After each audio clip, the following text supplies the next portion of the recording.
In a post-apocalyptic city, a girl named Suji, who bears a heart defect, finds herself abandoned but unexpectedly becomes the chosen host for the cosmic mirage worm.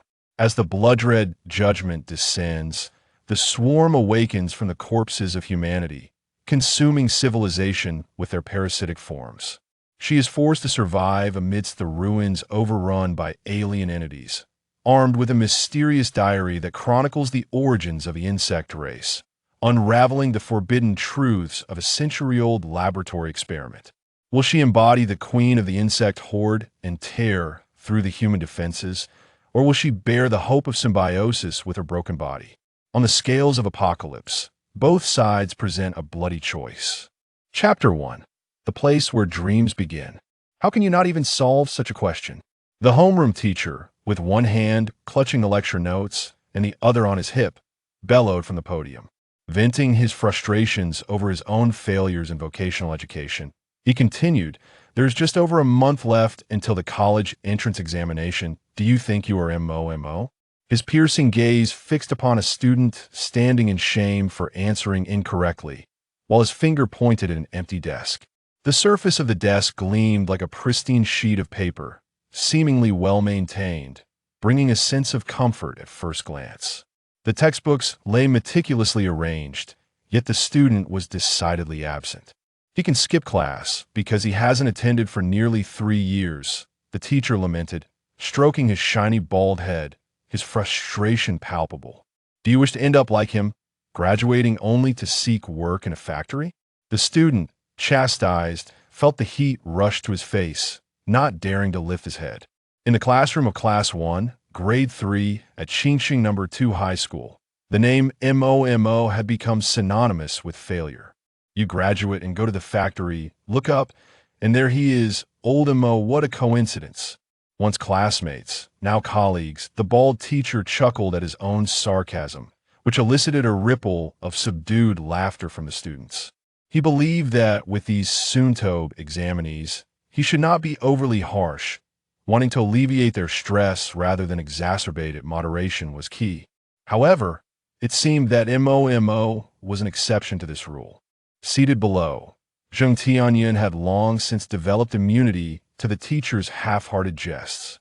He turned his head, glancing at the desk of MO behind him, speculating that the latter had likely retreated to the rooftop for a breath of fresh air. Zheng Tianyun shook his head in disbelief, pondering the urgency of the situation. Where could that class leader possibly have gone? Surely he wasn't off on a date with MO. He chuckled softly to himself, dismissing the notion as absurd. Zheng Tianyun was indeed the person who understood MO best throughout their 3 years of high school. Currently, MO was leaning against the railing of a bridge, half asleep with squinted eyes, resembling someone unable to escape the anguish of a broken heart. His classmates were somewhat aware that he had excelled in the entrance exams, securing a spot among the top in the district to attend Qingcheng No. 2 High School. However, upon hearing of his first love's rejection, he had seemingly succumbed to despondency, spending these past 3 years either sleeping or daydreaming in class.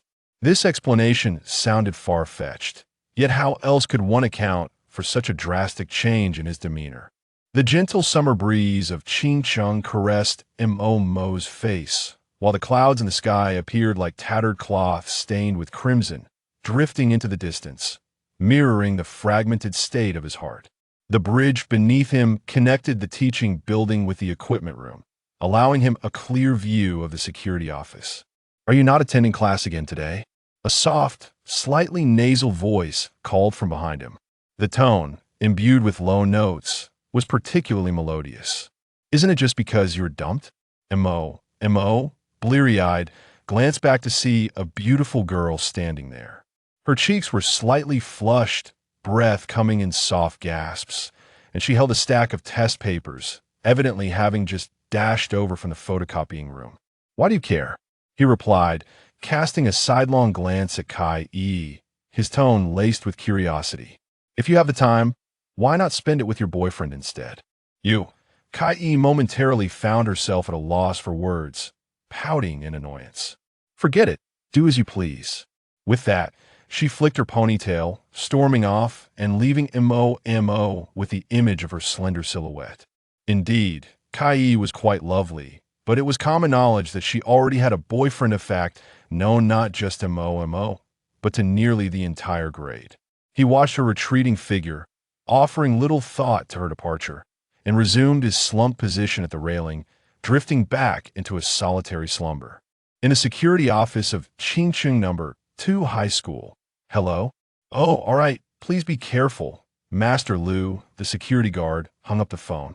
He retrieved a pack of Marlboro cigarettes from the drawer, flicked a lighter to ignite one, and casually offered a cigarette to Xiao Zhang, who sat beside him, lost in thought. Their camaraderie was solid, often sharing shifts. Even when Liu noticed Xiao Zhang eyeing him with disdain, he paid it no mind. Xiao Zhang, upon hearing the conversation, pulled out his phone, contemplating ordering takeout for himself and Liu, when suddenly a series of loud bangs erupted from outside. Bang, bang, bang. Curious, Xiao Zhang leaned out to inspect the source of the commotion. He spotted a man in a delivery uniform standing outside, his neck askew, staggering as he repeatedly slammed his head against the iron gate. Unbeknownst to him, a gaping wound oozed blood at his waist. Master Liu, puzzled, thought to himself that he hadn't ordered any takeout. This must be some student sneaking a phone into school to place an order. He intended to call out to Xiao Zhang, but before he could, the eager young man had already rushed outside to open the door. As Xiao Zhang swung the door open, ready to inquire what delicious food had arrived, he was met with an eerie, gurgling sound emanating from the delivery man's throat. Stunned, Xiao Zhang stared into the man's lifeless eyes. The whites of his eyes rolled back, his pupils dilating. His gaze finally settled on the wound at the man's waist, and realization dawned upon him that something was amiss. Yet, before he could retreat, a shadow darted before him, and in an instant, the creature sank its teeth into his carotid artery. His last sensation was one of suffocating pain, followed by a world that devolved into a haze of crimson. Xiao Zhang! Xiao Zhang! Master Liu rushed out of the security office, only to find Xiao Zhang collapsed on the ground, panic seizing him. He hurried over to shake Xiao Zhang, hoping to staunch the blood gushing from his neck before dialing for emergency help. To his immense relief, Xiao Zhang slowly opened his eyes. Liu thought he was out of danger, chuckling as he said, "You rascal, why did you run out?" "I still haven't." Before he could finish his sentence, Xiao Zhang suddenly opened his mouth wide, the sound of tearing flesh echoing as he lunged at Liu's throat, biting down hard. Master Liu fell to the floor, rolling in agony as warm blood gushed from his neck. After a series of agonizing convulsions, he struggled to rise, his body contorting grotesquely. This was no longer human. Mo witnessed the horrifying scene unfold from his perch on the bridge. From the moment Xiao Zhang was attacked to Liu's subsequent fall, he remained frozen in shock. Initially, he assumed the incident was merely a minor altercation, perhaps some social retribution from the outside. Yet, as the chaos escalated, an unsettling dread crept into his heart. Startled, Mo stumbled backward, hitting the ground with a thud. The noise was not lost on the 3 undead creatures, who turned their gaze toward him, their blank eyes fixated with chilling intensity. Mo thought to himself, "Please don't look at me, I'm already panicking." He shakily rose to his feet, scrambling toward the exit of the bridge, desperate to escape this nightmarish scene. As a fan of post-apocalyptic literature, he speculated that these monsters were indeed zombies, and perhaps there were many more lurking outside the school, or even within its very walls. His thoughts sharpened, the former desire for lethargy dissipating. He quickly rounded the corner and bolted toward his classroom, kicking open the back door with a resounding crash. Upon entering, he was met with the astonished stares of his classmates. Mo read the collective expression on over 50 faces, all conveying the same message. Apparently, he was the social apex, commonly referred to as a supersocial butterfly. Ignoring the class' astonished reactions, he marched straight toward Zheng Tianyun, intent on pulling him from his seat to flee together. The homeroom teacher, having calmed from his earlier ire, was now incensed that Mo's actions undermined his authority as the esteemed leader of Qingqing No. 2 High School. He was ready to mock Mo again, and perhaps even impose a disciplinary measure for disrupting class. However, before he could utter a word, Mo preempted him. Realizing Zheng Tianyun was still reluctant to leave, Mo hastily informed him, "Your dad is here, he's waiting in the office." Mo's urgency was palpable, his pace quickening as he dragged Zheng Tianyun along. "You've gotten yourself into serious trouble, brother." Before Mo could finish his sentence, Zheng Tianyun instinctively followed him out of the classroom. He knew his father wouldn't come, nor would he care. In fact, his father didn't even know whether he was in high school or middle school. Nevertheless, Mo understood that despite this flimsy excuse, there must be some other pressing issue at hand, leading Zheng Tianyun to unconditionally trust his good friend. The two of them moved at an alarming pace, leaving Baldy completely unprepared for the sudden departure from the classroom. One could only dread the moment he would finally comprehend the situation, for his wrath would surely be unleashed. Mo led the way ahead, his strides swift and urgent, a stark contrast to his usual languid existence. This urgency was entirely justified, as he was eager to venture out in search of weapons after all. The first step in any apocalyptic narrative is invariably to gather arms, is it not? What could be more exhilarating than acquiring an AK-47 or Type 95? And perhaps even the addition of a Gatling gun and vodka would suffice to turn the undead into mere Sevis stuff. Such fantasies were purely figments of his imagination. However, before he could even begin to put this plan into action, the classmate named Zheng seized him by the arm, abruptly yanking him from his daydream. Zheng Tianyun had been observing the unfolding events closely despite their 3-year camaraderie. He could sense that Mo was currently in a state of panic. Yet, he remained oblivious to the specifics of the calamity, merely watching Mo hasten onward with a frown of confusion. "What on earth has transpired? You might as well enlighten me," Zheng Tianyun implored, his small eyes brimming with perplexity. Mo cast a quick glance at him, swiftly organizing his thoughts before succinctly relaying the events. "Welcome to the apocalypse, Zheng. The zombie outbreak has begun."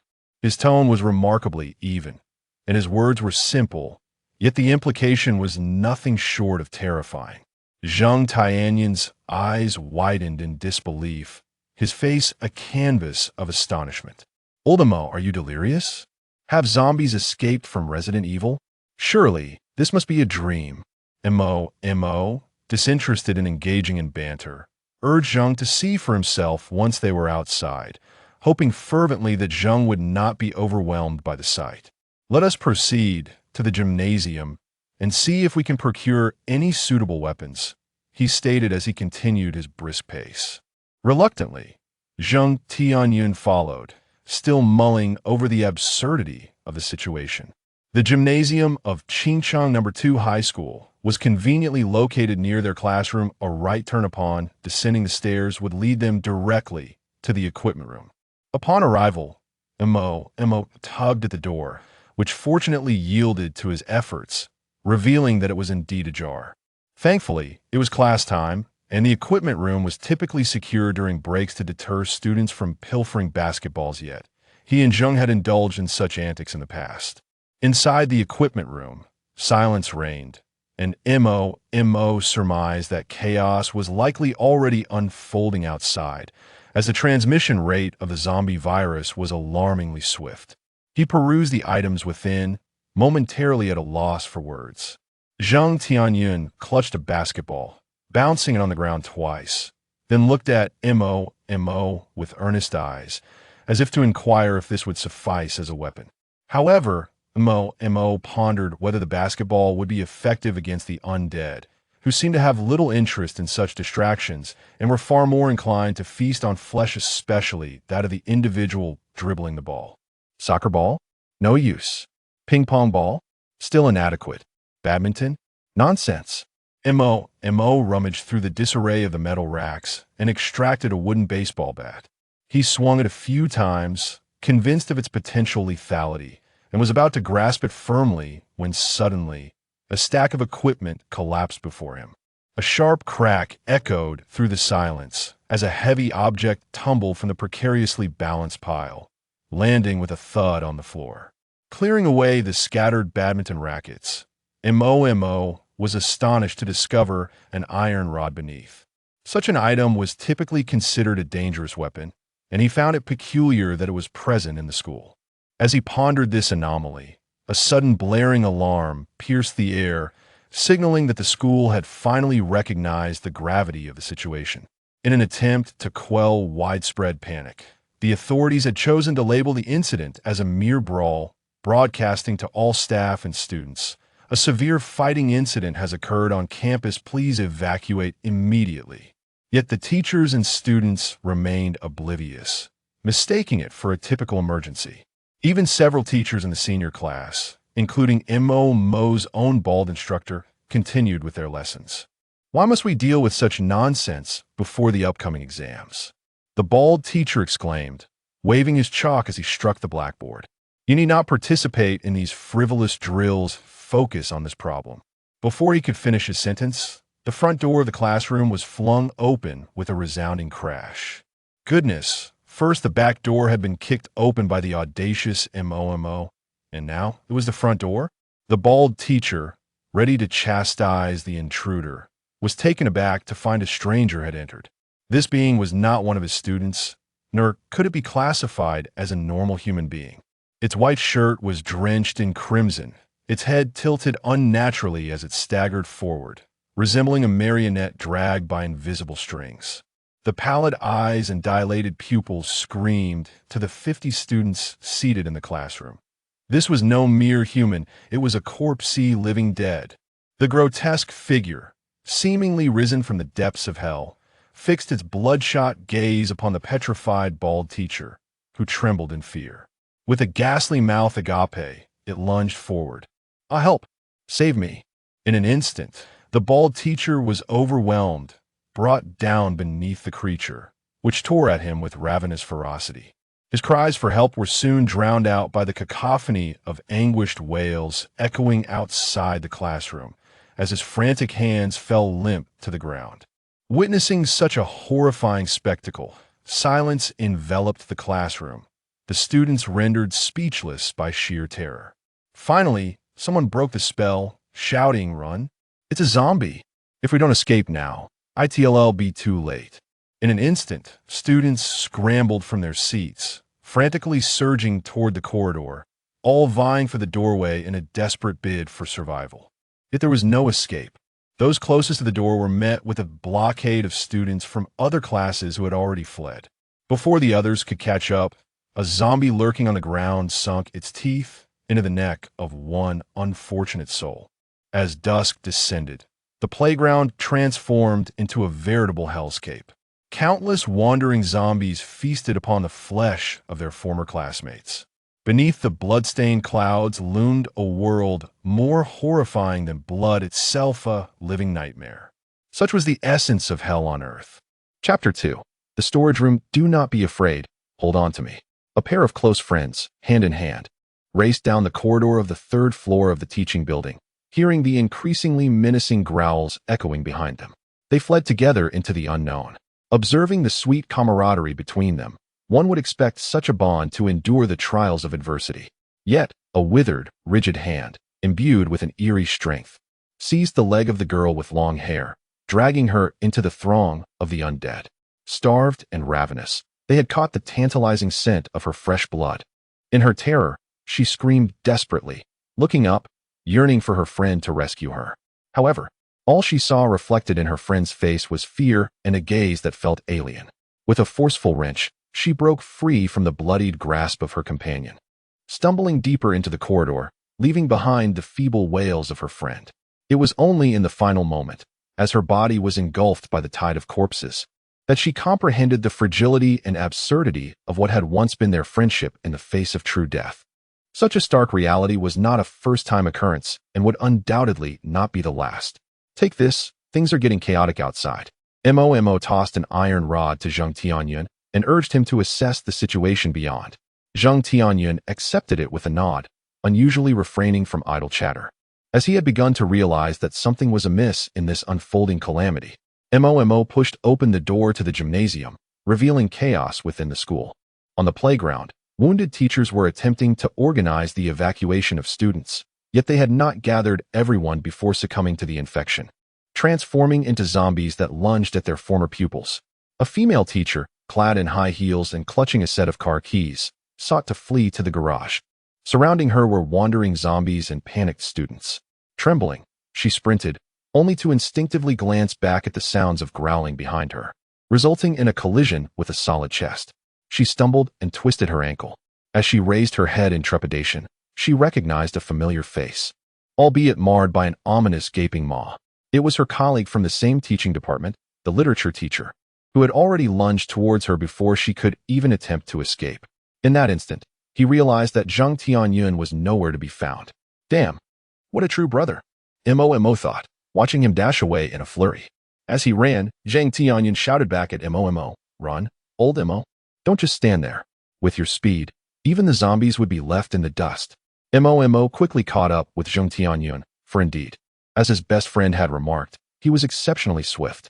The path ahead presented no immediate dangers. Mo skillfully evaded the zombies, who seemed bewildered by the sight of someone moving with such speed. Upon detecting a human figure approaching, they barely had time to react before a gust of wind whisked the person 100 meters away, untouched by any peril. In a flash, the two of them reached the storeroom. The school has always had 3 entrances, 2 of which are well known to most students and teachers: the main gate and the exit to the underground garage. Additionally, there exists a back door hidden within an abandoned storage room, a place rarely visited and almost forgotten. This door was discovered by the 2 miscreants while they were skipping class and playing games inside, seeking refuge in a secluded and tranquil spot, perfect for a wayward student's secret hideout. The lighting in the storage room is dim, and the 2 of them groped their way to the iron door, where Zheng Tianyun pulled the latch, only to hear a loud clang. It was locked. For the first time, a flicker of panic crossed Zheng Tianyun's mind as he glanced at Mo, whose expression in the darkness spoke volumes. "What do we do, old Mo?" In truth, Zheng Tianyun was aware of the door's locked status. If it had been ajar, the bald-headed teacher would have undoubtedly caught sight of him and Mo roaming the school throughout the day. However, after experiencing the adrenaline rush of a zombie outbreak, coupled with the sight of the garage and main gate being blocked, he had impulsively raced towards the storage room, momentarily forgetting the door's immobility. As for Mo, he was merely dragged along by this reckless companion. Outside, the chaotic, jumbled sounds of footsteps made it difficult to discern whether they belonged to humans or zombies. The dimness of their surroundings enveloped them in a stifling sense of dread, and perhaps it was merely a figment of his imagination. But Mo felt a nauseating stench creeping up behind them. They could wait no longer. A single word escaped his lips: smash. Upon hearing this, Zheng Tianyun immediately grasped the iron rod in his hand and struck fiercely at the already rusted chain. The rod collided with the metal, producing a resounding clang, causing his palm to tingle. He twisted his arm and struck again. The lock was smashed open by Zheng Tianyun. This antiquated device, long neglected, was already covered in red rust and simply fell from the latch with his vigorous assault. In truth, there had been opportunities earlier for the 2 to break it while hiding during their clandestine activities, but at that moment, they lacked the necessary tools and feared detection. Although this place was seldom visited, the ruckus from Zheng Tianyun's strikes had likely announced to the entire school administration, "I am here, come and catch me." Such audacity was almost outrageous. Mo stepped forward and forcefully pulled open the iron door, the dilapidated hinges creaking with a cacophony. Sunlight streamed into the dim storage room, enveloping the 2 in a refreshing warmth as they finally escaped the zombie-infested campus behind them. However, Mo and Zheng Tianyun were unaware that 2 individuals were trailing closely behind them. Indeed, living beings. Chapter 3. The Escape. She herself could not articulate her thoughts at that moment. All she knew was that the sight of this person irked her immensely, especially upon realizing that they seemed poised to skip class for gaming once again. Kai followed the 2 from behind, completely unnoticed by Mo, though she did encounter another young lady in the corridor.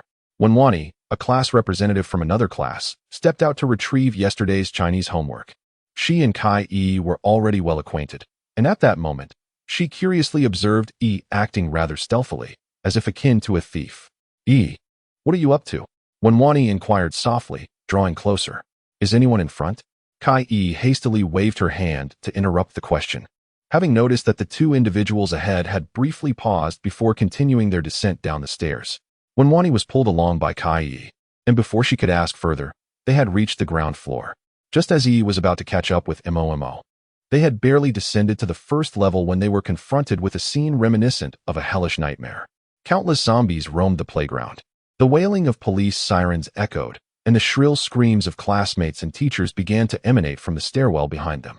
At that precise moment, they spotted Momo and Zheng Tianyun emerging from the equipment room, one wielding an iron rod and the other a baseball bat.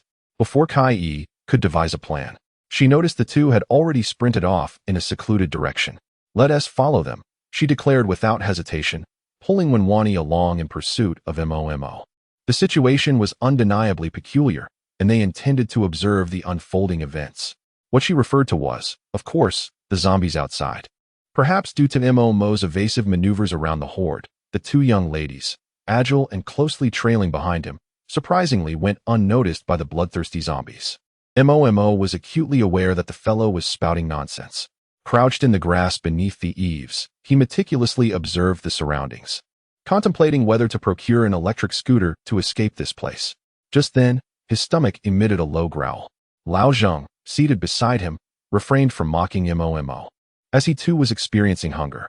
They had been so preoccupied with their midday basketball game that they had neglected to eat lunch, let alone dinner. This post-apocalyptic chaos offered no respite. Zheng Tianyun, clutching his belly with an expression of discontent, lamented that only after a hearty meal could they muster the energy to match the zombies in a marathon. "Oldemo, let us seek out some sustenance to satiate our hunger," he suggested. As he mechanically turned his head, he caught sight of a pair of eyes, exuding an unsettling excitement, peering at him from the crevice of the wall. Those eyes held no emotion, only an insatiable thirst for blood. Simultaneously, Zheng Tianyun noticed something amiss on his shoulder. Without a moment's hesitation, he reached out and tore away the zombie hand that had been resting on Momo. Upon witnessing two living beings outside, the zombie within the wall let out a roar and lunged forward, only to have its head become ensnared in the narrow gap, rendering it immobile. This presented an exquisite opportunity to eliminate a zombie, yet Zheng Tianyun hesitated to approach and strike its head. He feared it might retaliate. Seeing his reluctance, Momo said nothing, as he too felt a shiver at the sight of the thrashing zombie head. He stood up and addressed Zheng Tianyun, suggesting, "Let us first find an electric scooter, and then we shall venture to the mall in search of food." Kai Yi, flushed from her vigorous sprint, had a few disheveled strands of hair floating about her delicate features. Her finely sculpted face bore a tinge of rosy hue, while the pair of slender legs adorned in AJ sneakers displayed distinct traces of dust. "How did you two escape?" Zheng Tianyun pondered, observing the two young ladies in disarray amidst the chaotic surroundings of the school.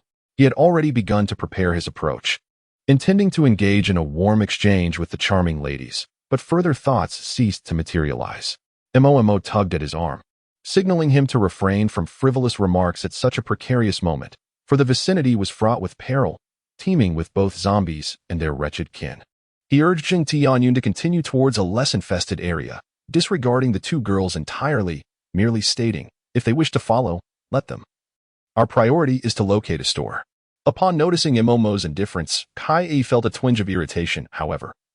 This very emotion served to diminish her fear amid the zombie outbreak. The duo had initially intended to procure some provisions from a nearby store, only to discover that several entrances were obstructed, not solely by zombies but by throngs of people. Those within the shops, desperately scouring for sustenance, had scarcely managed to extract their finds before becoming victims of the very fiends they sought to evade. After a moment's contemplation, Momo suggested to the hastily running Zheng Tianyun, "Let us head to the commercial district. There, few dare to venture." Their original plan to find an electric vehicle was thwarted, as the road yielded none that were operational. Either they had been rendered inoperable by the undead, or they simply lacked keys. Zheng Tianyun promptly altered his course, fully aware of what Momo intended to convey. Subjectively, he recognized that the commercial district was undoubtedly teeming with zombies, However, its vast expanse afforded them a chance to flee, even if detected by the undead. The road was fraught with numerous zombies, and Momo was evidently preoccupied with their immediate survival, paying little heed to the two young ladies trailing behind. Most of the time, he collaborated seamlessly with Zheng Tianyun, using his baseball bat to fend off the snapping jaws of the zombies while Zheng wielded an iron rod to bring the creatures crashing to the ground. Once the zombies were momentarily restrained, the duo wasted no time in sprinting away, too pressed for time to deliver any finishing blows. For the noise might draw more of the undead from nearby. While the zombies might have posed a threat, they could never match the swiftness of the two. Especially Momo. The unfortunate fate of the two young women, Kai and Wenwaner, was that they stumbled through a mire of mud and dust. Had Kai not swiftly grasped Wenwaner's elbow while ascending the stairs, the latter might have twisted her ankle. After clearing a path through the zombies, the pair showed no concern for whether Kai and Wenwaner could keep pace. Having completed their task, they simply ran on, indifferent to the fate of the two behind them. Momo's demeanor was devoid of any chivalry. His trust in the two ladies was non-existent. Despite having shared a classroom with Kai, in the face of such a zombie crisis, where survival was uncertain, he deemed it prudent to avoid unnecessary complications, leaving the two to fend for themselves. As for Zheng Tianyun, he might have harbored a modicum of concern, but Momo chose not to acknowledge it, treating it as if it were non-existent. This embodies the fundamental qualities of a good brotherhood: unity in the face of adversity, even when the adversary is a beautiful maiden. The young men stride ahead, accompanied by the chilling howls of the undead, as the fading light of the sunset elongates their shadows, stretching towards the feet of the women behind them, extending into a future fraught with peril. Chapter 4. The Shopping Mall. Esteemed readers, may I kindly request your support? This is the largest commercial complex in the Fulu district of Qing City. In the past, this hour would have transformed the area into a vibrant metropolis, alive with activity. However, at this moment, it is eerily silent, only occasionally interrupted by the ghastly growls that punctuate the stillness, heralding the decline of this once thriving hub. Now, let us proceed. A group of individuals crouches behind a row of trash bins at the entrance of the mall, inhaling the noxious blend of decaying food and the stench of corpses. Momo raises a hand to shield his nose, whispering, "How did you all manage to escape?" Upon noticing that he had directed his inquiry towards her, Kai's irritation dissipated, and she quietly replied, "I saw you dragging Zheng Tianyun out, and then we encountered her on the way, so we brought her along." Before them stands an elderly man clad in the garb of an environmental worker, yet his visage no longer bears the gentle tranquility of age, replaced instead by a mask of ferocity. He sniffs the air, halting before the trash bins, as if he has detected the presence of the living. The others remain motionless in the shadows, while the zombie outside squints its bulging eyes, its pupils rolling as it meticulously assesses whether there is prey nearby. Ultimately, the decision to leave was made, for the atmosphere of this place was overwhelmingly pungent. It is likely that Momo believed this aspect concealed the scent of the living. What is the scent of the living? As the group stealthily approached the entrance of the commercial city, Zheng Tianyun wore a face full of curiosity. How could he possibly know the answer to that? He merely mentioned it in passing. To gain insight, one would need to consult the elderly gentleman they had just encountered. It was located on the second floor, but the elevator was out of service. The group ascended the stairs slowly, and upon reaching the second floor, they immediately concealed themselves behind a claw machine to observe their surroundings. Noticing the absence of zombies at the entrance, the four of them mustered their courage and quietly entered the cashier area. They crouched low on one side of the counter, intending to gradually infiltrate the store. Zheng Tianyun continued to murmur from behind, eager to discuss the previous topic with Momo. Suddenly, a head appeared above the cashier counter. A few drops of viscous blood, mixed with saliva, dripped from Wenwaner's head, cascading onto her smooth cheek. This scene was caught by Zheng Tianyun, who swiftly covered Wenwaner's mouth to stifle her impending scream. The girl's terrified gaze was fixated on the creature before them. Zheng Tianyun knew she must not cry out, for it would only attract more zombies. Seeing the zombie yell after turning the corner, Momo brushed aside two travel bags hanging there, revealing a small space behind them that could conceal a person. He motioned for Zheng Tianyun and the two girls to enter first. The footsteps behind them grew increasingly ominous. Once the three had squeezed in, Momo realized there was no more room and could only place the travel bags down to shield them. Before setting them down, Zheng Tianyun seemed to want to stop him, but Momo ignored him, gently patting Zheng's hand to reassure him and quietly advising him to stay hidden, assuring him he would be all right. After setting down the bags, Mo dashed towards the end of the shelf, hiding around the corner while simultaneously glancing at the scene in the corridor between the metal racks. The zombies had already surged in, emitting low, guttural growls from their throats. Yet they did not pause as they passed by Zheng Tianyun and the others. Mo, concealed at the end of the shelf, felt a slight release of tension, only to realize that one of the zombies had not halted but was now approaching him directly. Panic surged within Mo as he understood he had inadvertently exposed himself. As the zombie's footsteps drew nearer, he could distinctly hear the rapid thumping of his own heart. He must remain still. Any movement might reveal him, and he could unwittingly frighten old Zheng out from behind the bags. A foul stench assailed his senses as a decayed face emerged from his right. He gripped his baseball bat tightly, contemplating that if it came to it, he would have to fight for his life. Yet, before he could draw his weapon, the zombie veered to the left, seemingly oblivious to his presence, and slowly walked past him, disappearing into the checkout area. After the zombies departed, the nauseating stench that accompanied them also dissipated. Following the oppressive encounter with death, Mo found his legs momentarily weak, leaning against the shelf to gather himself before gradually regaining composure. However, an unsettling thought surged within him. He pondered the peculiarity of the situation. The zombies had passed right before him, and logically, they should have detected his presence. Yet, they simply walked away. Was it possible that his presence was so minimal? He was not a shadowy figure like He Zhiji. Moreover, Mo hadn't moved a muscle. How could they have overlooked him? Wait. The realization struck him. He had indeed remained completely still. This meant that he was immobile, and therefore, these undead beings could not perceive anything that was stationary. Well done, old Mo. Zheng Tianyun approached with an ingratiating grin, expressing his admiration. I thought I would have to rush out to rescue you. We can discuss this later. It's not safe here. Mo glanced at him and reached for a large travel bag hanging on the shelf, tossing one to Zheng Tianyun. Go ahead and gather supplies. Take what you need. Zheng Tianyun nodded, sensing that Mo had something significant to convey.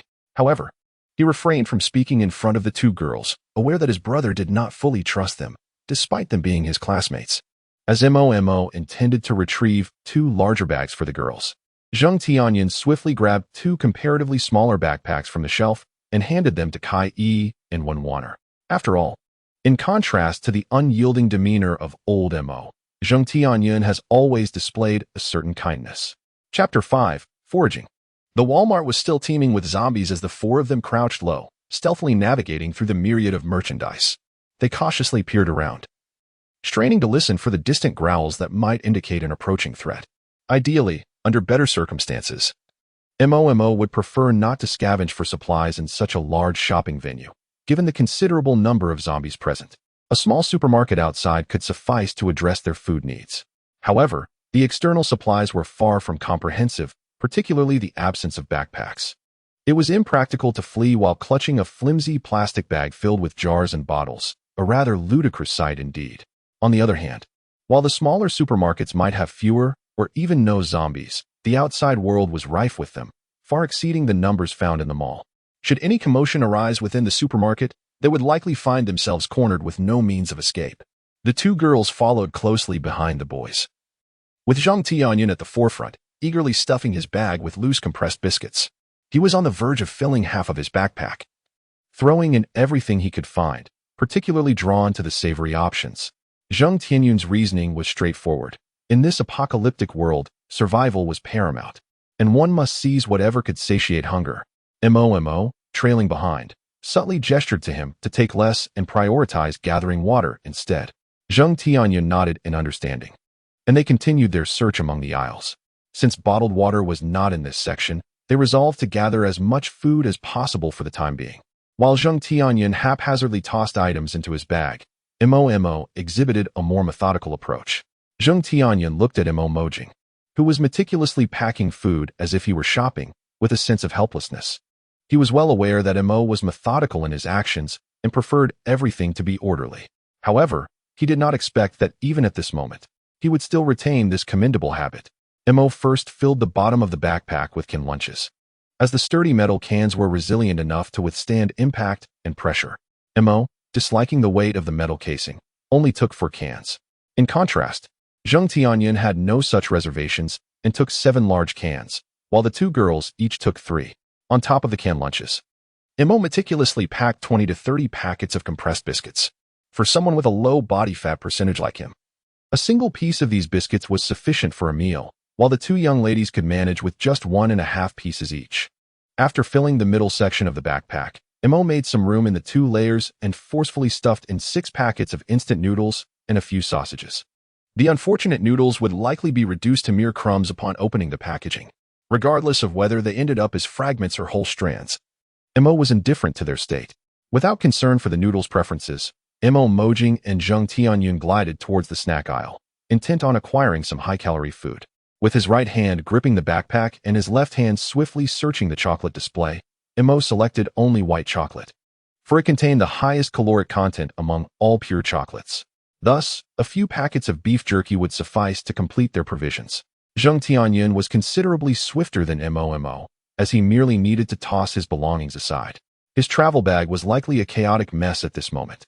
Yet this fellow was pinching his nose with one hand, seemingly inhaling something with a look of sheer delight on his face. Mo found his peculiar behavior rather bewildering.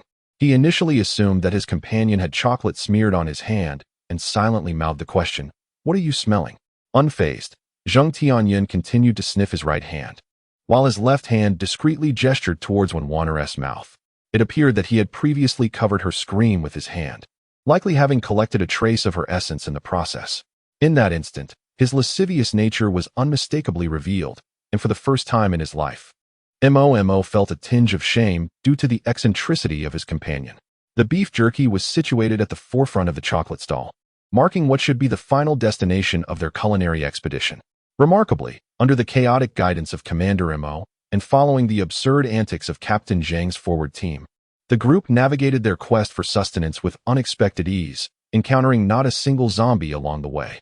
However, their luck ran out when they reached for the beef jerky. As Mo grasped a piece of jerky to stow it in his bag, a zombie matron suddenly emerged from around the corner of the adjacent shelf. With her ample waist swaying side to side, Mo glanced at his own lean, albeit sturdy frame, and deemed it unwise to confront her head-on. Thus, he resolved to rely on cunning. Zheng Tianyun had already tightened his grip on the iron rod in preparation for a confrontation, intending to strike and flee. Meanwhile, Kai Yi and Wanwaner felt a surge of anxiety. In stark contrast to Mo's slender build, they appeared almost fragile next to the formidable matron. The elderly lady felt deeply hurt, and with a fierce roar, she lunged forward, her hefty frame of over 200 pounds barreling toward them. Upon witnessing the formidable momentum with which she charged, Zheng Tianyun made a split-second decision to forego the confrontation and instead leaped directly to the outcome of fleeing. Our side had already abandoned defense, and at this moment, the two young women had begun to retreat slightly. Zheng Tianyun, feeling the weight of his masculinity, thought to call out to Mo to run alongside him. Just then, he heard a peculiar command from behind, "Don't move." To his astonishment, the two ladies beside him indeed remained still. Though their slightly trembling bodies betrayed their fear, they were overall quite motionless. Zheng Tianyun understood and also chose to remain stationary, his composure far steadier than that of the two girls, until Mo, observing from behind, noticed his legs quivering gently. The elderly lady, having lost her target, suddenly spotted a piece of chocolate that had fallen from the counter. Enraged, she charged into the pile of candies, only to emerge empty-handed, slowly ambling away in disappointment. At this point, the other three realized the hidden strategy concerning the zombies. "Old Mo, is this what you were about to tell me?" Zheng Tianyun exclaimed, his demeanor one of survival after a close call. Panting as he spoke, "I was wondering how you managed to evade the zombie. It turns out you were merely playing a game of red light, green light with them. Stop babbling and continue to play dead," Mo retorted. Having felt a twinge of anxiety himself, fearing that if this tactic failed or if the two girls inadvertently moved due to their fright, it would spell disaster for them all. Fortunately, the two young ladies are quite capable, yet one must confront Zheng Tianyun when necessary. And you see, this is a strategic maneuver known as the enemy moves while I remain still. The two individuals stowed dried meat into their backpacks. Zheng Tianyun's bag had little room left, while Mo still had ample space for water. The group ascended to the third floor via the elevator, gradually making their way to the beverage section, where adjacent shelves displayed an array of notebooks and writing instruments. The other three, aside from Mo, barely glanced at these items, deeming them utterly useless at present. However, Momo sees 2 pilot pins and a substantial leather-bound notebook, which, though not heavy, likely contained numerous pages. She tucked it into the side compartment of her travel backpack. Zheng Tianyun was absent, having scampered off to the shelf of self-heating meals, claiming he wanted to try a box. Momo certainly would not carry such an item. It was simply too burdensome. In terms of caloric content, a self-heating meal might even pale in comparison to a compressed biscuit or a couple of chocolates. When Wainer went to fetch water, while only Kai noted Momo's action of packing the notebook, finding it curious that this academically underperforming student would choose such an item. Ultimately, she opted not to inquire further. Zheng Tianyun, content, returned with a box of self-heating meals. His thoughts a mystery to the others as they began to fill their bottles with water. If one were to consider weight, bottled water was indeed the heaviest. Momo managed to grab 5 bottles in one go. Her backpack, which had once been quite spacious, was now nearly filled to the brim with water. The process of leaving the mall was remarkably uneventful. The group encountered no unexpected incidents. In truth, after their recent ordeal, they felt equipped to evade any undead encounters that might arise. However, relying solely on the strategy of remaining motionless to escape the clutches of zombies was not a foolproof solution. Achieving complete stillness is nearly impossible for a human. And while remaining stationary might temporarily thwart a zombie's pursuit, it is ultimately not a sustainable tactic. Had it not been for the timely assistance of a chocolate bar from a companion during their encounter with the zombie matron, they would likely have been discovered. Moreover, being human, even the slightest tremor is unavoidable, and in such an oppressive atmosphere, it is only a matter of time before they are betrayed. Chapter 6. The clothing store. As they departed the mall, Momo casually picked a few flashlights and batteries from the cashier's shelf, carelessly stuffing them into Zheng Tianyun's already disheveled backpack. "Shall we change into some new clothes?" suggested Kai, pointing towards a clothing store across the street. She brushed off the dust from her school trousers, finding the uniform rather impractical. Momo followed the direction of her delicate finger, observing a store that showcased an array of apparel for both men and women. Even from several meters away, they could see a plethora of athletic and casual wear inside. And one even spotted several colorful pleated skirts adorning the display wall. Zheng Tianyun and Momo had long discarded their school uniforms in the trash bin at the entrance of the commercial complex.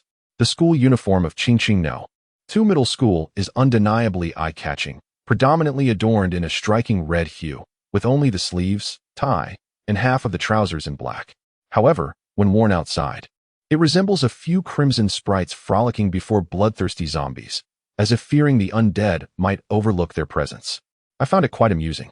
Zheng Tianyun cautiously emerged to scrutinize the storefront, squinting to ascertain the situation inside. The interior was shrouded in darkness, obscuring visibility, yet it seemed devoid of zombies. Since their escape from the school that afternoon, the group had been fleeing at full speed, their clothes stained with a mixture of unknown blood, whether human or zombie. And given the sweltering summer heat, a change was undoubtedly in order for reasons of hygiene and cleanliness. As they approached, Momo gestured towards a nearby overpass, urging them to bend low to avoid detection.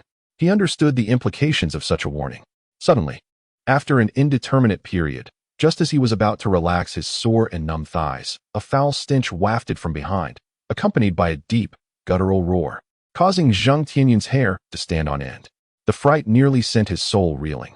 In that instant, he witnessed Momo sprinting away, a shadow darting past him in pursuit of Momo, who was fleeing towards another small overpass. Zheng Tianyun was taken aback that Momo had drawn the attention to himself in a bid to save him. He barely had time to feel gratitude before grabbing a metal rod to assist. However, upon reaching the overpass, he found that Momo had vanished. Indeed, it vanished without a trace. The last scene he witnessed was merely a zombie, propelled by inertia, crashing against the railing. The force of the impact was tremendous, and given the railing's modest height, it flipped over and plummeted downwards. Here, on the 3rd floor, even though the zombie's tough skin and resilience to pain might suggest otherwise, such a fall would surely leave it grievously injured, if not dead. But what of old Mo? Before Zheng Tianyun could ascend to check on him, he observed someone clambering over the railing. He thought to himself, how impressive. Momo had been dangling from the railing and somehow managed to hoist himself up using the strength of his core. What a seasoned veteran. Before he could verify whether Momo was hurt, he saw him mouthing urgently, "Run," without a second thought. Zheng Tianyun gestured to the two young ladies and sprinted desperately toward the clothing store. Kai Yi and Wenwaner, still recovering from Mo's earlier antics, quickly followed suit, racing after Zheng Tianyun. The zombies near the overpass had begun to converge in their direction, mostly drawn by the sounds of their fallen brethren. Consequently, they were primarily leaning against the railing, howling in agitation. However, due to their swift escape, the four had vanished before the zombies could close in. Once inside the clothing store, darkness enveloped them as night had fallen, and they dared not switch on their flashlights for fear of attracting the attention of the still agitated zombies outside. The boutique was not particularly spacious, and after circling the shop several times to ensure their safety, Mo glanced back at the girls behind him. "Let us each grab our clothes," he said, adopting a demeanor of a virtuous gentleman as he addressed Kai Yi. "I fear that you might catch a glimpse of us changing." Beside him, Zheng Tianyun murmured under his breath, "Old Mo is impressive." Unable to contain herself, Kai Yi retorted softly from the front, "Who would want to see you? Just make sure you don't sneak a peek." Mo patted Zheng Tianyun's backpack, signaling him to follow, then turned towards the men's sportswear section, casually tossing a comment back to the young lady behind him. "A pair of A's, who wants to see?" Zheng Tianyun muttered again, "Old Mo, you're even more impressive than I am," leaving behind a blushing Kai Yi and a bemused Wenwaner. The two of them quietly maneuvered around the clothing counter and approached a row of hanging sportswear. "What are you going to wear?" Zheng Tianyun asked, pulling down a brown short-sleeve shirt and checking the size. "Can I wear this? It doesn't seem very secure." He was currently clad in long sleeves, which had become drenched with sweat after a half-day's exercise. "Just wear this." Mo snatched the short-sleeve shirt from his hands. "This is a size 175, perfect for your height of just over 1.7 meters. This is my size. You should pick another." Zheng Tianyun thought to himself, "All right then, if you're dressed like that, I have no choice but to comply." He reached for a size 180 brown short-sleeve shirt, as he was a good 7 or 8 centimeters taller than Mo, making it comfortably loose. Just then, his hand was intercepted by Mo, who was rummaging through shorts while saying, "Don't wear the same as me. I know you have that tendency." Disregarding his apparent disdain, Zheng Tianyun resorted to retrieving a black couple's outfit from a nearby rack. Mo, uninterested in engaging in further banter, casually tossed him a pair of beige shorts, tailored for someone of considerable height, urging him to change promptly, albeit in a color that distinctly differed from his own. Once they had completed their preparations, Zheng Tianyun handed Mo several boxes of men's shorts, which he accepted and stowed away in the compartment of his travel bag. Searching for a sweatshirt and long pants, Mo turned and scrutinized the garments hanging above. He selected a rather unassuming gray sweatshirt, deeming it sufficient for the time being, although he jested that it might leave him freezing by nightfall. Zheng Tianyun nodded in agreement, opting for a black sweatshirt and trousers, revealing his apparent affinity for the color black, as his wardrobe predominantly featured similar hues. Mo forcefully crammed the sweatshirt and pants into his already overflowing travel bag, which was on the verge of bursting. Observing his own bag nearing its limits, Zheng Tianyun decisively stashed a flashlight and batteries into Mo's bag, finally managing to fit the 2 pieces of clothing inside. Despite the bag's near capacity, he was reluctant to remove the box of self-heating rice, recognizing its considerable utility. Chapter 7. The boss Missouri Mo circled the athletic area twice, having gathered nearly all essentials. It was a pity that the clothing store lacked shoes. Otherwise, they would have had to acquire a pair of running shoes, as he was still clad in basketball sneakers.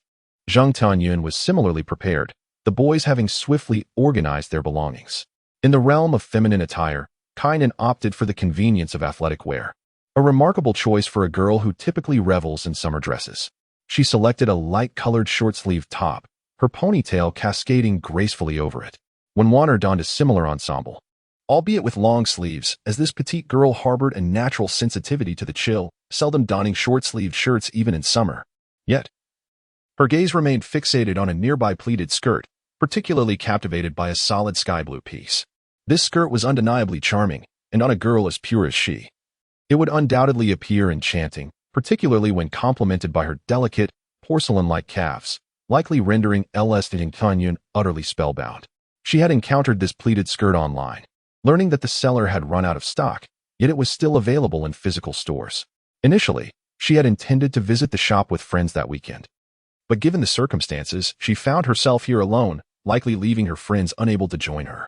Do you desire that skirt? Kai followed her gaze. Feeling a twinge of desire herself, yet she contemplated acquiring a warm jacket for the evening, and her travel bag was evidently nearing its capacity. Perhaps it's best not to take it. After all, it cannot be worn right now.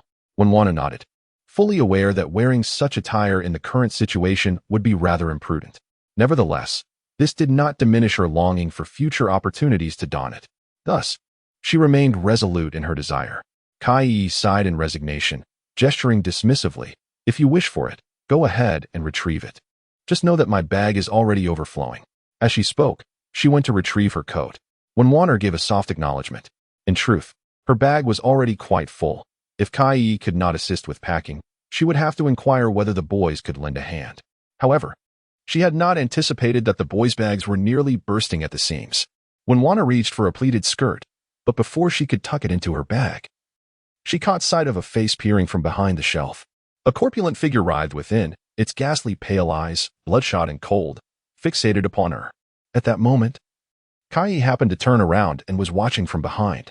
Lao, have you finished packing? Zheng Tianyun, with a lewd expression, tiptoed to observe the girls. Shall we go take a look? Didn't Kai say you're too afraid to go? Mo had just stuffed a short-sleeved shirt and shorts into his bag and was still organizing a multitude of flashlights and batteries. The fellow beside him, unable to carry his own load, had cast everything into Mo's bag. Just as his hand brushed against the zipper, a sudden shriek pierced the air. The sound emanated from the girl's side. Mo and Zheng Tianyun exchanged glances, promptly setting down their backpacks. Mo seized a metal rod while Zheng Tianyun grabbed a baseball bat, swiftly making their way towards the women's sports area. Upon arrival, they beheld the two young beauties pinned to the ground by a zombie proprietor, thick blood dripping onto the freshly donned in an instant. It was flung aside. The tremendous impact only fueled its rage further, compelling it to rend the man before it who had thwarted its intentions. The zombie struggled to rise, yet Mo offered it no respite. He swung the iron rod once more, striking the creature's skull with brutal force, relentlessly pounding until its head became a grotesque mass of blood and flesh, brain matter splattering in all directions. Even in such a pitiful state, its body continued to convulse, though it could no longer stand. Witnessing the splattered remains on the ground, the horrified shopkeeper felt an indescribable wave of nausea wash over Zheng Tianyun, who turned away, covering his mouth as he retched. In contrast, Kai and Wenwana had a more visceral view of Mo's entire combat ordeal. At this moment, the gory scene lay less than a meter away from them, and they could not help but vomit. A foul stench of bile mingled with the decaying odor of the shopkeeper's corpse began to permeate the dimly lit clothing store. Have I killed someone? I have just killed someone. The sensation was oddly exhilarating. Mo was unsure of what it truly felt like to take a life. Yet it seemed akin to slaughtering a zombie. Even if it was not a living being, at least this creature could move and react. An unusual thrill began to envelop him, and he was tempted to rush outside and smash the zombies on the bridge until their heads burst open. However, this exhilarating sensation prompted his brain to emit signals of awareness. Amidst old Zheng's persistent calls and shakes, Mo gradually regained his composure. Slowly, he became more lucid, the peculiar thrill fading as the malevolent glint in his eyes began to clear. Zheng Tianyun gently touched his face, exhaling with a slight sense of relief. He had just witnessed Mo's unsettling demeanor and instinctively shook him. Although he could not comprehend the sensation of wanting to kill, the intensity of a murderous gaze is unmistakable. Old Mo's expression had been strikingly similar just moments ago. He casually picked up 2 pieces of women's clothing, a top and a pair of pants, and secured them to his bag. For the garments of the young lady on the floor had long been soiled by the zombie boss. Despite the grim circumstances, he, as a caring young man, had not forgotten to bring along clean clothes for the girls. Mo cast a glance at the fallen boss, steadied himself, and turned away to suppress a few dry heaves. The truth was, he was unable to vomit. After all, he and Zheng Tianyun had not even eaten lunch that day, hence there was nothing to expel. Without uttering a word, he silently lifted the unconscious Kai and Wenwana, hoisted the bag from the ground onto his back, and placed a hand on Zheng Tianyun's shoulder. They began to walk slowly toward the entrance of the commercial city, stepping into the harsh and unknown world beyond. Chapter 8. Tales from the Back Alley. Mo did not feel inferior. Even though he had always been at the bottom, he did not experience loneliness. despite having only Zheng Tianyun as his friend for 3 years. Deep down, however, he possessed a strong sense of pride, for he had once excelled academically and stood at great heights. Thus, he felt a sense of unfulfillment. He was uncertain how others would navigate the challenges presented by society. Yet he was, like his peers, overwhelmed by pressure and yearned for an outlet to unleash his frustrations and indulge in the reckless abandon of youth. Of course, to others, it seemed he had always been squandering his time and that he had never ceased, with no end in sight. However, he is unlike others, for he has always concealed the weight of his burdens deep within, with no one to confide in. Perhaps his parents could lend an ear. Yet Momo is acutely aware of their relentless busyness. He is blessed with a seemingly happy family, yet often finds himself alone at home, be it during weekdays or weekends. Since his early adolescence, his parents, esteemed experts at the Qingqing Institute of Pharmaceutical Research, have been largely absent from his life. In those formative years, Momo exhibited sufficient self-discipline, which ultimately fostered a sense of independence in his thoughts and a deep-seated mistrust of others, rendering him reluctant to share his innermost feelings with his parents. In the face of scorn and skepticism, he has chosen to endure, for such is the reality, as well as his own decision. Since 3 years ago, his slumber has been devoid of the vivid and fantastical dreams that once filled his nights. These dreams, fragmented and ephemeral, slip away almost instantaneously. Yet, his hippocampus is unable to bear such a deluge of information, compelling him to seek refuge in sleep during lectures. This slumber has persisted for 3 long years. Momo's parents are well aware of their son's plight and are actively pursuing psychological and even pharmacological treatments. However, thus far, progress remains elusive, even with the newly developed psychotropic medications from their research institute. The exhilarating sense of release he experiences while vanquishing virtual foes may very well be the outlet for his pent-up stress. Yet, this predicament has long since spiraled beyond anyone's control. It was perhaps destined, even millennia ago, that Momo would succumb to this 3-year slumber. In the warm summer evening breeze of Qingcheng, the tranquility of the night was abruptly shattered by a cacophony of discordant howls, composing an eerie melody of phantoms. The crowd emerged from the commercial district, seeking refuge in a secluded alleyway, shrouded in darkness, which offered a temporary sanctuary from the lurking monsters outside. "Are you two ready?" Zheng Tianyun inquired, glancing back anxiously. "Hurry up and come out. Momo wants to see." From the depths of the alley came the rustling sound of clothing, accompanied by Kai's voice. "Almost done. Who did you just say wanted to see?" Momo felt a momentary choke, dismissing the nonsensical chatter, and pressed against the wall to observe the outside world. Soon, 2 young women emerged from within.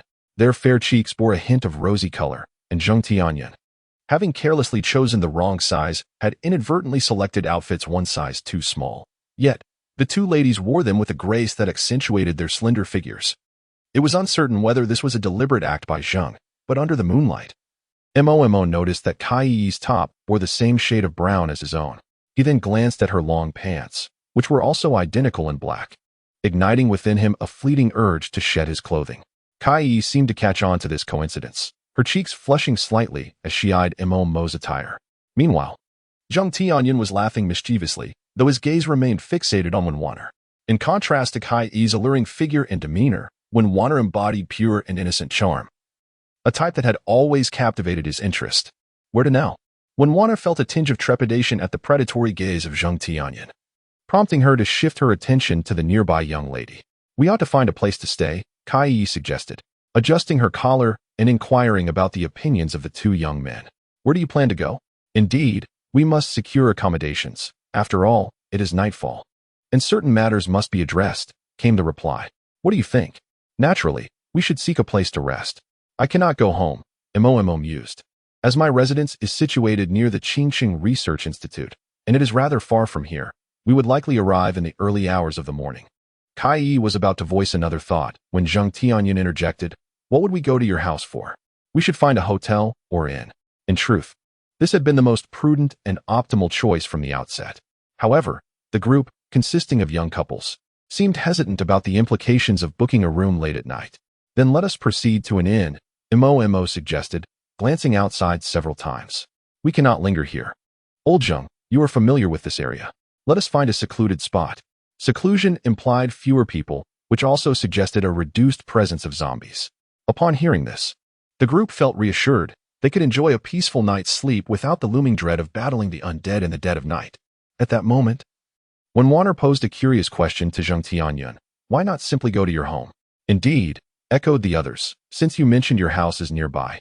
Why not head there directly? Mo was well aware of Zheng Tianyun's home and had gleaned some insights about it. He was aware that Zheng Tianyun had an alcoholic father, a true drunkard who meandered around the neighborhood in a perpetual state of inebriation. He also had a neglectful mother. Indifferent to both the household and her husband, according to Zheng Tianyun, he had never known where his mother actually was or what she was doing. As if she herself were oblivious to her own whereabouts. The only person who genuinely cared for him in that household was his grandmother, who had sadly passed away the previous year, prompting Zheng Tianyun to take several weeks off from school. Most of his classmates remembered this, but only his close friend Mo was truly aware of the reasons behind it. Yet, amidst the discussions, the question remained, where would everyone spend the night? Chapter 9. A Night's Lodging. Let us go to Guangha Alley, Mo suggested, noticing the troubled expression on Zheng Tianyun's face. He turned to Wenwaner and Kai, saying, I have been there before. It is far safer than his home. Wenwaner nodded in agreement, refraining from further inquiries. Though she sensed an unusual tension in the atmosphere, particularly from Zheng Tianyun. After deciding on their lodging, Zheng Tianyun led the group along a winding path to Guangha Alley. Under the dim glow of the streetlights lay a tranquil lane, lined with rows of locust trees already adorned with pure white blossoms, illuminated by the gentle light of the moon, creating an exceptionally pristine and radiant scene. On a typical day, this would have painted a beautiful picture of flowers blooming beneath the moonlight. Now, accompanied by the flickering streetlights, the four of them gazed upon a peculiar pallor and eeriness, reminiscent of blooming locust flowers mocking a world that has long lost its purity and innocence. The street lay in profound silence, devoid of any shadow of a figure. Neither voices nor cries bore any relation to this tranquil alley. The location was indeed remote, yet the proprietor exuded warmth. After all, could one not be enthusiastic when they charge at you upon first acquaintance? You offer your sharp teeth, and in return, I wield my club. This marked Mo's second encounter with the undead. Compared to his initial experience, he not only grew more adept, but also underwent significant psychological growth. Observing the distorted head of the innkeeper, he no longer felt the urge to retch. Instead, he retrieved a cloth from the restroom on the first floor to cover the grotesque visage, a gesture to honor the deceased. Zheng Tianyun contemplated discarding the body, deeming its presence ominous, yet Mo urged him to ascend the stairs, assuring him that he would handle the matter. Without further inquiry, Zheng Tianyun hurried upstairs to prepare dinner, his hunger overwhelming him. Mo, of course, had no intention of disposing of the corpse, as it still held potential utility. Once the four were settled, they began to allocate rooms, the males in one and the females in the adjacent one, gathering for dinner in the boys' quarters.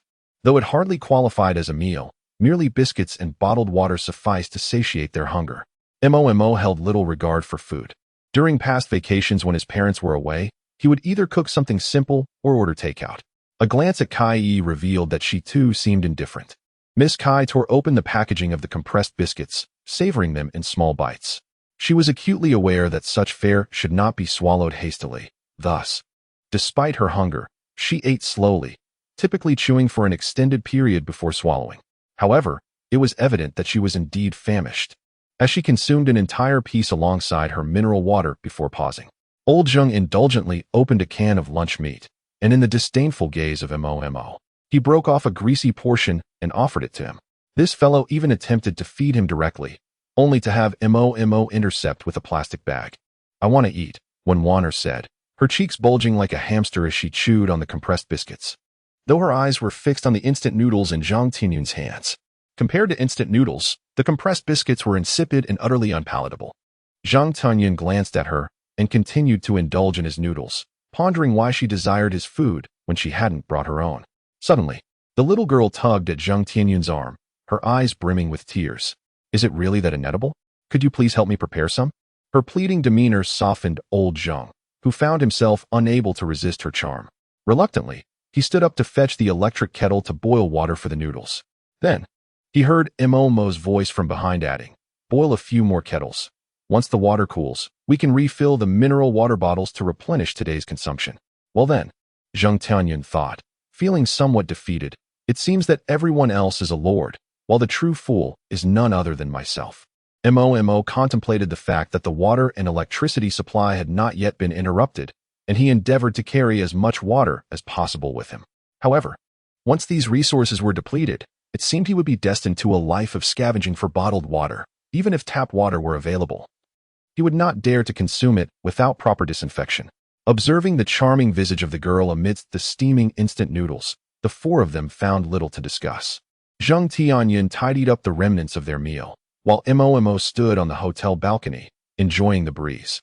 Idly toying with a pack of cigarettes that belonged to Zheng Tianyun, confiscated from him by the bald man the previous day. As he extracted a cigarette and ignited it with a lighter, white smoke billowed into the dark night sky, and the lingering scent on his fingertips sharpened his thoughts. "Old Mo, what do you think of those two girls?" Zheng Tianyun inquired suddenly, sitting on the edge of the bed with his back turned to Mo. "What about you and me?" Zheng Tianyun nodded disinterestedly, realizing that this was not what he truly wished to discuss. Yet it appeared Mo was unwilling to engage in that topic. "Perhaps you'll have the opportunity to visit your parents tomorrow," Kai remarked, gazing at the ceiling while conversing with Wenwaner beside her. "I wish to see my grandparents too," with the conversation shifting away from their concerns for their parents' safety. A heavy silence enveloped the room. "By the way, what do you think of Mo?" Wenwaner suddenly turned to the girl sleeping in the adjacent bed. Wenwaner let out a soft "oh" as she propped herself up against the edge of her bed. "And what about Zheng Tianyun?" she added. "Don't direct all the questions at me," Kai replied, casting a curious glance toward her in the moonlit darkness. "What are your thoughts on him?" Wenwaner found herself momentarily at a loss for words. "I truly do not know," she admitted, and having never been in a romantic relationship, "I am quite uncertain about the nature of boys." Suddenly pausing, she recognized an oddity and turned her gaze towards another girl in the room. "Oh, that's right. Aren't you in a relationship? Why didn't you seek out your boyfriend earlier?" "Let us not dwell on this any longer. Time is slipping away," Zheng Tianyun yawned, adjusting his small blanket. "Good night, Lao Mo, sweet dreams." Mo lay on his bed, staring vacantly at the ceiling, and before long, he could hear Zheng Tianyun's rhythmic snoring as he succumbed to slumber. In their dormitory, when Zheng Tianyun occupied the lower bunk, he would similarly snore as soon as he fell asleep. Though not overweight, it seemed he might have some nasal congestion. Mo had often expressed his annoyance at this aspect of him. Yet, despite the ongoing noise, it strangely offered a sense of solace. At least, amidst the perils of this chaotic world, he had a trustworthy companion by his side. Chapter 10. The Notebook in the Middle of the Night. Zheng Tianyun was roused from his sleep by Mo's movements. As he groggily awoke, he saw Mo getting up to open the door, and, before he could inquire, he drifted back into dreams, utterly exhausted from the previous day's exertions.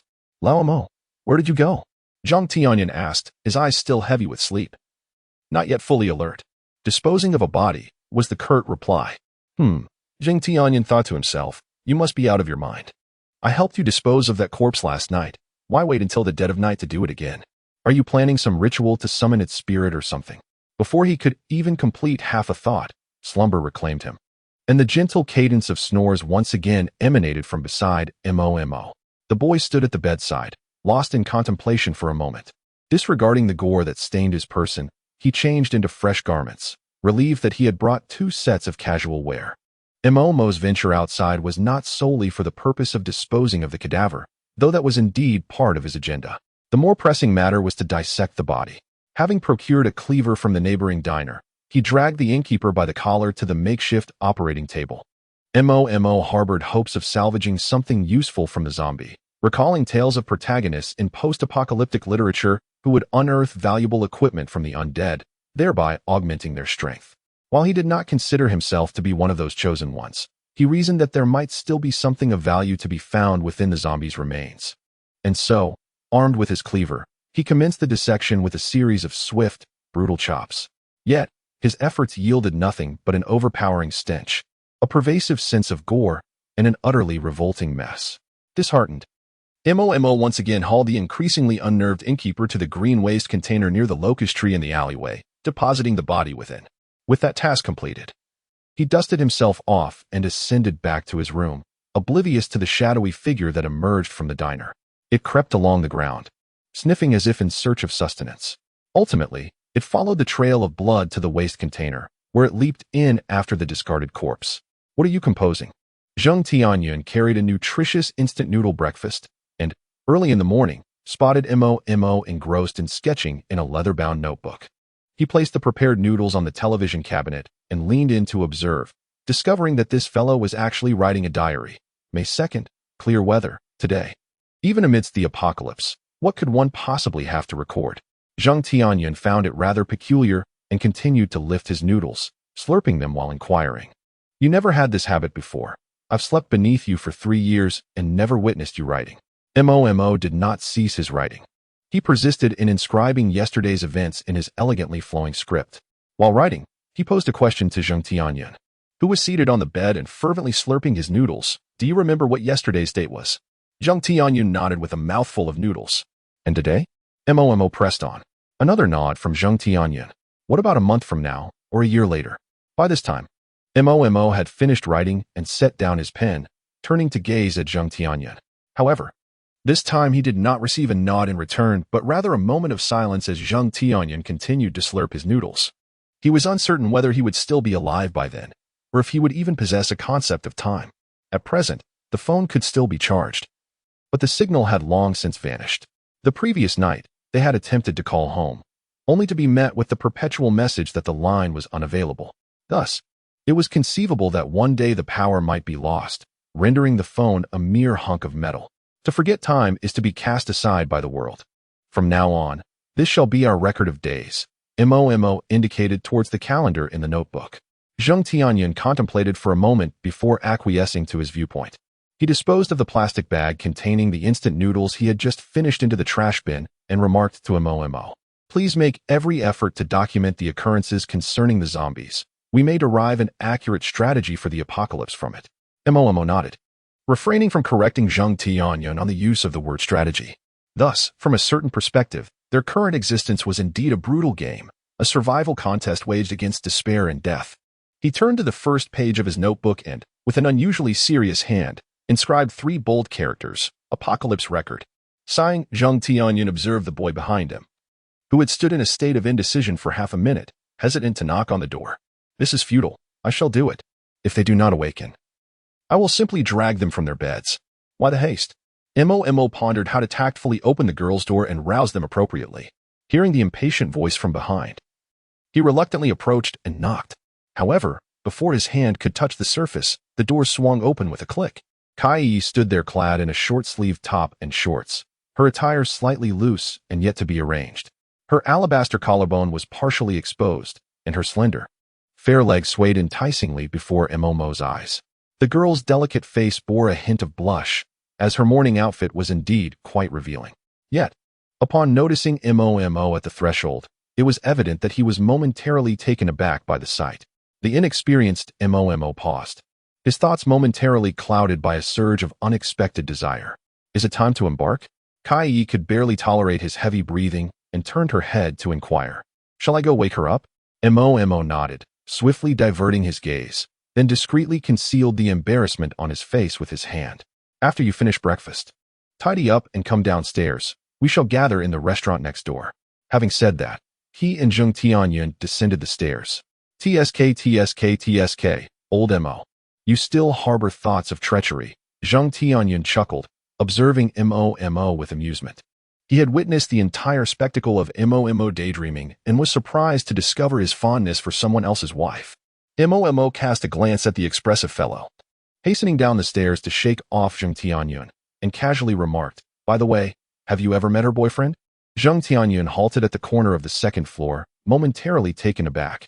Indeed, he had never met him, and neither had anyone else in their class. Meanwhile, time to rise, Kai muttered, bemused by how carefree this girl could be, sleeping soundly despite the circumstances. If you don't get up, a zombie will come and bite your backside. Oh, just let me sleep a little longer, when Warner pleaded, extending her delicate arm to rest on her forehead. Wouldn't it first come for you? You're even prettier than I am. Kai was not preoccupied with the question of beauty. She lightly bit her lip and promptly dragged the girl hidden beneath the covers out, exclaiming, all you do is sleep. Why are you so carefree? What else can I do? When Warner retorted, slightly miffed at being pulled from her cocoon, pouting, if I'm too tense to sleep well, how could I possibly have the energy to outrun zombies? Upon hearing her candid words, Kai was momentarily taken aback, before reluctantly smiling and nodding in agreement. It appeared, just as she had articulated, that excessive anxiety was indeed futile, ultimately only serving to undermine one's own physical well-being. Yet, what connection did this have to her penchant for lingering in bed? Chapter 11. Artwork. The restaurant adjacent to the inn posed little threat, save for a dog, though certainly not of the human variety. The canine was a pastoral breed, panting with its tongue lolling, exuding an air of earnestness. However, a jagged scar marred its forehead, the result of a recent injury. The bloodied wound lent the creature an unsettling aura, though it otherwise resembled any typical domesticated dog. Mo found himself curious about the origin of this pastoral dog, as he had not encountered it the previous night. After observing it for a few moments and confirming its normalcy, he decided to let it be, instructing Zheng Tianyun to procure some materials to tether it to a chair. Zheng Tianyun, perceiving the situation as entirely ordinary, ventured into the area where dog meat was displayed to retrieve a length of rope, securing the dog in a rather elaborate manner. In a fit of creative enthusiasm, he named his handiwork the soul of the dog bound, feeling a sense of satisfaction with his artistic endeavor. Before long, the girls arrived. They took a glance at the dog restrained on the stool. Kai remained noncommittal, while Wenwaner's eyes sparkled with excitement. "Did you do this?" she exclaimed, looking at Zheng Tianyun with unabashed admiration. Her eyes glimmered with enthusiasm as she perceived a kindred spirit in him.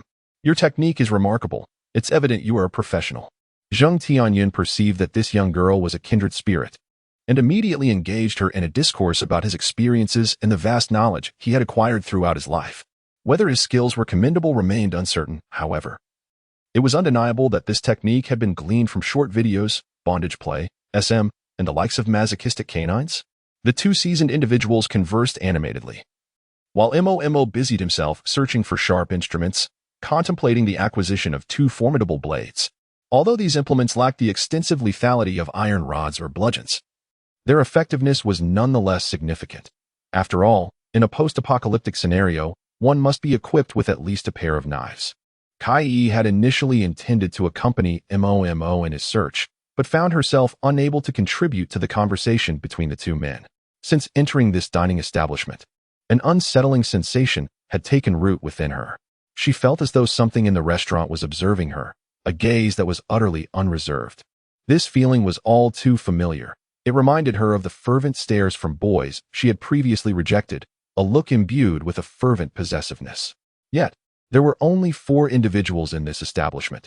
Mo was in the kitchen, his back turned to her, while Zheng Tianyun and Wenwaner continued their lively exchange. She scanned the room, ultimately fixating on a particular stool, growing increasingly convinced that the canine was regarding her with an unsettling intensity.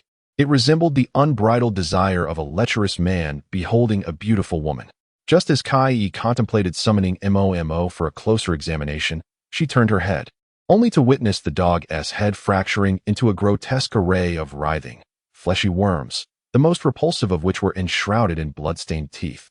As the ropes that had bound it were swiftly severed, the grotesque, gaping maw of the pastoral canine loomed ominously, poised to sink its teeth into Kai's smooth neck.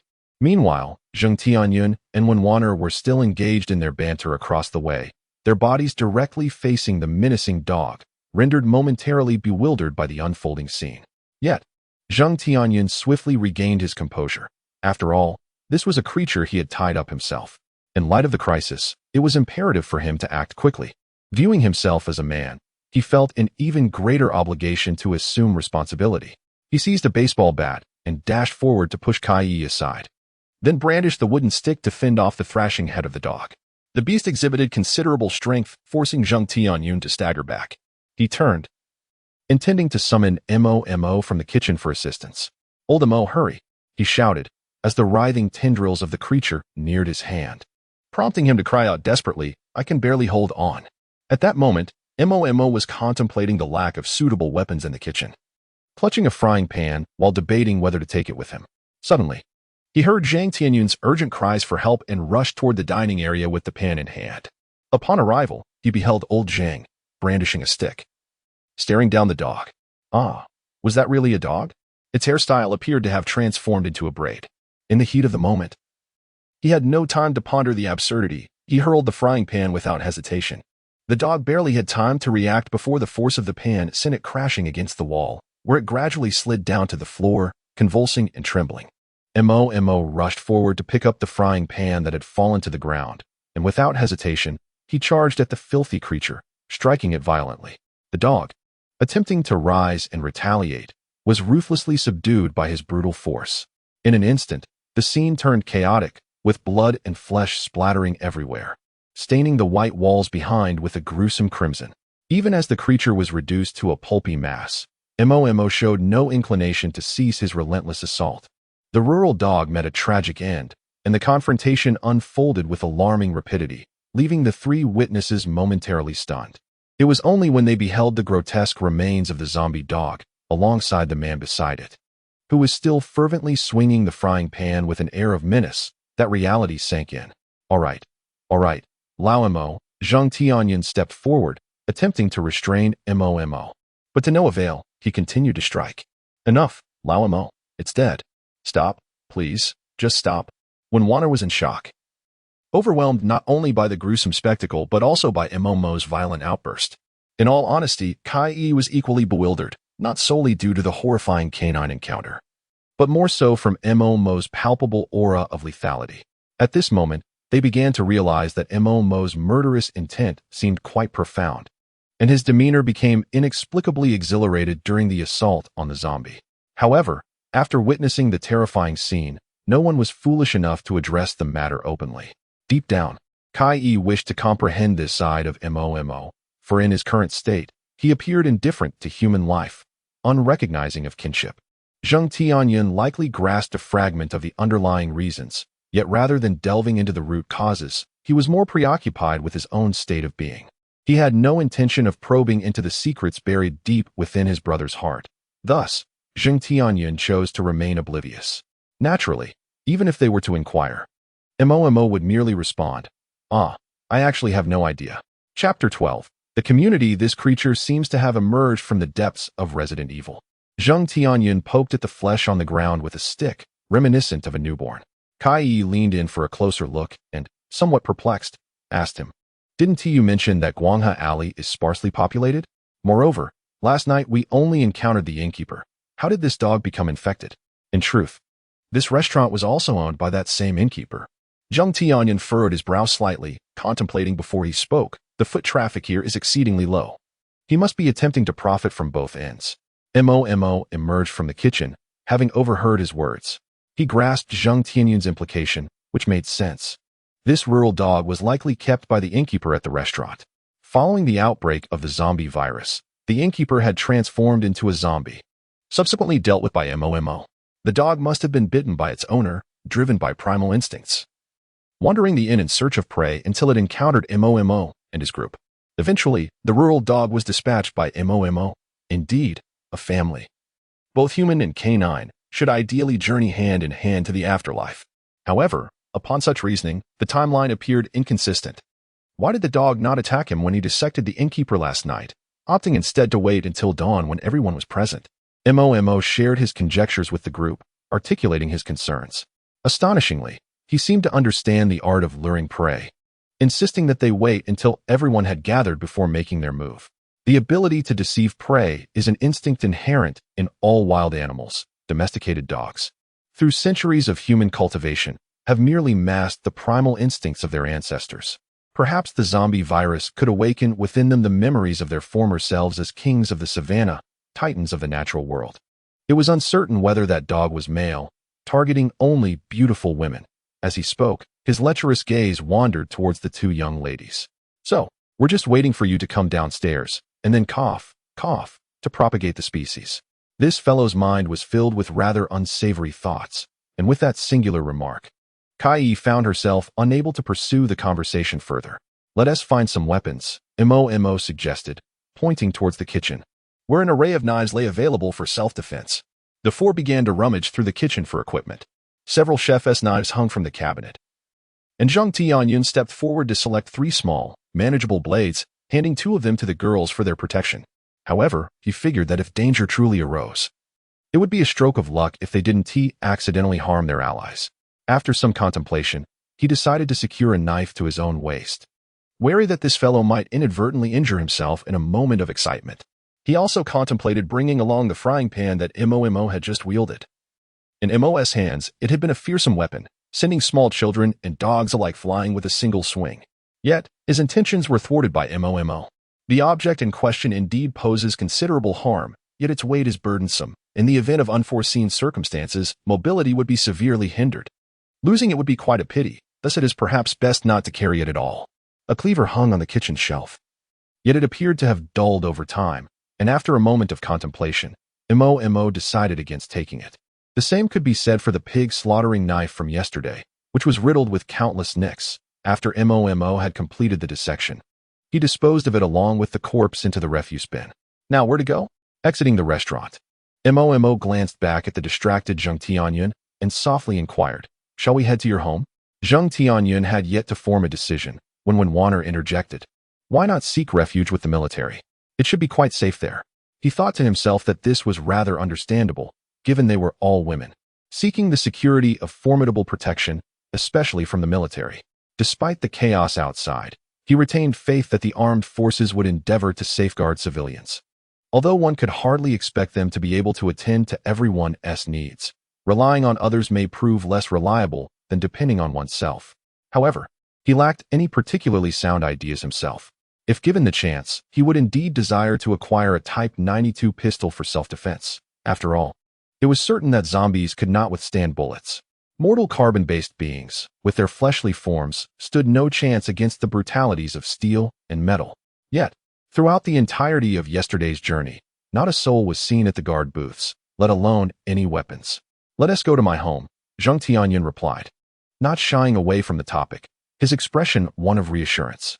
As for what exactly he felt reassured about, no one knew, save for him alone. The four individuals made their way along the path of light to Zheng Tianyun's residential community. Beneath the gentle caress of the sun, the neighborhood appeared eerily tranquil. Yet hidden beneath this facade of serenity lay an unspeakable terror, countless zombies lurking in the shadows.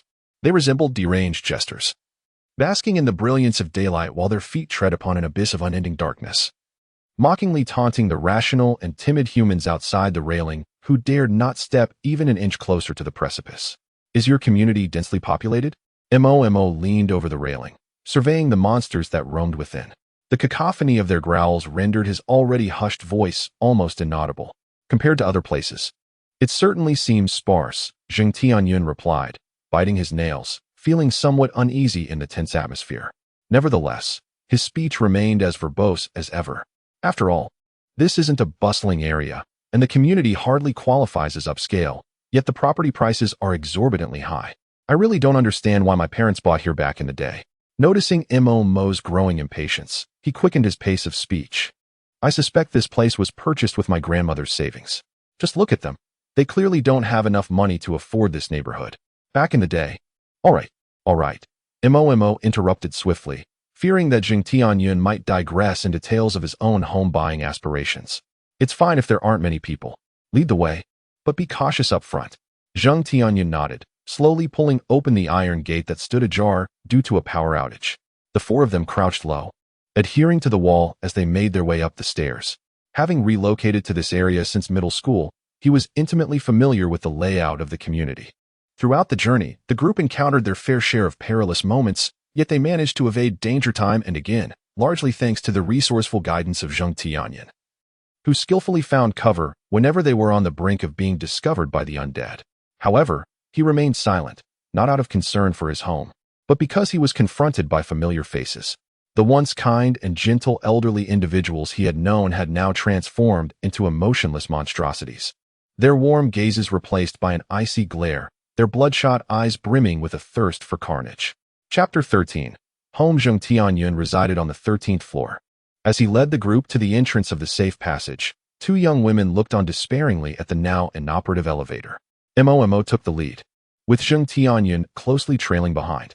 None of them could anticipate what unspeakable horrors might emerge from the corridor doors on any given floor. Upon reaching the 12th floor, a collective sigh of relief escaped their lips, for the destination, room 1302, was within reach. Suddenly, a dull thud resonated from the corridor door beside Kai, which was then forcefully swung open, revealing a decayed, putrid visage that fixated its gaze upon her. The scene was momentarily terrifying. However, Kai did not succumb to panic. Instead, she brandished a small knife, positioning herself defensively against the zombie while subtly signaling to the group that there was trouble ahead. MOMO. Upon hearing the unsettling sounds from the staircase on the 13th floor, turned to discover that the zombie had lunged towards the trailing Kai. Without a moment to ponder, he slid down the banister, delivering a swift kick to the creature's head, only to be propelled against the wall by the force of his own motion. The zombie was kicked outside the corridor door, attempting to rise once more to bite. Zheng Tianyun swiftly assisted the fallen MOMO, turning to the two girls and shouting, "Run! My home is just upstairs. A left turn will lead you there." In truth, reaching his house would prove futile, as Zheng Tianyun lacked a key. Should his home be unoccupied, they would find themselves in a dead end, with zombies on the 13th floor ahead and more lurking on the 12th floor behind. However, he would not allow his companions to be ensnared in such a dilemma. Supporting MOMO, he dashed after the girls, acutely aware of the foul hot tide of the undead closing in behind them. In the dimly lit stairwell, he cast a glance back without hesitation, delivering another kick into the shadows where the figure stirred, followed by the resounding crash of a heavy object hitting the ground. Without pausing to check, he turned and hurried with MOMO to the 13th floor corridor door, where a fire extinguisher box hung on the adjacent wall. Zheng Tianyun opened it, reaching inside with a casual motion, and grasped a key, one left to him by his grandmother, the sole means of entering his home. The four of them rushed to room 1302, as the shrieks from behind echoed once more, accompanied by other bizarre sounds in the corridor. Zheng Tianyun steadied the dazed MOMO with one hand, while swiftly unlocking the door with the other. Once inside, he forcefully shut the door and bolted it. A severed zombie finger fell from the gap between the door and the frame, landing on the smooth porcelain floor of the room, still writhing slowly. Gradually, the nauseating stench of decay dissipated, replaced by the overwhelming aroma of alcohol that enveloped them. The room was empty. Zheng Tianyun placed MOMO on the sofa in the living room, where the coffee table was cluttered with an assortment of alcoholic beverages, most of which had already been consumed. Scattered across the floor were numerous empty cans, and the trash bin, devoid of a bag, contained only fragmented bottles and a small amount of vomit. She noticed Zheng Tianyun entering the bedroom and turned to see Kai crouching down, intently observing Momo's condition. He had regained consciousness. Moments ago, he had leaned against the wall with his elbow, causing a minor bump to his head, which, though disconcerting, was not severe, just a slight dizziness lingered. A noticeable bruise marked his elbow, a result of the oversight in the dimness of the staircase. Zheng Tianyun rummaged through the wardrobe in the bedroom and found a bottle of Qi ointment and a box of Band-Aids. He approached the sofa, assessed Momo's condition, and, satisfied that there were no grave injuries, handed the ointment to Kai. "Please tend to his wounds," Zheng Tianyun said, observing the worried expression on Kai's face. "It's nothing serious. Old Mo often had minor scrapes from playing basketball." Kai nodded and carefully applied the ointment evenly over the reddened area of Momo's injury. The pounding sounds from outside gradually faded, suggesting that the zombies had abandoned their attempts to break in. When Weiner looked curiously at Zheng Tianyun, who lounged on the sofa with a relaxed expression. "Aren't you worried about your parents?" she inquired. Aware that the house was empty, she found it peculiar that this boy, who gazed indifferently at the bottles on the coffee table, displayed such apathy. Zheng Tianyun lifted his gaze, casting a perplexed glance at Weiner.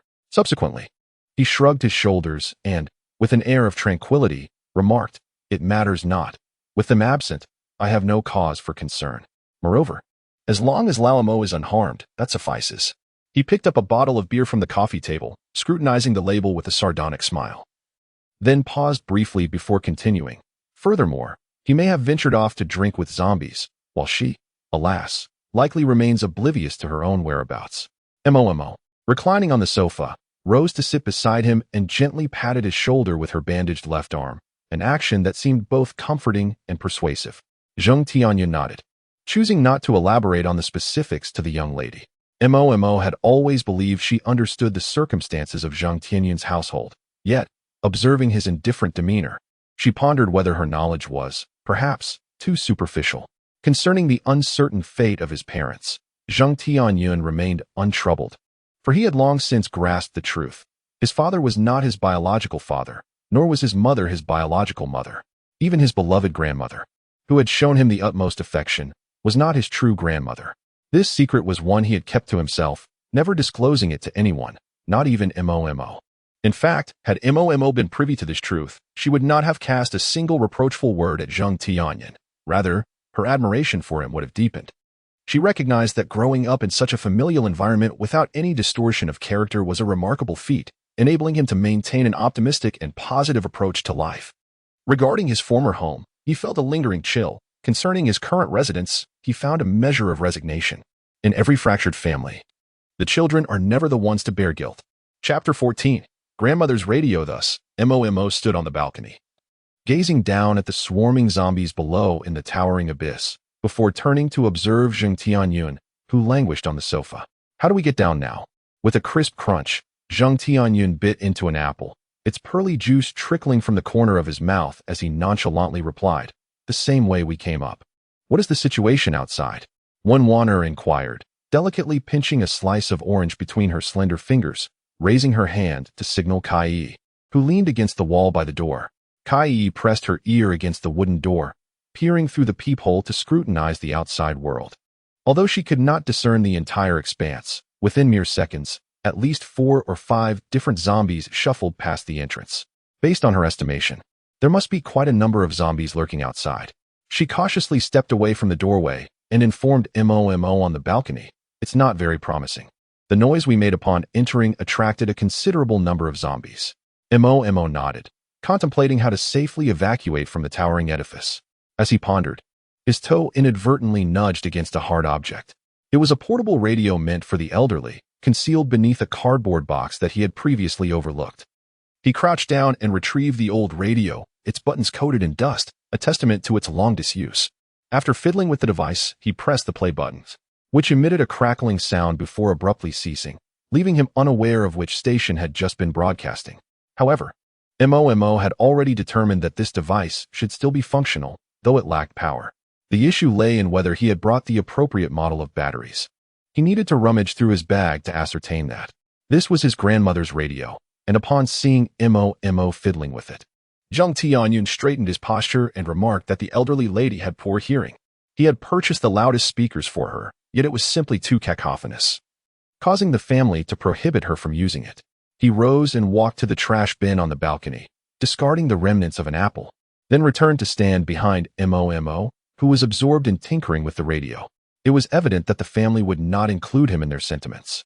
Momo nodded and inquired of Zheng Tianyun whether the device was still operable and if the sound would last sufficiently long. "What do you intend to do with this?" Zheng Tianyun asked, a look of confusion crossing his face, until he realized that Momo was adjusting the volume control. Suddenly, he recalled the faint growl emanating from the entrance. "You can't possibly mean to," Momo responded with a soft affirmative, opening the battery compartment and rummaging through his backpack to produce several boxes of batteries. Fortuitously, he had secured the correct model at the mall. He gently replaced the battery cover, and the screen displaying the time on the radio flickered to life. The time was a year late. It seemed this radio had not been activated for over a year. One could surmise that after the elderly lady's passing, it may have remained silent. Nonetheless, today it was destined to perform once more, to deliver a final melody for its beloved owner's cherished grandson. "Gather your belongings and ensure you take everything necessary." Momo picked a few apples from the coffee table and stuffed them into his bag, reminding himself that one cannot solely subsist on biscuits. Vitamins are essential for the human body. "I will count to 3, 2, 1, and we will burst through the door." The two young ladies glanced at the radio in his hand, comprehending his intentions, and responded with an affirmative before proceeding to gather their items. In truth, there was little to collect, perhaps some fruit, for aside from the wine, the living room held nothing else of significance. "Old Mo, I shall carry the radio," Zheng Tianyun suggested, eyeing the device in Mo's grasp while slipping a photograph into the inner pocket of his backpack. Considering the possibility that Momo might not have the time to flee later, Momo cast a puzzled glance at him, his expression seemingly questioning whether Zheng Tianyun was particularly adept at running. Noticing the look of confusion, Zheng Tianyun assessed his own legs, acknowledging that he likely could not outpace Momo on level ground, but he might be swifter down the stairs. Thus, he resolved to remain in front. The group quickly secured their packs and formed a line, with Zheng Tianyun at the forefront, awaiting Momo's command. 3, 2, 1, go. This moment reminded him of the relay race during the sports meet when he had passed the baton to Mo, although back then, he had scarcely registered what was happening before Mo had already crossed the finish line. However, this time he was alert. Zheng Tianyun flung the door open, only to be met by a grotesque, decaying face staring intently at him from the threshold. Without a second thought, his mind blank. He forcefully pushed the creature aside and dashed into the corridor. The resounding melody of Sunset Red erupted immediately, resonating like a thunderous storm. Mo pressed the play button and placed the radio atop the shoe rack by the door, then dashed fervently after the two young ladies. The creatures in the corridor, upon witnessing four living souls emerging from room 1302, surged forward in a frenzied rush. Yet, before they could reach them, the haunting music from room 1302 echoed once more, leaving everyone bewildered. Which direction should we pursue? The zombies stood momentarily dazed. In that brief lapse, the four had already dashed into the corridor leading to the 13th floor. Mo, trailing behind, secured the door tightly and locked it, leaving only the sound of relentless banging from outside. Zheng Tianyun was oblivious to what lay behind. He had already reached the corner on the 11th floor when he heard the same banging emanating from the 12th floor's corridor. It must be said that Mo was remarkably swift, managing to lock the doors while running. Given the cacophony that enveloped the entire building, the sound of locking was utterly negligible. In an instant, the zombies throughout the building began to revel in the music, swaying their decaying forms while belting out their hoarse howls. After a brief span of mere minutes, the quartet finally escaped the clutches of this zombie-infested edifice. They swiftly veered off into the underbrush to conceal themselves, while the pursuing zombies, having burst through the unit door, found themselves aimlessly wandering the vicinity in search of their lost prey. Mo, maintaining an air of composure, steadily advanced to the forefront to survey the situation outside. Thankfully, the din from the floors above had not penetrated the community below. Zheng Tianyun, hidden in the thicket, leaned against the wall, coughing violently yet attempting to stifle the sound, turning his face a deep shade of purple. The two young ladies were utterly exhausted from running, glancing at the seemingly unfazed Mo ahead, feeling as if their legs were departing from them. Mo approached and gently patted Zheng Tianyun on the back, suspecting that his haste had left him breathless. As he continued to cough softly, she pointed towards the balcony on the 13th floor and remarked, "It was your grandmother who saved us." Zheng Tianyun nodded, gesturing with his hand without speaking, gasping for air, feeling as though he were on the verge of meeting his beloved grandmother. After a considerable pause, he gradually regained his composure and quietly inquired of Mo while fiddling with a leaf before him, "Where do we go now? Should we find a few vehicles first? Isn't your home quite far from here?" In his mind, having concluded matters at his own residence, the next destination was naturally Mo's home. Chapter 15. The garage. Isn't there a motorcycle club in your community? He had previously discussed motorcycles with Mo. Although most conversations revolved around the formidable nature of these clubs, he had also mentioned that upon graduation, they should seize the opportunity to obtain their motorcycle licenses and then ride in style together on the highways. The four of them crouched low, stealthily making their way towards the underground garage.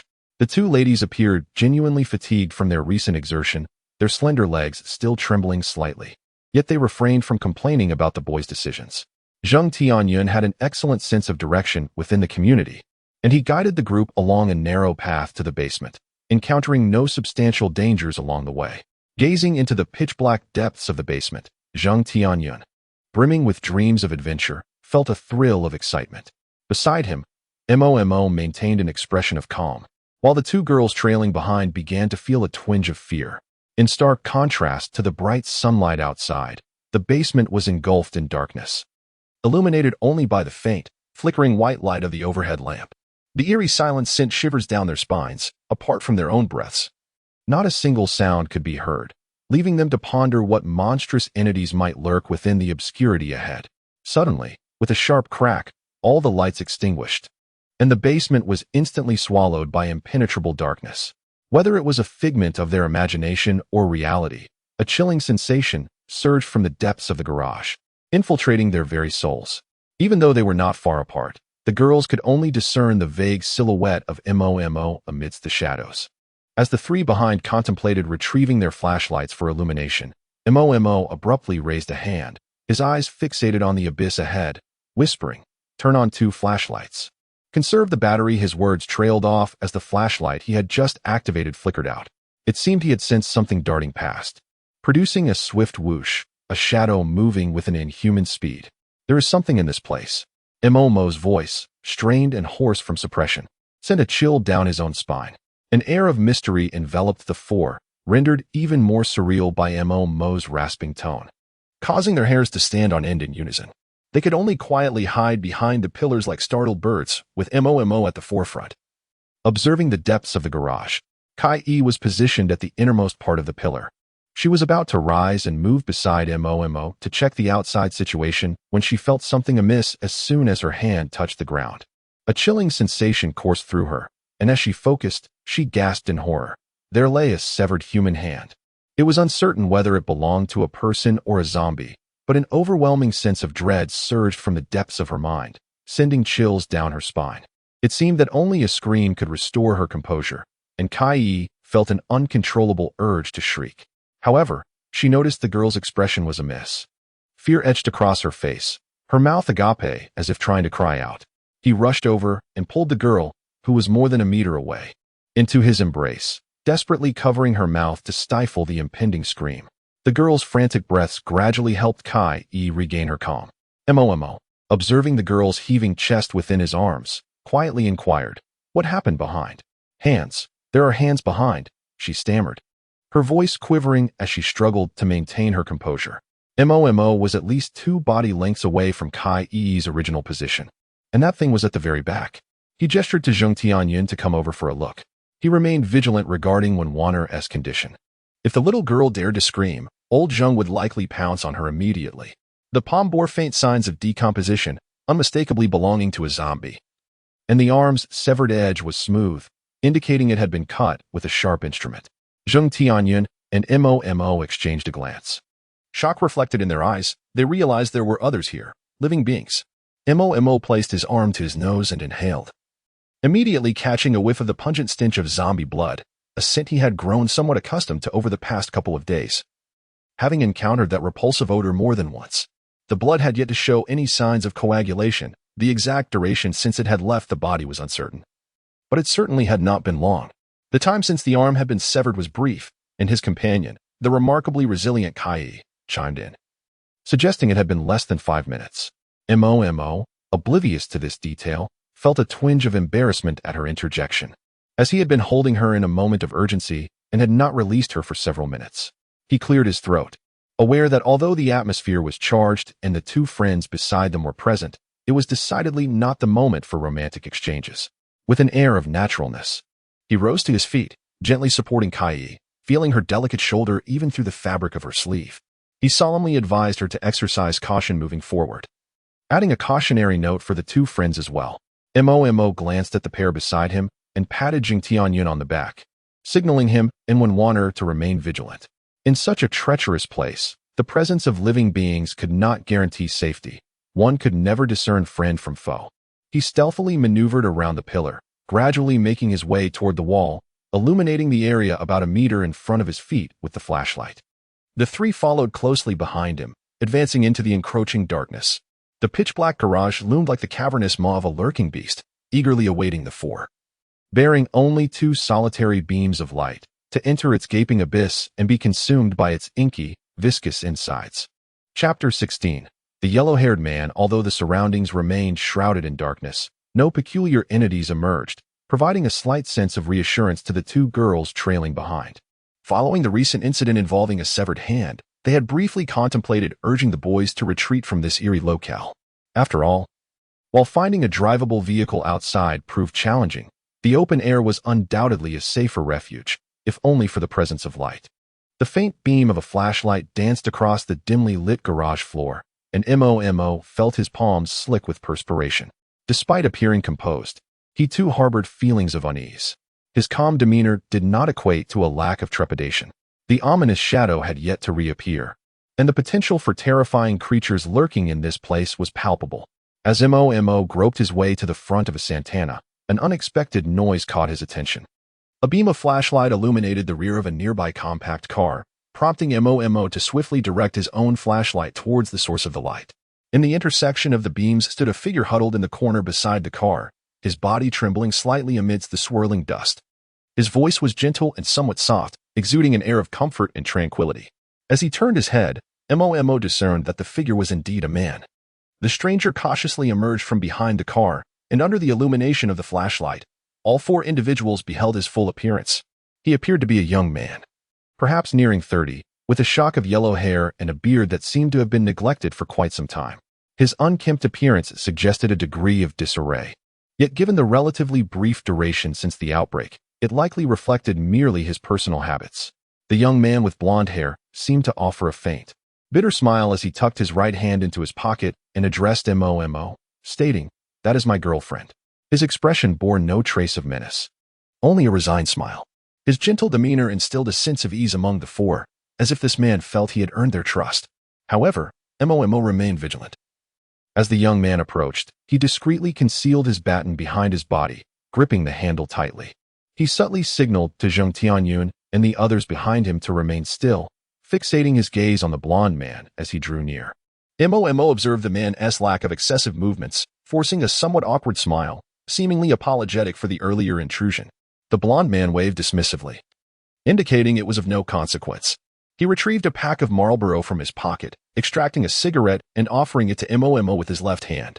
Mo accepted it, holding it in his right hand, yet he refrained from withdrawing his left hand to produce a lighter. Nonetheless, the blonde man appeared unconcerned, lighting a cigarette for himself instead. Under the dim light of the flashlight, Mo noted the man's amusing posture while he lit up, leaning sideways as if deliberately shielding his companions from view. He inhaled deeply, exhaling a cloud of smoke that danced toward the dark ceiling of the garage, then flashed a charming smile at Mo, whispering, "I want to escape this community. There are hardly any living souls left here." However, on the way to the garage, "My girlfriend, she was bitten by a zombie." Before he could finish, his voice caught in his throat. The words spoken were so profoundly moving that they could evoke tears, especially when paired with his slightly trembling shoulders and exaggerated gestures. Both Mo and Zheng Tianyun found themselves rendered speechless. The blonde-haired man, with reddened eyes, glanced back at the two girls behind him, who appeared somewhat softened, and continued his clumsy performance of self-pity, saying, "I had no choice. I initially intended to flee on a motorcycle, but she chased me all the way to the garage, and I had no option but to bring her down with a knife." Mo remained silent, contemplating the veracity of the man's claims, while Zheng Tianyun, standing behind him, interjected with a question, "What about you? Were you bitten by a zombie?" The blonde man hesitated for a moment before dismissively waving his hand, asserting that if he had been bitten, he wouldn't be standing here conversing with them. "I prefer an electric motorcycle, one with a quieter engine," he added, though his knowledge of motorcycles was limited to a few models Zheng Tianyun had mentioned before. Zheng Tianyun had even shared some driving tips with him. Yet Mo suspected that this man only had a superficial understanding, and he himself was even more lost, likely lacking any knowledge at all. Upon hearing that an electric motorcycle was mentioned, the blonde man eagerly responded, "Yes, I can provide a vehicle for you, but you must agree to one condition." "What condition?" Mo inquired, lifting a Marlboro to his nose to take a whiff. "Go on. You all have weapons," the blonde man said, visibly anxious, his gaze shifting from Mo to the garage, as if he were wary of something lurking there. "I yearn to depart from this wretched place with you." After some contemplation, Mo concurred. However, as Zheng Tianyun trailed behind the yellow-haired man, he swiftly whispered into Zheng's ear, "This man is suspicious. Exercise caution." Others may have been oblivious, but he was acutely aware that the entities in this place were not limited to just the yellow-haired man. Unfortunately, old Zheng was entirely preoccupied with his motorcycle dreams, and due to Mo's rapid speech, he failed to grasp the warning, merely nodding symbolically to feign comprehension. What malevolent presence lurked in the shadows of the garage, fixated on the group? Chapter 17. The motorcycle dream. The quartet followed the yellow-haired man to retrieve the motorcycles. This location boasted a motorcycle club, with an array of stylish bikes parked in the shed. The yellow-haired man animatedly pointed out several of them, spitting out words in excitement. "These are all from that club. This is the new National Standard Horizon. This is the National 4 fuel-injected model. And this is the latest V6. Zheng Tianyun, gazing at the motorcycles with gleaming eyes, inquired whether they had any Yamaha bikes, as they were particularly suited for the current situation due to their low noise, making them less likely to attract zombies, along with their rapid acceleration. The man, with his right hand tucked in his pocket and his left hand gesturing towards a few motorcycles, replied cheerfully, "Of course. This imported R6, and also an R3. Zheng Tianyun then asked him if he had keys for all the bikes here. The man chuckled, saying, "Certainly. I was the administrator here before. Whenever the owners were unavailable, they would ask me to maintain their motorcycles." Zheng Tianyun nodded, acknowledging that there was indeed nothing fundamentally flawed in what he had said. It all adhered to common logic.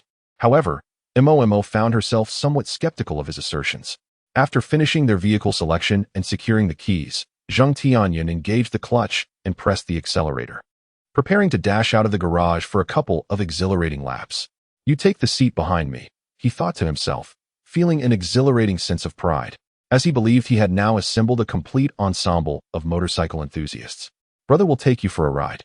When Warner was mildly astonished by this typically unreliable character. She had not anticipated that Zheng Tianyun possessed the ability to ride a motorcycle. The bike was somewhat high, and despite her long legs, she struggled several times to mount it. Unbeknownst to her, Zheng Tianyun discreetly lent a helping hand to elevate her. He presumed that Momo was also prepared. Yet he was certain she would not possess the same cunning to seize small advantages as he did. To his dismay, he realized that the previously present Huang Mao had inexplicably vanished.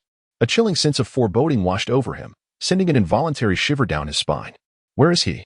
Zheng Tianyun glanced at Warner, who sat behind him, and asked curiously, "Did you see him just now?" Warner, who had just been marveling at Zheng Tianyun's motorcycle skills, turned to look upon hearing his question, and a cold sweat instantly broke out upon her brow. For she spotted Huang Mao in another position, having mysteriously moved to the left side, his body beginning to contort in an eerie manner. She urgently tugged at Zheng Tianyun's sleeve, urging him to glance to the left. To their horror, Huang Mao executed an unfathomable motion. His body twisted at an unnatural angle, and his head rotated in a grotesque 360-degree turn, defying the limits of human capability. The pair of faded glasses fixed their gaze unwaveringly upon Zheng Tianyun. Soon, crimson veins crept across his eyes, and his pupils gradually constricted. Bubbles of blood escaped his lips as he murmured softly, "I do not wish to die. I do not wish to die." While he clung to life, Zheng Tianyun found himself grappling with thoughts of death. It dawned on him that this was, indeed, a living corpse. He spotted a motorcycle with its headlights ablaze, two vibrant figures mounted upon it, and they charged directly towards him, their growls drawing nearer. Zheng Tianyun was ill-equipped, having no formidable weaponry on his person. The two clubs lay in Momo's grasp, and his small knife was far from ready to be drawn. It was too late to leap from the vehicle, and without hesitation, Zheng Tianyun swerved the motorcycle's front, accelerating towards the blonde-haired man. The brisk, chilling wind of the underground garage whipped across Zheng Tianyun's cheeks, mingling with the fetid scent of blood emanating from the undead.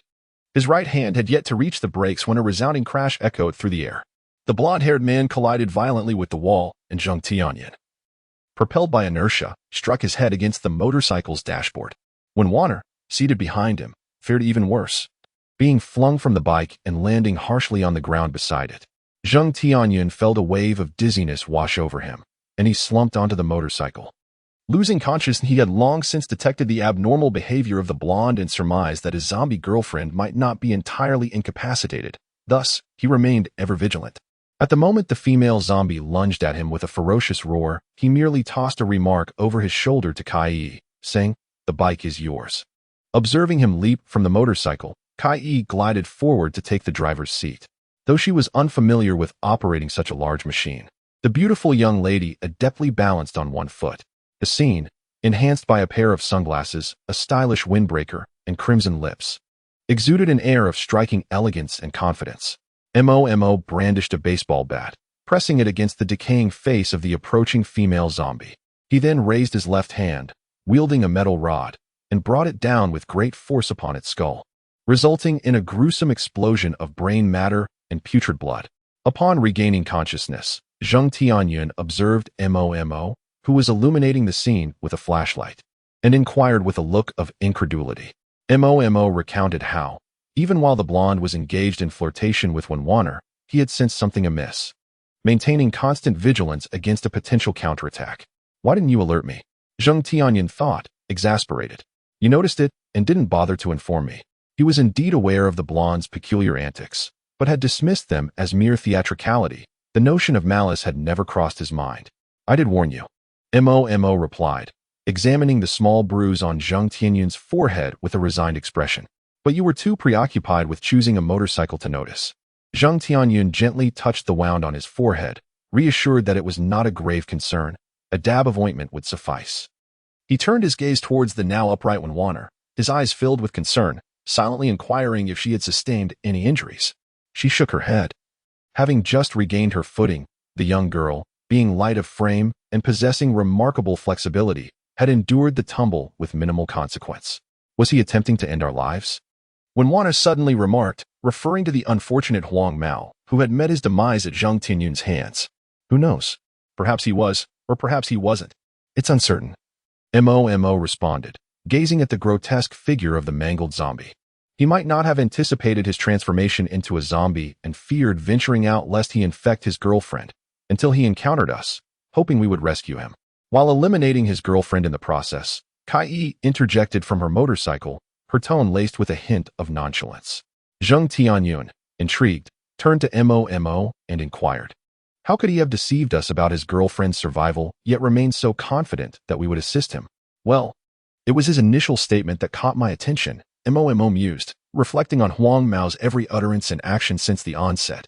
After a moment's contemplation, he continued, "Students typically do not overstep boundaries. Even when realizing they have been deceived, they bear no grudge, at most engaging in quiet murmurs amongst themselves." Zheng Tianyun nodded in agreement as he rose slowly to his feet, lamenting, "What a pity. Had he not been infected, perhaps all would have been different." The four individuals refrained from discussing the matter further. They discovered an additional car key attached to Huang Mao's waist pouch. Zheng Tianyun rode off on one of the sleek, all-black new V6 motorcycles from the parking shed. Following the recent events, his inclination to be particular about the vehicle had diminished. Nevertheless, this motorcycle exuded a commanding presence, perfectly suited for a tall man like him. Mo and Zheng Tianyun engaged the clutch and shifted gears, maneuvering the motorcycle as they emerged from the shadowy underground garage into the brilliant midday sunlight. However, even as they escaped the darkness, the sinister aspects of humanity were inescapable. The four seated upon the motorcycle began to grasp a profound truth. In a world threatened by the specter of annihilation, human nature often proves to be the most fragile element, and perhaps the true terror in this perilous realm lies not in zombies or viruses, but in the human heart. "Speak up. What did you say?" The fierce wind howled past their ears, accompanied by a cacophony of distant roars. Observing the scattered throng of corpses ahead, Mo and Zheng Tianyun leaned forward, skillfully swerving the motorcycle as they navigated through the chaos on Linghua Avenue in the Falu district. The zombies ahead, caught off guard, barely registered their presence before two swift shadows darted past. The pursuing zombies, realizing the futility of their chase against such velocity, soon relinquished their pursuit. Ultimately, even in the form of a zombie, the limitations of human strength could never rival the capabilities of machinery. "I live nearby," Kai said, tightly embracing Mo's waist from behind. Her delicate face flushed as she playfully tugged at his ear, the warmth and sweet fragrance unique to a girl enveloping him. "I wish to visit Grandma and Grandpa," she expressed.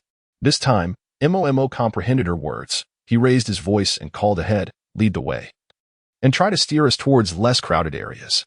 Kai was not like Zheng Tianyun, who had resided in his neighborhood for 5 or 6 years. In contrast, Kai had only moved in with her grandparents during her first year of high school, previously studying elsewhere and often staying in the dormitory, rendering her unfamiliar with this locale. Suddenly, as they approached an intersection, Mo abruptly slammed the brakes. Zheng Tianyun nearly collided with him, barely stopping in time. Anxiously, he shouted, "Old Mo, what is happening up ahead?" To his surprise, he saw Mo leaning on his left foot, maneuvering the motorcycle's front wheel. And without uttering a single word, he swiftly turned and fled. What sent chills down their spines was the sight of countless corpses thrashing about behind the massive truck, seemingly intent on overturning the several-ton vehicle. Many zombies had already squeezed through the truck's gaps, some even appearing disfigured, as if their limbs had been crushed in the process. Good grief. Zheng Tianyun gripped the handlebars, his feet braced against the ground, cursing as he turned the bike around, exclaiming, "This is turning into a veritable tide of the undead." With Kai pondered for a moment while embracing his waist and said, "Let us turn up ahead. Travel a few kilometers, and then make a right turn. I just wonder if that area we passed was entirely engulfed by a horde of zombies. With that, Mo pressed down on the throttle, shifting gears to accelerate, leaving Zheng Tianyun behind. If all else fails, he could always turn back. A few minutes later, he beheld an endless expanse of a massive zombie horde, along with Zheng Tianyun, who was desperately shouting from behind. What the hell, Mo? What kind of route are you leading us on? Zheng frantically twisted the throttle.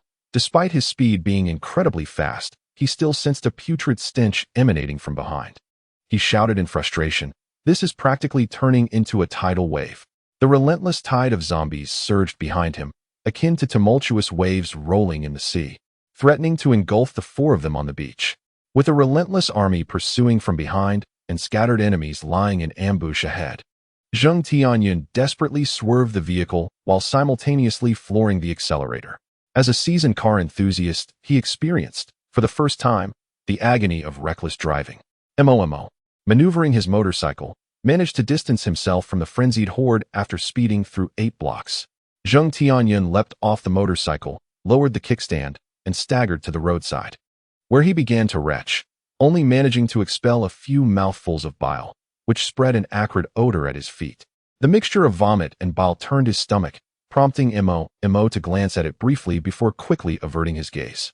He wiped his mouth with his arm, smacked his lips, and plopped down beside Mo, looking utterly disheartened. Suddenly, an unexpected figure lunged at me. I inhaled sharply, accelerating just in time to shake him off. Now my mouth is filled with a nauseating, sour taste, utterly revolting. As I spoke, the urge to vomit resurfaced. Beside me, Wenwaner gently patted my back with her small hand, unfazed by the sweat that drenched my face and hair. How much further do we have to go? I turned to glance at Kai, who sat behind me, her expression somewhat dazed as she stared in the direction of the residential complex. Let him rest a moment before we continue, I thought. Just as I was about to nod in agreement, I froze in disbelief. Wait, have we already arrived? Observing her intently examining the apartment buildings, it dawned on me that, by sheer coincidence, I had indeed brought us to our destination. Old Mo, this time you better lead the way, Zheng Tianyun remarked, clutching his stomach and looking at me with exasperation. If this continues, I shall no longer accompany you. I glanced at him, then echoed the words of the girl behind me. We've already arrived. Already arrived? Zheng Tianyun took a full 3 seconds to process this before leaning in, his voice tinged with nervousness. So, you were guiding us while running? Indeed, I replied. Everything was part of my plan. The old community was not expansive, exuding a sense of nostalgia unique to 2 decades past. The gray walls housed a few families with security doors, and the complex consisted of only 7 or 8 buildings, allowing one to traverse from one end to the other within mere hundreds of meters. Tell me, I turned to Kai, who was whispering softly against the wall. Did your grandfather serve in the military? Kai nodded gently. This residence had been allocated to retired veterans during the relocation. It comprised 2 bedrooms and 2 living rooms, typically occupied by an elderly couple and their granddaughter. In truth, this arrangement was quite favorable. Otherwise, her parents, who work far away in the esteemed city, would have to expend resources on purchasing a home. She mentioned that her elders have always regarded their military uniforms with great pride, meticulously folding and storing them in the living room cabinet, a practice they have maintained for quite some time. Kai and Mo exchanged a few hushed words before falling into silence, her expression revealing a hint of concern, prompting Mo to refrain from further inquiries. After all, he too was preoccupied with thoughts of his parents' safety. It was only natural for a young woman to worry about her elders. Chapter 19. The elderly. The neighborhood was eerily quiet, resembling a place untouched by human life. Not a single living soul, nor even the faintest shadow of a zombie, could be disowned. The group, once cautiously navigating through the shadows, now strode boldly towards the entrance of the building. The structure was modest in height, with Kai residing on the 4th floor, which housed only 2 apartments on the ground level. As the 4 reached the final step, Mo, who had been leading the way, suddenly paused. The hallway was narrow and dimly lit, making it difficult for the 3 following him to discern the situation ahead. Shoo! Lower your voices. There is a zombie corpse here. A zombie corpse? The 2 girls exchanged furtive glances, pondering the possibility of living beings in this forsaken place. Upon confirming that the entity on the ground had indeed met its demise, Mo stepped aside, allowing them to see the decaying body. It was then that he noticed Kai covering her mouth in shock. This is our neighbor. She gazed at the person lying flat on the ground. furrowing her brow as she murmured, "He is the son of Aunt Lou next door." As she spoke, she rummaged for her keys, intending to unlock her own door. In that moment, Kai desperately wished that the person inside could hear the footsteps outside and open the door, allowing her to rush into her grandmother's embrace and see her grandfather's gentle smile within. However, just as her key was about to touch the lock, Momo abruptly interrupted her with words. "Kai, hold on." Noticing her emotional instability, Momo quickly called upon Wenwana to restrain the girl who was about to open the door, urging her not to let her proceed. No one knew whether the kind old man behind that door awaited them or if it concealed a perilous hell, or perhaps a grotesque scene of bloodshed. Upon hearing this, Wenwana swiftly stepped forward to tightly embrace Kai. Both young women lacked considerable strength, and after a few futile struggles, Kai ceased her efforts. Casting a puzzled glance at Momo, he did not meet her gaze. Instead, he and Zheng Tianyun crouched down, meticulously examining the corpse before them. Though neither were professionals, a careful inspection would surely reveal subtle details. The surface of the zombie's body appeared intact, without any visible wounds, until Momo parted the dark hair obscuring its forehead, revealing a small hole at the center of its brow. Upon this discovery, Zheng Tianyun immediately lifted his head to exchange a knowing glance with Momo, both of them simultaneously pondering a single thought. This creature had been dispatched with a single, lethal blow. Zheng Tianyun had witnessed Momo eliminate zombies on numerous occasions. Their corpses were mostly either skulls cracked open or chests exploded, the horrific sight unbearable to behold. It was their first encounter with such intact bodies. These individuals were likely victims of gunfire. As Zheng Tianyun touched the concave area of the zombie's brow, he exchanged a meaningful glance with Momo. Arriving at this somber conclusion, Momo, with a profound gaze, nodded slightly, yet he was unable to discern the caliber of the firearm that had left such wounds. However, the presence of firearms here greatly suggested that modern military forces had previously visited this place. Momo rose and surveyed the three individuals before him, conveying this crucial information to the two girls.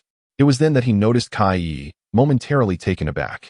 Just downstairs, she had mentioned that her grandfather was a retired veteran. Could it be that military personnel came here specifically to escort her elderly family away? If that were the case, the old man's previous position must have been more significant than merely serving as a soldier. "What rank did your grandfather hold in the military?" Momo inquired gently, observing the girl, who was gradually calming down in Wenwana's embrace. "I'm not entirely sure," Kai replied, shaking her head, her mind in a bit of disarray. However, she did recall a few details. "During the New Year, I saw soldiers in uniform visit my home to pay their respects. They even saluted my grandfather." "Is that so?" Momo mused, pinching his brow in contemplation. The information provided by the zombie corpses was indeed limited. Even when considering Kai's words, he could not ascertain with certainty whether this place had been an area of military rescue. However, upon witnessing Kai's anxious demeanor, he felt compelled to proceed to the door. "Promise me one thing," Momo said earnestly, gazing into her slightly reddened eyes. "No matter what lies within, you must choose to accept it, all right?" Kai nodded, allowing Wenwana to release her grip. At the doorway, she took a deep breath, her hands trembling as she inserted the key into the lock. With a crisp click, Momo tightened his grip on the iron rod, his gaze fixed on the entrance, wary of any potential monsters that might leap forth. Yet, the room was devoid of life. The kind-hearted grandfather was absent, as were the meals lovingly prepared by her grandmother. In the dimly lit space, the wooden sofa and armchair remained, their familiarity starkly contrasted by the absence of their owners, causing tears to well up in Kai's eyes. Nevertheless, this resilient girl refrained from shedding tears, for her grandfather had once imparted the wisdom that one should never weep, even in the face of bloodshed. Perhaps out of habit, she opened the shoe cabinet to retrieve a pair of slippers. However, upon glancing inside, she froze, for two pairs of shoes were missing. Her grandparents had owned very few shoes, embodying the simple ideals and lifestyles of their generation. While contemporary individuals often seek to replace worn-out footwear, her grandparents would merely consider mending them. Thus, Kai immediately noticed the absence of two well-worn and patched cloth shoes. "What's wrong?" Momo inquired gently, observing the girl lost in thought as she stared into the shoe cabinet, concerned that she might once again succumb to her emotions. "Shoes," Kai whispered softly, simultaneously turning her body to indicate to Momo to take a look. "My grandparents' shoes are missing." Mo leaned forward for a closer inspection and indeed noticed two conspicuous gaps among a row of slippers, evidently the place where the elderly had once placed their shoes. Didn't you mention that your grandfather had a military uniform? Mo pondered before gesturing for Kai to search for it. The uniform was typically easy to find, always displayed on the living room counter, yet upon Kai's approach, she discovered that it was entirely absent. The counter stood desolate, occupied only by an empty photo frame, devoid even of the family portrait that once graced it. However, at that moment, the flicker of hope within her heart, akin to embers that refused to be extinguished, began to quietly awaken and rekindle. Don't worry, Mo reassured her, gently patting the girl's shoulder with a faint smile. It seems we were not mistaken. Your grandparents should be safe. Kai wiped a tear from her eye, a smile gradually blossoming on her face, the best news she had received in days. Perhaps they simply did not wish to remain here, clinging to a hope that would ultimately transform into her concern, or even a nightmare. Yet, they had hardly enough time, perhaps no opportunity at all, to leave behind any memento for her before being taken away from this land of the undead. Chapter 20. The Interloper. I've run out of rice. Gazing at the empty rice container, Kai sighed helplessly, reflecting on the simplicity of that elderly couple. To her astonishment, they had taken the rice with them when they fled, leaving not a single grain for their beloved granddaughter. Seizing the last moments of available electricity, she intended to prepare a few final warm meals for herself and her friends, only for this modest aspiration to be shattered by her grandparents' hands. As she pondered this, a delightful aroma of rice wafted from the living room. Stepping out of the kitchen, she beheld Zheng Tianyun reclining on the wooden sofa, his laughter echoing with unrestrained glee. Oh ho ho, what are you staring at? The moment he had opened his self-heating meal, he had begun to flaunt it. When they had been offered meals at the market, they had declined, but now, the envy was palpable. It was only now that Mo realized she was the truly mundane one, while others remained ensnared in the era of compressed biscuits. Zheng was the first to encounter a warm meal, indeed, a person liberated from base appetites. Old Mo, would you like a bite? Zheng Tianyun smirked, playfully twirling a piece of chicken in front of her with his chopsticks. I know you desire it, don't you?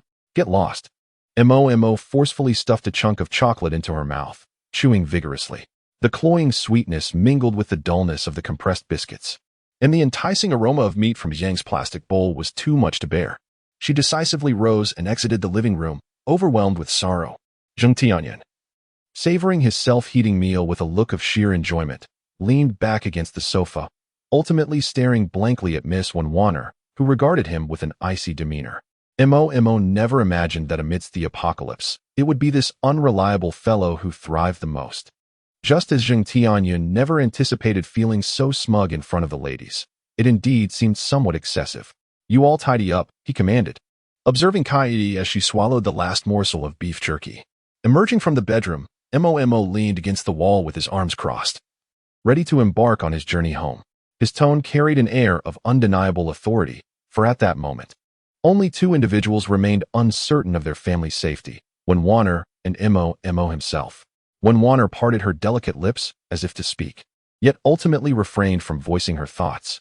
In truth, her residence was conveniently located by the entrance of Qinghe Bridge.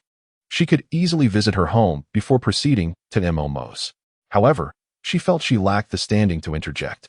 Zheng Tianyun, standing nearby, noticed her hesitation.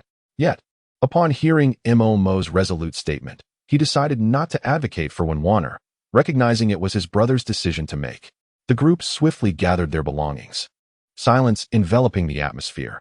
Even the usually loquacious Zheng Tianyun remained mute, understanding that Mo was not in the mood for jest. Qingqing boasted an iron chain bridge that connected Fulix District and Qingshui District, beneath which flowed a mighty river. In Mo's recollection, aside from occasional dry spells in the spring and summer downstream, he had never heard of the river's flow being interrupted. This Qinghe had nurtured generations of Qiqing residents. The Qiqing Institute of Pharmaceutical Research lay just a few kilometers downstream from the iron chain bridge, and Mo's home was situated nearby. He held steadfast to the belief that his parents would be waiting for him there. The road was still teeming with zombies, and both Zheng Tianyun and Mo could only be considered novices on motorcycles. As they approached the highway entrance, a middle-aged man with rectangular glasses suddenly emerged from the roadside. He raised his arms, calling out in an attempt to stop Mo's motorcycle, seemingly hoping to escape with his family. Beside him, a middle-aged woman, even more theatrical, ran into the middle of the highway, arms wide open. Attempting to seize Momo's vehicle as it approached, Momo thought to himself how absurd it was to attempt to halt a vehicle in such a perilous place.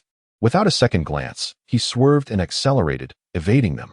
The roar of the motorcycle echoed past the man, the speeding tires showering him with dust. Leaving the middle-aged man fuming, stomping his feet in frustration as he muttered curses under his breath. "Unruly brat, curse your lineage," in stark contrast to the man's pretentious demeanor.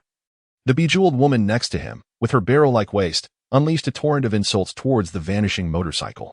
Just as their vitriol filled the air, a sudden flurry of blaring horns erupted from behind.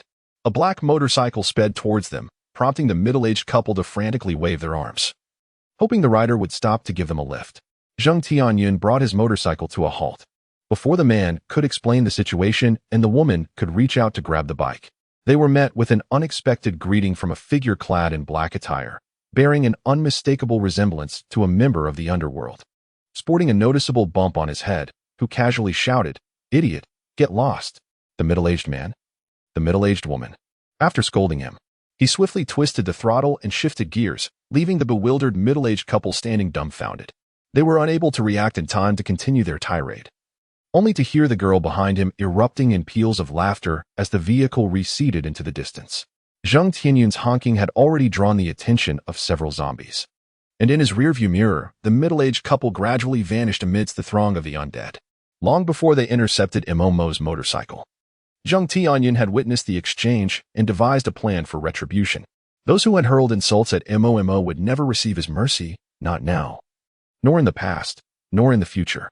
Yet at this moment, Zheng Tianyun was relentless in twisting the throttle, desperately accelerating, as Momo was on the verge of slipping from his line of sight. Was it truly so amusing? The wind resistance was formidable, and as Zheng Tianyun grinned, feeling the vibrations from behind him, he discovered that the delightful young lady was still laughing.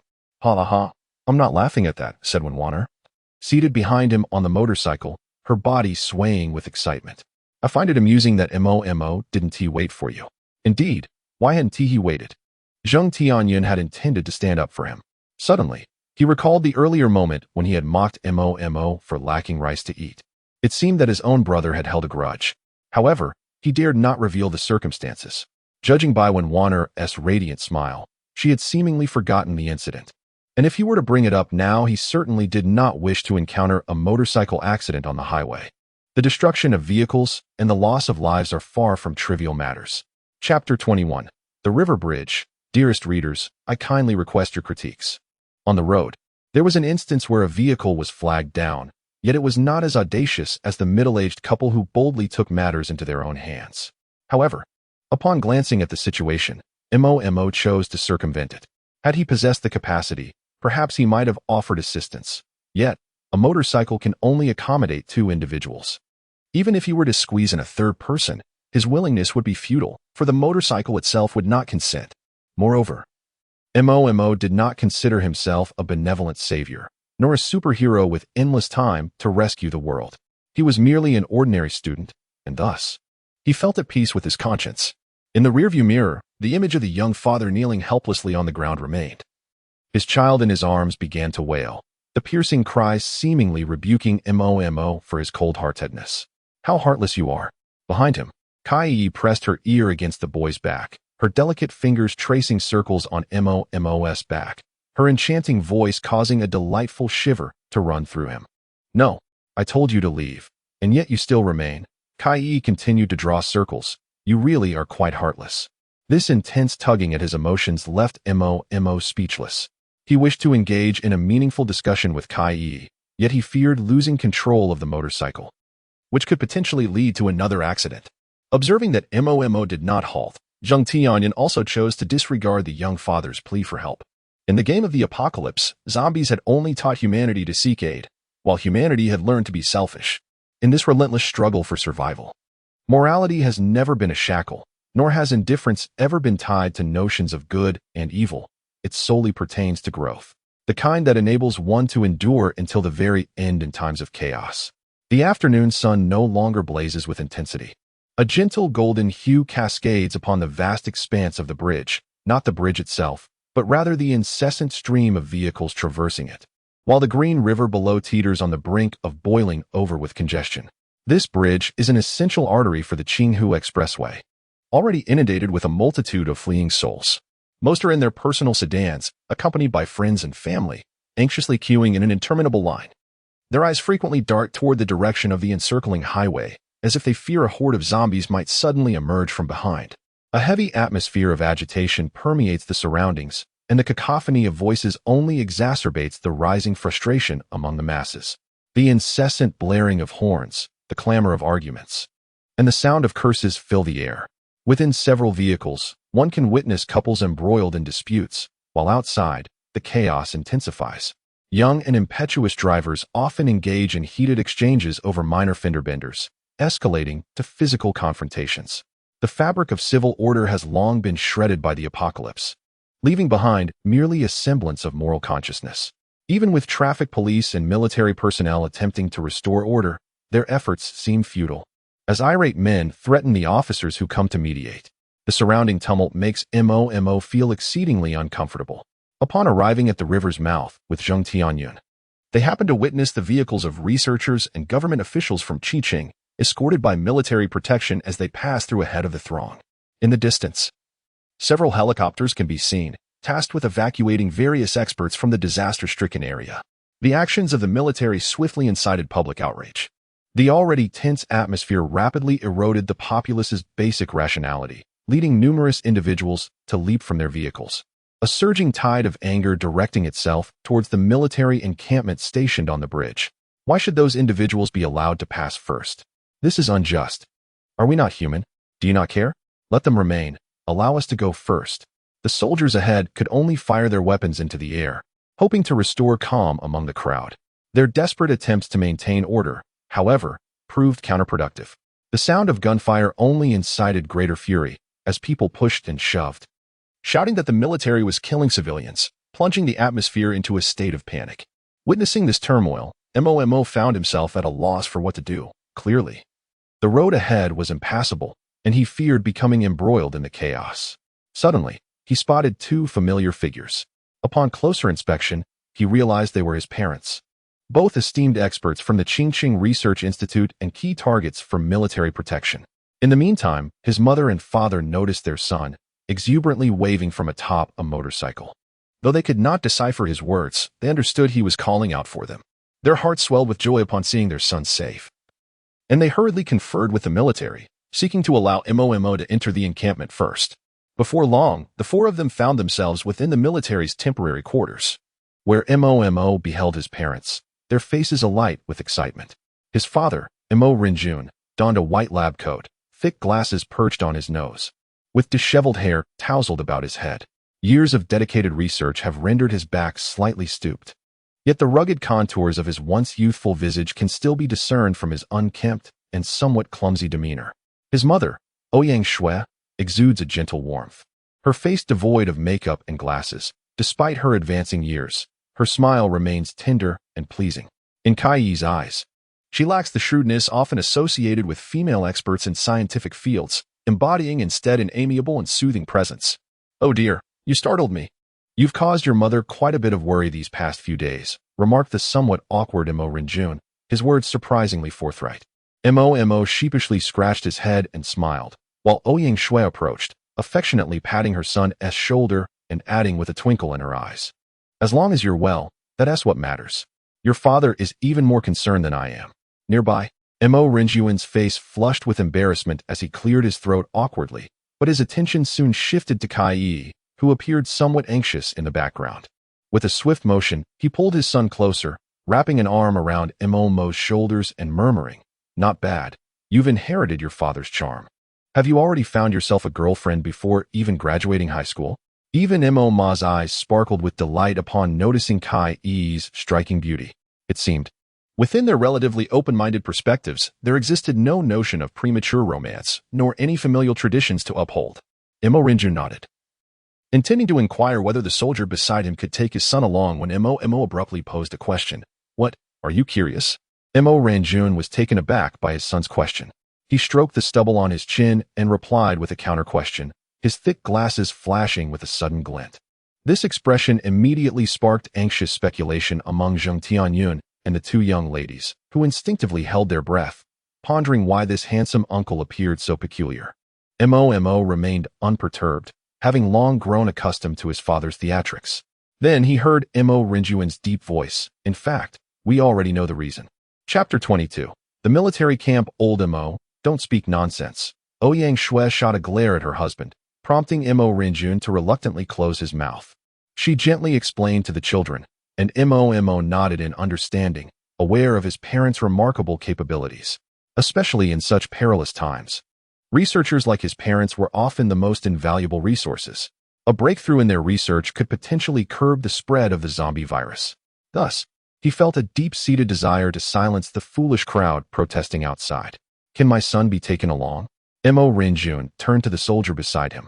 But as soon as the words left his mouth, the atmosphere in the room noticeably grew somber. The soldier stepped out to file a report, and silence enveloped the others. Zheng Tianyun, however, appeared indifferent. He felt content that his brother had a chance to escape the disaster zone. And as for himself, he would take it one step at a time. The higher-ups have already approved your proposal, expert. Mo Rinjun nodded slightly, catching a glimpse of the troubled expression on Mo's face, aware of his son's unspoken thoughts. He turned away and let out a silent sigh, as if lamenting something profound, before inquiring of the soldier, what of his classmates? The higher-ups had not mentioned them, and it seemed unlikely. Upon hearing this, Mo's countenance grew even more troubled.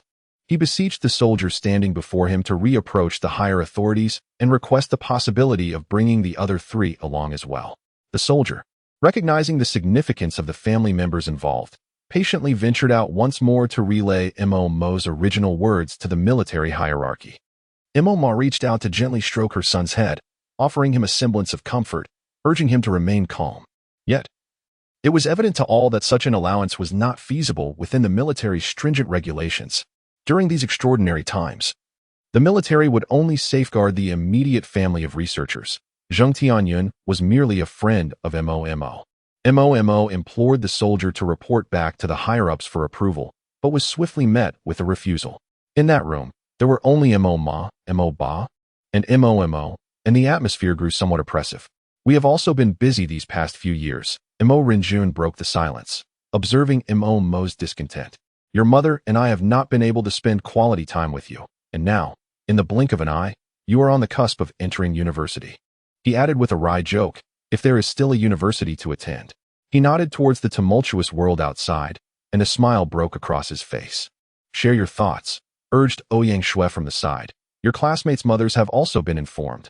I can see that they all hold your opinions in high regard. Indeed, as Mo Rinjun gazed into his son's eyes, he concurred, acknowledging that over the years, he had not truly listened to the thoughts of his heart. Mo's eyes glistened with unshed tears as he gently brushed his eyelids, earnestly declaring to his parents, I wish to stay. Mo Rinjun and Ouyang Shui were not particularly surprised by their son's decision. They understood that Mo had always been a person of deep emotions, a boy who loved fiercely and hated passionately. Very well, since this is your choice. Mo Rinjuan's voice trembled slightly, for he yearned to intervene, to forcibly take his son away and ensure his safety. Yet, as a father, he found himself unable to thwart his son's desire to leave. Your mother and I will not stop you. Ouyang Shui, however, was unperturbed by such considerations.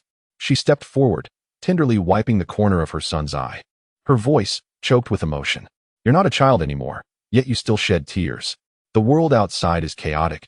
You must take care of yourself. Do you understand? Mo nodded. Throughout his life, whenever he made a decision he believed to be right, his parents had never stood in his way. They were a couple of high intellect and emotional intelligence. If their son desired freedom and the chance to soar, they could only offer their blessings and hopes. As Mo emerged from the room, Zheng Tianyun managed to compose his expression, boldly approaching to give him a farewell embrace.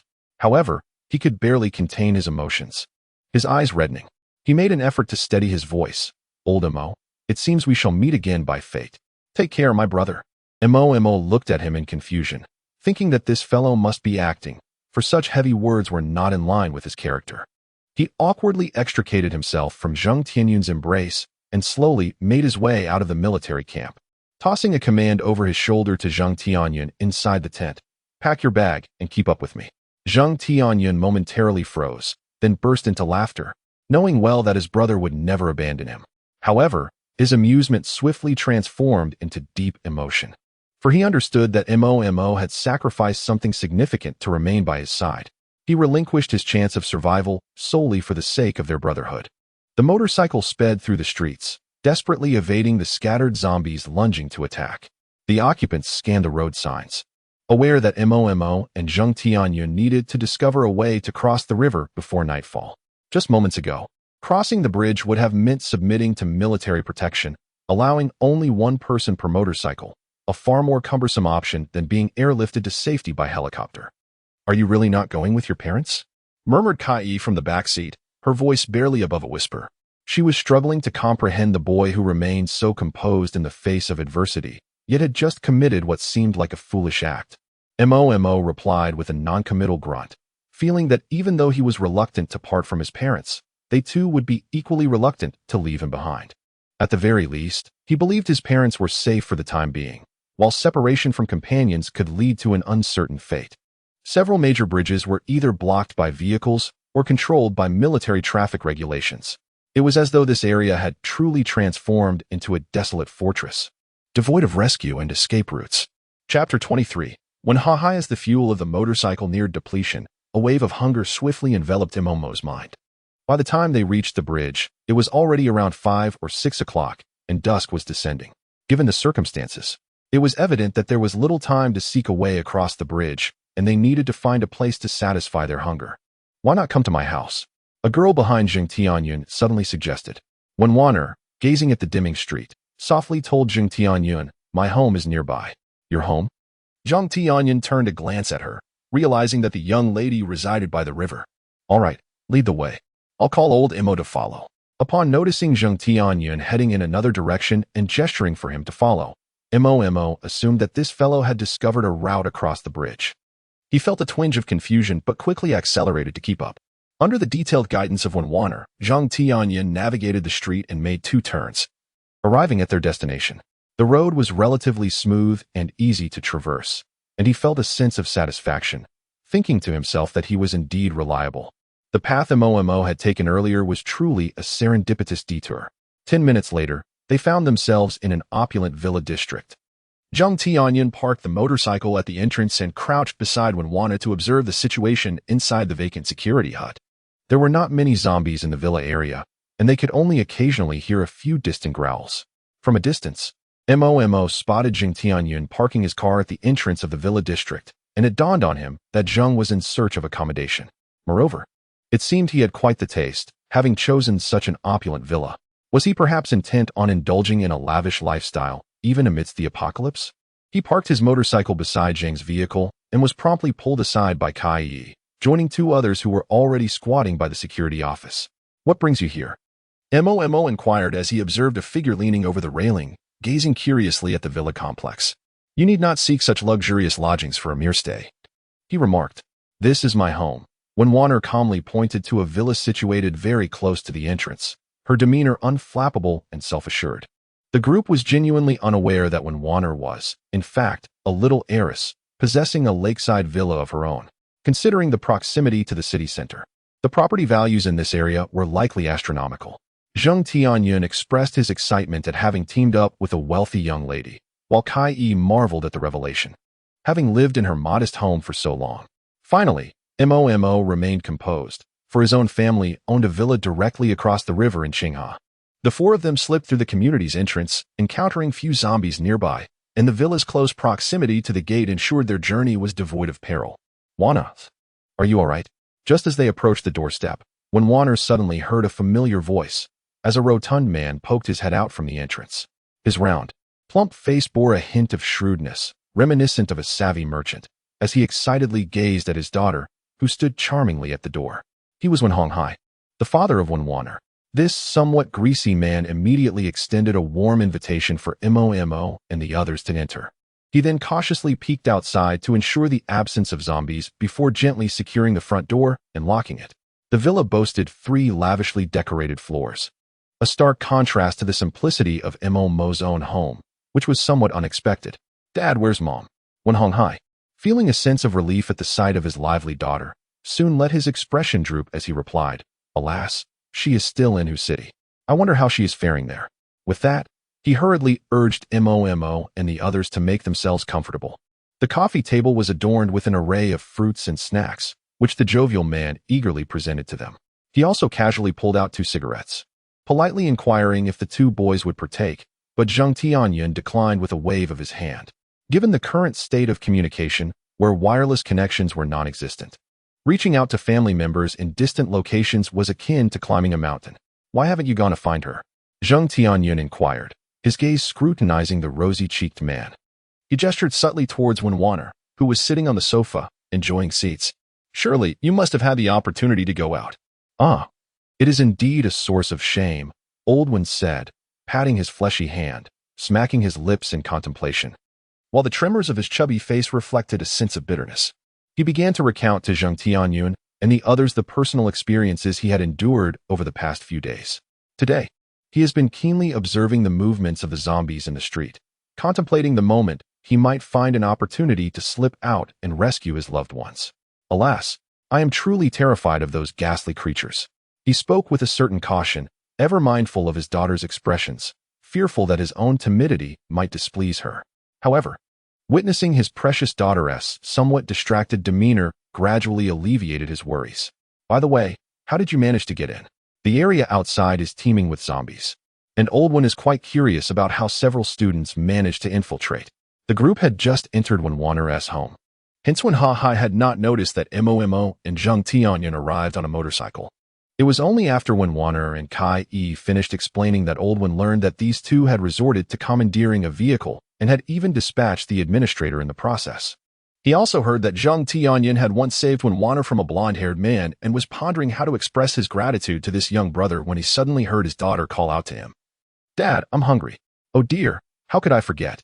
Upon seeing his daughter safe and sound, he was so overwhelmed with excitement that he lost track of everything else.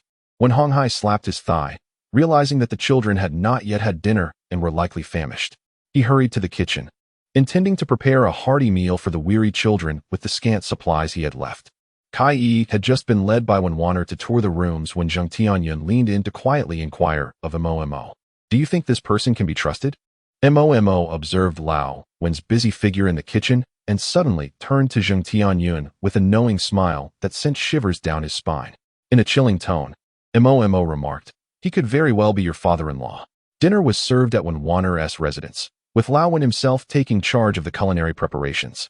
This unexpectedly adept businessman surprised everyone with his culinary skills, as they devoured the sumptuous meal with great enthusiasm. After all, the bland fare of the past few days was no match for the lavish spread before them. Lao Wen even fetched a bottle of aged white liquor from the cellar, generously hoping to share a toast with Zheng Tianyun and Momo, while also expressing his gratitude for Zheng Tianyun's life-saving assistance to Wenwaner. However, both men politely declined, citing the simple reason that should they become inebriated, it would be unwise for 3 grown men to perform drunken antics in the presence of potential dangers outside. The women, with their modest appetites, excused themselves early to head upstairs for a bath and some rest, leaving the men to their conversation. Wen Honghai engaged Zheng Tianyun in a lively discussion about literature and geography, demonstrating his eloquence, while Zheng Tianyun, on the other hand, tended to ramble nonsensically. After a considerable pause, Momo finally interjected, directing his inquiry at Wen Honghai, "Is it possible for us to stay here tonight?" "Of course, feel free to stay." Wen Honghai readily agreed to Momo's request for lodging and resumed his banter with Zheng Tianyun. The 2 found a delightful rapport, particularly as both were businessmen, well-versed in the art of conversation. Soon, their dialogue shifted to the subject of recent life circumstances. "The military? We have a similar situation here. Let me tell you, there was a family residing in this villa district, and guess what? Just yesterday, I stood on the 3rd-floor balcony and witnessed them being escorted away under military protection. It is likely that someone from that household had previously served in the armed forces, perhaps holding a significant rank. But where is their residence?" Old One appeared equally perplexed and curiously asked Momo what she intended to do. "Steal from them." Chapter 24. Steal what? What do you mean, steal from them? Wenwaner gazed hesitantly at the girl before her, whose eyes darted nervously. In the shopping mall, Kai-E had noticed Momo with a notebook, though she hadn't paid much attention at the time. However, by noon today, she saw Mo writing in that very notebook. Although she couldn't see clearly what was being written, her instinct told her that Mo might be jotting down some heartfelt thoughts, or perhaps messages she wished to convey to her. Meanwhile, under the cover of night, Mo and Zheng Tianyun stealthily departed from Old Wen's villa and quietly made their way to the home of an elderly military officer. After circling the neighborhood, they finally located the place and climbed through a window on the first floor. It was a dark and windy night, perfect for their clandestine venture. Their original intention was to see if there were any handy weapons to be found. Statistically speaking, the odds were nearly impossible. Yet they hoped to stumble upon a couple of firearms. Mo had been driven nearly to madness by thoughts of weapons. As while others reveled in an apocalyptic world filled with firearms, she was left to face the undead with nothing but her bare hands and makeshift clubs. However, after the two of them rummaged through the place for quite some time, they found not a single weapon, nor even a glimpse of a firearm. Instead, they had gathered a substantial amount of tea, tobacco, and liquor. Though these items served no practical purpose, they could be considered a form of hard currency, essential for dealings with others, even in this apocalyptic world. Yet, according to Zheng Tianyun's reasoning, "Old Mo, should we take this?" he inquired, waving a few sticks of white sand in the air, uncertain if zombies would accept such items, or if they might grant them leniency in return. Of course, zombies could never accept anything. They only took humans. Nevertheless, Mo decided to take everything except the liquor, packing the rest into black plastic bags, thinking it was better to take them than leave them behind. After thoroughly searching the three-story villa, Mo felt they had gathered enough and was about to leave when Zheng Tianyun stopped him. "Wait, old Mo," he whispered, lowering his body and shining the flashlight into the storage room on the first floor. The room was dimly lit, making it difficult to see clearly, but he could discern a faint outline. "It seems there is a door here." It was not unusual for a storage room to have a door, but this one was exceedingly concealed, hidden behind a shelf. Thus, discovering it would be akin to revealing to a thief that treasures lay within. Mo decisively gestured for Zheng Tianyun to investigate further and promptly closed the door to the storage room. Together, they moved the shelf aside, only to find that the door was locked. However, this was no challenge for the locksmith, Zheng. The chain was swiftly shattered by Zheng Tianyun. Upon opening the door, he directed the flashlight inside, revealing a set of 7 or 8 steps. The interior space remained somewhat obscured, as the beam of light from the flashlight was regrettably limited. The two men surmised that it was likely a compact underground chamber. Zheng Tianyun extracted a package of Zhenlong from a plastic bag and tossed it into the dark recesses beyond the door, prepared to flee with Mo at the slightest hint of disturbance. However, the basement was eerily silent. Aside from the sound of the cardboard box tumbling down the steps, no peculiar noises emerged. They exchanged glances, swallowing hard, for it was their first foray into thievery and their inexperience weighed heavily upon them. Yet, emboldened by their resolve, they crouched and ventured inside. With a decisive click, Zheng Tianyun activated the light switch on the wall, illuminating the entire basement layout. Indeed, it was devoid of any occupants. The 30 to 40 square meter space housed merely a military SUV. The vehicle boasted a lofty chassis, and its robust undercarriage and tires clearly indicated its capability to traverse deep waters, exuding an aura akin to that of an armored vehicle. Even the headlights had been modified to enhance its formidable presence. In front of the car loomed an iron chain gate, the destination beyond unknown, yet at that moment, Mo was utterly awestruck by the enormity of this luxurious garage. This was no creation of an ordinary household. He perched atop the SUV's hood, peering through the windshield to observe the vehicle's interior layout. Zheng Tianyun glanced at the iron gate, then at the iron rod in his hand, and finally at Mo. Inquiring, "Do you think we can break this open?" Mo was disinterested in playing along with him. He jumped off the hood of the SUV and walked directly to the door, pressing the button for the iron chain gate.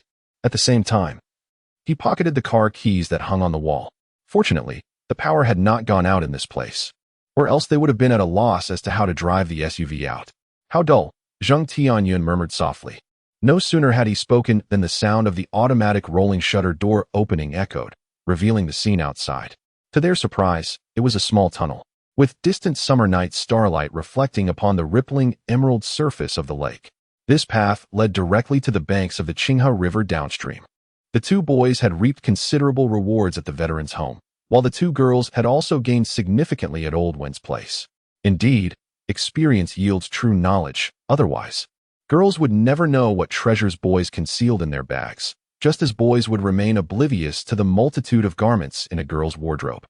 When Wano had stumbled upon something in Zheng Tianyun's bag, causing her face to flush a deep crimson. Interestingly, even Mo was unaware of this.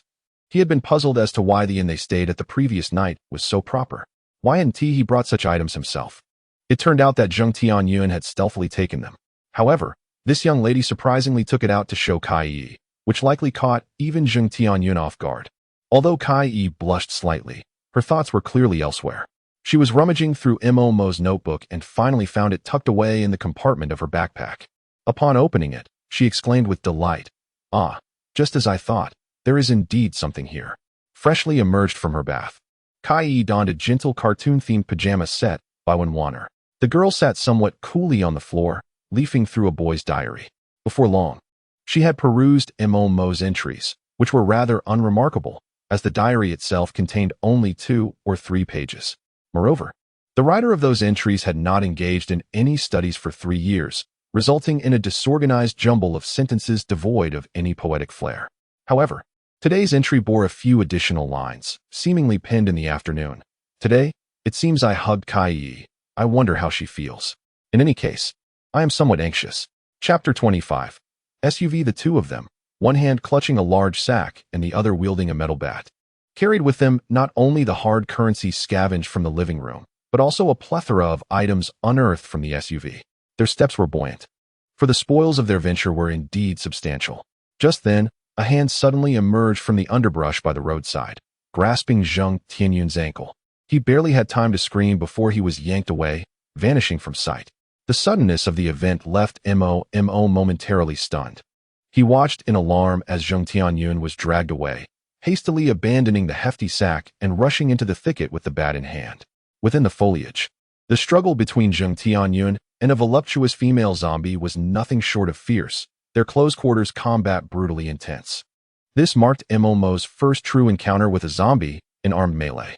However, by the time he arrived at the scene, Zheng Tianyun had already vanquished the zombie. He slumped to the ground, breathless and devoid of dignity, his trembling hands fumbling for a cigarette which he then inserted into his mouth. Subsequently, he shivered as he rummaged through his pockets in search of a lighter, but despite his efforts, it remained elusive for quite some time. Mo observed him in a state of speechless concern, yet ultimately assisted him in igniting the cigarette, offering a few quiet words of comfort. He understood that Zheng Tianyun's extreme fear had led to this state, gently urging him to cease trembling amidst the howling night wind, which made him feel as though he too might shiver. "Were you bitten?" Zheng Tianyun shook his head, seemingly fatigued, and paused to rest, taking 2 deep puffs of smoke. "What a damned world we live in." Zheng Tianyun was inherently an optimistic soul, consistently displaying a carefree demeanor. Even in the face of familial troubles and the numerous tribulations that followed the catastrophe, he merely voiced his frustrations without ever succumbing to complaints. Yet, at his core, he was merely a young adult, navigating a shattered world where countless adults were on the brink of despair. The fact that he had not crumbled under pressure was, in itself, a remarkable feat. We ought not to disparage the weak, for in the face of genuine peril, no one can guarantee an absence of fear. If someone could, they would hardly be considered normal. True heroes are those who extinguish fear with reason, battling against solitude and despair. Furthermore, they have never claimed to be entirely unafraid. This place was not suitable for lingering. Mo stepped forward, helping him to his feet and taking the heavy pack in his left hand. With his right arm draped over his shoulder, reminiscent of times past, Zheng Tianyun found himself cast out by his alcoholic father, left with nowhere to go. Seeking refuge at Mo's home, he was met with encouragement and advice. "Let us go, it's not safe here." Mo, supporting the emotionally turbulent Zheng Tianyun, guided him from the thicket towards the gentle glow of Old Wen's abode. Upon returning to Old Wen's home, Mo quietly secured the door, and with a resounding thud, he unceremoniously dropped 2 large bags onto the floor. Just as he was about to explain the situation to the portly man in the living room and the 2 young ladies, Zheng Tianyun had already stepped ahead, rummaging through the sack to retrieve a military backpack, eager to passionately promote it to Old Wen and Wanwaner. Come, let me tell you." This fellow, reeking of smoke and exuding an air of deception, spoke with exaggerated inflections as if presenting a product, This is a military backpack. As you know, this is military rations. Ready to eat upon opening. These are combat boots, which I shall model for you shortly. If only you had witnessed the earlier scene. Indeed, this man's sorrowful lamentations never seemed to extend beyond 5 minutes. As Mo pondered this, he caught a glimpse of Kai Yi's gaze directed towards him, filled with an inexplicable expression. Unbeknownst to him, her cheeks were slightly flushed.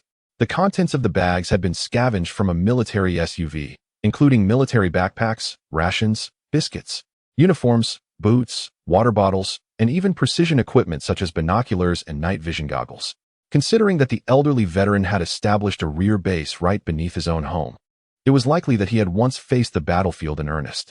However, it is unfortunate that the calamity erupted during the hasty retreat of the troops, preventing them from taking these items with them, ultimately benefiting a couple of shameless thieves. The goods were indeed substantial, yet it was regrettable that despite dismantling the vehicle, the two were still unable to procure a firearm.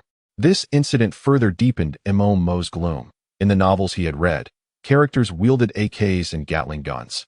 Yet in his own reality, such fortune eluded him. He pondered why acquiring a gun had become such a daunting task. At 10 o'clock that night, Mo stood on the balcony of the second floor when Zheng Tianyun approached and offered him a cigarette. A thin veil of white mist hung in the air, and the sharpness of nicotine sharpened Mo's drowsy thoughts. Zheng Tianyun observed Mo's profile against the night, hesitating for a moment before finally speaking. I think I might have feelings for Wanwaner.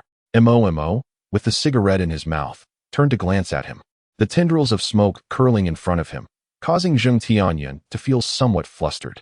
This was a side of the notoriously brazen old Zheng that was seldom seen, indicating that he was indeed serious and not jesting. The smoke dissipated without further words between them, and Mo turned away, contemplating but ultimately remaining silent. He preferred not to meddle in the romantic affairs of others, even those of his closest friend. The night passed in silence. Unbeknownst to Mo, he was not the only one troubled by love that evening. Chapter 26. Leaving home, the morning sun shone warmly. Mo awoke to the cacophony of screams outside. Having forgotten to close the window after his conversation with Zheng Tianyun the previous night, a gentle summer breeze swept through the open window, mingling with the faint, foul odor of zombies.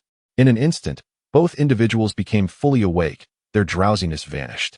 When Hong Hai had already risen early, upon noticing that several children remained asleep, he refrained from rousing them and quietly tiptoed to the kitchen to prepare breakfast. Uncle Wan, good morning. Mo was still occupied in the restroom, while Zheng Tianyun, stifling a yawn, was the first to descend and greet the elder. Good morning. You're up already? When Ha Hai placed several bowls of rice porridge atop the round marble table, arranging the utensils with care. Hurry, come eat while it's hot. There are steamed buns and eggs in the pot, and 2 packets of pickled vegetables on the shelf. Thud, thud, thud. Mo, from upstairs, hurried down, greeted by the sight of a table laden with porridge and the warm presence of the robust man. He offered a friendly smile to Wan Hong Hai. Uncle Wan, you're up quite early. Ha, and you are as well.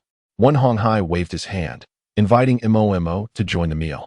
At that moment, Zheng Tianyun had already begun to indulge in the porridge, having skipped any formalities with Wan Hong Hai, simply thanking him before diving in. He was acutely aware that Wan Hong Hai's hospitality was not without ulterior motives. The elder not only wished for the 2 young men to escort his daughter away, but also aspired to accompany them himself. He believed that if these 2 could navigate through Fulu district, they possessed the capability to lead them to safety. Yet, no one present articulated this understanding, as it constituted a somewhat inequitable transaction, a silent agreement among astute minds. Of course, even if Wan Hong Hai had not been so eager, given the discovery of the SUV the previous day, Mo would still have taken the elder along, as he was the only one in the house capable of driving. As Mo savored his porridge, still in the process of peeling an eggshell, 2 young ladies descended from the 3rd floor. He paused his peeling, holding a mouthful of rice porridge, and glanced up. Kai Yi appeared to be well-groomed and tidy, while Wan Weiner's hair was tousled, and her eyes seemed to bear traces of sleep, as she absent-mindedly rubbed at them on her way down. Wan Hong Hai looked on with a jovial expression, refraining from reprimanding his daughter, likely accustomed to her carefree demeanor at home. Now that you're both awake, come have some porridge, he said, gesturing with his chopsticks toward the 2 remaining bowls of rice porridge on the table, while placing a packet of pickled vegetables before them. Peel the pickles yourselves and eat your fill. The two young ladies, clutching soft white buns, stuffed them with a bit of the pickled vegetables and took a bite, their cheeks puffing out like little hamsters. Seeing their faces swollen with food brought a smile to Zheng Tianyun's lips, as a rare atmosphere of merriment enveloped the dining table. The congee and buns, accompanied by the crisp and refreshing pickles in the translucent white egg, made for a humble breakfast. There were no extravagant dishes, only these simple offerings. Yet, it is precisely this serene existence that feels particularly precious amidst the chaos of the present world. Let us set forth, Mo declared. Adjusting his backpack and standing at the door, his destination clear, the home of the old cadre. Before departing, when Hong Hai tidied the house, watered a few potted plants his wife had entrusted to his care, and tucked a family photo into his military backpack. After all, this journey might well signify a final farewell. When Weiner felt a twinge of reluctance toward their home, and Zheng Tianyun accompanied her as they took a few last turns within its familiar confines. The 5 individuals did not ride the motorcycle parked at the entrance. After yesterday's motorcycle experience, it became apparent that such a vehicle produced quite a noise, easily attracting zombies. Moreover, the old cadre's residence was not particularly distant. However, perhaps the most significant reason was the considerable girth of Old One, whose slight frame would surely struggle to manage the petite motorcycle. Mo and Zheng Tianyun expertly guided the 3 others into the cadre's home, while Old One labored behind. He attempted to mimic the children's crouched stance, becoming drenched in sweat, though bending down proved nearly impossible for him. Soon, he observed the 2 boys skillfully slipping through the window, while the girls, with their assistance, swiftly followed suit. With a pained expression, he attempted to scale the wall, his efforts hampered by a lack of strength, as years of indulgence in smoking and drinking had drained his vitality. After much struggle, Mo and Zheng Tianyun finally pulled Old One up, only for him to collapse heavily onto the ground, slowly rising with the aid of the window ledge. Fortunately, they encountered no danger along the way. Everything remained tranquil. The group entered the underground garage from the storage room, where the stout man and the 2 girls finally laid eyes on the imposing SUV. Old One refrained from asking too many questions, recognizing the importance of action over words.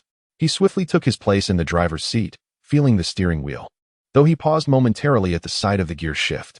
To his surprise, the military-grade off-road vehicle, measuring an impressive 5 to 6 meters in length, was equipped with an automatic transmission. A glance in the rearview mirror revealed Zheng Tianyun seated in the back, and Old One mused that these 2 boys had indeed stumbled upon a remarkable fortune. The price of this modified military SUV is quite steep, and acquiring such a vehicle may prove impossible even for the affluent. Mo pressed the button to open the roller shutter and leapt into the vehicle. Zheng Tianyun and 2 lovely young women occupied the rear seats, and the 7-seater off-road vehicle was spacious enough to accommodate several individuals along with their backpacks, leaving ample room besides.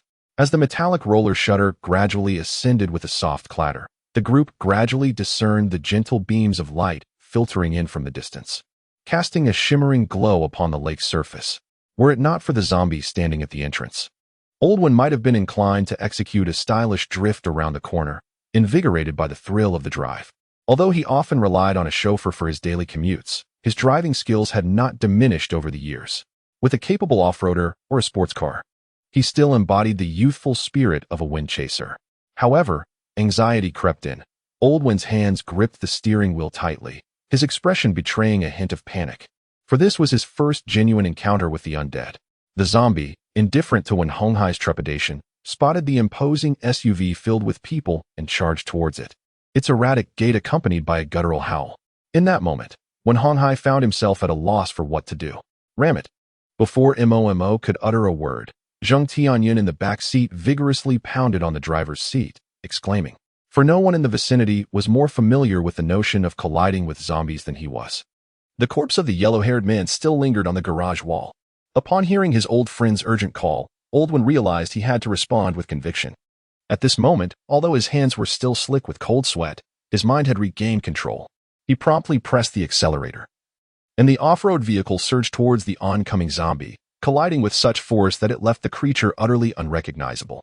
The vehicle then careened into the lake, crashing onto the water's surface and creating waves that soared to the height of the SUV. The passengers hurriedly rolled up the windows to prevent the lake water from infiltrating the interior. The recently struck zombie, having landed on the water, flailed for a moment before succumbing to silence. Was it truly so fragile, so easily dispatched? Chapter 27. Crossing the river. The riverbank connected to the underground garage was situated downstream, an area that often ran dry during the peak of summer. Consequently, the water level was never particularly high. MOMO estimated that at the lake's deepest point, it barely reached 2 meters. However, the performance of this SUV was indeed commendable, capable of traversing through water over a meter deep with ease. The spinning tires churned the lake water on either side. As the off-road vehicle advanced slowly towards the lake's heart, reminiscent of a small black boat, the splashing water did not breach the sealed undercarriage of the vehicle. In Wenwaner's memory, the waters of the lower Qing River had always been crisp and pure. Through the almost transparent water, one could even glimpse the aquatic life below, including fish and snails, thriving in their underwater realm. Yet, as she leaned against the window this time, what she beheld was a lake surface that appeared somewhat murky. Should she open the door and lean out, she would catch a whiff of a nauseating stench of decaying flesh. This, of course, was not the result of the recently encountered zombie. A decaying corpse could not have caused such water pollution in a short span. It is evident that some unknown calamity has transpired beneath the lake's surface. Fish are present. Kai Yi, seated in the back row, gazed through the glass at the river's surface. Although the water had become somewhat murky, it was still discernible upon closer inspection. However, this sight filled her with unease, for several crucian carp writhed beneath the surface, their fins and bodies nearing complete decay. The stark white of their exposed bones protruded from their bellies, yet they continued to thrash in a peculiar manner on the sandy lakebed, leaving trails of filth in their wake. Noticing a few children observing the fish in the river, when Honghai slowed the vehicle once more, his gaze remained fixed ahead, contemplating that should any unusual event occur in the river, he would be prepared to react swiftly and accelerate away. What a disturbing sight these fish presented. Zheng Tianyun, undeterred by the unsettling nature of these creatures, lowered his window and leaned out to scrutinize the water's condition. The crucian carp, startled by the human form emerging from the car, leapt towards the surface, propelling their deteriorating bodies several centimeters into the air. Observing Zheng Tianyun settle back into his seat and secure the window, MOMO remarked, "This lake water must be contaminated. It could very well harbor that zombie virus." Hearing this, Honghai immediately pressed the accelerator, realizing that this place was far from safe, and he had no desire to linger. Shortly thereafter, he heard MOMO add in a subdued tone, "I'm just guessing. I do need to ask my parents to know for certain." Within the confines of the vehicles, individuals were engrossed in scientific inquiry, whilst those on the bridge grew increasingly anxious in their wait. After a night of arduous road clearance, some vehicles had managed to depart. Yet numerous cars remained ensnared behind the bridge. With the road itself limited to a mere few paths, the multitude of vehicles seemed endless. As one segment was cleared, another cluster would ensnare the passage once more. Many passengers had abandoned their cars to proceed on foot, which only compounded the plight of those still behind the wheel. With the front vehicles unmanned and the roadway impassable, the thoroughfare appeared irrevocably blocked. Consequently, the diligent traffic officers issued an unusual directive. The most outrageous traffic regulation in nearly 2 decades. One may abandon their vehicle and flee, but the keys must be left behind. Thus, many officers found themselves assuming the role of drivers. Previously, their responsibility was solely to direct traffic. Now they were compelled to engage directly, providing a comprehensive service, with a meticulously arranged process that was both clear and complete. However, the impatient crowd often failed to appreciate this effort. An incidence of robbery had already erupted in several locations. From yesterday until now, many individuals had only consumed a single meal, with water emerging as the most critical necessity. Numerous people had not tasted a drop for an entire day and night. Water had evidently become a vital resource for survival, upon witnessing others with water and food. The parched and famished resorted to the most primal and brutal of methods, robbery. The military's provisions were also limited, their primary mission being to save lives rather than stockpile supplies. Furthermore, as distress signals arose from various locations, resources were scarcely circulating, rendering the rations distributed to the populace minuscule. In moments of anxiety and hunger, individuals are often most prone to losing their composure. Those who possess sustenance find themselves targeted by those who lack it. The store beyond the bridge indeed holds provisions, yet the nearby supplies have been entirely plundered, while the distant ones remain unapproachable. Consequently, even as they dread confronting their frenzied companions, They are even more reluctant to face the terrifying horde of zombies. However, no one has considered that the tumult upon the bridge has already attracted numerous zombies converging toward this location, and when that time comes, it will truly signify humanity's dire straits. Pillaging and slaughter unfold relentlessly upon the bridge. Once gentle fathers, driven by their children's gnawing hunger, resort to wielding clubs, shattering the windows of others' vehicles and demolishing their families. The men inside the cars, compelled to defend themselves, lunge at their children, at their kin. As such tragedies repeat ad infinitum, the moral order will further disintegrate. Gazing hazily at the chaotic scene on the distant bridge, the four individuals within the vehicle were grateful they had not insisted on remaining there. Crossing the river via the bridge was their only means of escape. Otherwise, they too would have become targets despite their considerable food supplies.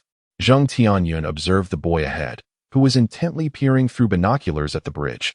Understanding that Mo was searching for his parents, hoping to ascertain their safe withdrawal, he gently patted Mo's shoulder from behind. Aware that the distance to the bridge was too great, rendering the binoculars ineffective for discerning the situation. Ah, old Mo, do not fret. Uncle and aunt must have long since departed. Do not wear such a troubled expression. Zheng Tianyun could not ascertain whether uncle and aunt had indeed evacuated safely. He could only strive to comfort Mo Kai, and when Warner softly comforted one another in the back row. For it was indeed because of them that Mo chose to stay. Suddenly, chaos erupted. Zombies. Zombies. For heaven's sake, stop fighting. The zombies are coming. Run. Are you waiting to be devoured? A horde of zombies surged forth from behind the bridge, overwhelming those at the rear of the vehicle line who had yet to escape. In an instant, they were engulfed by the oncoming tide of the undead. Shortly thereafter, the newly transformed zombies rose in confusion, joining their ranks and mercilessly attacking their former companions. The situation was dire. The military could do little but retreat, as our defensive systems faced imminent collapse and the local undead forces advanced relentlessly. In the ensuing chaos, a few anxious drivers pressed the accelerator, crashing their vehicles into the ones ahead. Flames erupted, heralding a new catastrophe. A girl, having fallen to the ground, gazed tearfully at the person who had once held her hand. Yet, the boy who had once sworn eternal devotion merely cast her a cold glance before wrenching his hand away and fleeing into the distance, leaving her vision blurred with despair. As the crisis unfolded, the zombies mocked the frailty of humanity, reveling in their cowardice as they savored the emotional and physical devastation they wrought. Yet, amidst this turmoil, true affection transcends mere self-interest and the instinct for survival. Observing the ever-growing horde behind them, an elderly couple, resigned to their fate, chose to embrace one another in their final moments. They gazed into each other's eyes, fear having long since dissipated, as tears of pure joy flowed from their murky gaze. In that moment, at the end of their lives, they held each other's hands, finding solace in their togetherness amidst the impending darkness. The colossal bridge behind them served as a backdrop, while the chaotic throng fleeing in panic became mere embellishments. The elderly couple stood frozen, embodying an eternal tableau. In the face of impending death, they stood aloft, upholding their dignity through the essence of life, pledging their unwavering love until the very end, mockingly gazing down upon the impotence of death.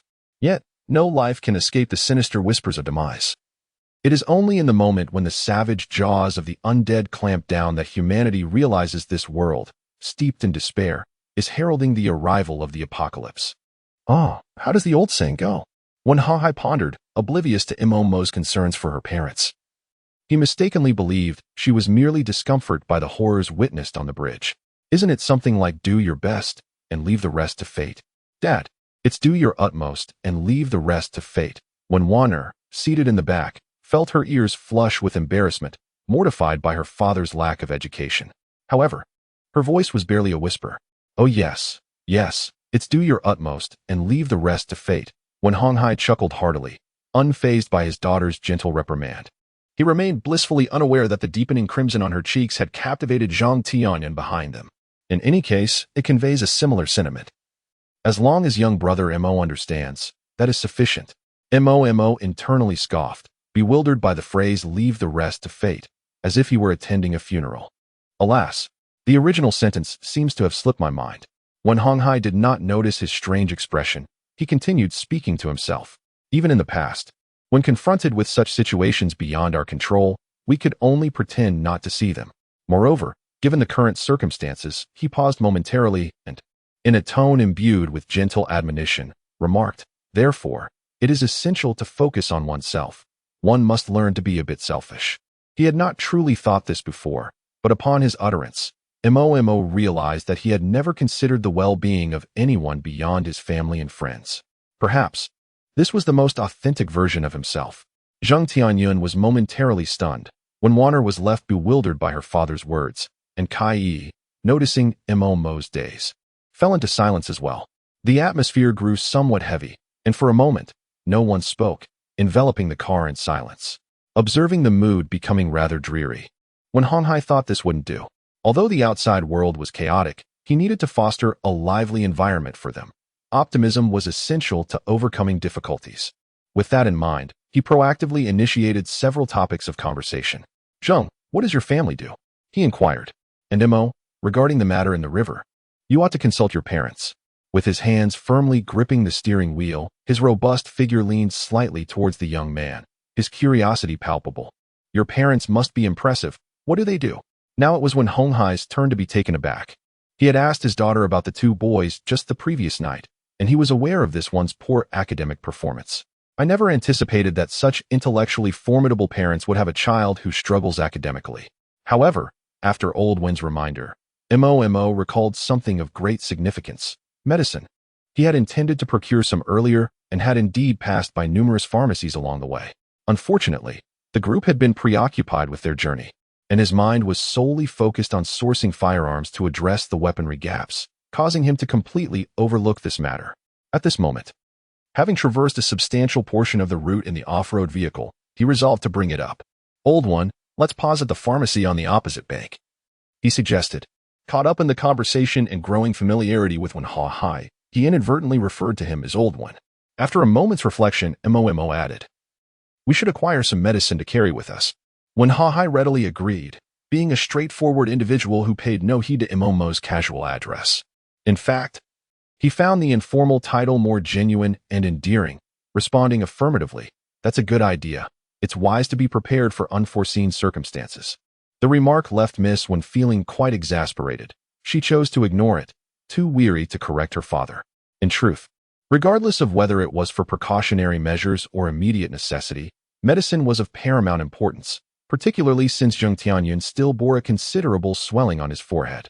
Despite having applied Qingqing Baiyao, the results were not markedly effective, and the bandage remained notably swollen. The military backpack contained only bandages. Old Zheng had even jested that if they continued to carry such items, they would end up resembling mummies, destined for Egypt. The SUV swiftly approached the riverbank. As Old One pressed the accelerator with fervor, deftly maneuvering the steering wheel to ascend the steep, stone-paved steps at a 60-degree angle, accompanied by the roar of the engine, the off-road vehicle came to a halt on the oil road encircling the river. How does one operate this contraption? The eyepieces rotated left and right, and clarity was all that mattered. Zheng Tianyun seized the binoculars from Mo's hands and climbed onto the sunroof for a glance. However, the view seemed rather unclear. He fumbled to adjust the device as per Mo's instructions. The upstream bridge appeared to remain somewhat obstructed, giving an instinctive sense of chaos on that side, rendering their current position nearly devoid of visibility concerning the situation over there. Only a few helicopters flew overhead, seemingly engaged in the transportation of significant personnel. Yet where they were heading remained a mystery to all in the vehicle except Old Mo, and I alighted from the vehicle. And Zheng Tianyun cast a glance at the rather anxious Honghai, who was fixated on the pharmacy. He proactively suggested, Old One, you should stay here and keep a watchful eye. If anything seems amiss, take the two of them and flee. Honghai nodded, feeling somewhat reassured. He had been worried about having to enter the pharmacy himself. Despite it being broad daylight, the pharmacy was quite spacious, with certain areas shrouded in dimness, leaving the possibility of unforeseen dangers lurking within. Mo and Zheng Tianyun jumped out of the car, initially intending for the others to remain inside. However, Miss Kai also leapt down, her ponytail swaying with a spirited flourish. She boldly grasped the spring knife belonging to the blond man, undeterred by the astonished expressions of the two gentlemen, and strode directly to the entrance of the pharmacy. Kai lifted her snow-white calf, clad in military boots, and forcefully kicked open the pharmacy door, executing the motion with an elegance akin to flowing water. Is she always this fierce? No, but why did you come down? Mo gazed at the graceful young lady with a perplexed expression, feeling exasperated. Why not stay in the car? I truly admire you, Kai. Wherever you go, I shall follow. Sensing a hint of ambiguity in his words, Kai stifled her slight embarrassment, determined not to let her cheeks redden. After all, he would not escape her grasp. Upon hearing what seemed like an absurd declaration of affection, Mo immediately turned away, choosing to ignore her. He thought to himself, if I must follow, then so be it. With Zheng Tianyun alongside, I shall save one more person shortly. Chapter 29. The pharmacy was indeed spacious, lined with rows of medications. On the inner shelves, there were some health supplements, which Mo approached to examine. He intended to retrieve a few bottles of vitamin tablets, as he had already consumed the 2 apples and believed these items were essential for his health. However, he soon felt disheartened, realizing he was not tall enough to reach the topmost row of vitamin C tablets. Even when he stood on tiptoe, jumping up proved futile as well. He could only watch helplessly as the bottles seemed to drift further away, mocking his height. Old Mo, are you after this? Zheng Tianyun, standing behind him, leaped up and effortlessly plucked the item from the shelf, handing it to Mo. Just tell me, and I'll get it for you. Zheng Tianyun was indeed there to assist, yet Mo felt a twinge of sadness, especially upon witnessing the semblance of pity in Zheng Tianyun's gaze. A sudden urge to strike him arose within me, though I could not conjure a sufficient justification for such an impulse. Zheng Tianyun, with his backpack slung over his shoulder and the bottle of lozenges still in hand, met Mo Mafei's resentful stare without offering any response. That menacing glare was all too familiar. It was the very expression Mo donned whenever he contemplated exterminating zombies, causing Zheng Tianyun to feel a surge of panic. Alas, old Mo, why must you regard me thus? Before the thought could fully form, Mo lunged towards him with a fervor reminiscent of madness. Realization struck Zheng Tianyun that perhaps he had misspoken, pondering whether Mo had mistaken him for a zombie to be vanquished. However, Mo deftly sidestepped him, his speed akin to a flash of lightning, and before Zheng Tianyun could comprehend, Mo had already dashed past him. Was there something lurking behind me? A chill ran down Zheng Tianyun's spine as he swiftly turned, only to discover, approximately 3 meters behind him, a zombie clad in a vendor's uniform, its gaping maw dripping with blood and its ashen eyes fixated coldly upon him. As he witnessed Mo grasping a metal rod, prepared to strike, his attention was abruptly drawn to the figure standing behind the grotesque creature, none other than Kai. Zheng Tianyun was not taken aback by her presence, as there were only 3 living souls in the pharmacy and he had accompanied them inside. Yet, the sight of her now wielding a spring knife, seemingly intent on severing the zombie's head, was indeed an unexpected turn of events. Why is there no amoxicillin? My grandfather isn't in the best of health, and usually, it's my grandmother who tends to his minor ailments when he catches a cold or falls ill. As for medicines, Kai isn't particularly knowledgeable, but amoxicillin is typically stocked at home. The young lady circled the medicine shelf twice, yet she was unable to locate the medication as she was uncertain of its whereabouts.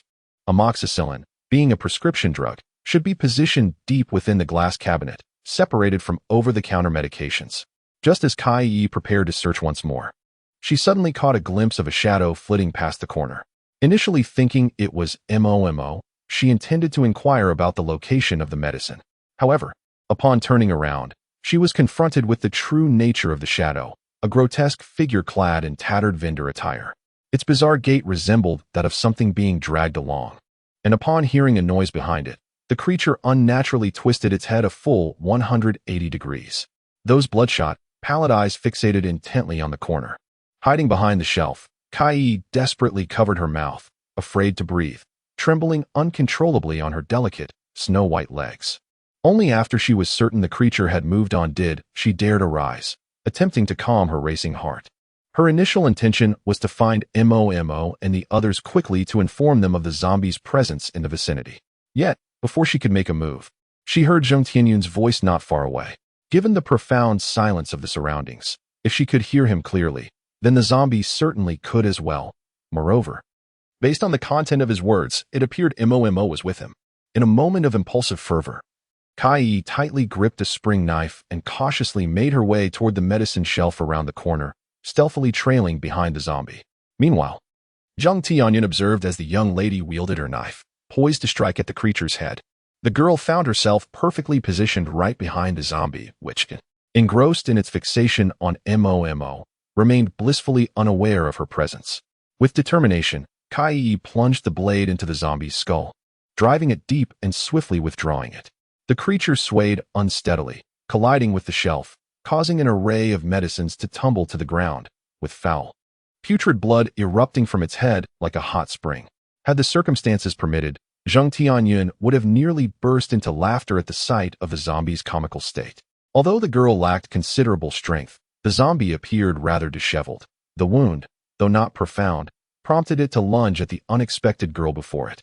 In a swift motion, Momo charged forward, swinging a heavy mallet to deliver a crushing blow to the creature's head. "How did you end up behind it?" Momo inquired, leaning down to inspect the zombie, ensuring it was truly dispatched, before curiously gazing at the girl with the bloody blade. I spotted it first," Kai replied, glancing at the crimson stains on her knife, uncertain whether to clean it with a cloth, yet feeling rather heroic in her current state. "I intended to inform both of you, but what are you doing?" Zheng Tianyun, having produced a bag of syringes from seemingly nowhere, rushed over to the lifeless body of the zombie and, much to everyone's surprise, proceeded to insert a needle into the creature's arm.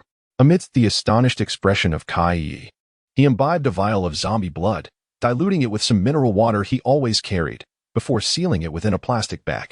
"I have significant use for this. You two should go procure the medicine," Zheng Tianyun remarked, casting a flirtatious glance at the pair and fluttering his large, captivating eyes. "I shall gather some health supplement lozenges to consume on the way. Laomo, you need not accompany me. With your height, you wouldn't be able to reach anything," he added, bursting into laughter as he scurried towards the health supplement shelf, seemingly eager to avoid a potential confrontation with Momo. "Do not mind him," Momo muttered, casting a sidelong glance at the knife in the young lady's hand, pondering whether a single strike would cause Zheng Tianyun's forehead to erupt like a hot spring. Suspecting he intended to use the blood for experimentation, such a person deserved to be bitten by a zombie. Kai, trailing behind him, gazed at the young man with a smile, her crescent-shaped brows and subtly curved pink lips betraying her amusement. She wondered how she had never noticed before how entertaining they could be. Facing the array of medications before them, she observed that only one cold remedy was prominently displayed, causing Momo a headache as he was utterly bewildered about which medicine to select. "What cold medication should I choose?" he pondered, his face etched with confusion, deciding to consult the academically inclined Kai. "Surely you must know, I am genuinely at a loss. The school curriculum did not cover such matters." Yet selecting medication was generally regarded as common knowledge. However, he himself had rarely suffered from serious ailments, and even minor colds were effectively managed by his parents. Kai could only look at him with a mixture of exasperation and bemusement. In truth, she did not fully comprehend the situation, yet unexpectedly, Momo was even more bewildered than herself. Consequently, she found herself at a loss for words regarding this inept offspring of a high-ranking official. With parents who are experts in a pharmaceutical research institute, he was utterly clueless even about selecting a remedy for a common cold. Nevertheless, in the end, they acquired a considerable assortment of medications, including aspirin, melatonin, and, of course, Banlangen. This particular item was well known to both. It served as a preventative measure against colds, an essential throughout the seasons, an adept detoxifier, and a soothing remedy for the throat. Before departing, Momo noticed several rows of floral water displayed on an iron rack at the entrance, and she took 4 bottles. Observing Zheng Tianyun behind her, grinning mischievously, she contemplated for a moment and ultimately tossed him 2 bottles. "Are you still afraid of mosquito bites?" Zheng Tianyun accepted them, but only stowed one in his bag, reasoning that 1 bottle sufficed, with ample opportunities to procure more in the future. "Old one, your courage is rather lacking. Are you truly afraid of me?" The trio climbed into the SUV, with Zheng Tianyun continuing to tease Wen Honghai. He seemed oblivious to Wen Wanner, who was glaring at him with visible annoyance, as his words offered her no semblance of respect. Wen Honghai's face flushed crimson, and he stammered an explanation. "Zheng, my young friend, look at what you're saying. With such a commotion occurring in the pharmacy, how could I not be frightened?" While speaking, Wen Honghai's gaze remained fixed on the pharmacy. Suddenly, he noticed a dark figure darting out from behind the trash can in front of the pharmacy, swiftly entering the establishment. Before Oldwin could discern what it was, he was taken aback to see that the figure emerged dragging a lifeless body. Upon hearing Wen's recent statement, the assembly responded with amiable laughter. Zheng, mindful of having previously offended the young lady with his candid remarks, chose to remain silent thereafter. Abruptly, their attention was drawn to one, who, with a distraught countenance etched upon his face, pivoted in his seat. Approaching the group, he inquired in a tremulous voice, What is that within? Chapter 30. The Revelation. What is it? Following Wen's trembling digit, Emo directed his gaze towards the pharmacy's entrance. A sudden tap on his shoulder from Zheng caused him to refocus forward, whispering into Mo's ear, judging by his reaction. Could it be one of those canines again? The sable hound tore a morsel of decaying flesh from the corpse, swallowing it with apparent relish, its visage seemingly expressing a sense of gratification. A crimson tongue flicked out, cleansing its maw, as its eerie gaze began to drift in the direction of the off-road vehicle. Subsequently, it began to fissure. Flee. Nay, drive. Zheng frantically urged one in the driver's seat from the rear. This creature is prone to biting. One had been rendered speechless by the dog's peculiar behavior. Upon the horrifying realization that the canine was consuming a putrid corpse, he was further bewildered by Zheng's excessive reaction, momentarily preventing him from depressing the accelerator. Zheng, secure the windows. Mo extracted a diminutive blade from beneath the vehicle. It cannot breach the SUV. With a resounding thud, the zombified hound had already ascended onto the automobile's hood. Prostrate upon the hood, it incessantly shattered its cranium, its sanguinary maw transforming into vermin-like appendages that probed the glass.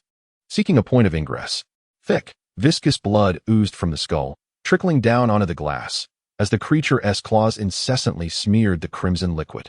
Soon, all that remained in the vision of the few was a gradually blurring shadow, enveloped in a sea of red.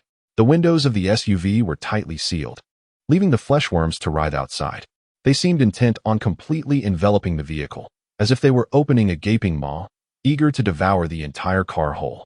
When Honghai's lips trembled uncontrollably as he beheld the horrifying scene outside, nearly paralyzed by fear. Mo fixed his gaze resolutely on the zombie dog through the gaps in the bloodstains.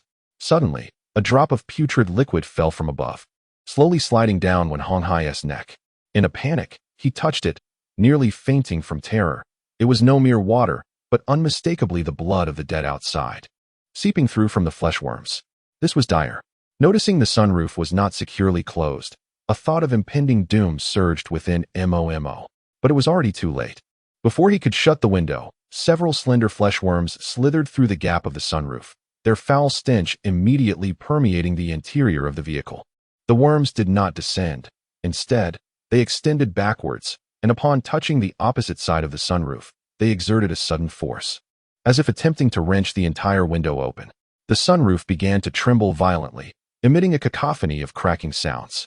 Through the crevice between the glass and the roof, one could even glimpse the decayed, torn visage of a dog, its mouth curling in a sinister grin as it licked its lips.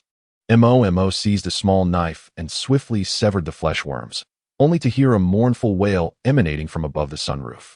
Immediately, the sound of claws striking the car roof echoed, indicating that the creature outside had completely lost its sanity. The two girls in the back drew small knives, gripping them tightly in their palms. The dog was terrifying. They scarcely possessed the courage to approach and assist, merely clutching their metallic implements to provide themselves with a semblance of safety. They pushed forward with an iron rod, forcefully resisting the dog's head that sought to penetrate inside. And only then was Mo able to close the sunroof. Old one, for heaven's sake, drive. Zheng Tianyun shouted desperately from the back, pounding on the driver's seat. If this continues, we will all perish. Hearing the shouts from behind, when Honghai gradually regained his senses, ignoring the thick blood that covered him, he fumbled to shift gears and pressed the accelerator. The car lurched forward for several meters before abruptly braking. The dog, hindered by the blood on the roof, lost traction and, due to inertia, was flung onto the hood of the vehicle.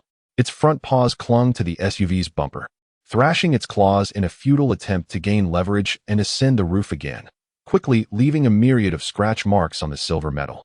However, the windshield was nearly obscured by the blood of the deceased, severely impairing visibility. The SUV swerved erratically down the road, while the zombie dog, still clinging to the bumper, persistently swayed, refusing to be dislodged. Even as its lower half was nearly ground away by the asphalt, it showed no signs of relinquishing its intent to gnaw at the SUV, appearing utterly unconcerned as though it were detached from its own body.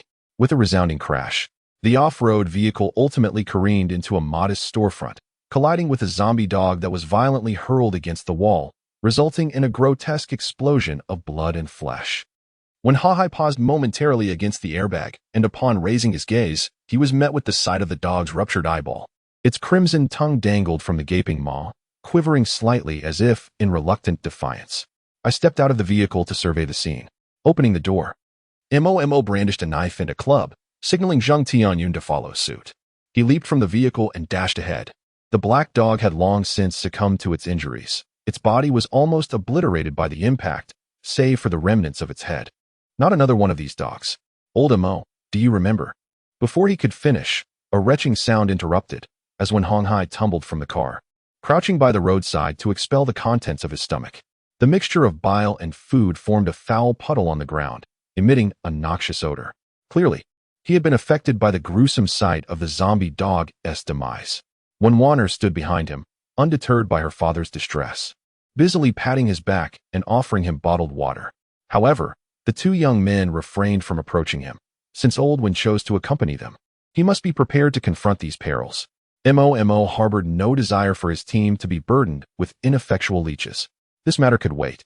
He cautiously examined the surrounding environment, noting that the SUV had collided with a small eatery in Qingqing.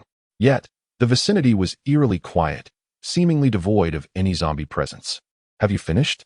A somewhat indifferent voice inquired near when Hong Hai's ear. However, there was no hint of reproach in Mo's tone as he finished speaking and proceeded to reverse the car. Let my father rest a little longer, he remarked, glancing at the frail figure of his father. Beside him, when Warner, with tears brimming in her eyes, observed her father's weakened state with a heavy heart. Just as she intended to engage Mo in a debate, her arm was gently tugged by Kai Yi, who whispered a reminder to refrain from speaking out of turn. One Hong Hai, who had been squatting on the ground, stood up and waved his hand to indicate that he was not seriously injured. He nodded at Mo before taking the driver's seat to reverse the vehicle. As the SUV backed up, the lifeless body of the dog slid down from the wall. However, some of the mangled flesh remained stubbornly adhered to the front of the car, proving difficult to scrape off even with a small knife. Mo approached to inspect the damage. Aside from a dent in the protective bumper, the off-road vehicle appeared largely unscathed. Indeed, it was quite robust. The two young women had managed to push the remnants of the dog out of the vehicle with knives, yet the bloodstains on the upholstery were beyond immediate cleaning. The three men retrieved cloths and sprinkled a bit of mineral water to wipe the blood from the windshield, neglecting the side windows since they did not obstruct driving. After a brief tidying up, they all climbed into the car. Did I not mention it, old Mo? Upon seeing Mo nod in agreement, Zheng Tianyun began his analysis, stating first, regarding the dog we encountered previously, what? You mean to say you've encountered that creature before? When Hahai, his face a mask of astonishment, interrupted Zheng Tianyun before he could elaborate further. You all actually managed to escape? Now, old one, please do not digress. Zheng Tianyun was exceedingly displeased with Wen Honghai's reckless intervention. He cast a sharp glance at him before saying, focus on driving. We have not fled. Observing that Zheng Xiao brother was somewhat impatient, Wen Honghai thought to himself that the creature was struck down by his vehicle. In a low murmur, he expressed his indignation. If you haven't fled, how did you survive? However, this time, Zheng Tianyun remained silent, his gaze fixed on Mo. Not only he, but in the rearview mirror. Old One also noticed that the two girls were also looking at Mo. I killed it. Under the mounting pressure of their expectations, Mo sighed and slowly revealed the truth. His tone was remarkably natural, and his expression remained placid. Yet, those simple 3 words left Old One momentarily speechless. You killed it? Recalling the eerily human-like smile from moments ago, a chilling sensation coursed through Wen Honghai, causing the hairs on his neck to stand on end. Yet, as he gazed at this young man beside him, he realized that, in comparison to the gruesome visual impact of the undead canine, this was the true embodiment of terror. If you hadn't just struck it down, Mo chuckled softly, his radiant smile sending shivers down Wen Honghai's spine. He continued, I would have had to disembark and engage it with a knife. In truth, Mo had no confidence in confronting that ghastly creature with a blade. Previously, he had the advantage of a heavy weapon, a frying pan, but now he was armed with merely a metal rod and a small knife. Moreover, his earlier success in slaying it had likely been a stroke of fortune. Given the combat prowess of that undead dog, he genuinely feared for his life in such an encounter. Therefore, he reassured Old One. So, do not fear that creature. Mo suddenly patted the focused one on high, startling him so much that he shuddered. It is thanks to you that we have narrowly escaped this time. After his tremor subsided, Old One could only manage a smile that was more painful than tears. You weren't finished speaking, were you? Kai Yi, seated in the back, glanced at Zheng Tianyun, who had been unable to interject. The sight of him hesitating was rather amusing. Please, continue your discourse, classmate Zheng. Zheng Tianyun finally took the floor, initiating his analysis, but soon found himself at a loss for words. Where was I? He murmured. We have encountered such dogs before. The only one present who had been genuinely listening. When Warner kindly prompted him. Oh right, Oldemo, do you remember? You mentioned that the dog waited for us to gather before attacking, rather than striking while you were disposing of the body, correct? Zheng Tianyun leaned towards the front seat, studying Mo's profile. Disposing of the body? It dawned on him that he had been mistaken from the outset. The place that appeared the safest was, in fact, the most perilous. Mo tapped his temple thoughtfully, then slowly turned his head, his gaze piercing as he looked at Zheng Tianyun. Are you suggesting that the dog became a zombie dog after consuming the boss's corpse? Zheng Tianyun nodded, as if unveiling a long-sought answer, delighting in the revelation. So, this is how it must be. Not quite. Kai Yi and Mo exclaimed in unison. Their eyes locked onto one another. However, there lingered a shared suspicion in their hearts. Mo believed she must have contemplated the same, thus silently observing her, implying she should speak first. What was amiss? Zheng Tianyun, perplexed, scrutinized the two, pondering how perfectly matched they seemed, even in their shared skepticism towards him. If interpreted this way, the matter indeed began to make sense. Kai Yi furrowed her brow slightly, imitating Mo's thoughtful demeanor, delicately tracing her exquisite nose. Her voice remained alluringly melodious, yet she pondered, why would a dog consume the decaying flesh of a corpse? You ought to understand, Mo interjected, his gaze fixed intently on Zheng Tianyun. Speaking in a low tone, they possess numerous options when it comes to food. Zheng Tianyun found himself momentarily speechless. Questioning why this dog would resort to carrion was a query best directed at the dog itself. Why ask him? He mused. I am not a dog. How would I know? Perhaps it simply delights in it. A lady seated in the second row, near the window, who had maintained a silence akin to gold, casually remarked, pondering the complexity of the matter. Yet, her words left the three analytical minds utterly bewildered. What did you just say? Mo in the front row was taken aback. He. A series of light, melodic laughter erupted unexpectedly from the passenger seat, rendering the other four within the vehicle momentarily dazed with amusement. Subsequently, they heard Mo's clear voice affirming, there indeed exists such a possibility. The others remained utterly perplexed.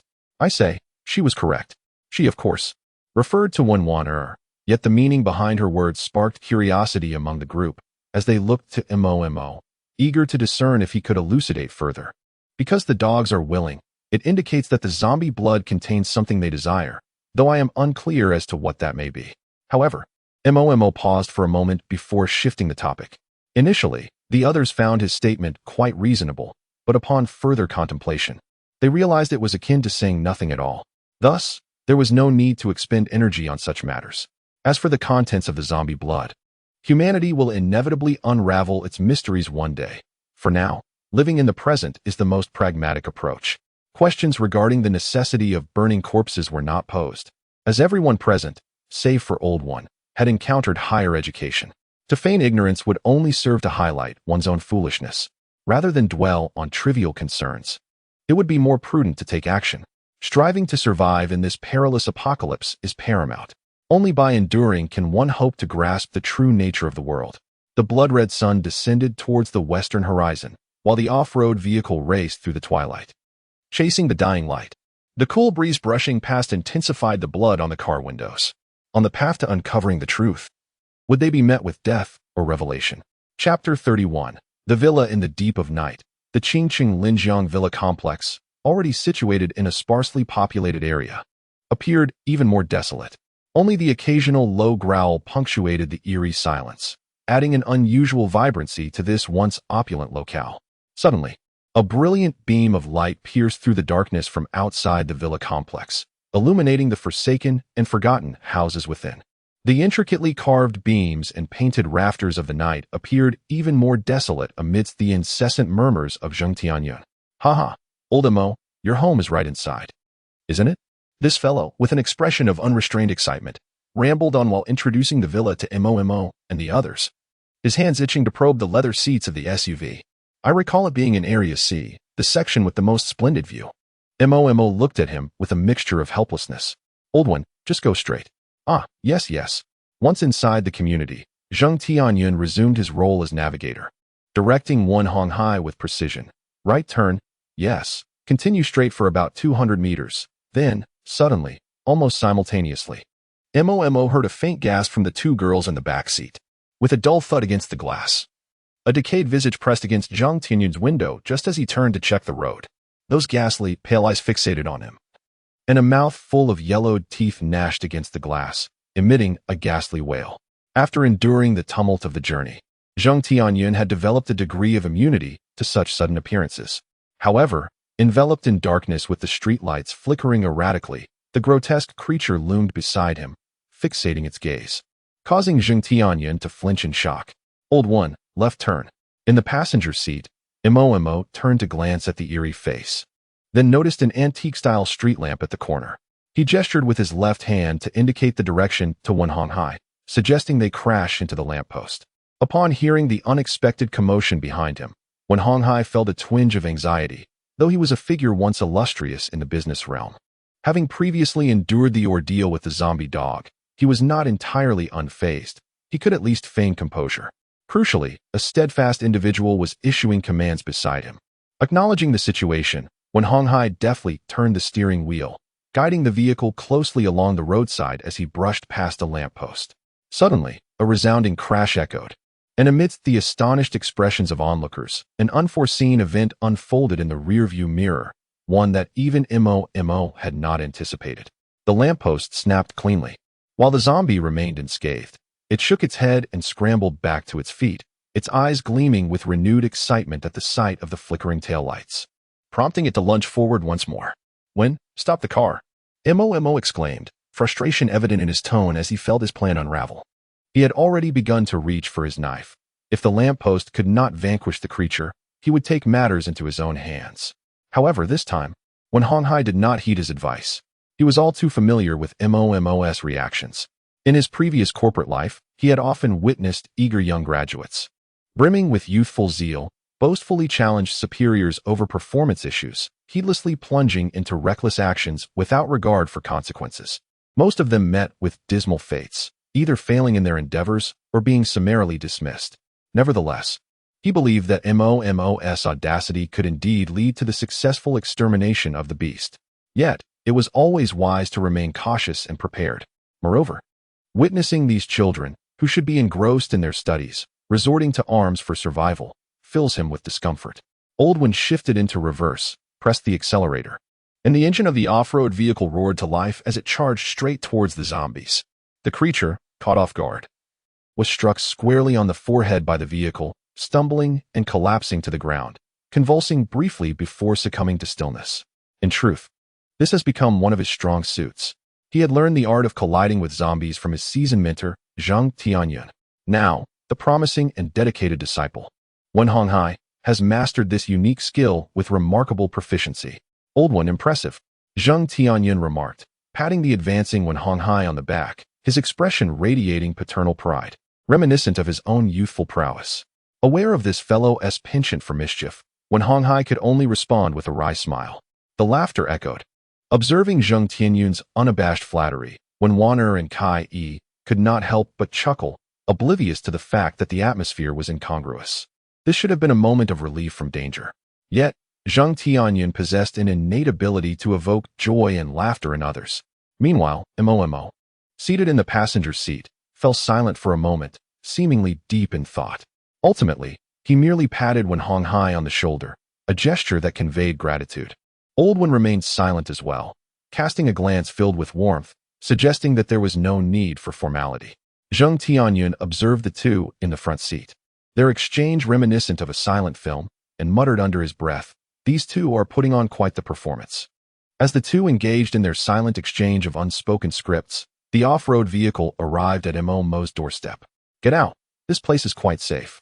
Mo surveyed the surrounding dimness. Area C had been utterly consumed by darkness, devoid of any glimmer of light. Most of the inhabitants here were researchers, many of whom had already evacuated alongside my parents.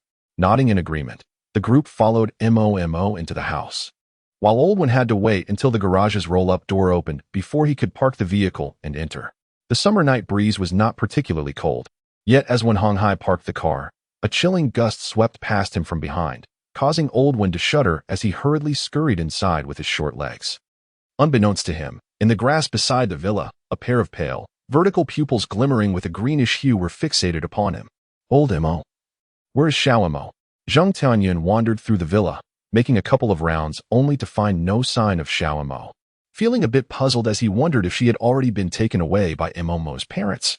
Just as Mo was about to speak, Kai, who was changing her shoes beside him, could not restrain her curiosity and asked, "Who is Xiao Mo, and why does she share your surname?" "Oh, she is my daughter." Zheng Tianyun grinned mischievously, relishing the impending reaction from Kai, secretly anticipating some melodramatic turn of events. Just as the young lady was about to say something, Mo interjected, clarifying, "Xiao Mo is my cat. When I'm not at home, she stays at the research institute." "Did you truly not find her?" Mo inquired, his expression tinged with concern as he glanced at the still grinning Zheng Tianyun. "It shouldn't be the case. I did not see her with my parents on the bridge. I assumed this little one was still at home. I will prepare dinner first. Could you please help me look for her?" Mo lightly tapped Zheng Tianyun's arm before heading to the kitchen to see what ingredients were available. As a high-ranking official's child and a researcher, Mo had never cultivated the relentless pursuit of scientific inquiry. He did not possess the overbearing demeanor typical of aristocratic heirs. Instead, he had only learned to cook for himself and order takeout. He rummaged through the cupboard and found a considerable amount of rice, although the meat and vegetables were scarce. His parents must be exceedingly wealthy, as they did not even bother to take these provisions when they left. It seemed they only took those thick research documents, for knowledge was their true sustenance. He retrieved 2 packages of noodles from the refrigerator, one of which had already been opened and was wrapped in a plastic bag. "Noodles, shall we?" While a few were still exploring his home, the decor was indeed modest and simple compared to Wenweiner's villa. Under the warm light, it exuded a cozy and inviting atmosphere. "Mo Xiao, feel free to cook as you wish. I have no preferences," Wen Honghai said with a cheerful smile. Although he was an excellent cook, he himself was not particularly picky about food. The two girls felt similarly, even if it was just noodles. Having a meal in this apocalyptic world was far better than what those outside, who struggled to find sustenance, were experiencing. Seeing that everyone had no objections, Mo tore open the noodle packaging, poured water into the pot, and waited for it to boil before adding the noodles. Then, the aluminum wooden door of the kitchen was pulled open, and a head with a small bundle emerged from outside. Unable to find what he was looking for, Zheng Tianyun shook his head at Mo, feeling somewhat disheartened, as he too had a fondness for the little one.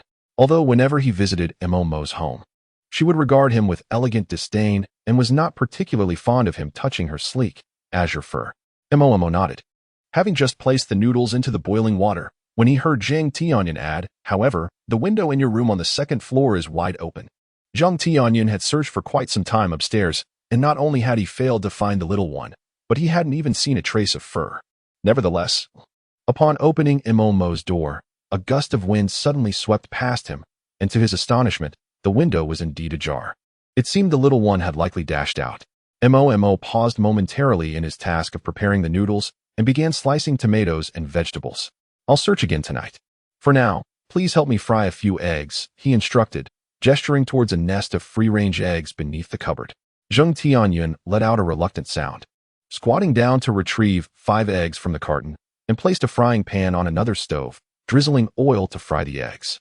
"Let us keep this between us for now," Mo said softly, touching the condensation on his nose as he held the pot lid. "I'm worried something might have happened to the little one." Old Zheng remained silent, silently observing the sizzling, golden eggs in the pan. In truth, he had sensed something was amiss the moment he saw the window open, fearing that perhaps she had already been affected. Soon, 5 bowls of steaming fried egg noodles were served on the dining table.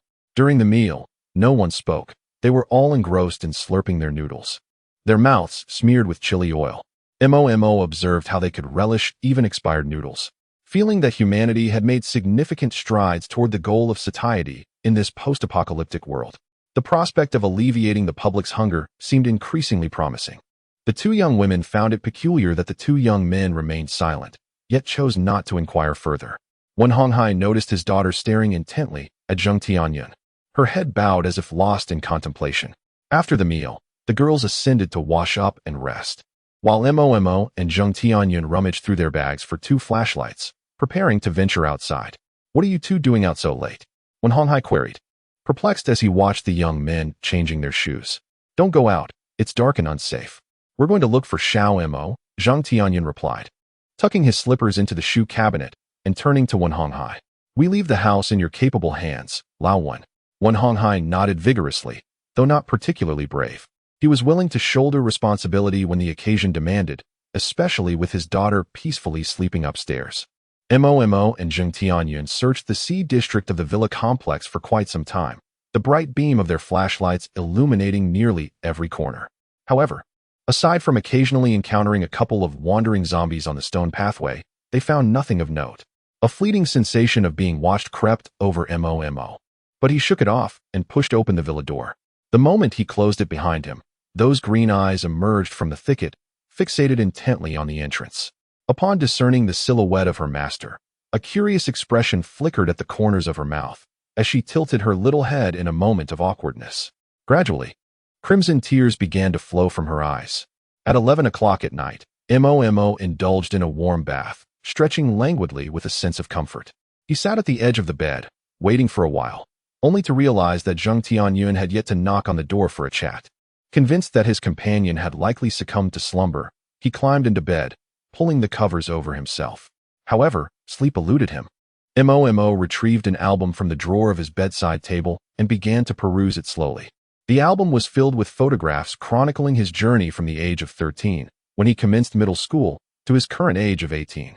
Each photograph featured a small blue sprite nestled beside him, a British shorthair named Xiao Mo.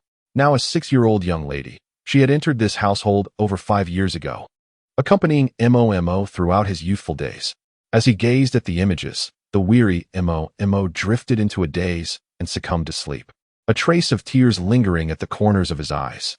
In the dead of night, a blue shadow sprang forth from the thicket, elegantly tiptoeing to the window of the 2nd floor of the villa, her eyes, glowing with an emerald hue, fixated on the boy peacefully slumbering at the head of the bed, the moonlight gently caressing his serene visage. She leaped from the windowsill to the computer desk, a place once shared with her master in delightful companionship. Stealthily, she ascended to the bedside table, gazing at the sleeping boy before her. A conflicted expression crossed her features, as her feline mouth, adorned with sharp teeth, seemed to ponder whether to take a bite. Ultimately, she couldn't resist the allure of the boy's blood, just as her feline jaws were about to sink into his neck. Her gleaming emerald eyes caught sight of the photograph in the album, the one depicting a tender embrace between human and feline. At that moment, her nostrils were filled with the familiar scent of her master. She frantically shook her small head, and tears of blood welled up once more in her already pale eyes. Slowly dripping onto the floor, she stepped forward and gently dabbed at the corner of the boy's eye with her paw. She extended her small tongue and licked the ring around his neck, then lowered her head to lick the one on her collar. Unbeknownst to her, the boy's left hand, clutching a small knife hidden beneath the album, trembled slightly, as if desperately trying to restrain itself. Even as her mouth was about to touch his neck, he still couldn't bring himself to face his former companion with a blade. However, should they ever cross paths again, their bond would be severed, and their divergent paths would render them adversaries. As the night waned, she was transformed. Chapter 32. The fuel tank. In the morning, the radiant sunlight streamed through the window pane, gently illuminating the dried bloodstains on the floor. Mo stood at the doorway, gazing silently for a long while before slowly closing the door. "Old Mo, why don't we search again this morning?" Zheng Tianyun said, yawning as he emerged from the adjacent room. Observing Mo's somewhat dazed demeanor, he surmised that the fellow hadn't slept well the previous night. "The visibility was poor last night. It's possible that little Mo didn't see us." Listening to this rambling consolation, Mo thought to himself, little Mo is a cat. Even with poor visibility, A cat can still see clearly. Otherwise, how could one live up to the title of a night owl? There was no need to search any further. After a fleeting glance, Mo resolved to speak the truth. Xiao Mo had visited last night and had since departed. Without waiting to see if his words were believed, Mo hurried down the stairs, guessing that Old One was already up, preparing breakfast. How absurd, he thought, as he distinctly heard Zheng Tianyun muttering under his breath. If he were to reveal the entire story, Zheng would likely dismiss it as a mere fairy tale. Upon descending, he discovered the young ladies already indulging in bowls of noodle soup. These two sisters had risen surprisingly early in someone else's home, having devoured nearly half of their meal. "Good morning, Old One," Mo said, eyeing the neatly arranged bowls of noodles, adorned with vegetables that looked far more appealing than he did. "Is breakfast still noodles?" "Haha, I had originally intended to prepare some meat porridge," when Hong Hai replied, waving him over with a smile. "However, upon sniffing the meat in your refrigerator, I found something amiss. It smells foul. How long has it been frozen?" A hint of embarrassment washed over Mo as he rubbed his nose. He had intended to add some meat while cooking the noodles last night, but was distracted by Zheng Tianyun pulling him inside, causing him to forget. Thankfully, the noodles were not expired. He had checked. After stating this, Old One sat down and began eating his noodles, gazing at the discarded packaging in the trash. Mo speculated whether this rotund uncle was feigning ignorance or genuinely oblivious, as the contents were nearing 4 days past their expiration date. After sitting quietly for a while, he noticed Zheng Tianyun leisurely descending from the second floor, making his way to Mo's side to join in the noodle feast. With a hearty gulp, Zheng Tianyun swallowed the last remnants of soup from his bowl, patted his belly, wiped his mouth, took a deep breath, and stood up to address the 4 individuals poised at the doorway, ready for departure. "Let us set forth," he exclaimed, punctuated by a belch. "Lao 1. Head towards the provincial direction." Mo perused the map in his hands, a piece of equipment provided by the vehicle itself, which he had just unearthed from the front storage compartment that very morning. This seemingly aimless journey appeared to inspire a sense of assurance in Mo, prompting Wen Honghai to refrain from further inquiries. The present circumstances were drastically different, following the outbreak of the zombie virus. He recognized that the wealth and power he once possessed had eluded him, leaving him merely a weary driver on a relentless quest. The off-road vehicle traversed the Ring River Expressway, a route that would eventually lead them onto the Qinghu Expressway, their ultimate destination being a genuine safe zone. However, the fuel gauge was dwindling. After nearly an hour of driving, when Honghai suddenly noticed the ominous flicker of the fuel light, this vehicle, having been in use for a day and a half, was nearing empty. "But we have 2 cans of gasoline in the trunk," he recalled. Zheng Tianyun leaned closer. Observing the anxious expression on Lao Wen's face, "We can refuel once we stop." The two had previously discovered the reserve cans of gasoline during their car theft escapade, which seemed to be intended for emergencies. Yet, misfortune loomed. As the fuel gauge approached E, when Honghai pulled over to the roadside, "Lao Zheng, quicken your pace." Mo sensed the echoes of anguished growls emanating from the narrow alleyways formed between the metal shanties. Something was amiss in this place. Upon discerning his apprehension, Zheng Tianyun hastened to the vehicle's rear compartment, retrieving 2 canisters, poised to replenish the car's fuel reservoir. However, his intent was thwarted by a startling revelation. The receptacles contained not gasoline, but potable water of exceptional clarity. Dismayed, Zheng Tianyun, brandishing the aqueous contents, cast a look of utter speechlessness toward Mo, perceiving this predicament as divine retribution for their illicit endeavor, albeit of extraordinary severity. His initial resolve to swiftly dispatch a solitary adversary was swiftly dispelled as a multitude of emaciated, decaying corpses emerged from the depths. An inexhaustible horde resembling a disturbed hornet's nest, their collective howls echoing through the expanse. Confronted with such an overwhelming force, Zheng Tianyun recognized the futility of resistance sans formidable weaponry, resigning himself to the grim prospect of becoming a macabre honeycomb at the hands of the ravenous undead. Events transpired with breathtaking rapidity, leaving the vehicle's occupants in a state of stunned inaction. Mo, seizing the containers from Zheng Tianyun's grasp, hurled them with considerable force against the metallic barrier, the resounding impact momentarily disorienting the assembled ghouls, their cognitive faculties seemingly engaged in a rudimentary assessment of the human's location, vacillating between the immediate foreground and the resonating portal. Mo surmised that their disappearance would redirect the creature's primal instincts toward the ironclad gate.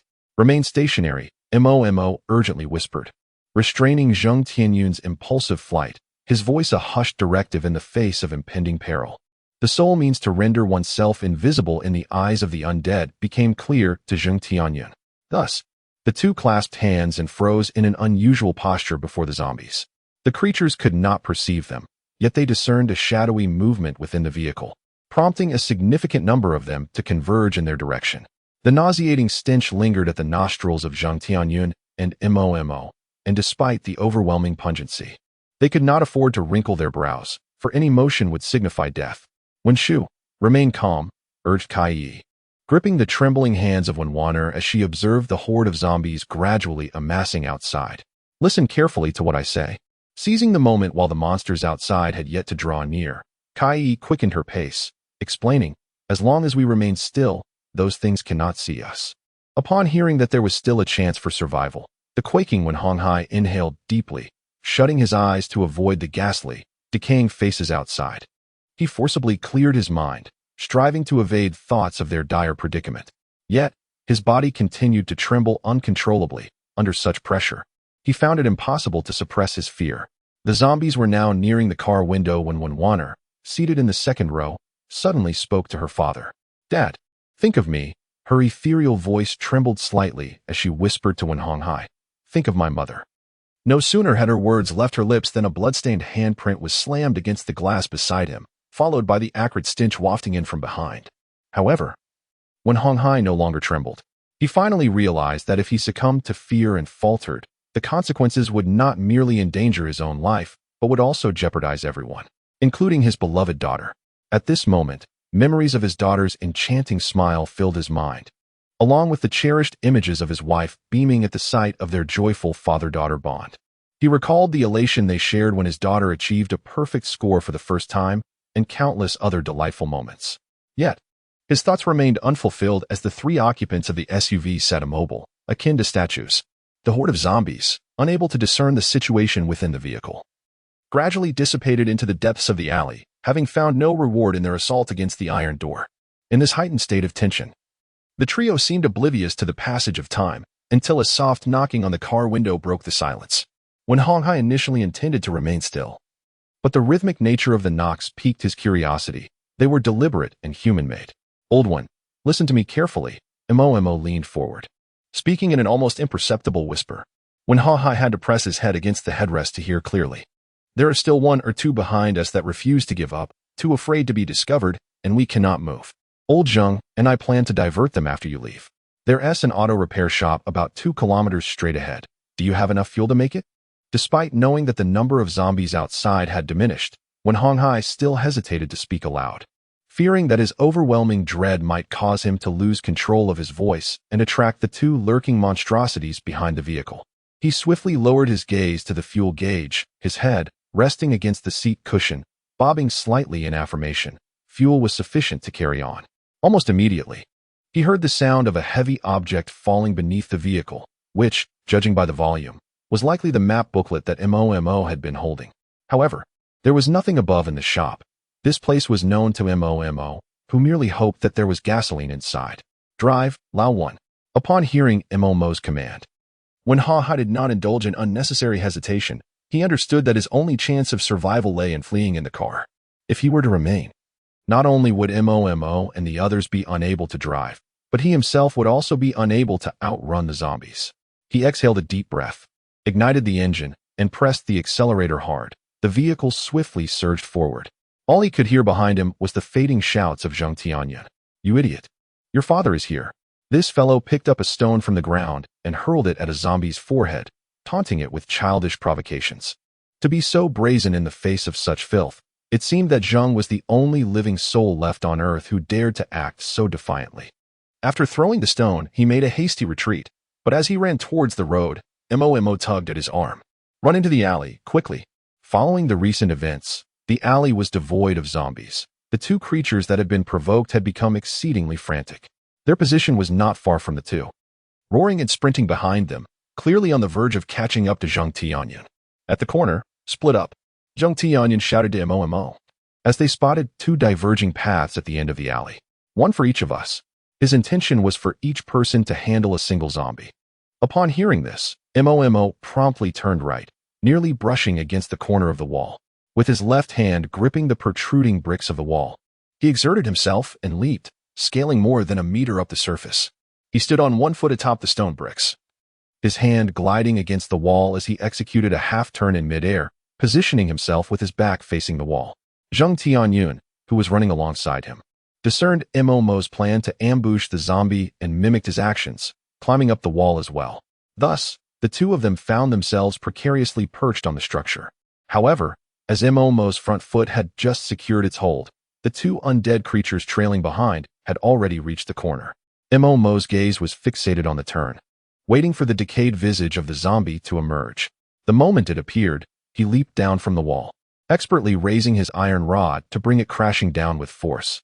The creature, upon rounding the corner, found its intended target had inexplicably vanished, and in its confusion, it let out a baffled roar, completely unprepared for the human descending from above. With a dull thud, it felt its head explode suddenly. In the blurred crimson haze, all it could see was a bloodied rod gliding across the ground before it, carving a distinct trail of gore into the muddy worksite. Afterward, only an endless darkness remained. The zombie on the left rounded the corner, spotting a nearly 6-foot-tall man clinging to the wall. It emitted a frustrated growl, preparing to leap and bite, when a muffled sound resonated from behind. Turning its head, it realized that its companion had been slain by a human who seemed to have emerged from nowhere. Neglecting the figure on the wall and charging straight towards Zheng Tianyun had initially positioned himself, contemplating a dramatic descent akin to Mo's. After much effort, he finally turned around, only to find that the creature disregarded him entirely and charged straight towards Mo, leaving him with nothing but an abandoned silhouette. It had betrayed Zheng Tianyun's earnest intentions, leaving him despondent. In his sorrow, he sought solace in the demise of the zombie. He leaped from the wall, only to realize that his bat was too short to reach it. After a few hurried steps, he finally caught up with the undead, as he heard footsteps behind him. The zombie was about to turn, but Zheng Tianyun would not grant it that opportunity. He swung his bat with determination. Upon discovering it had not been dispatched, he struck again, and when it showed signs of rising once more, he swung once again.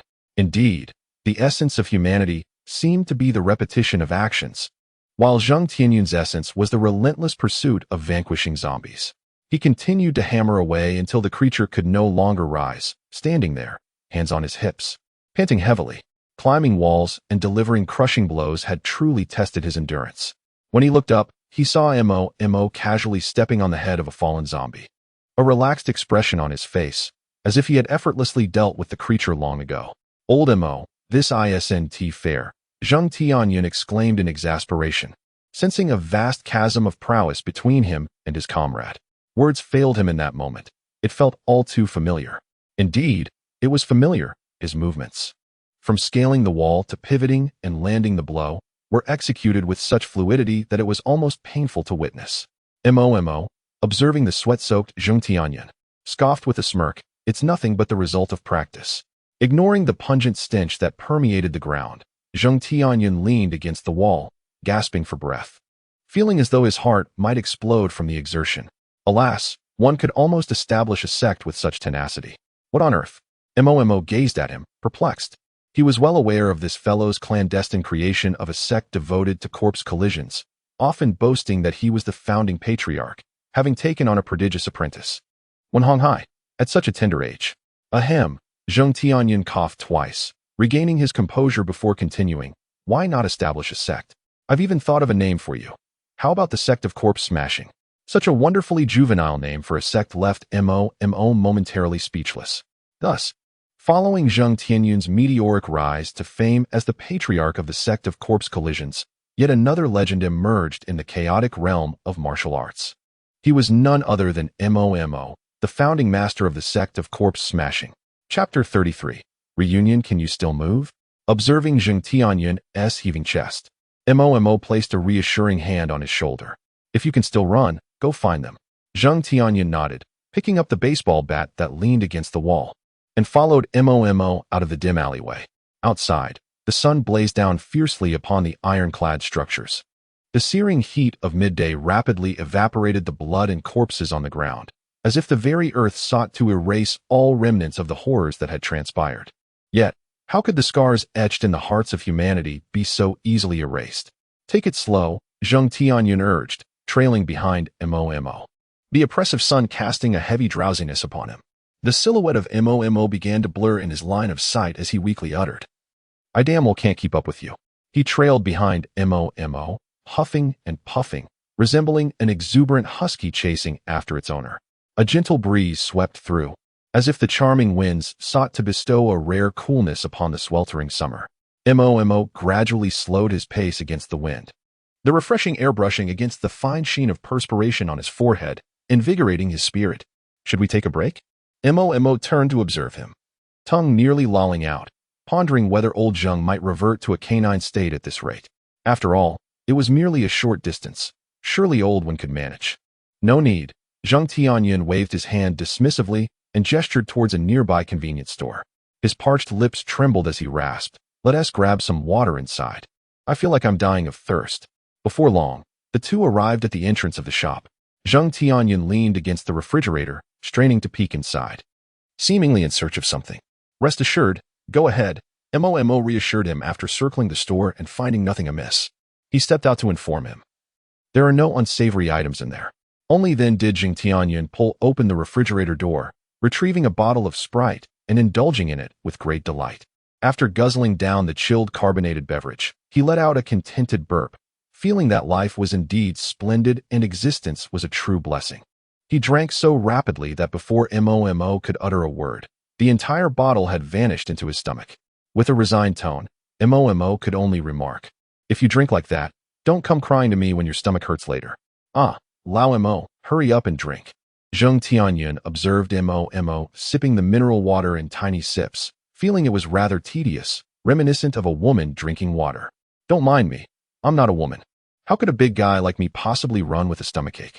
Mo ignored him, gracefully consuming nearly half a bottle of room-temperature mineral water. During his sophomore year, while training with the school's track team, he had been scolded by his coach for often indulging in ice-cold water right after running. Since then, he had refrained from drinking cold water post-exercise.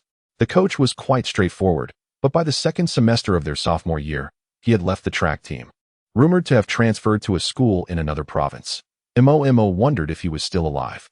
As for Lao Zheng, Mo mused, "With your bravado, let us see if you still maintain that manliness when you end up with gastroenteritis." "Dad, how much longer until we arrive?" Wenwana asked, glancing at the overweight man in front of her, drenched in sweat from anxiety. "Well, dear daughter," Wenhonghai thought, "how would I know? The GPS in the SUV is useless, and Mo Xiao didn't clarify how many meters we have left. I have no clue." Watching the fuel gauge drop ever lower, mirroring his own mood as it plummeted from hope to despair, he feared that if they continued for a few more minutes, they would truly run out of fuel, plunging into utter hopelessness. The map did not indicate any nearby gas stations. Kai-E fiddled with the atlas in her hands, leaning over to study it for a long while, yet she could not find a gas station icon. "Uncle Wen, if we genuinely run out of fuel, we will have to switch to walking." Wenhonghai nodded, pondering, and then inquired, "What about those two young lads?" "Father, you can park the car here." Wenwana thought to herself that her father was indeed quite stubborn. It seemed that in the past 2 years, he had squandered much time at drinking tables, dulling the once sharp intellect he had possessed. They both noticed the vehicle was out of fuel, and it was certain they would assume they had disembarked to walk. Wenhonghai let out a low grunt, sensing the disdain in his daughter's tone. He pondered the possibility that they might think they had been captured and simply abandon them to flee. However, upon observing his daughter's resolute expression, he dared not voice his thoughts. After 2 minutes of anxious waiting, they finally spotted an auto repair shop in the distance. Old One let out a sigh of relief, engaged the handbrake, and wiped the sweat from his brow, preparing to alight and procure some gasoline. However, as he opened the door halfway, it abruptly swung shut again, for he noticed something stirring amidst the bottles and cans inside. Upon closer inspection, he was startled to see a yellow-coated golden retriever. Following the harrowing incident with the aggressive dog, Wenhonghai had developed an overwhelming fear of canines, leaving him uncertain whether the creature lounging by the fuel barrels was a dog or some filthy beast. Yet, his reluctance to act did not prevent others from doing so. With a click, he felt the rear door of the SUV being pulled open, and to his astonishment, Kai emerged, a small knife in hand. "Oh, you." Before Wen Honghai could finish his sentence, he saw Kai gesture for him to remain silent as she cautiously approached the golden retriever, knife in hand. The golden retriever, unperturbed by the presence of a beautiful stranger, lay languidly in a semi-slumber, emitting low growls yet displaying no fear. Kai, armed with a small knife, waved it in front of the dog, which remained indifferent, resembling an ordinary guard dog. Summoning her courage, the young lady gently petted its fluffy head. The golden merely glanced up at her with a look of mild resignation, softly barking in a tone that conveyed a sense of pity. Suddenly, her gaze caught a flicker of movement as a gray figure darted from the corner of the repair shop's restroom, startling her into retreat, causing her to sit abruptly on the ground beside a gasoline barrel. Yet, the gray shadow did not charge towards Kai. It seemed oblivious to her delicate, snow-white legs, heading straight for the golden retriever. To her astonishment, the dog disregarded the approaching figure entirely, lifting its paw to deliver a swift blow, sending the creature sprawling several meters away. Shaking itself off at the entrance, the creature slowly regained its footing, and it was only then that Kai discerned its true nature. It was a gray-skinned rat, likely having escaped from the restroom's toilet. Its beady eyes glimmered with a frenzied red light, and blood dripped from its sharp teeth as it gazed hungrily at the two occupants in the SUV. Before Kai could fully comprehend the situation, the zombie rat scuttled towards Wen Honghai's car door. Initially startled by the bizarre creature's emergence from the repair shop, Old Wen felt a surge of apprehension, as he was always uneasy in the presence of anything associated with the undead. However, upon witnessing the golden retriever subduing it, coupled with the presence of his daughter seated in the back, he, as a father, could not allow his cowardice to surface at that moment. He abruptly flung open the car door, and the creature collided squarely with it, only to be sent sprawling by a swift motion. It was a scenario reminiscent of a past encounter, an irksome sensation. In that instant, he realized he had narrowly missed a striking young lady, contemplating a warm embrace with her delicate skin. Alas, his body was subsequently pierced by a blade, blood gushing forth, culminating in the tragic end of his brief and sorrowful existence. The two occupants of the vehicle observed Kai raising her bloodied, slender hand, signaling that the area was secure. Upon seeing this, Old Wen promptly exited the vehicle. When Warner cautiously glanced around, and only after assuring there was no threat did she leap from the car. "No, allow me to lift it," she exclaimed, noticing Kai, a girl, attempting to hoist the heavy gasoline can. Wen Honghai hurriedly intervened, taking the metal can into his own arms. "You two rest. I shall handle this task." The gasoline can was no lightweight. As soon as Old Wen grasped it, he exclaimed, "Oh, it's quite heavy." He staggered towards the rear of the vehicle, and with a thud, placed the can atop the hood of the SUV, wiping the greasy sweat from his brow. "May I borrow a small knife?" Wen Honghai requested, retrieving an empty bottle from the car. Taking the knife from Kai, he deftly cut the lower half of the plastic bottle at an angle, fashioning it into a funnel-like apparatus. He cradled the oil drum with one arm and gently poured the liquid into the funnel, the yellow, transparent fluid flowing seamlessly into the vehicle. "Little girl, keep an eye on this." As Old Wen refueled the vehicle, he remarked to Kai beside him, "You must teach Mo how to refuel properly in the future, otherwise it could be quite perilous." Kai muttered her reluctance to instruct, yet her gaze remained fixated on his actions during the refueling process. Nearby, Warner, having observed for a while, curiously inquired of her father, "Dad, when did you learn to do this?" Old Wen chuckled, "Oh, you underestimate your father. I have mastered many skills." As he smiled, his hand trembled slightly, nearly spilling gasoline, prompting him to steady his aim at the fuel tank. "I learned this a few years ago while on business. However, anyone who can drive should have a basic understanding of it." When Warner glanced a couple of times, found it rather mundane, and lost interest soon after. "Mo. Wait a moment," Zheng Tianyun exclaimed, his expression contorted as if wearing a mask of agony, clutching his stomach while sprinting behind Mo. "My stomach is killing me." Mo, dismissing him, pretended not to hear and continued running forward. This fellow, who had just boasted of his masculinity, now instantly transformed into a figure of weakness. Thus, this matter did not concern Mo, who considered himself perpetually kind-hearted. Should misfortune befall him here, perhaps in the heavens above, a small gray creature would join him, sharing in the irony of their fate. Together, They would explore the meaning of life and appreciate the allure of philosophy. Mo sprinted towards the vicinity of the auto repair shop, and before he arrived, a scream pierced the air, not his voice, but unmistakably that of Wanwaner. As he hastened to the scene, the reality of the situation became starkly apparent. "Stay back. I'm warning you. Another step and I'll cut you." Wanhonghai, clutching an empty gasoline canister in one hand and brandishing a small knife in the other, stood guard in front of the two young women. Despite the evident fear betrayed by his trembling hands, he remained steadfast, refusing to yield. He gulped repeatedly, the gasoline canister having slipped from his grasp to the ground. He brandished the knife at the approaching zombie, a wave of rancid stench assailing his nostrils. Just as the decaying face with its milky eyes threatened to press against his own, Wanhonghai steeled himself, ready to charge and strike. But as he raised the knife, the zombie lunged forward, its neck impaling itself upon the blade. Stunned, Wanhonghai froze, unable to comprehend what had just transpired.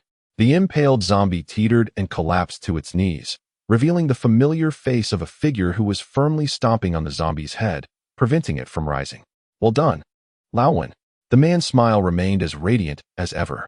His praise wasn't for the zombie's demise, but for Wanhonghai's courage in confronting death to protect the two young women. As he spoke, he bent down and retrieved a pack of cigarettes from the zombie's pocket. Extracting two, he placed one in his mouth and offered the other to Wanhonghai. With a slight tremor, Laowen accepted the cigarette but refrained from lighting it.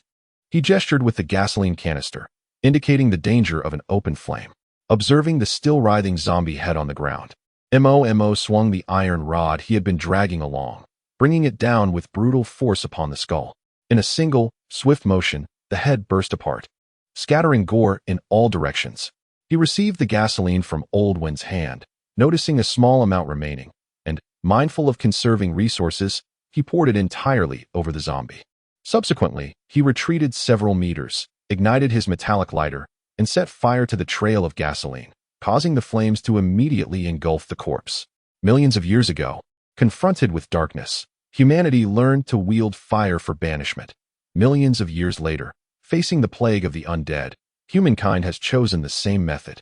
Yet this time, it is not the night that burns, but the lives of former comrades. In an instant, the blaze soared skyward. "Let's go, old one." Noticing Wanhonghai still staring transfixed at the roaring flames, Mo embraced his stout shoulders, and together they headed towards the SUV. While he called out to the two young women, "You two, get in the car quickly." The feeling of surviving a catastrophe is always one of relief. This day had brought too many events, but fortunately, no one was injured. After the fright and relief, only utter exhaustion remained, and the two young women had already drifted off to sleep, their soft snores audible from the back. No one noticed anything amiss. For a fleeting moment, Mo sensed that something strange was missing from the car. He furrowed his brow in contemplation for a long while, but ultimately, unable to recall what it was, he decided to dismiss it. Chapter 34. Driving. Although it was already afternoon, the scorching sun had no intention of diminishing its oppressive power. The oil road remained intensely hot, as if determined to evaporate the staggering figure beneath its rays. The person stumbled along and noticed a bonfire ahead. He secretly rejoiced, thinking that old Mo and the others truly knew how to have fun, setting up a barbecue by the roadside on such a sweltering day. However, as he approached, he found himself frozen in place. The meat they were grilling was indeed flesh, but it was unlikely that anyone would dare to consume it, for it emanated a putrid stench from charred and decayed remains, resembling that of a zombie's corpse.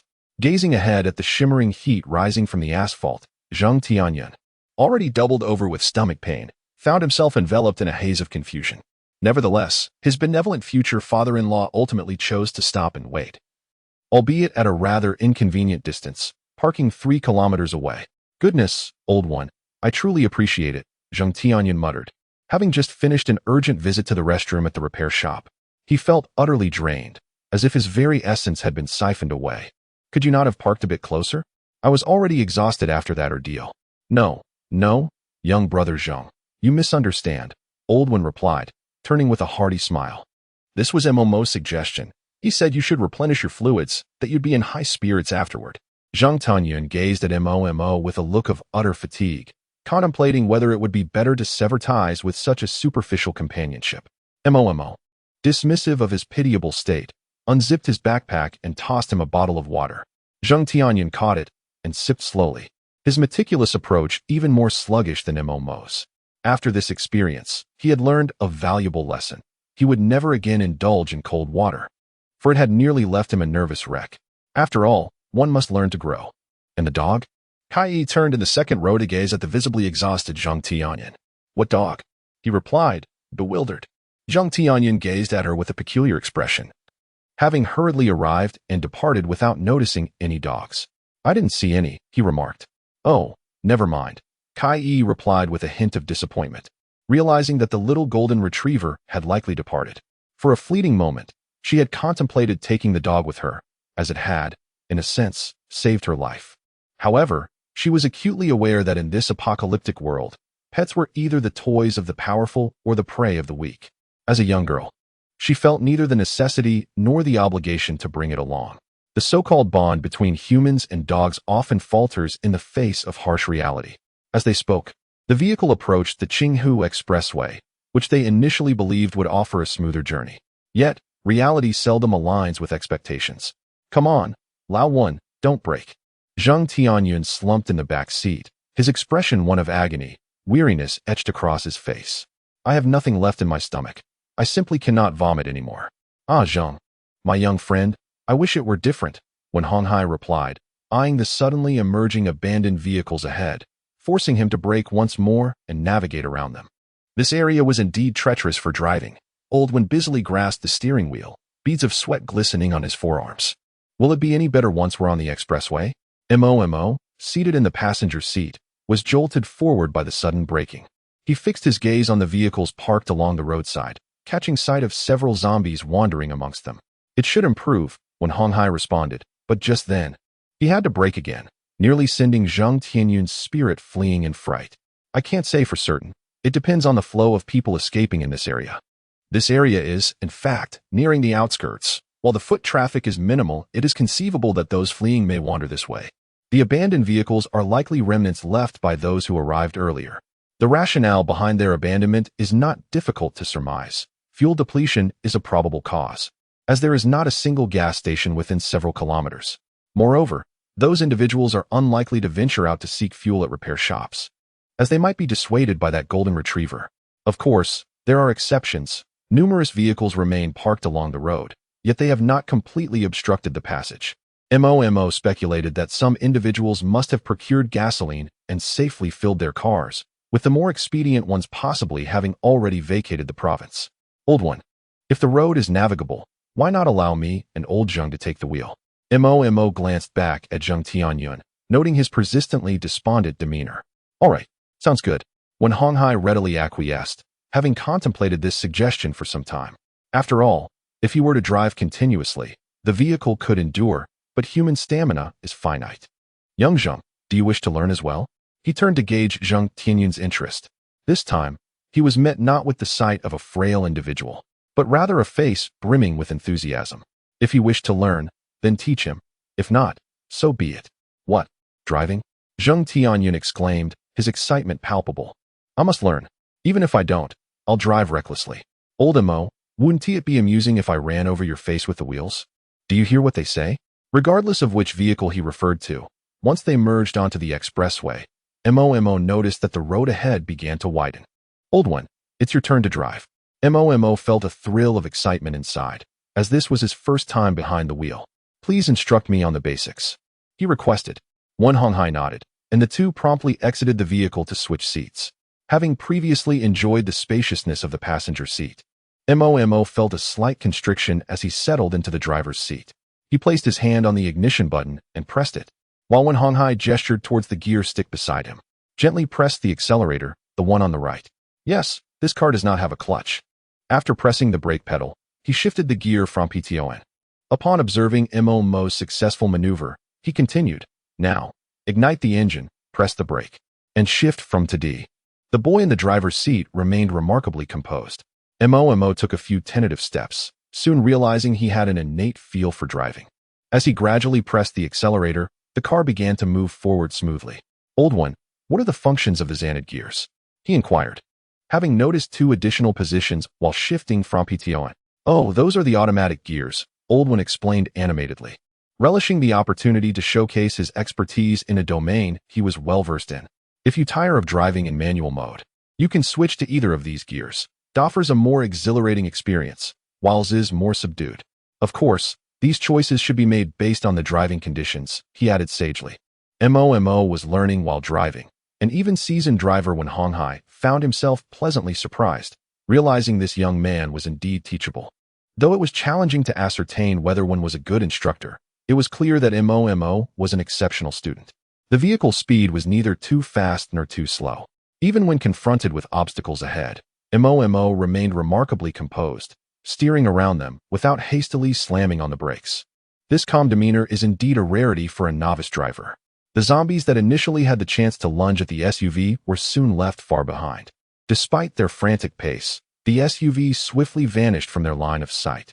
Setting aside other matters, Mo exhibited an impressive precision in handling the steering wheel. Wen Honghai, seated beside him, felt a tinge of frustration. He couldn't shake the feeling that Mo was not merely a beginner, but rather a driver with considerable experience. After driving for over 40 minutes, as Mo began to feel increasingly adept, a service area came into view. The two young women, drawn by the golden rays of the midday sun reflecting off the roof, glanced at their watches and realized that it was indeed noon. The monotonous road had a numbing effect, while the hurried escape journey tightened their nerves. In this prolonged state of panic, people gradually began to lose track of time. Let's pull in. It's time for lunch, Wen Honghai remarked, thinking that Mo might struggle with the sharp turn and would require assistance with the steering. However, his hand was thwarted by Mo, who waved him off, confidently maneuvering the vehicle into the service area with just his left hand. The zombies within the service area had mostly dispersed, yet the noise they made upon entering attracted the attention of two lingering zombies, drawing them closer. The two shambling figures emerged from the diner, their pallid eyes igniting with an eerie gleam upon sighting the SUV. They lunged toward the vehicle with guttural howls. Without decelerating, Mo bore down on the zombies, colliding with them in a resounding crash that sent them careening into the diner wall. The force of the impact proved fatal, extinguishing the last vestiges of life in the undead creatures. After dispatching the zombies, Mo smoothly shifted gears, braked, and executed a flawless reverse park. A wave of familiar satisfaction washed over her as she settled into the driver's seat. Have you driven before? Wen Honghai finally blurted out, unable to contain his curiosity any longer. He had never witnessed a novice driver handle a vehicle with such effortless skill. I used to race go-karts as a kid. Mo replied casually. It feels similar, just without the gearbox. Wen Honghai was taken aback, silently acknowledging the privilege of her upbringing. Even driving acumen, it seemed, was cultivated from a young age in such affluent families, leaving him, a seasoned instructor, feeling utterly inadequate. With no open flames or means to cook, lunch consisted of simple rations of compressed biscuits and dried meat. Even Zheng Tianyun resigned himself to the unappetizing fare. He had already scouted the convenience store, finding it stripped bare of everything except bottled water, as if ransacked by looters. A case of the early bird gets the worm, or rather, the early looter gets the spoils. A few packets of self-heating military rations remained in their bags, but no one dared to break them out just yet, reluctant to deplete their precious reserves. For lunch, sustenance was paramount, flavor a mere afterthought. After finishing lunch, Mo went to fetch a small canister of gasoline, intending to nourish his off-road vehicle. He lifted it, ready to pour, but his hand was halted by Kai Yi. Do not pour it like that, she said. Her cheeks slightly flushed as she held a plastic funnel, guiding Mo with gentle precision. Her delicate fingers intertwined with his strong hand, her fresh fragrance wafting into his senses, creating an atmosphere of danger. Allow me to teach you. Feeling the warmth radiating from her fair hands and savoring the allure emanating from her soft form, Mo, usually steady, suddenly felt a wave of nervousness. Even Zheng Tianyun, standing nearby, was taken aback by the scene. He swiftly seized the retreating Wenwaner, gesturing towards the pair who were feigning seriousness while pouring gasoline, then looked at her with a raised chin, implying, "Can you teach me?" "I cannot do it." Noticing the intimate gestures of the two, Wenwaner's face flushed as she promptly declined Zheng Tianyun's suggestion. She pointed to Wen Honghai, a bystander, declaring, "My father can do it. Let him teach you." Zheng Tianyun, bewildered, responded with a frown. As Wen Honghai noticed Zheng Tianyun's gaze, he hurried over, his lewd demeanor unmasked. You wish to learn? Come. I will teach you, step by step. Zheng Tianyun, feeling dejected, walked to the convenience store entrance, pulled open the glass door, and angrily tossed 2 large boxes of mineral water into the back seat. However, upon turning back to glance through the car window, he was met with the sight of the captivating couple still engaged in their affectionate display. Before long, the refueling was complete. Beep. Your girlfriend experience card has expired. Kai, feeling a touch flustered, released her grip and turned away, feigning ignorance of Mo Maji's fervent gaze. The group boarded the vehicle, but this time, the driver's seat was occupied by Zheng Tianyun, who cast a worried glance at the elderly one beside him. Initially, he felt little apprehension watching Missouri drive, as the latter exuded a calm demeanor, making the act of driving appear as effortless as dining. Do not fret, when Honghai discerned his anxiety. Thinking to himself that this must be a novice, at last, he felt a sense of accomplishment. He offered reassurance, stating, it's akin to driving a Martin. The more you practice, the more you will understand. Mo's original words remained untouched, merely recorded by Coach when as part of the training dossier. Zheng Tianyun could only look at him with a mortified expression, silently lamenting that he had never driven a Martin himself. All right, let us start. What followed was a thrilling and tumultuous ride, the details of which need not be elaborated upon. In summary, the 2 young ladies were seen covering their mouths, gagging at the sight of a plastic bag, as if mere exposure to Zheng's driving had induced a state akin to pregnancy. Zheng Tianyun, in his driving, managed to make even Mo, who had previously been unperturbed during a zombie hunt, succumb to nausea. Accompanied by a dizzying sensation, the wave of queasiness surged through him, lingering relentlessly. When Honghai rolled down the windows to their fullest extent, managing to suppress his own urge to vomit, allowing the acrid scent of regurgitation to escape into the open air. Zheng Tianyun, oblivious to the turmoil behind him, focused solely on driving, only occasionally catching whiffs of the foul stench wafting from the back. He mused about how delicate the group was, remarking to himself that such a reaction to a car ride was rather excessive.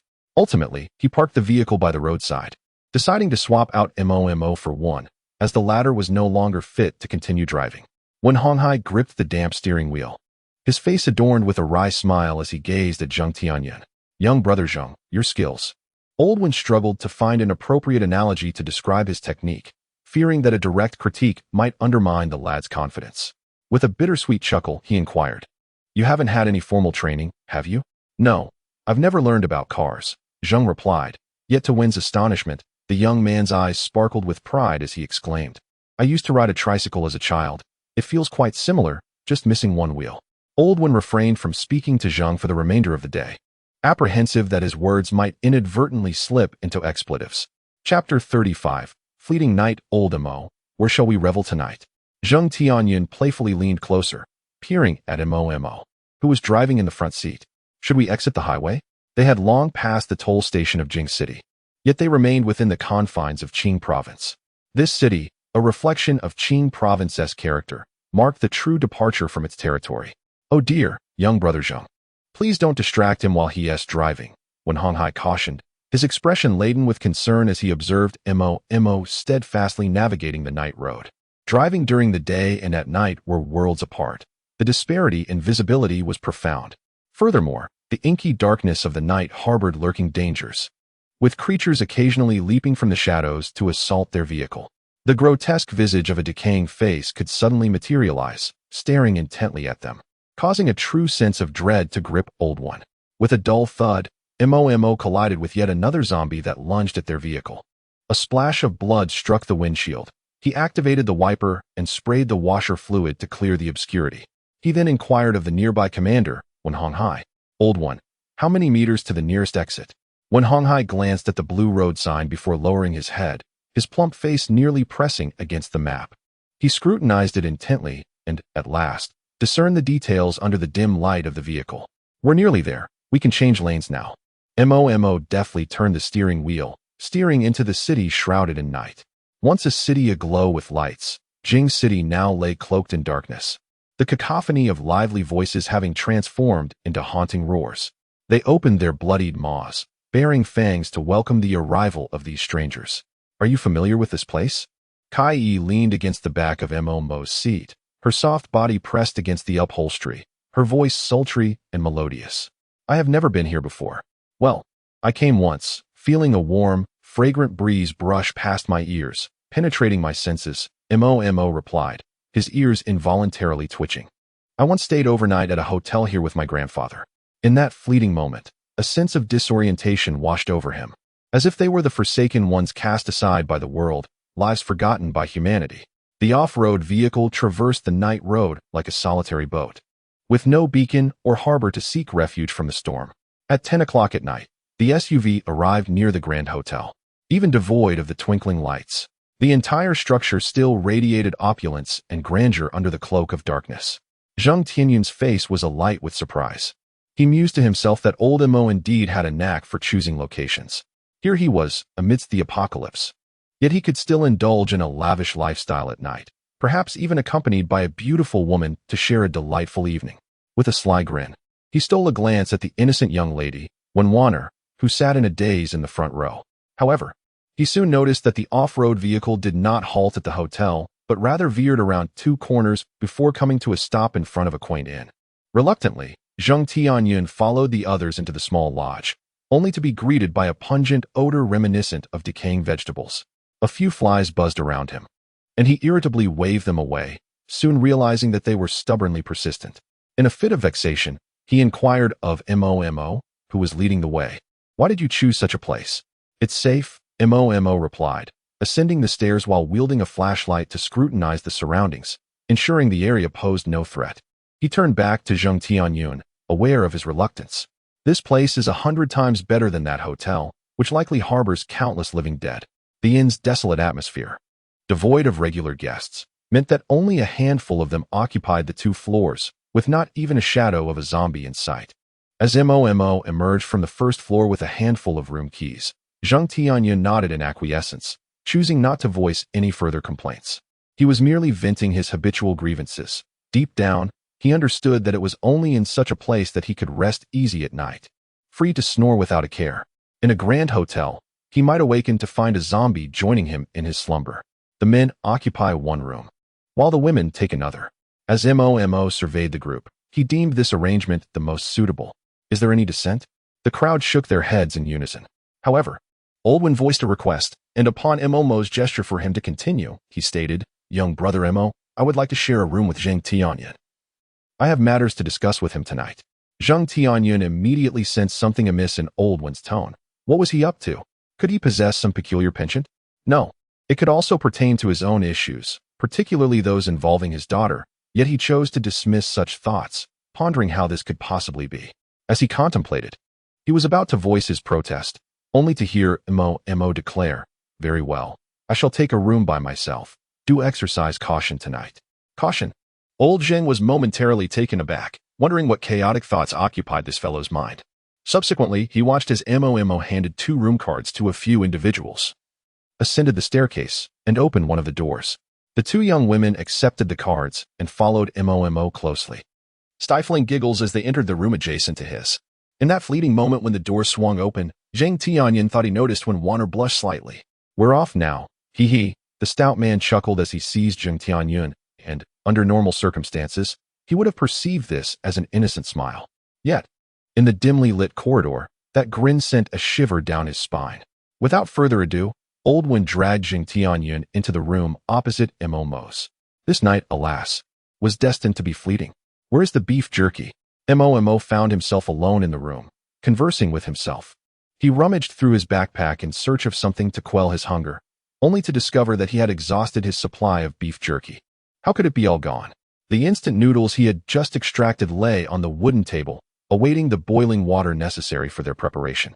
In a moment of resignation, Mo resorted to pulling out 2 packets of chocolate and some compressed biscuits from his bag. As he munched on the biscuits, his left hand gently caressed the steel ring adorning his neck. The ring, roughly the size of a fingernail, gleamed with a metallic luster, its surface etched with a line of meticulously carved English lettering. It was only when he brought it closer to his eyes that he could discern the inscription, Mo and Mo by Mo. "No, please, old one, spare me." Zheng Tianyun was being dragged along by Wen Honghai, his frantic cries echoing in the air. He felt that if he didn't escape soon, he might lose his youthful innocence. Speak your mind quickly, he urged. However, Wen Honghai paid him no heed. Instead, he pulled Zheng Tianyun to the edge of the bed and instructed him to take a seat. He then positioned a wooden chair before him. The ample figure of Wen Honghai settled onto the slightly worn wooden stool, producing a creaking sound. As he sat upright and regarded the boy before him with a serious demeanor. No, old one, you. Please, call me Uncle One. His tone was not harsh, yet it carried an air of authority and undeniable gravitas, a reminder of his role as an elder. Zheng Tianyun mused on the seriousness of this encounter. The world of professionals was indeed daunting, particularly those who had achieved success, often eccentric or obsessive in their pursuits. He could only nod submissively, reminding himself to remain composed. When Honghai observed that Zheng Tianyun lacked his usual playful demeanor, which left him feeling somewhat unsettled. I wish to discuss matters concerning my daughter and you, he stated. Zheng, internally acknowledging his anxiety, was caught off guard as his thoughts were abruptly interrupted by Wen's penetrating gaze. What on earth? You and my daughter? It appeared that the truth had already surfaced, or rather, it had long been apparent, though Wen had chosen not to address it directly. With Wanner's mother absent, I, as her father, shall act as her guardian and pose a few inquiries to you. When Honghai's eyes were fixed intently on Zheng Tianyun, as if attempting to peer into his very soul. Do you genuinely hold feelings for Wen Wanner? He queried. Let us bypass this question for now, Wen Honghai responded. His countenance amiably soft, yet his subsequent question held an edge of gravity. If, perchance, I were no longer present one day, would you still safeguard Wen Wanner? Wait. Uncle One, let us not jump to conclusions. Zheng Tianyun hastily gestured, a sense of confusion washing over him as he rubbed his forehead. If, and I emphasize if, but when Honghai was undeterred, pressing on, I will not impose upon you, but I merely wish to know if you would. Ah. As long as you would, when Honghai chuckled heartily, patting Zheng's shoulder, returning to their previous rapport. Very well, you may now address me as Old One. Zheng Tianyun, supporting his forehead in contemplation, began to grasp the underlying significance of Wen's desire for discussion this evening. However, whether he would be able to articulate this to others come morning remained uncertain. Oh, and there is one more matter. When Honghai suddenly became aware of something, his gaze sweeping up and down Zheng Tianyun's form, before fixating on a particular area. Zheng Tianyun immediately felt a tightening sensation below, and he was overwhelmed with the urge to howl in despair. Indeed, this corpulent man was coercing him with his daughter, ultimately desiring to manipulate him. You are of age now, are you not? When Honghai did not, as Zheng Tianyun had imagined, directly assault him. Instead, he regarded him with an expression that suggested a mutual understanding shared among all men. Zheng Tianyun muttered an acknowledgement, pondering the implications of being 18. Did that grant one the right to exploit another? There were certain matters one ought to avoid, especially in these times. When Honghai tossed him a cigarette from his pocket and lit one for himself, though he did not inhale. For instance, you understand, I, Huang, have an irreconcilable enmity with gambling and drugs. Tell me, what does your father seek from Zheng Tianyun? Kai Yi, her fair feet bare, was sprawled on the bed, gazing at the girl sitting at the edge, her cheeks flushed. Surely, he isn't discussing your affairs with him? Who knows? When Wanner lay back, staring at the ceiling, her lifted nightgown revealing a glimpse of her flawless skin. I have no desire to meddle in their business. What brings you here? Kai Yi asked, noticing a smudge of dark chocolate at the corner of his mouth, which made her chuckle and involuntarily curl her lips into a smile as she gestured to her own lips. Mo noticed, awkwardly wiping his mouth, unfazed by any embarrassment. For he had a purpose in his visit. By the way, do you still have that beef jerky? He had initially intended to knock on Zheng Tianyun's door, but just as his hand was about to make contact, he hesitated, aware that the two inside were likely engaged in a private discussion. Let me see, he thought. Upon hearing that Mo had come all this way for beef jerky, the young lady was momentarily at a loss for words. She crouched beside her backpack, presenting Mo with a delicate silhouette, and after rummaging through it a few times, she finally retrieved 2 packages of beef jerky. As she approached, Mo instinctively reached out to take them, only to find her hand holding the jerky suspended in midair. He could only watch the girl before him in puzzlement. You need to offer something in exchange, she said with a radiant smile, tilting her head to gaze at the boy, her melodic voice tinged with playful mischief. No way, he replied. Kai Yi pointed at the ring he wore around his neck. What is this? It turned out she was intrigued by his ring, but he couldn't part with it. It was a custom piece made together with Xiao Mo, who had one as well. Oh, Kai frowned, contemplating her next move. Just as she was about to let him off the hook and hand the beef jerky over, she was taken aback by his audacious proposal. How about I give you a hug instead? Seeing the earnest expression on his face, Kai blinked and promptly shut the door. As for the beef jerky, he could dream about it. In his dreams, he could embrace whomever he wished. With a faint blush, she leaned against the door, hearing Mo's helpless voice from the other side. At least leave me the beef jerky, Kai go. Zheng Tianyun from your family truly is something. Kai gazed at the girl sitting at the edge of the bed, swinging her slender legs and lost in thought. She confidently declared, "It must be him who has led Mo astray." "What do you mean, your family?" When Wana replied, looking at Kai, whose cheeks were flushed. Mo's antics have nothing to do with him. Kai merely shook her head, plopped down onto the soft bed, and gazed at the pristine ceiling, her rosy lips curving into a faint smile. The youthful hearts of boys and girls, even amidst the apocalypse, continued to soar freely.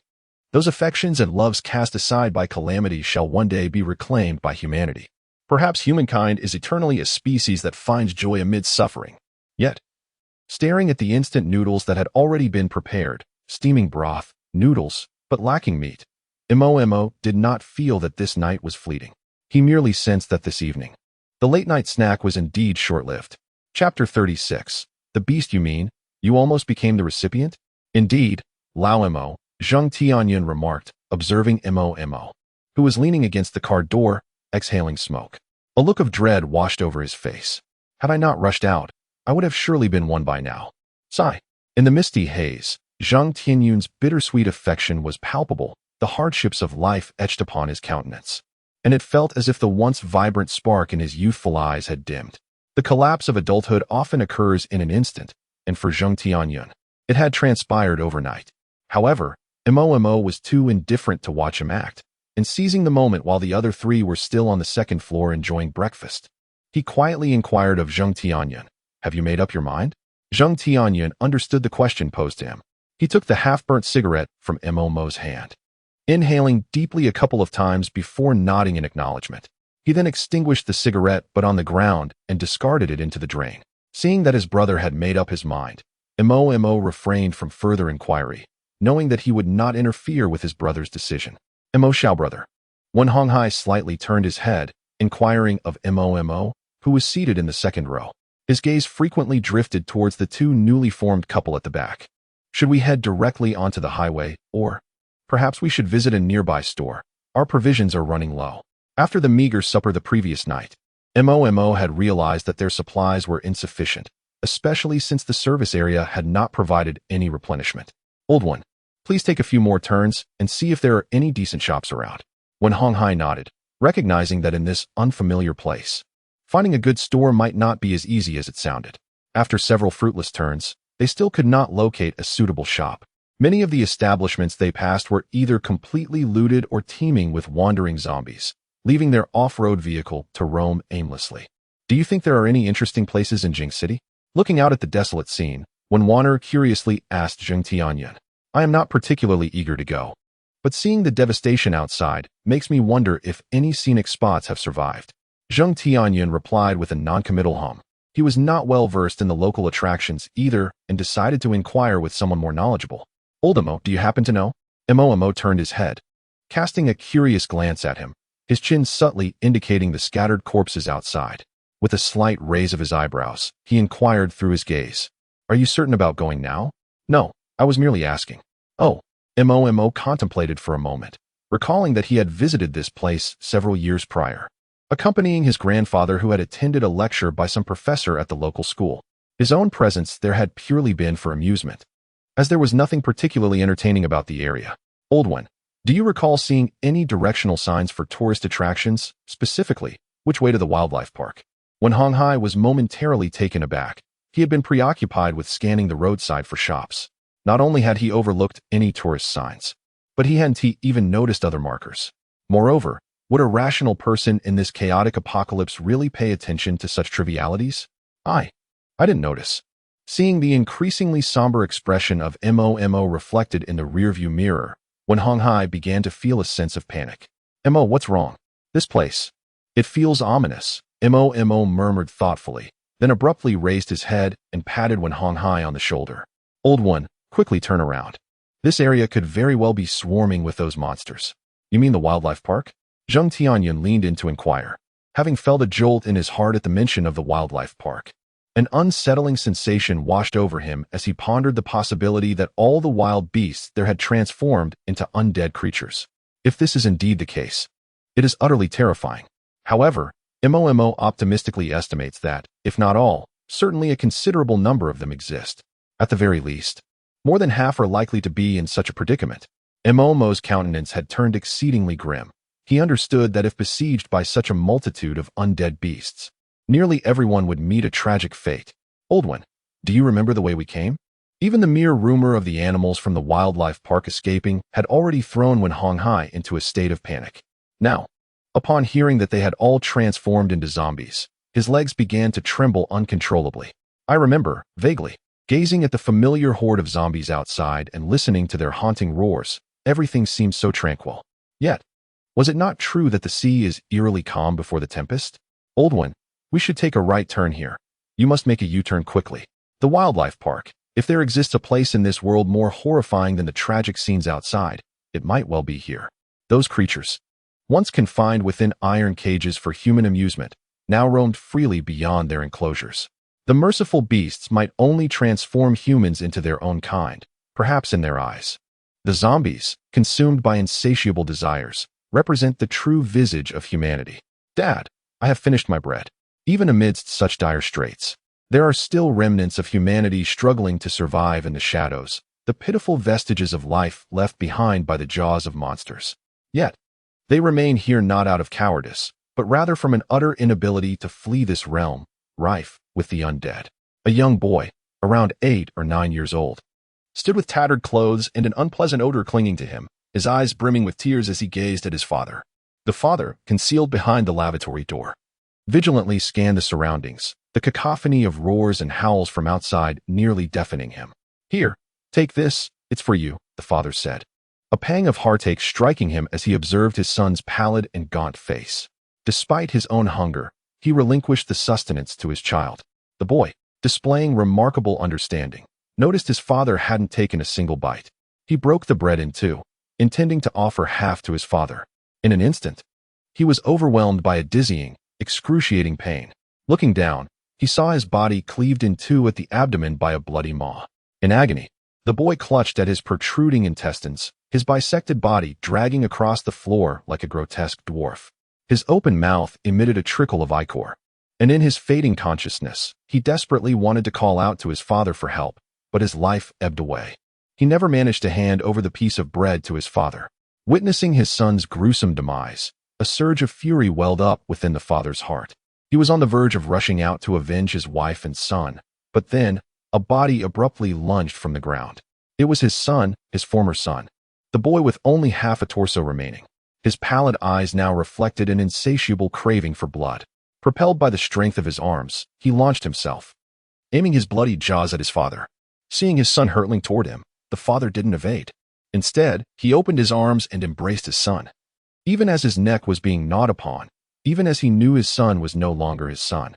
From this moment on, a father and son joined the ranks of the undead. The white tiger, having failed in its hunt, felt no remorse.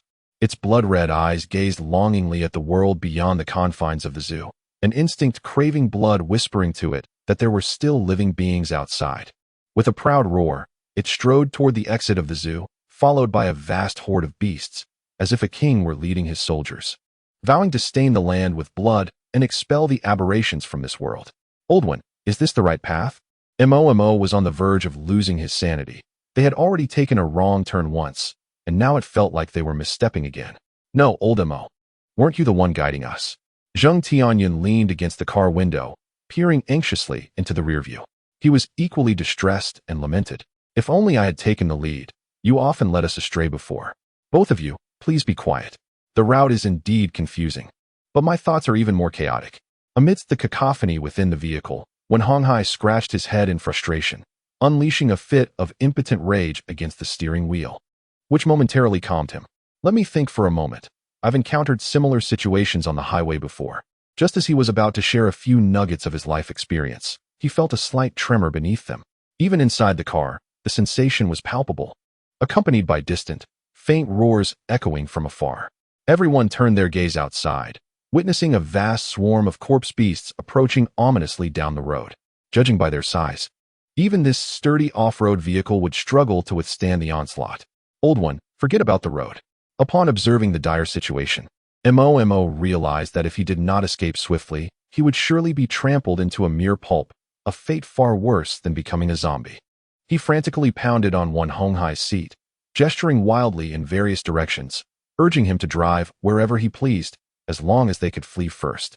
With his heart racing and the ground trembling from the chaos outside instigated by the horde of undead beasts, Hong Hai wiped the sweat from his oily face and abruptly pressed down on the accelerator. To their astonishment, a vehicle of similar size to theirs was speeding ahead, further inciting the frenzy of the zombie horde as they galloped down the street. The scene was reminiscent of a migration on the African savanna.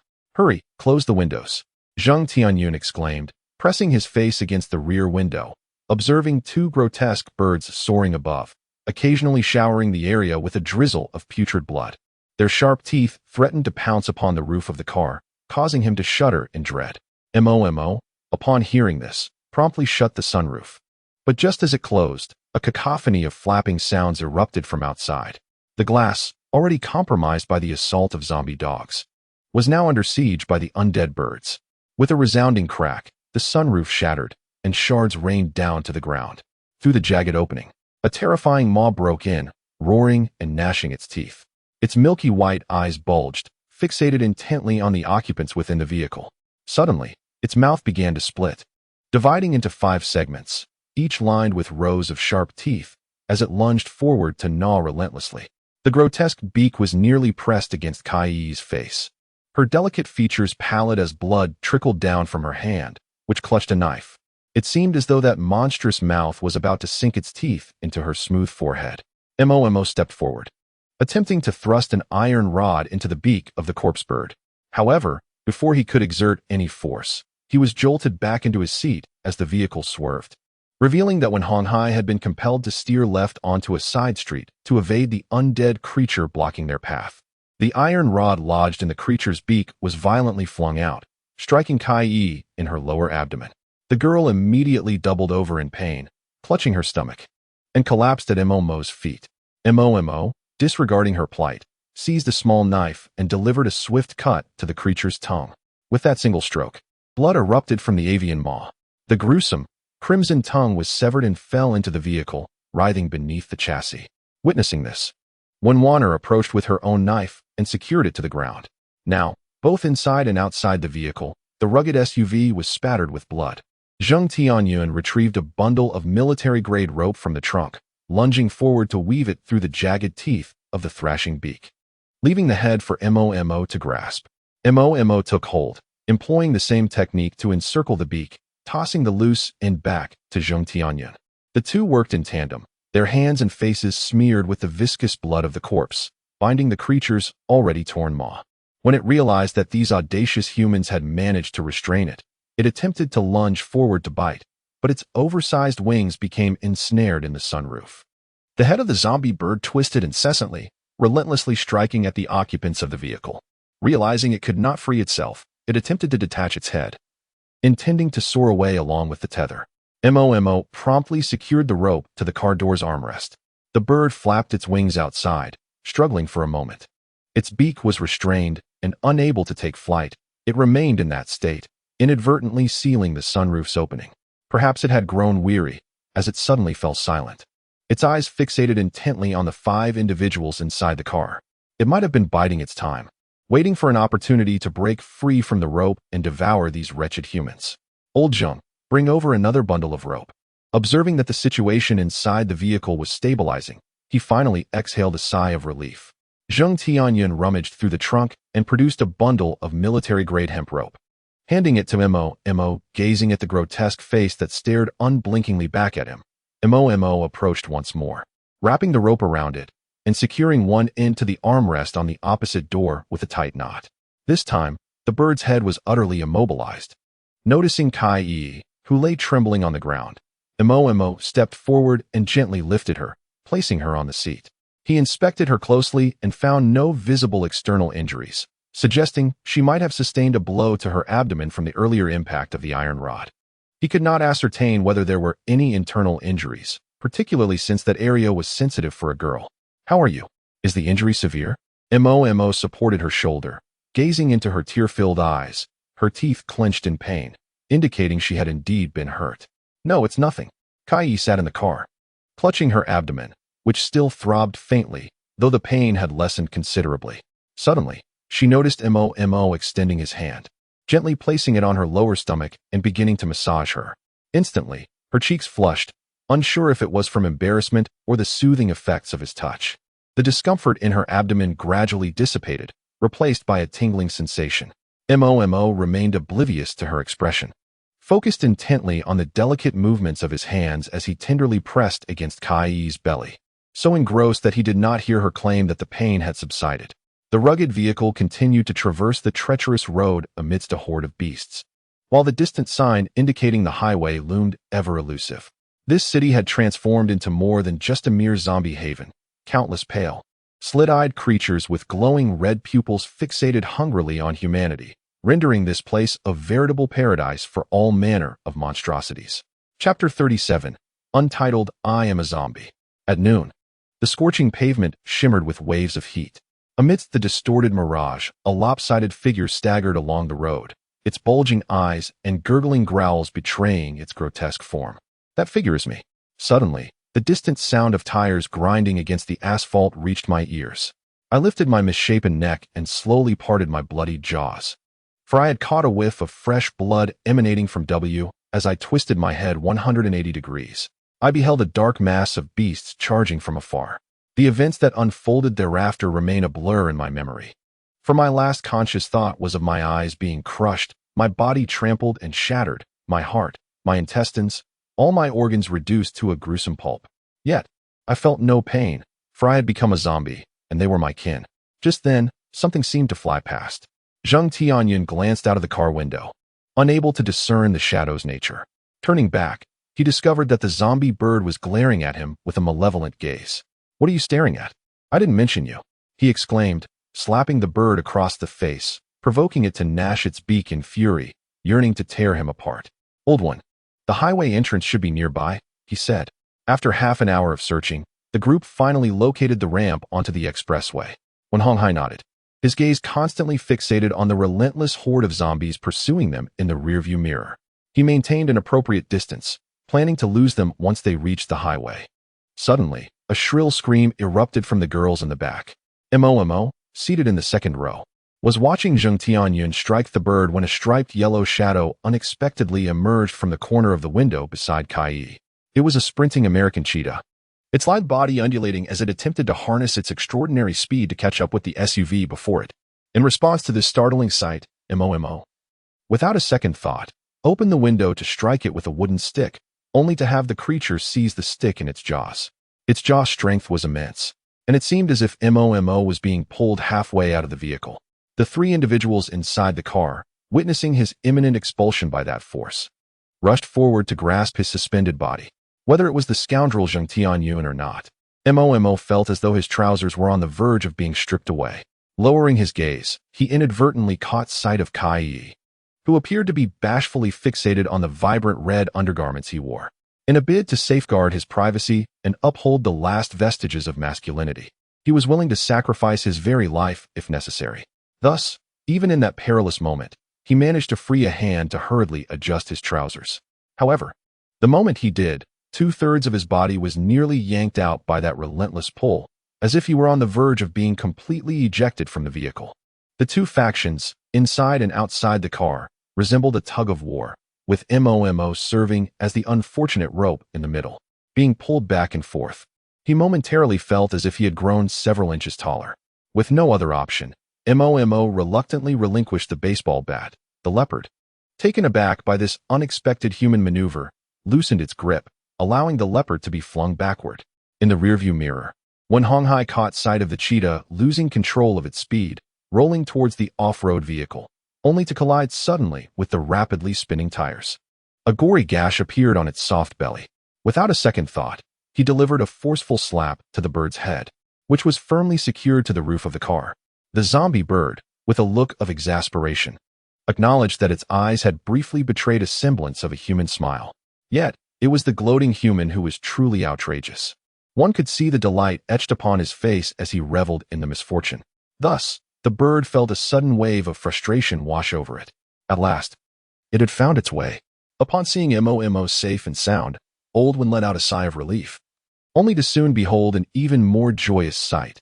The entrance to the highway loomed ahead. This entrance resembled the gates of hell, symbolizing the hope of survival and the conclusion of nightmarish tribulations. Oldwin, let me drive once we get on the highway, he suggested.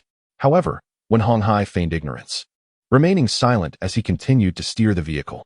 He mused to himself that this individual had finally realized just how poor his driving skills truly were. Nevertheless, there was no possibility of relinquishing the wheel to him. Even if it meant disembarking and walking, he would not allow it.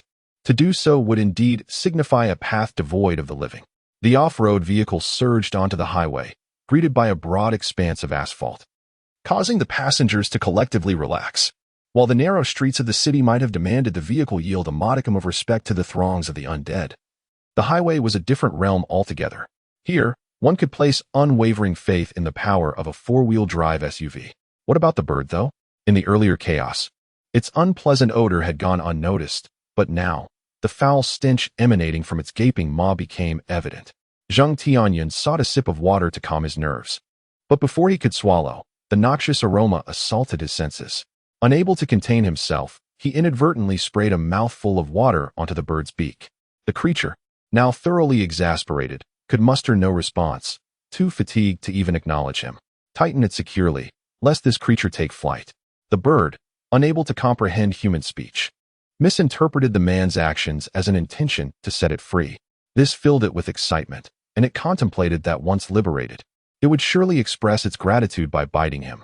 However, it soon despaired as it realized that the man had transformed the few loose knots it had painstakingly worked to loosen into tight ones. Ahead lay a service area. Kai Yi took a small sip of water, moistening her parched lips.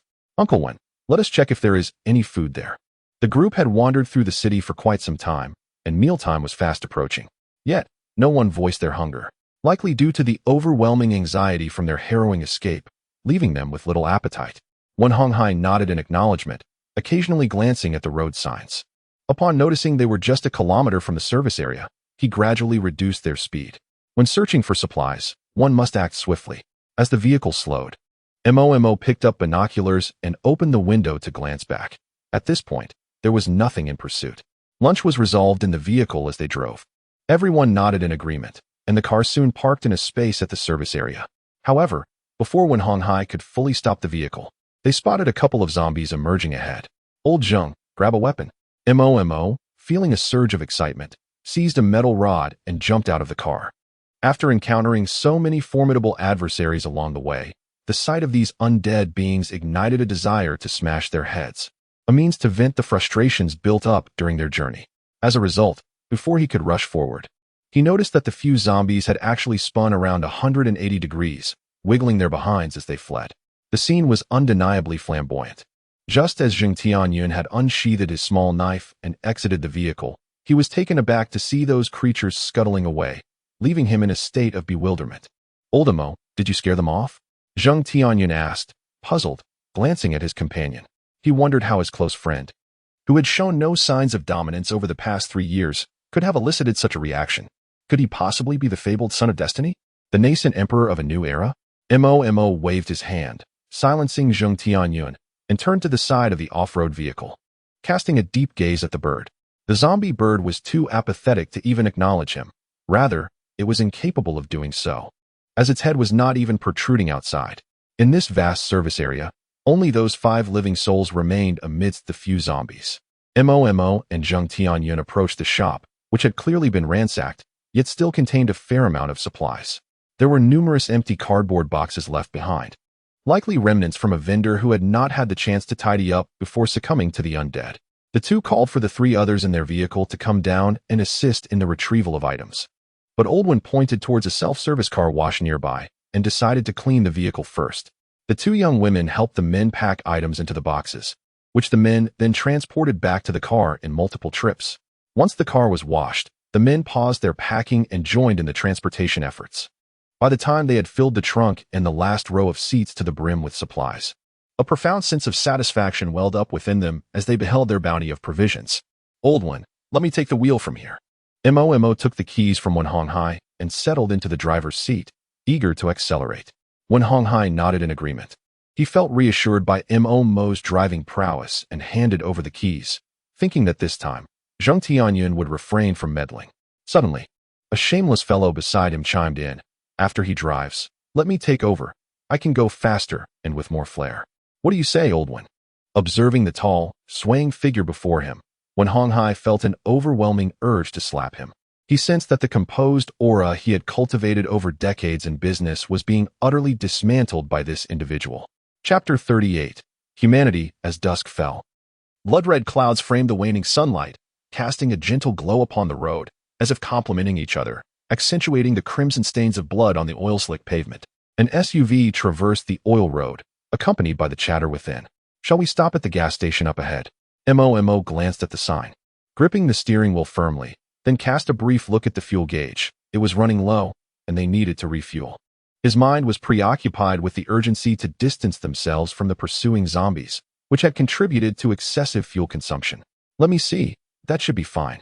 Wen Honghai leaned over from the passenger seat to check the gauge. There was still some fuel left, but he believed it prudent to top off. Considering they would be venturing into the more remote outskirts of the province where gas stations might be sparse. Mo nodded slightly, turning the steering wheel towards a nearby gas station.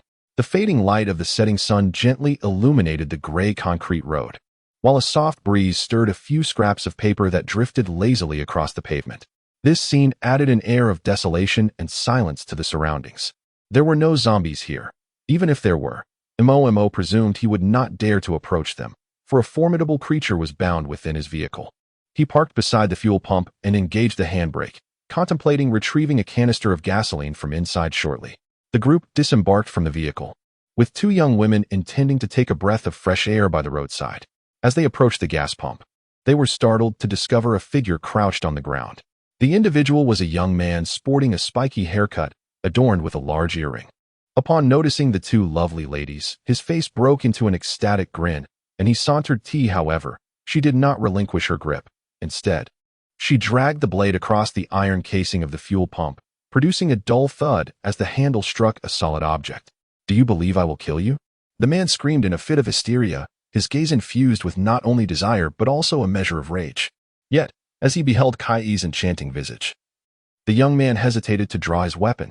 After all, he reasoned, a deceased woman could never rival the allure of one who was alive. The mere thought of her moaning beneath him ignited a tumult within him. Nevertheless, the sound had drawn the attention of the other men. Upon realizing it originated from his daughter, Wen Honghai hurriedly made his way there, followed closely by Zheng Tianyun. As for Mo, Zheng Tianyun seemed oblivious to his presence. "You, don't come any closer." The young man, appearing almost neurotic, raised his gun, which had already been unlatched, and fired 2 shots into the ground. The resounding bangs forcing the 2 approaching men to halt in their tracks. Yes, just like that, he elongated his neck to glimpse behind the stout man, discovering to his astonishment an SUV, its open trunk overflowing with provisions. He let out a slurping sound. That vehicle was his, and so was the woman. Ha ha. Observing the young man's nearly deranged laughter and hearing his words brimming with avarice only served to further tarnish his already grotesque countenance, sending a chill down Kai's spine. As he advanced towards her, his freed hand gesturing lewdly in the air, she finally grasped the reality that, devoid of fragile order, this was humanity's most heartless visage in a world on the brink of apocalypse. The atmosphere seemed to become tense following the 2 gunshots, as it appeared that Kai was on the brink of falling into the clutches of that young man. With Mo absent, Zheng Tianyun had already resolved to draw his blade in defense of his brother, when a voice suddenly emerged. "Calm down, my young friend," he chuckled. Hearing him belittle his own daughter ignited a spark of fury within Wen Honghai. Yet, he maintained a facade of humble compliance, donning a gentle smile. "Do not be hasty. With your prowess, there are countless beauties to be found in times like these." The young man, noticing the obsequiousness in Wen Honghai's demeanor, felt a surge of arrogance swell within him. He mused that the old fellow's words were indeed flattering, and continued with a lewd remark. "This must be your daughter, right?" He nodded towards Kai Yi and raised an eyebrow as he looked at Wen Honghai. "Would it be permissible for me to engage with your daughter in your presence?" Wen Honghai momentarily froze, desperately suppressing the fiery anger that surged within him. He promptly shook his head with conviction, stating, "Neither of these two is my daughter. Allow me to speak candidly, my young friend." He seemed to deliberately cultivate an air of mystery, gradually stepping closer to the young man and whispering conspiratorially, "Both of these women are unclean. Be cautious, or you may fall ill." As he spoke, he maneuvered himself in front of the girls, using his corpulent frame to shield them from the ominous black barrel of the gun, though he found it agonizing to utter such words. For the sake of his daughter's life, he felt compelled to say them, even at the risk of incurring her resentment in the future. Yet, how could his daughter harbor resentment, knowing full well that her father was safeguarding her, interposing his very being between her and the gun's barrel? Only in this instant did he embody the collected and poised corporate executive, capable of rendering the most judicious decision, even with a firearm trained upon him. The youth's countenance appeared to stiffen momentarily as he contemplated, with his limited cognitive capacity, before retorting through gritted teeth, "You old codger, you can't deceive me." Observing the young man's left hand flailing wildly in a fist and his right hand incessantly shaking the gun's handle, Zheng Tianyun, positioned behind, was seized with trepidation. Fearing the firearm might discharge accidentally, he, too, was suppressing a surge of anger, having overheard the imbecile's outrageous pronouncements directed at his girlfriend. He contemplated resorting to brute force, dismantling the fellow if necessary.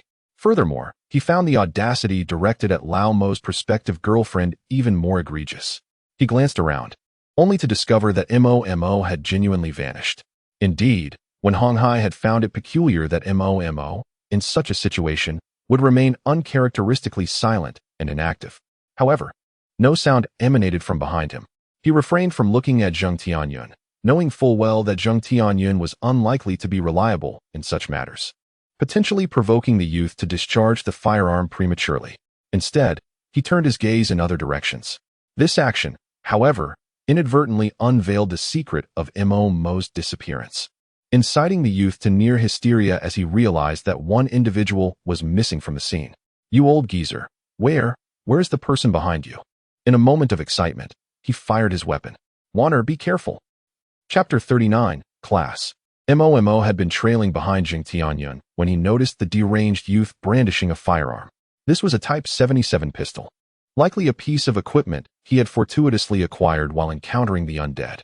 Mo pondered why fortune had not favored him with such luck. Perhaps because he was not deserving of it. Upon discerning the true intentions of this individual, he realized that the situation would likely not end well. It was a matter of life or death, either for him or the other.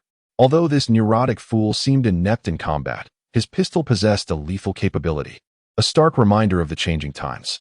Long before Lao Wen stepped forward to shield the two young women, Mo had quietly slipped away, seeking an opportunity, one where a physical confrontation could counter the threat of firearms. Such an opportunity would not present itself in the open. It could only be found lurking in the shadows, unnoticed, ready to deliver a decisive blow to the adversary. From the onset of the chaos, Mo had remained silent, using Lao Wen's ample frame as a shield to gradually obscure his presence from the frenzied young man. His figure slipped into the alley by the roadside, unnoticed, even by Zheng Tianyun, who only realized his absence after a considerable time. The alley beside the gas station was a dead end, culminating in a nearly 3-meter-high red brick wall. Mo retreated a few meters, then propelled himself powerfully towards the towering wall. With his feet planted firmly on the red bricks, he skillfully scaled the nearly 3-meter-high barrier, a feat that posed little challenge for him. While his peers spent 3 years honing their intellect, he dedicated his time to strengthening his physique. After all, when one buried themselves in books, they would often drift into dreams, chasing butterflies with Zhuangzhou. Thus, physical training became his means to remain alert. Moreover, mastering the art of climbing walls was an essential skill for skipping classes, and over the past 3 years, he and Zheng Tianyun had engaged in such escapades more times than he could count. Yet, he was still a moment too late. The gunshot rang out, and a body crumpled to the ground. The sharp crack of the gun startled a few birds perched atop the gas station, sending them fluttering into the crimson twilight. The clouds on the horizon, akin to the thick, congealed blood below, began to spread and stain the surroundings. Ha ha ha, what a splendid death.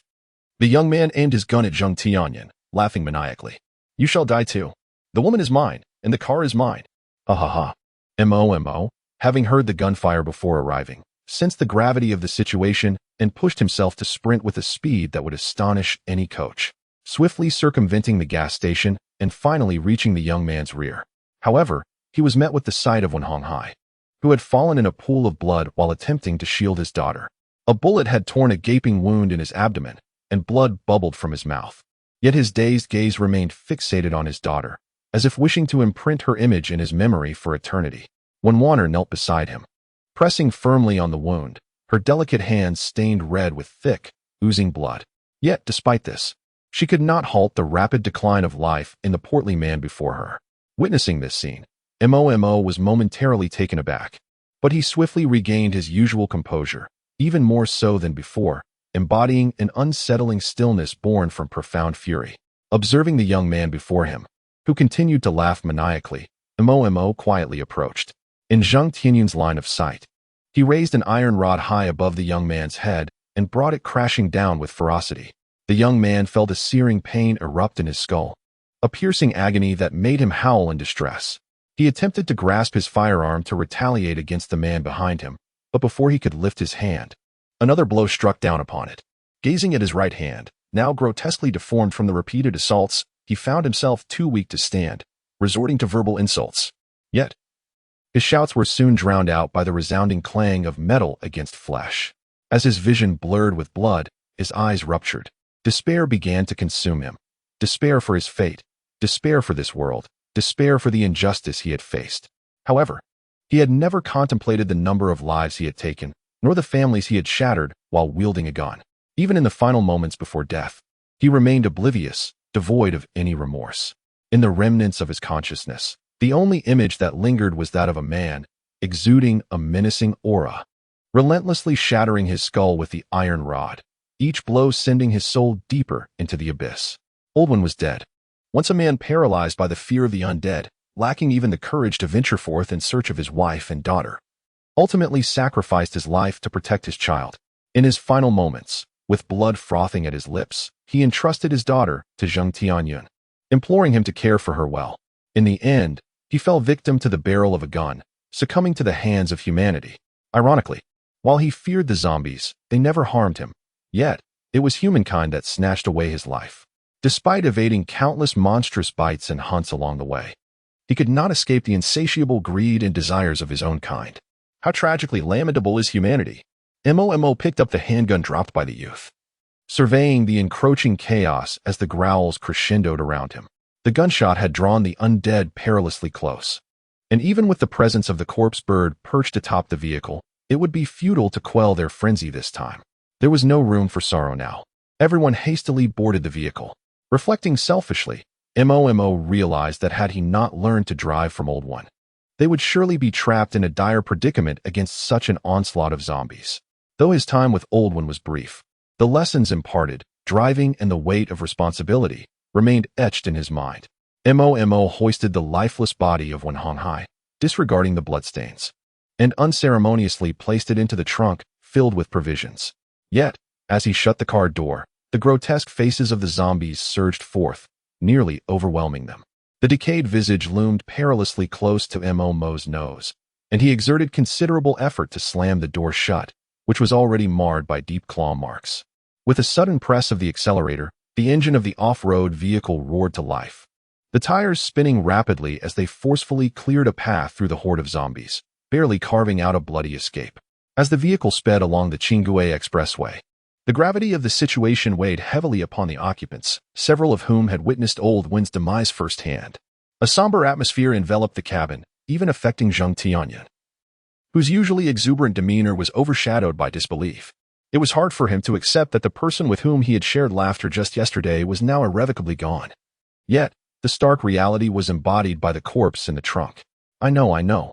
When Warner wept softly, her delicate face streaked with tears, her eyes swollen and red.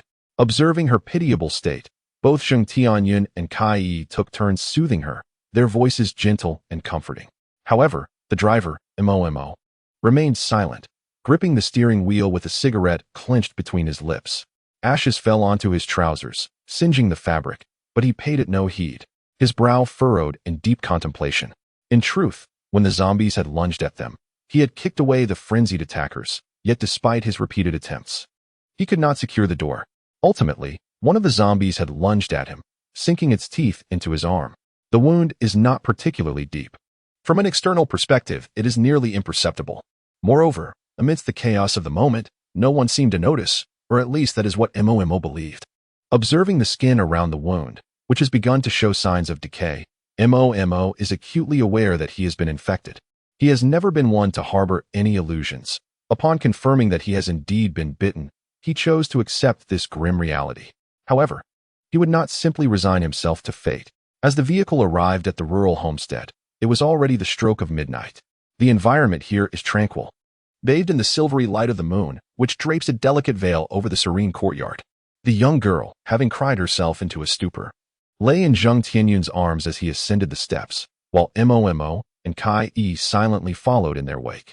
Suddenly, a familiar, chilling howl echoed from the hallway, and the ghastly visage of a corpse emerged from the shadows, its hollow gaze fixated upon Zheng Tianyun.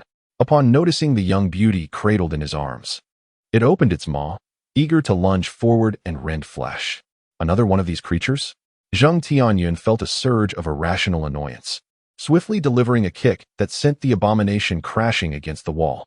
In a seamless motion, he executed a maneuver akin to a protective embrace, sending the creature sprawling to the ground with a swift kick.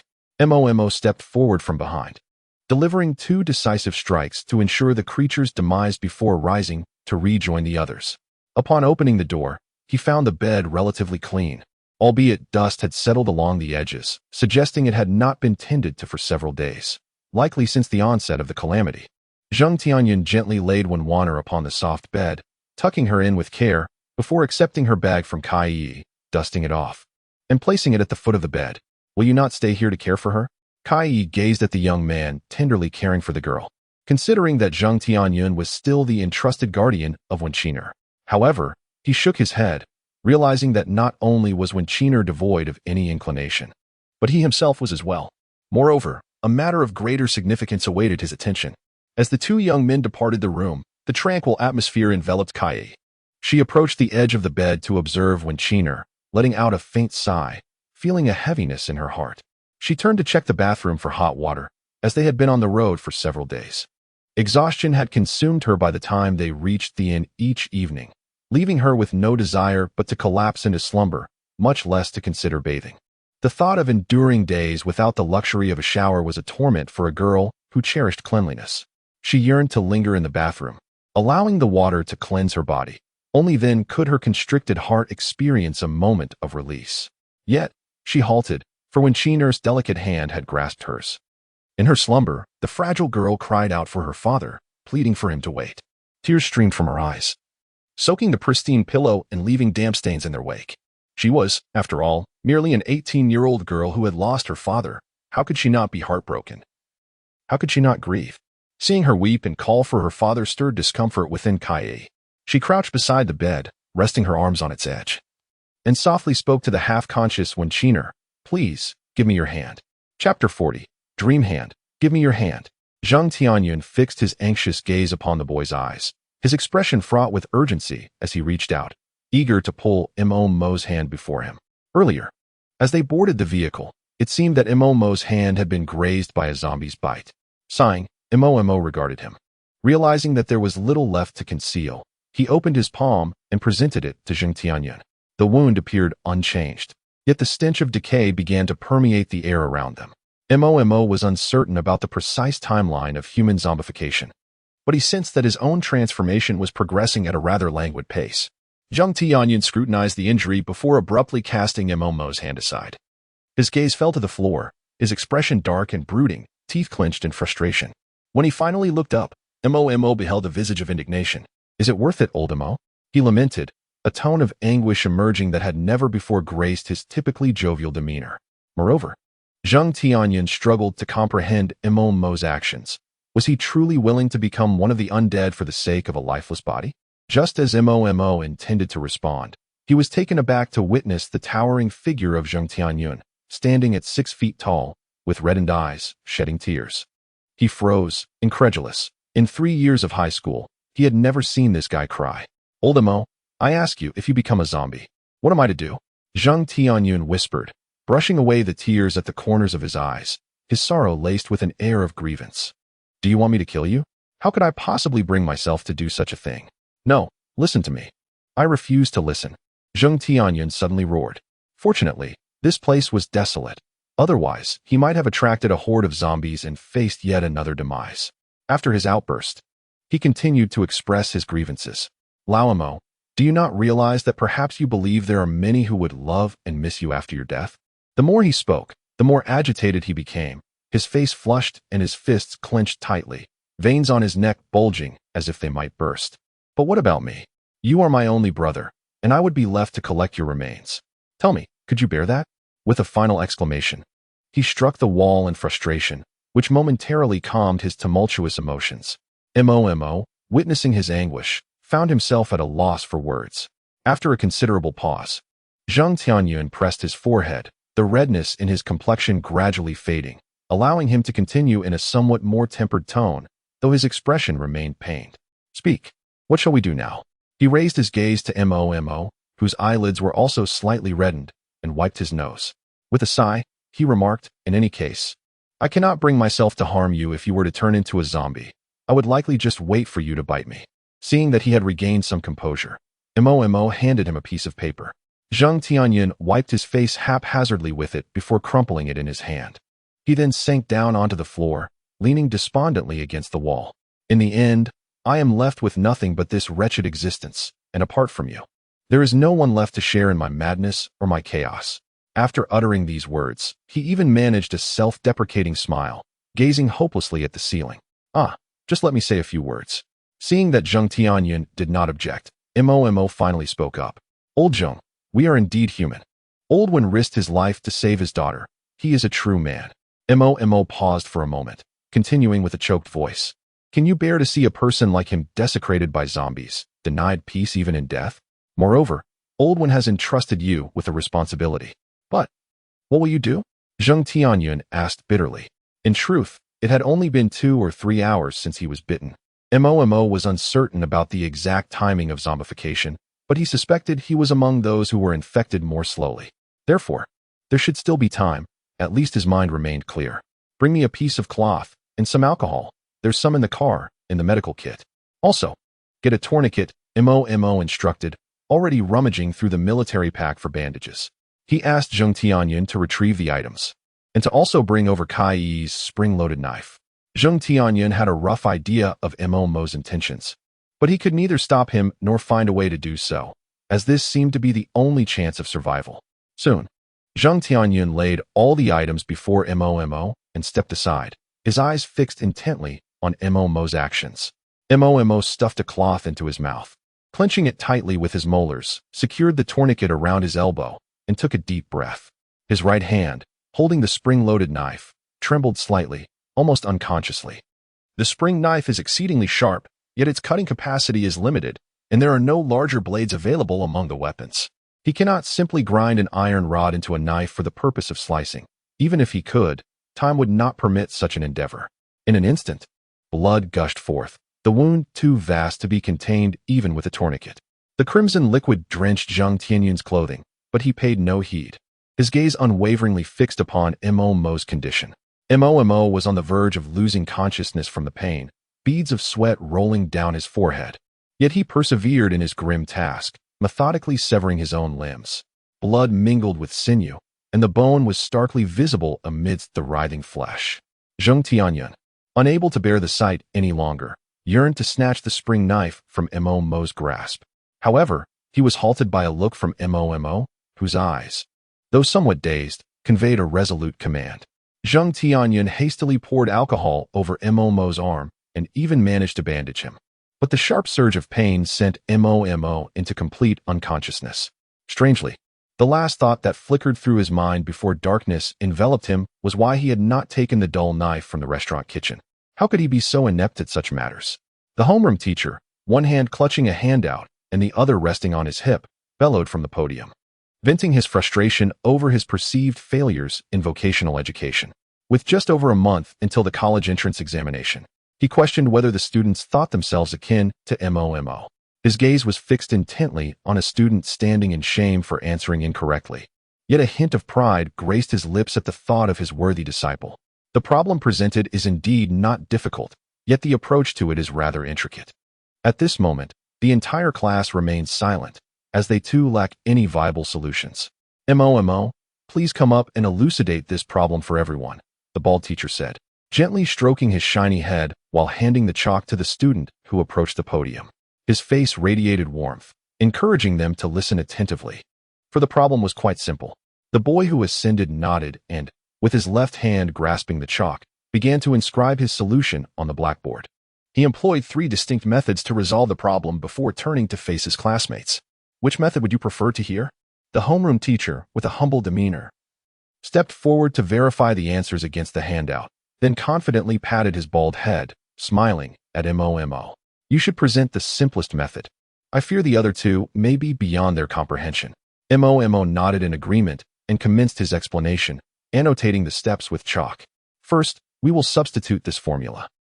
Suddenly, the bell rang, signaling the end of class, and the bald teacher exited the classroom with satisfaction. Before leaving, he specifically instructed the students that if they encountered any confusion in his absence, they could approach MOMO for assistance, emphasizing that grasping the problem was of utmost importance. May I borrow a pen? MOMO gently tapped the back of the student in front of him. When the boy turned around, MOMO waved the now empty pilot pen in his left hand. This boy, a rather short lad with acne, wore black-rimmed glasses and looked at MOMO with a hint of surprise, for typically, this academic achiever would not initiate conversation with him. Flustered, the boy fumbled through his pencil case and handed MOMO a ballpoint pen with both hands. Thank you. MOMO noticed that it was merely an ordinary carbon pen and felt no disdain. Although the tactile sensation of writing was different, it was sufficient for his needs. Hey, MOMO, could you step out for a moment? A lovely young lady peeked through the door, calling out to MOMO, who was engrossed in his studies, with something she wished to discuss. Oh, is spring finally upon the great MO? One of the playful students quipped. Isn't old MO still single? Who would have thought he could charm girls in addition to his studies? Have you seen his looks? If he were to pursue a relationship, which girl wouldn't fall for him? In no time, a few mischievous classmates began to tease, even letting out a couple of whistles. The girl at the door blushed slightly, while MOMO turned to chuckle softly at their antics and waved as he stepped outside. Just now, Teacher Zheng informed me that while the girl was speaking, her eyes kept darting towards your face. For tomorrow's monthly exam parent meeting, you will be representing the students to share some insights on your learning experiences. Observing this academic prodigy and pinnacle of beauty within the grade, who could easily thrive on his looks alone, yet worked harder than anyone else, the girl found herself momentarily enamored. All right, is that all? She felt a tinge of disappointment at his indifferent demeanor, having hoped for a more engaging conversation. Just as she was about to turn away, she suddenly heard MOMO inexplicably inquire from behind her, "What is your name?" The girl felt a flicker of annoyance. Though she may not be the most stunning or remarkable in the entire grade, she considered herself to possess a pure and charming appearance. He appeared to have no recollection of himself at all, and upon gazing at that face, all her anger dissipated. My name is Sunsiki. The girl smiled sweetly, only to realize in a daze that MOMO had already turned and walked away. What she failed to notice was the furrowed brow on his face and the way he nervously bit his nails. The following day at 3 in the afternoon. Son, which number are you this time? MOMO looked at Mo Renjun with a mix of exasperation as his father rushed over in a frenzy, clad in a stark white lab coat for the parent-teacher meeting. Me? I'll be the first this time. Hearing his son jest, Mo Renjun laughed heartily, draping an arm over MO's shoulder as he said, You think you'll be first? Save that for the ghosts. You're just blowing smoke. The dynamic between this father and son left a group of surrounding parents bewildered, pondering whether such an approach was the key to nurturing their own sons and daughters into achieving similar academic excellence. Next, let us welcome the exemplary student representative, MOMO from Class 3 of the senior year, to address the assembly. The grade director, beaming with joy, handed the microphone to the young man as he stepped onto the stage, only for a murmur of whispers from the girls below to arise. Almost immediately, a resounding applause erupted. His speech was brief, Mo did not falter.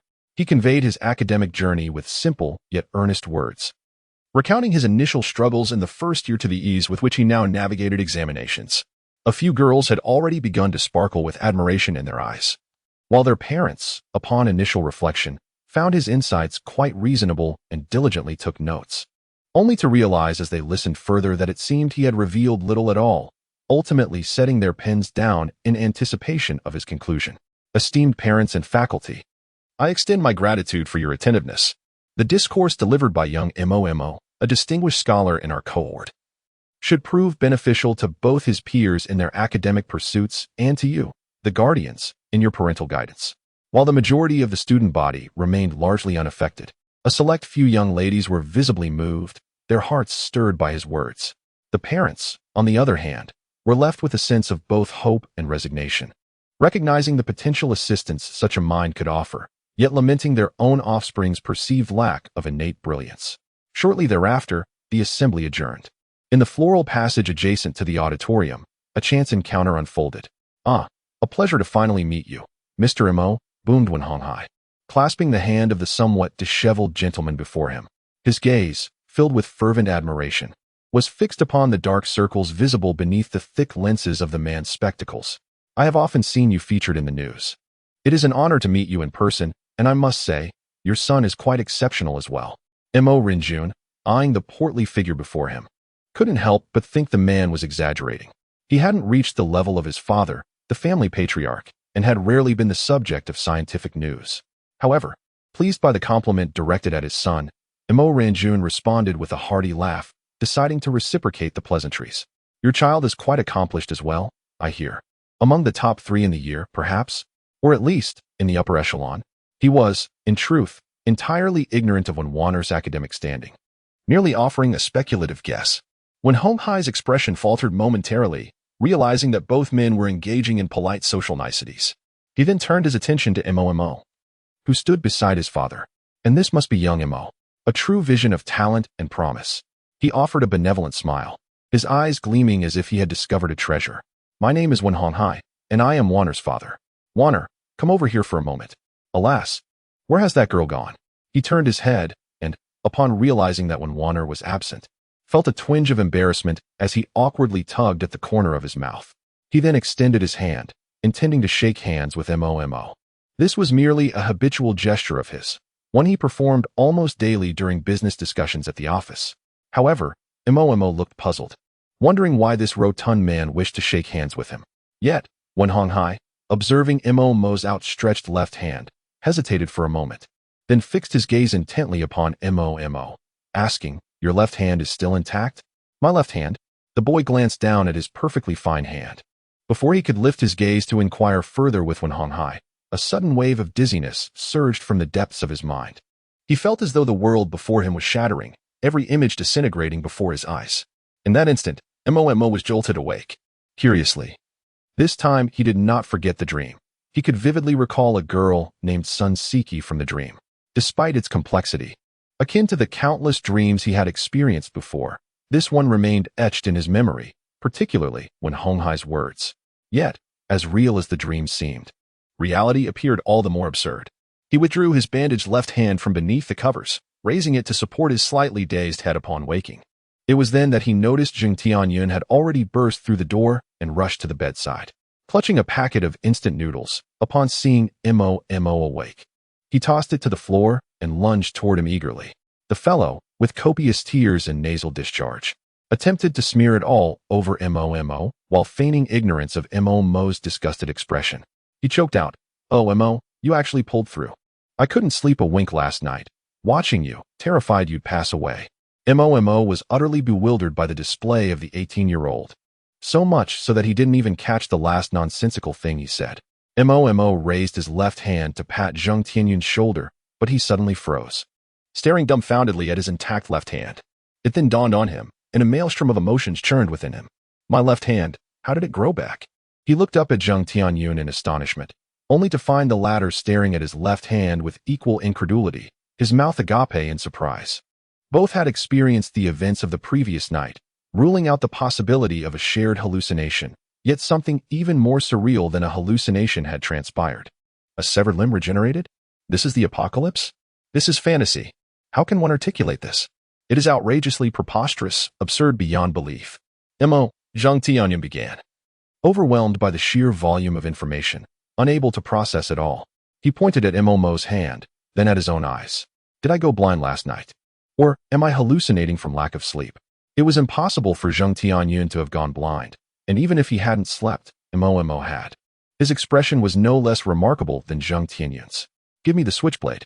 Upon hearing Mo's words, old Zheng, still in a daze, hastily retrieved the blood-stained switchblade from the table. To his shock, he saw Mo brandishing the knife against his own arm. Zheng rushed forward to seize the blade, exclaiming, "Don't be reckless, old Mo. It's just a hallucination, and that's perfectly fine. At least you haven't turned into a zombie, and your hand is still intact." Mo felt a surge of emotion at Zheng's words, yet he quickly shook his head, thwarting Zheng Tianyun's attempt to grab the knife. "I need to ascertain something."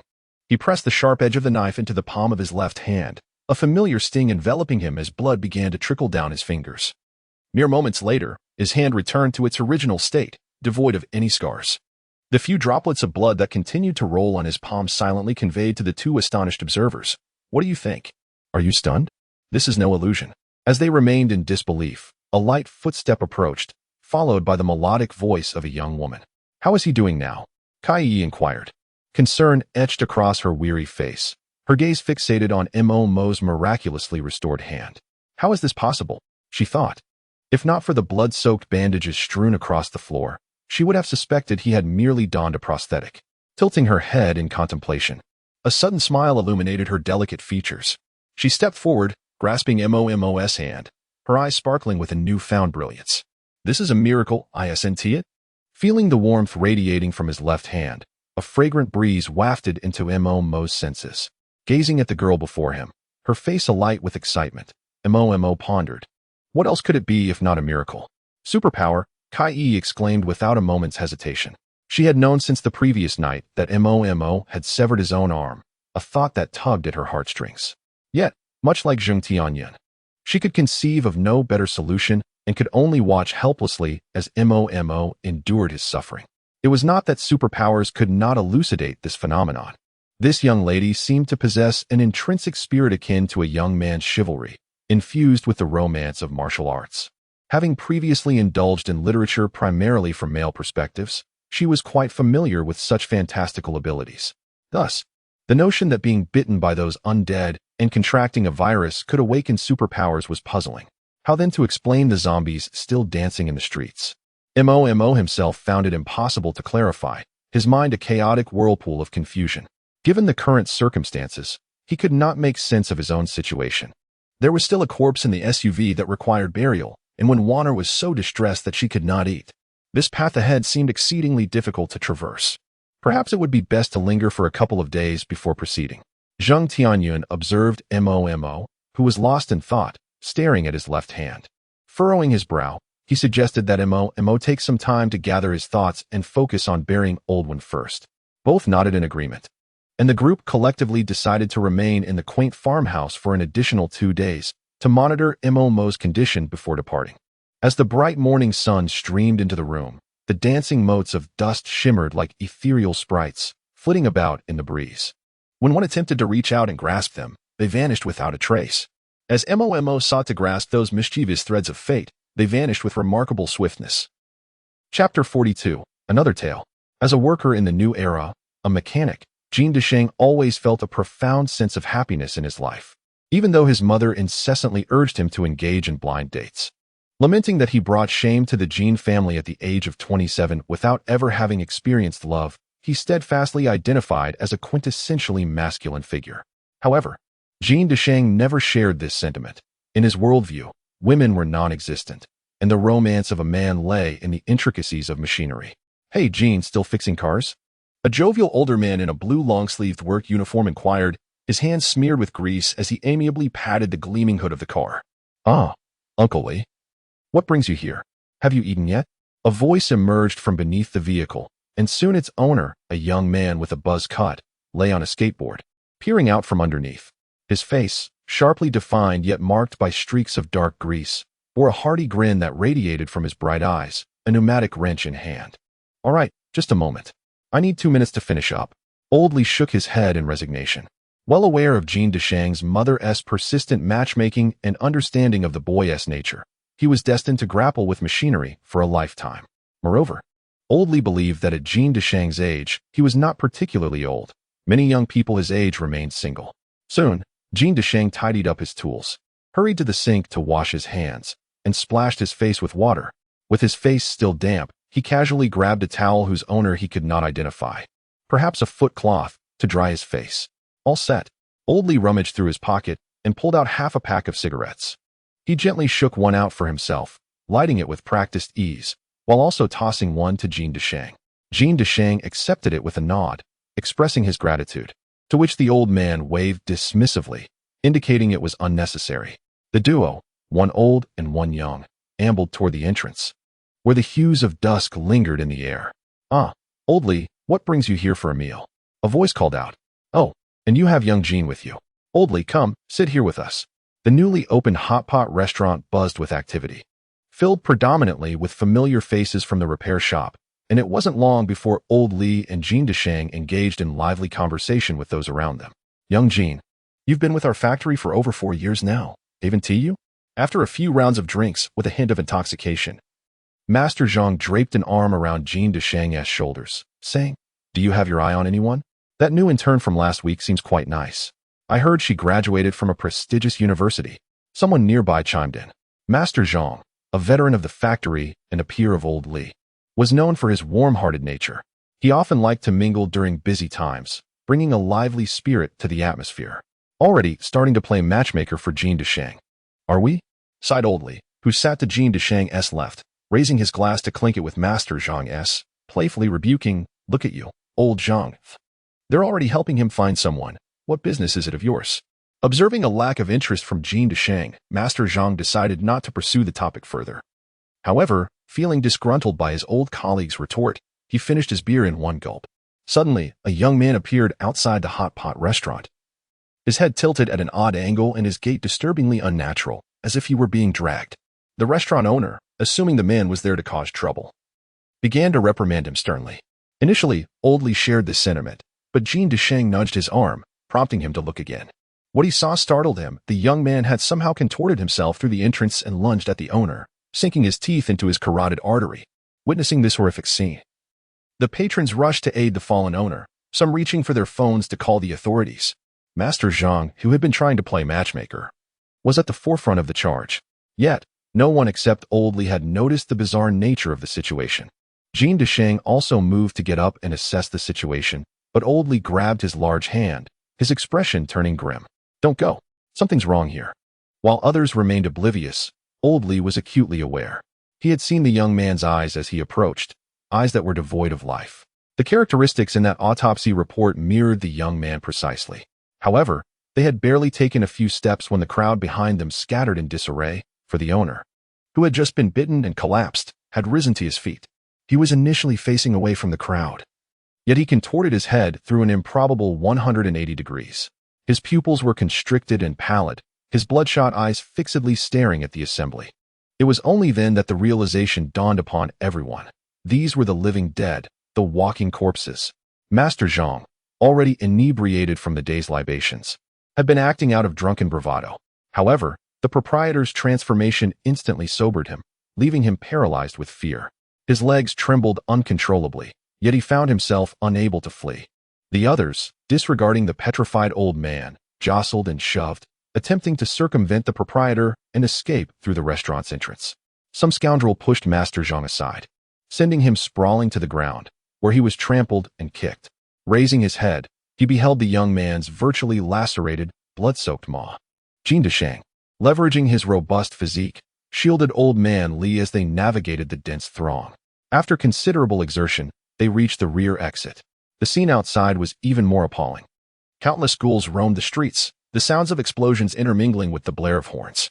A youthful mother lay prostrate, bearing bite wounds on her leg, imploring passers-by to take her swaddled infant to safety.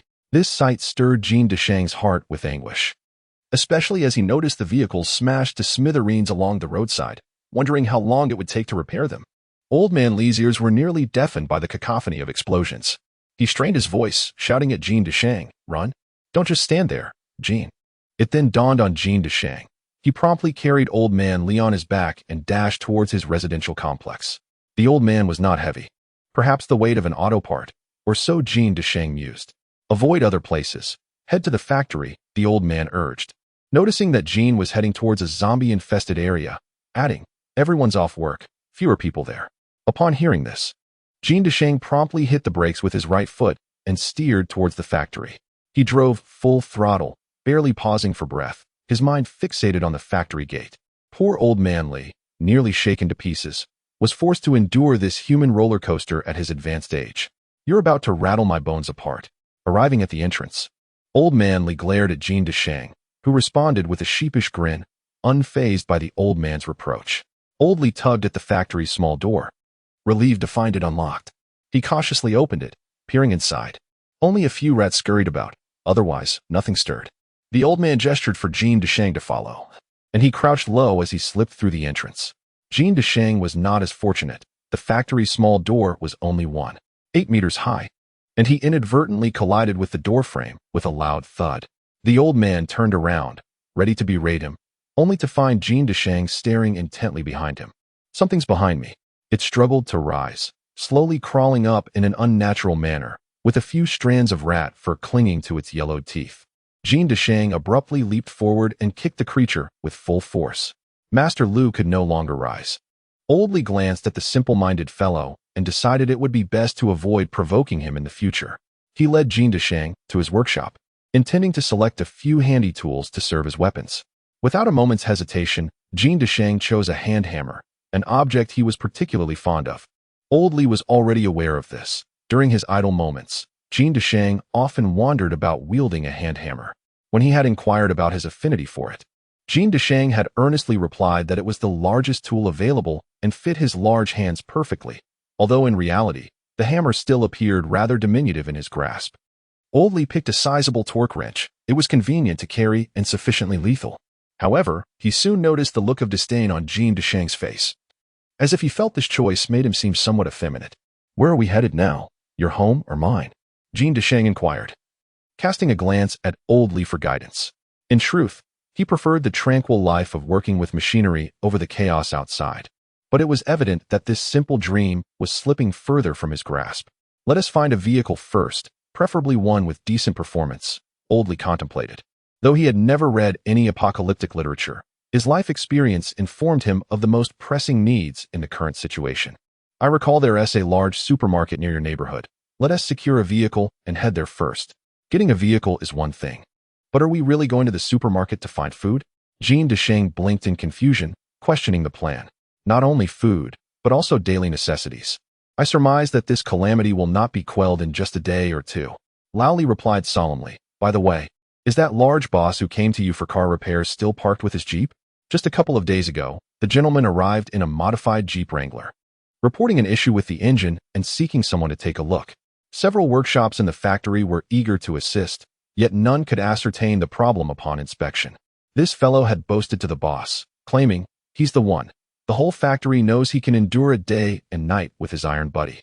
However, given the current circumstances outside, it seems unlikely that the boss will make it here." Jean Deshang felt a twinge of concern. "Very well, let us take that vehicle. The boss must have given you the keys," Lao Li remarked as he headed toward Jean Deshang's workshop. Indeed, Jean Deshang, wielding a steel hammer, steadily followed Lao Li toward the workshop where the Wrangler awaited. "Ah, what a sight. This is unmistakably a vehicle of the affluent," Lao Li exclaimed, admiring the chassis and headlights. Jean Deshang thought to himself, "That's because I polished it. Would it shine so brightly otherwise?" And of course, the chassis is high, given its off-road capabilities. In contrast to Lao Li's admiration, Jean Deshang remained composed, having seen many fine vehicles before. Suddenly, something tugged at the hem of his pants. He turned to see 2 gray field mice. They possessed quite a fierce bite, attempting to drag Jean Deshang down from the vehicle, their flushed eyes glinting with excitement. At that moment, Lao Li also noticed the mice beneath his feet and promptly handed over the hammer. Without a moment's hesitation, Jean Deshang seized it and brought it down upon the mice. The mangled cadaver of the zombified rat collapsed beside the gatekeeper, Old Zhang, never to rise again. The 2 men drove onto the main street. En route, Old Li attempted to call his son, only to be met with the disheartening automated message, "We're sorry. The subscriber you dialed is temporarily unavailable."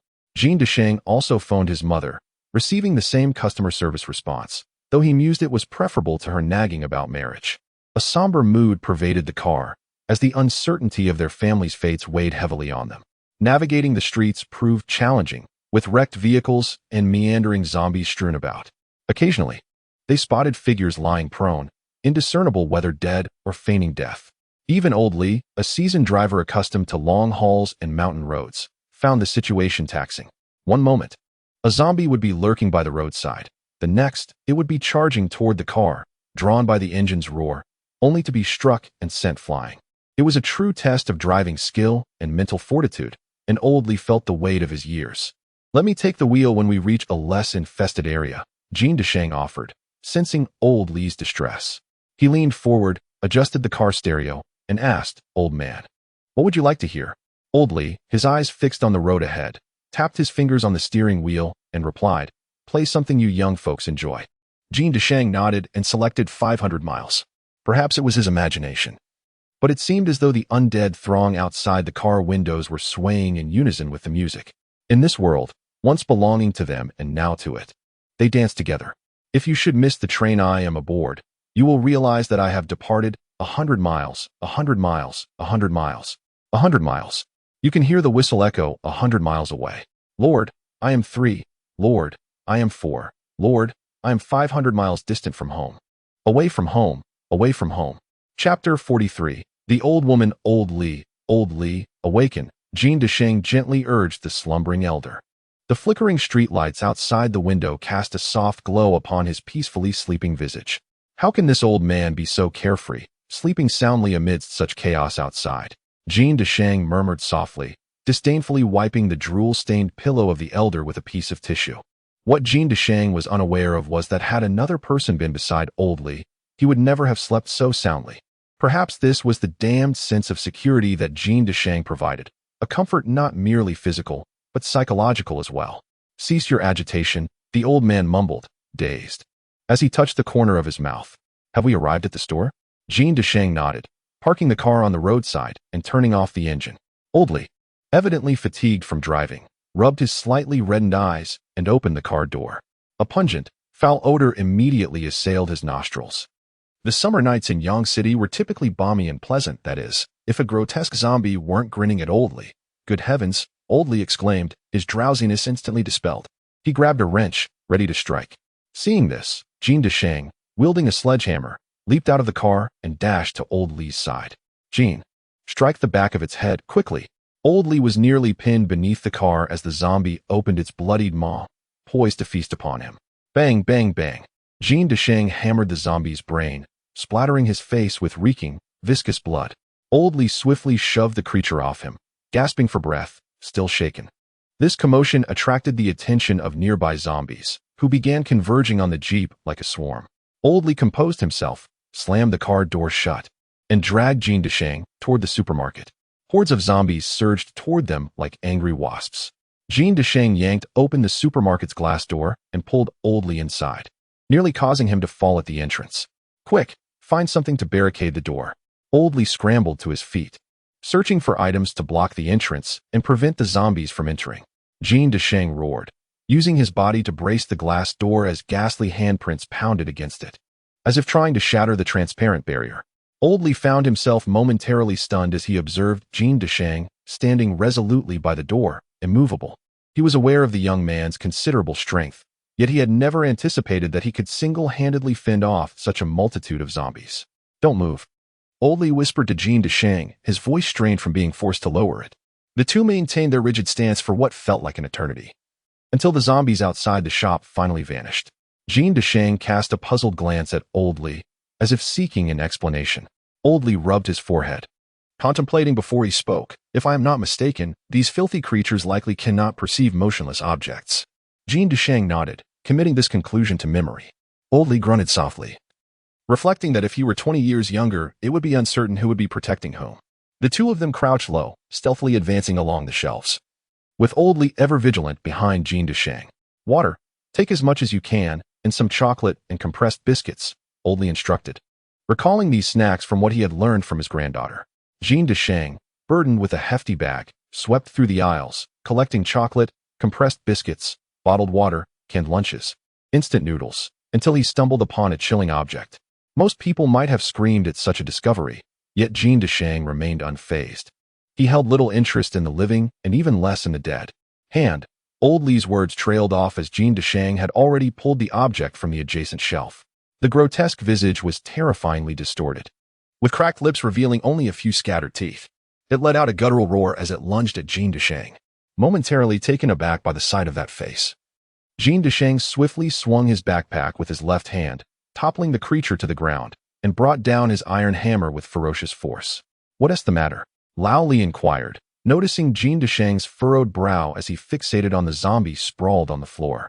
With an unusual display of emotion, he remarked, "This man was my neighbor, Grandpa Sunday. I fear for my mother." Understanding the concern behind his words, Lao Li patted Jean de Shang's sturdy shoulder and urged, "Let us quicken our pace." With that, he headed towards the supplies area. Jean de Shang wiped away a tear, retrieved the large bag he had cast aside near Grandpa's son, and followed closely behind Lao Li, saying nothing further. The supplies area was devoid of zombies. Lao Li gathered 2 flashlights, 2 small knives, several batteries, a razor, and various essential items such as a travel toothbrush and toothpaste. He also found a tent and tossed it to Jean de Shang. "I reckon these items are likely available in most homes now. They will prove useful in the future," he remarked, helping Jean de Shang adjust his backpack. Once meticulous about every ounce spent before the catastrophe, Lao Li now opted for the best and most expensive, recognizing that this was a matter of survival rather than mere greed. "Have we gathered enough?" Lao Li tapped Jean de Shang's bulging backpack, contentedly inquiring. Jean de Shang handed over another well-packed bag to Lao Li, who, without hesitation, slung it over his shoulder. "Let's go to your home." Silence enveloped them until the glaring headlights illuminated the iron gate of the community, causing the zombies within to stir restlessly at the arrival of this uninvited guest. This was an aging neighborhood, where the buildings still bore the gray walls and red tiles reminiscent of 2 or 3 decades past. The area was eerily quiet, as if no living souls resided within. "Which building do you live in?" Old Li whispered to Jean de Shang, his eyes furtively scanning the surroundings. "You know these paths better than I do. Let us stick to the back routes and avoid being spotted by those filthy creatures." Jean de Shang nodded, leading the elderly man through a thicket where a path directly led to the entrance of his apartment. In the past, when his mother pressed him about marriage, he would flee down this very route, running all the way to the factory. Old Li bent low, trailing behind Jean de Shang. The discretion of this path proved effective, as they managed to evade the attention of the zombies entirely. They navigated through the darkness until they reached the base of the apartment building. Jean de Shang looked up and observed the entire structure shrouded in darkness, devoid of any light, until he spotted a familiar place illuminated by a solitary lamp. His heart fluttered. That was his home, the place he once knew so intimately. Chapter 44. Faith. Old Li tugged at Jean de Shang, aware of the internal conflict raging within him. A mix of hope and despair. Yet, he must confront the grim reality, no matter how harsh it may be. The old apartment complex lacked an elevator, and even if one existed, it likely lay dormant.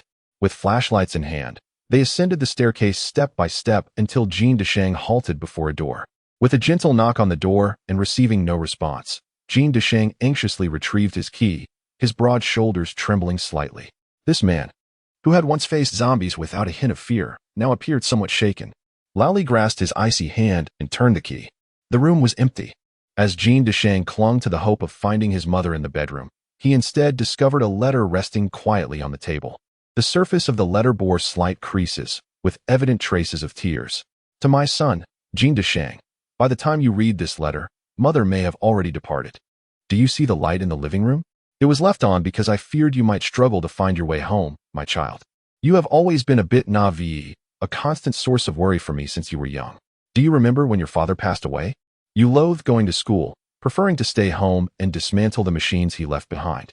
Back then, I thought, how similar you are to your father, both of you finding solace in tinkering with such things. But do you know, my child, that I was proud of you during that time? For my child is remarkably intelligent, possessing strong hands, great strength, and an extraordinary focus coupled with a vivid imagination. My dear, I do not wish for you to be as pure as a lotus, but I hope you remain true to your heart. I do not expect you to find fortune in hardship, but I hope you treat others with kindness. My time is running out, and in this final moment, I wish to tell you, Cheng, that I love you. If you have a passion for mechanical repair, continue to pursue it unwaveringly. Moreover, cherish your life, dear child, even in the absence of your mother. Your mother, Lu Ying. Under the gentle glow of the lamp, Zheng Tianyun curled up at the edge of the bed, his face streaked with tears. He understood that the person who used to warm his meals after work, who often chided him for his clumsiness, and who persistently urged him to go on blind dates, was no longer by his side. Even the longing to hear her nagging voice had become a distant luxury. After a long moment, Zheng Tianyun wiped his tears and snot and sprang to his feet, intent on rushing out the door. Laoli grasped his arm tightly, fully aware of Zheng Tianyun's impulsive desire. "Have you lost your mind?" Laoli exclaimed, realizing that this reckless fool intended to run outside, where a horde of zombies awaited. "Your mother wrote you this letter not to compel you to rescue her, but to ensure you remain alive." Zheng Tianyun was unwilling to listen and attempted to shake off Laoli's grip. His mind was clouded with confusion, fixated only on the thought of saving his mother, despite the grim reality that she had likely become one of the undead. "How did I end up with someone like you?" Laoli gritted his teeth, suppressing his emotions, and delivered a sharp slap to Zheng Tianyun's face, urging him to regain his senses. The crimson imprint on Zheng Tianyun's bronze complexion was starkly evident. The elder would not grant him another moment of respite, raising his hand once more, accompanied by a stream of curses. Zheng Tianyun quickly raised his hand to shield himself from the elder's powerful strike. "Are you awake now?" Laoli observed Zheng Tianyun's response and ceased his assault. With a deep sigh, he approached the cabinet and retrieved a cup, pouring half a glass of water for Zheng Tianyun. Observing the tears streaming down his face, the old man felt a pang of distress himself. Since the onset of the calamity, he had lost contact with his son, leaving him utterly oblivious to the situation of his family, especially after recently experiencing the turmoil surrounding Zheng Tianyun's mother. Zheng Tianyun gingerly touched his swollen cheek and, with a hint of hesitation, suggested to the old man, "Let us stay here for the night. We shall visit your home at dawn." Rising to his feet, he proceeded to set the steaming rice and dishes from the pot onto the table. After all, this might be the last meal his mother prepared for him. Despite the weight of sorrow, he felt compelled to consume every bite. The meal was bountiful, featuring vegetables, fish, and meat. Yet it was painfully lacking the presence of the one with whom he would typically share it. As he ate, he called out to the old man, "It has been 5 or 6 hours since we finished the hot pot. Considering the frightful journey we've endured, you must be hungry as well." Observing Zheng Tianyun's tear-streaked face, Old Li merely nodded in acknowledgement but refrained from joining him at the table. Instead, he stepped onto the balcony, extracting a half-pack of cigarettes from his pocket, lighting one, and inhaling deeply before exhaling slowly. The white smoke drifted into the darkened sky, mingling with the uncertainties and lamentations of countless souls lost in the depths of the night. Chapter 45, The Overpass. "Have you finished packing?" Old Li inquired from beside the jeep's trunk, addressing Zheng Tianyun, who was emerging from the thicket. "If you're done, hurry and get in the car." Zheng Tianyun nodded slightly. There was little to tidy up, as his bag contained merely a photograph and a letter. As he prepared to depart, he realized how scarce the remnants of his connection with his parents had become over the years, how he yearned for someone to wave goodbye to him from the window at this moment. Yet, there was nothing. Old Li, having sighed countless times over the past few days, patted Zheng Tianyun on the back and opened the car door first. His gaze, however, remained fixated on the horde of zombies lurking in the community, ready to pounce. Zheng Tianyun opened the car door, his bloodshot eyes meeting Old Li's. "Let us depart." As the jeep roared to life, the surrounding zombies began to encircle them, their crimson eyes fixating on Old Li and Zheng Tianyun, who had become prey awaiting slaughter.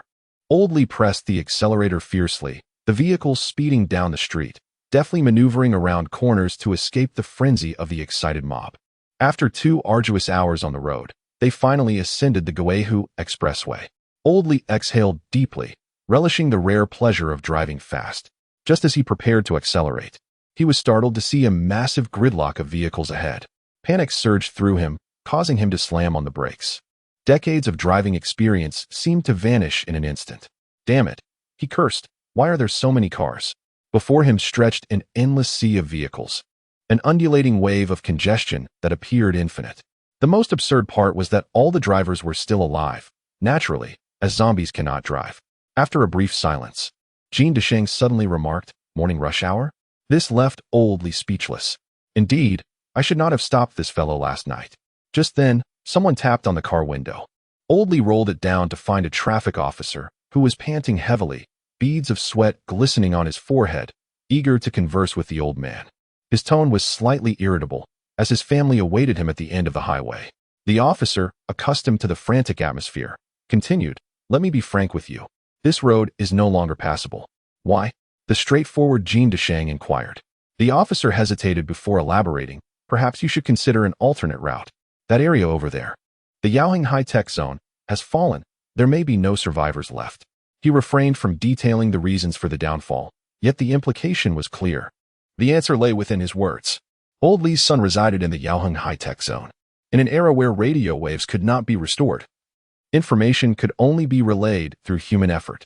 After a moment of silence, Old Li remained contemplative, while Zheng Tianyun found himself at a loss for words. Compared to Old Li, he seemed fortunate, having at least found his own home, even if such fortune appeared rather absurd. "Xiao Jin, turn the car around," Old Li finally instructed. Zheng Tianyun nodded, preparing to switch places with Old Li for driving, when he suddenly realized something, staring at the old man in astonishment. "Do not look at me. Turn around and leave quickly.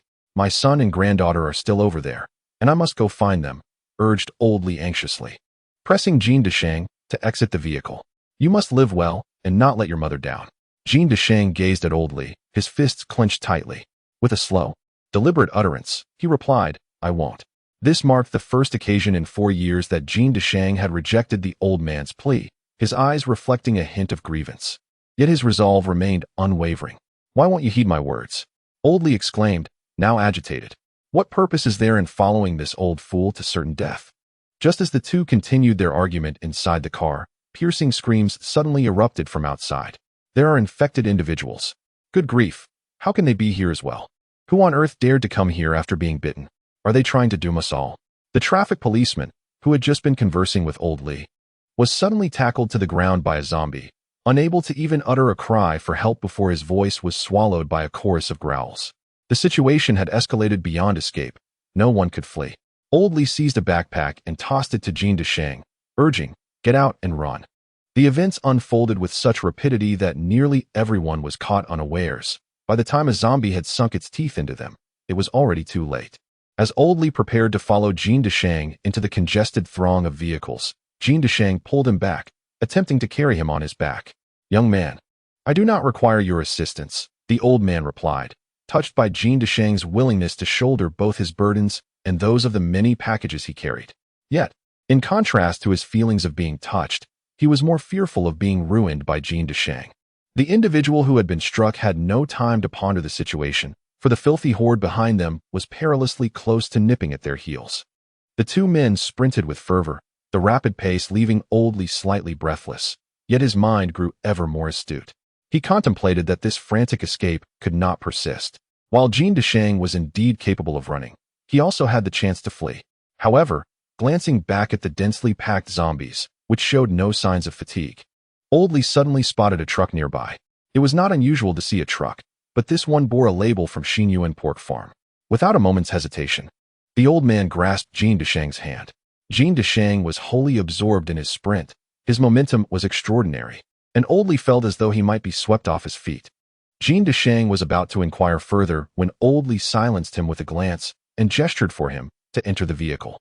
This truck was meant for transporting pigs, yet it was devoid of livestock, instead reeking of an overwhelming stench of pig manure.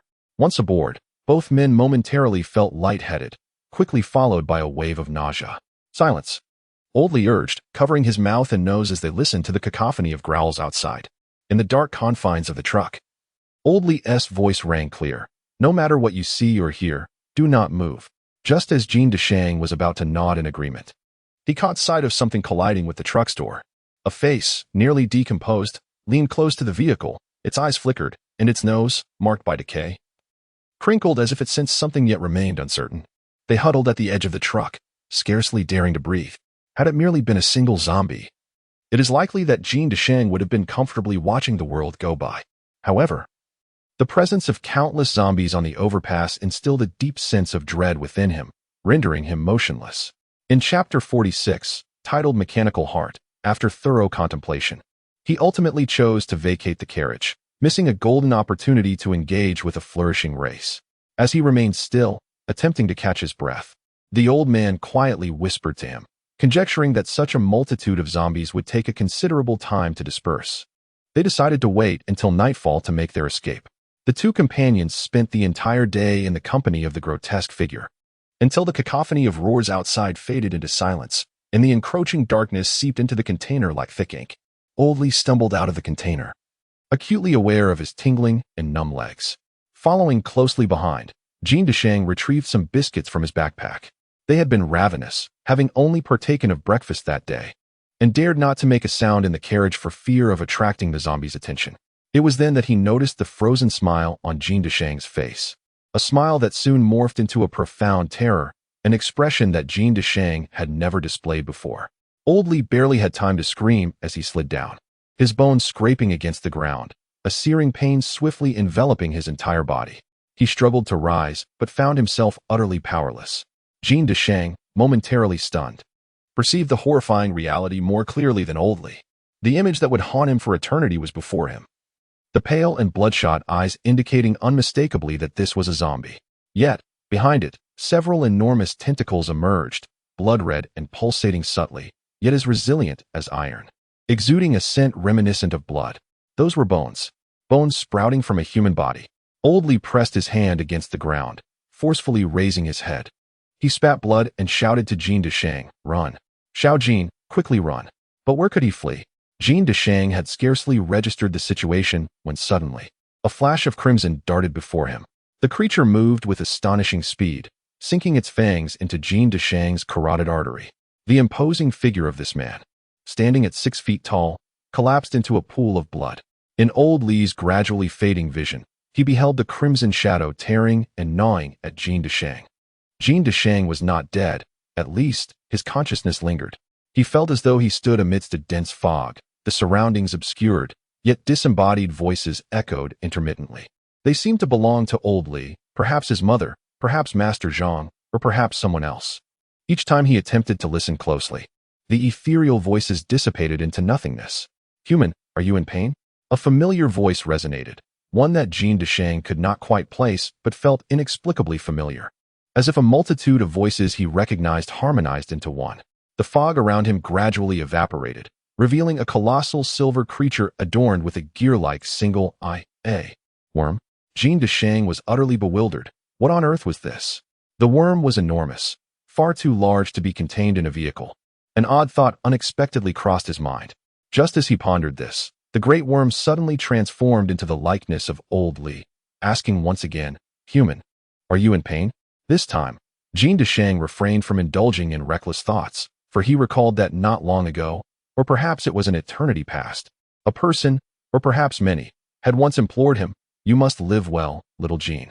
At that moment, he could no longer suppress his tears, covering his eyes and weeping like a child. Yet, to his astonishment, it was not tears that streamed down his face, but blood. The dim, gray ground began to sharpen into focus, revealing a brilliant mirror beneath. Zheng Tianyun beheld his reflection, a visage both familiar and alien. With one eye now resembling a metallic orb, black blood flowed through the rolling gears, viscous as the gasoline he once revered as the essence of life. "What do you wish to exchange with me?"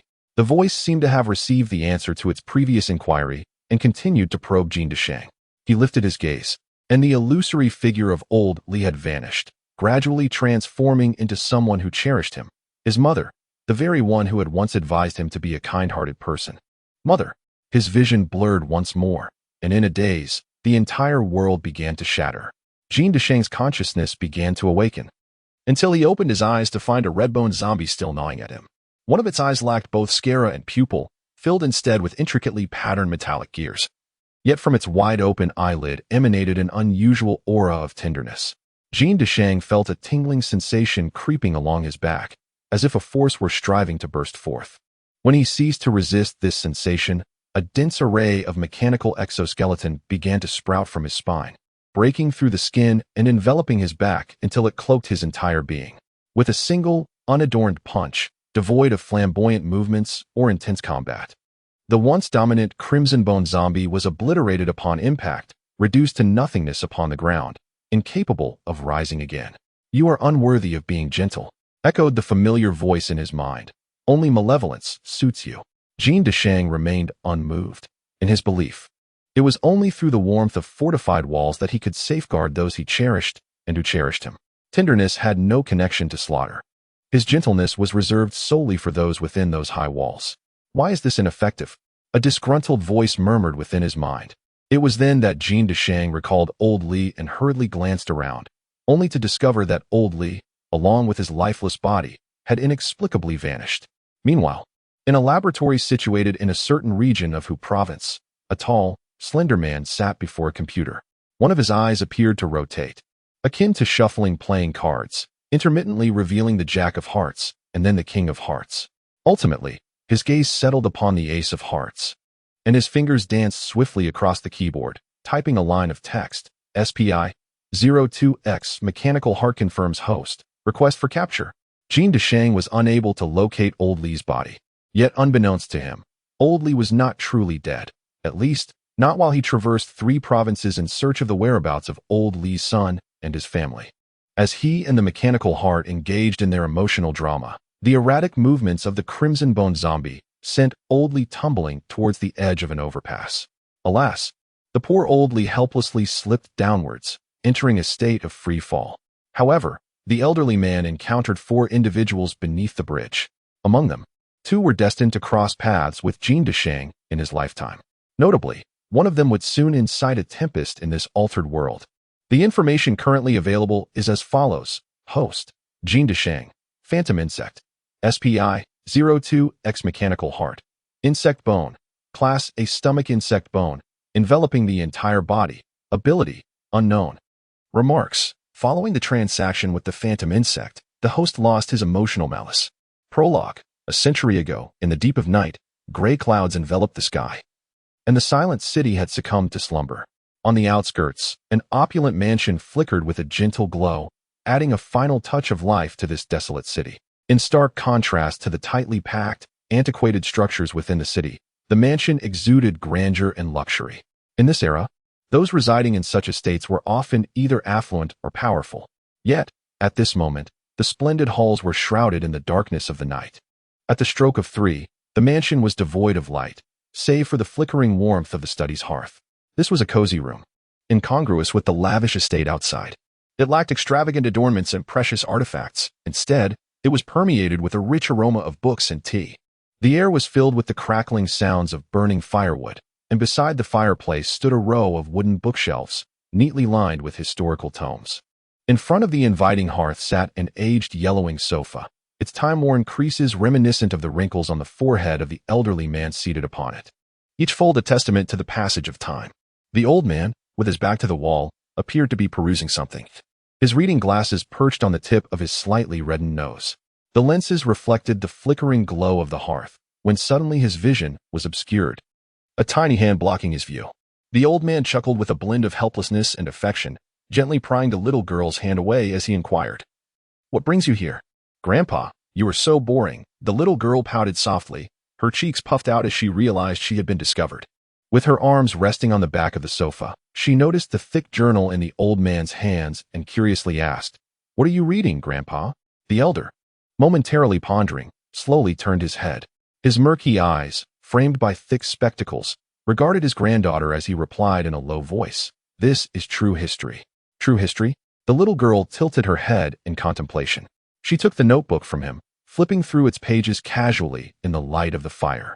However, she soon found herself unable to continue, as the scrawl was far too chaotic and disorderly. "Grandpa, you must be teasing me," she said, puzzled as she gazed at him. "Is history written so messily? It's not even as good as what I write." The old man reached out to gently stroke the girl's silky hair, slightly turning his head to mask a hint of embarrassment. With a serious tone, he explained, "You do not understand this script. It is called cursive script." "Oh." The little girl nodded obediently, then pointed at a few characters, asking, "But why are there misspellings?" Upon hearing the words, the elderly man promptly leaned closer to take a look, momentarily taken aback before resuming his fanciful tales to his granddaughter. "This, you see, is referred to as a homophonic character. He explained, after all, this book was penned by the previous generation. To the untrained eye, such homophonic characters might appear as mere typos. He added a final remark for good measure. The little girl remained silent. The elder embraced his granddaughter, gently took the diary from her hands, and placed it in a corner of the sofa, refraining from further perusal. Sipping from the tea that rested on the armrest of the sofa, he began to recount the stories of his grandfather's grandfather. Over a century ago, this land was home to a flourishing civilization until one fateful day, calamity struck. Countless families were torn apart, desperately struggling for survival in the face of an overwhelming onslaught of adversity. Humanity found itself bereft of even the most fundamental living space.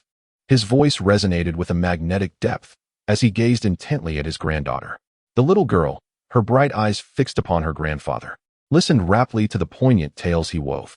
As they sat before the hearth, recounting the truths of a century past, the flickering firelight cast two shadows, a large and a small, upon the wall behind them. The corner, dimly illuminated by a scant glimmer of light, appeared obscure and foreboding. In the sweltering atmosphere of the study, it took on a distorted and eerie quality, as if a dark, unknown world were slowly encroaching upon the warmth of the fire's glow. Unbeknownst to either of them, just beside their shadows, a group of revelers danced joyfully, their swaying forms transforming the warmth of the hearth into a stage. The elder's narrative continued to unfold. However, at the onset of the catastrophe, there existed a group of individuals who found themselves powerless to expel the overwhelming swarm of aberrant insects from the earth. And survival amidst the onslaught of these colossal creatures seemed an arduous endeavor. Yet, shadows danced upon the walls behind them, observing the elder's crown of white hair. They listened intently to his rich, steady voice, which oscillated between contemplation, sighs, whispers, and moments of astonishment. The young girl appeared to sense a peculiar rustling behind her. Just as she was about to turn and investigate, the elder shielded her view with his form. The shadowy figures behind them seemed to quiver slightly, and in an instant, all sounds vanished without a trace. The elder appeared disinclined to elucidate the situation to his granddaughter, continuing with his narrative. Nevertheless, they possessed the means to control the very essence of those invasive species, instilling a sense of caution in the once reckless phantoms. Through a negotiation with these ethereal insects, they procured precious time for humanity's survival. The elder paused momentarily before elaborating further. The specifics of the negotiations remained shrouded in mystery, however. In the nearly 2 decades that followed, humanity did not engage in conflict with the aberrant insects. It was through this prolonged period of precarious existence that human civilization managed to endure the cataclysmic upheaval. Before the elder could conclude his thoughts, a rustling sound emerged once more from behind them, growing ever louder, as the eerie figures in the darkness seemed to draw closer. The young girl could no longer withstand the unsettling noises. She turned with great effort to look behind, only to find nothing there. Behind her loomed an expanse of impenetrable darkness, accompanied by 2 silhouettes, one large and one small. "Is that our shadow?" The elderly man adjusted his glasses, concealing the peculiar expression on his face with his hand. He casually remarked, "Oh, that is their shadow. Do you know who he is?" His gaze fixed upon the signature in the notebook, his voice warm and rich, with a glint of something cold flickering in his reading glasses. The little girl shook her head in confusion. He was inherently drawn to the light, yet found himself enveloped in darkness. His name was Momo. He was a deity, a demon, and humanity's last flicker of hope. As he spoke, his wrinkled hands gently caressed the notebook. The yellowed, time-worn diary had endured a century's passage, maturing like an aged wine, becoming increasingly profound and aromatic. The title inscribed on the first page read "The Chronicles of the Apocalypse," signed below, Momo. It lay upon the sofa, slowly recounting the tumultuous events of 100 years, offering the world a vast tapestry from a bygone era. Chapter 47. The Countryside Courtyard 95, 96, 97, 98, 99, 100. Sweat had thoroughly drenched the newspaper on the floor as the bare-chested boy, with a well-proportioned physique, lay on the ground performing push-ups. His skin, glistening with sweat, accentuated his robust muscles, though lacking the exaggerated strength of a fitness enthusiast. His lean frame concealed a formidable power not to be underestimated. "Old Mo, this is far too rudimentary." Zheng Tianyun was also performing push-ups, albeit at a slightly slower pace than Mo, having only reached a count of 80. As for the correctness of his form, it was a matter open to interpretation. Noticing that Mo had finished, he decided to showcase his physique in front of the girls who were watching, declaring, "Behold, I shall complete these final 20 with one hand." With that, he placed his left hand behind his back, exerting force with his right, veins bulging with effort. However, he soon found himself unable to rise from the ground. "Oh dear, Mo, be gentle." Zheng Tianyun gazed at Mo with a look of melancholy as he helped him up. He had just attempted to push himself up one-handed, only to hear a cacophony of cracks in his shoulder, leaving his right arm limp and powerless. "How about some pull-ups?" Mo gestured towards a nearby bar, which seemed to be a makeshift exercise apparatus originally intended for hanging laundry in rural areas. "And you too." He raised an eyebrow at the two girls standing nearby who had been admiring the exposed muscles of the two boys during their workout after watching for so long. "Are you tempted to give it a try?" "No, thank you," Wanwana replied, her voice somewhat hoarse, likely due to a night of weeping. Her eyes still swollen as she frequently glanced towards the back of the SUV. "It's too high. I can't reach it." Kai raised her hand to test the height of the bar, confirming that it was indeed a bit elevated. Whether this was due to the original owner of the yard being particularly tall or for some other reason remained a mystery. Though she was not of short stature, she still struggled to reach the bar. Kai could only gaze upward at the iron rod, yearning to perform a pull-up but unable to leap high enough. This scene was laden with implications. Zheng Tianyun, with a mere glance, understood the unspoken message and promptly nudged Mo beside Kai with a swift kick. He mused that his assistance could extend no further. The rest was now in her hands. When the young lady noticed Mo approaching, a faint blush tinted her cheeks, and she tilted her head, curious to see his approach. As the delicate form of the girl brushed against Mo's hands, he was entranced by the softness of her being. Mo lifted Kai, hoisting her onto the bar. A sharp gasp escaped her lips. How painful it was. She had never attempted a pull-up before. Initially, the sensation was bearable, but soon her palms began to throb with discomfort. "Just jump," she suggested, feeling the urge to slip as the realization struck her. What she had perceived as a romantic gesture, he had interpreted as a necessity. After breakfast, Mo retrieved Old One's lifeless body from the trunk. The manner in which he carried it was strikingly similar to how he had held Kai. The corpse bore no signs of decay. The surrounding mountain waters kept the night air cool. However, upon its removal, Wanwana wept anew, though this time no tears fell. Her well of sorrow had run dry. "Should we burn him or bury him?" Zheng Tianyun inquired of In truth, an imperfect incineration is probable, as a high-temperature crematorium is unavailable here. It is highly plausible that only a charred, humanoid figure would remain. For a daughter, this is an unpalatable image of her deceased father. "What are your wishes?" Mo turned to the quietly sobbing Wanwana, desiring that she make the decision herself. This man was her father, and the decision was hers alone. I wish to exchange a few more words with him." Wanwana knelt, gazing at her father's blood-soaked body. Given the opportunity, she would have lovingly cared for him and ensured a dignified burial. However, she was unaware that in this apocalyptic world, merely burying one's kin was a considerable fortune, however pathetic it might seem in the past. The zombies outside do not recognize familial bonds, and humans, upon seeing their loved ones transformed into zombies, avoid them at all costs, let alone consider burial. She turned to Mo, her voice low and hoarse. "Allow me to contemplate further." Mo nodded and proceeded with the others into the hall of the small courtyard, leaving Wanwana alone with her departed father. She dabbed at her eyes, her face etched with desolation. Her slender hand clasped her father's large hand, and she whispered, hoping her father could hear her, could open his eyes and embrace her as he did when she was a child. Yet, the man did not awaken, nor could he ever listen again. He lay still on the ground, forever severed from this world. "Dad, do you recall my 10th birthday when you asked me what I desired?" "That day, I expressed my desire for a castle straight out of a fairy tale. Perhaps it was merely the whimsical musings of childhood, yet you took it to heart. You purchased a new villa by the Qing River, and the very next day, our family moved in. However, you never disclosed that this acquisition occurred during a low point in your business, when funds were insufficient and a deal had fallen through.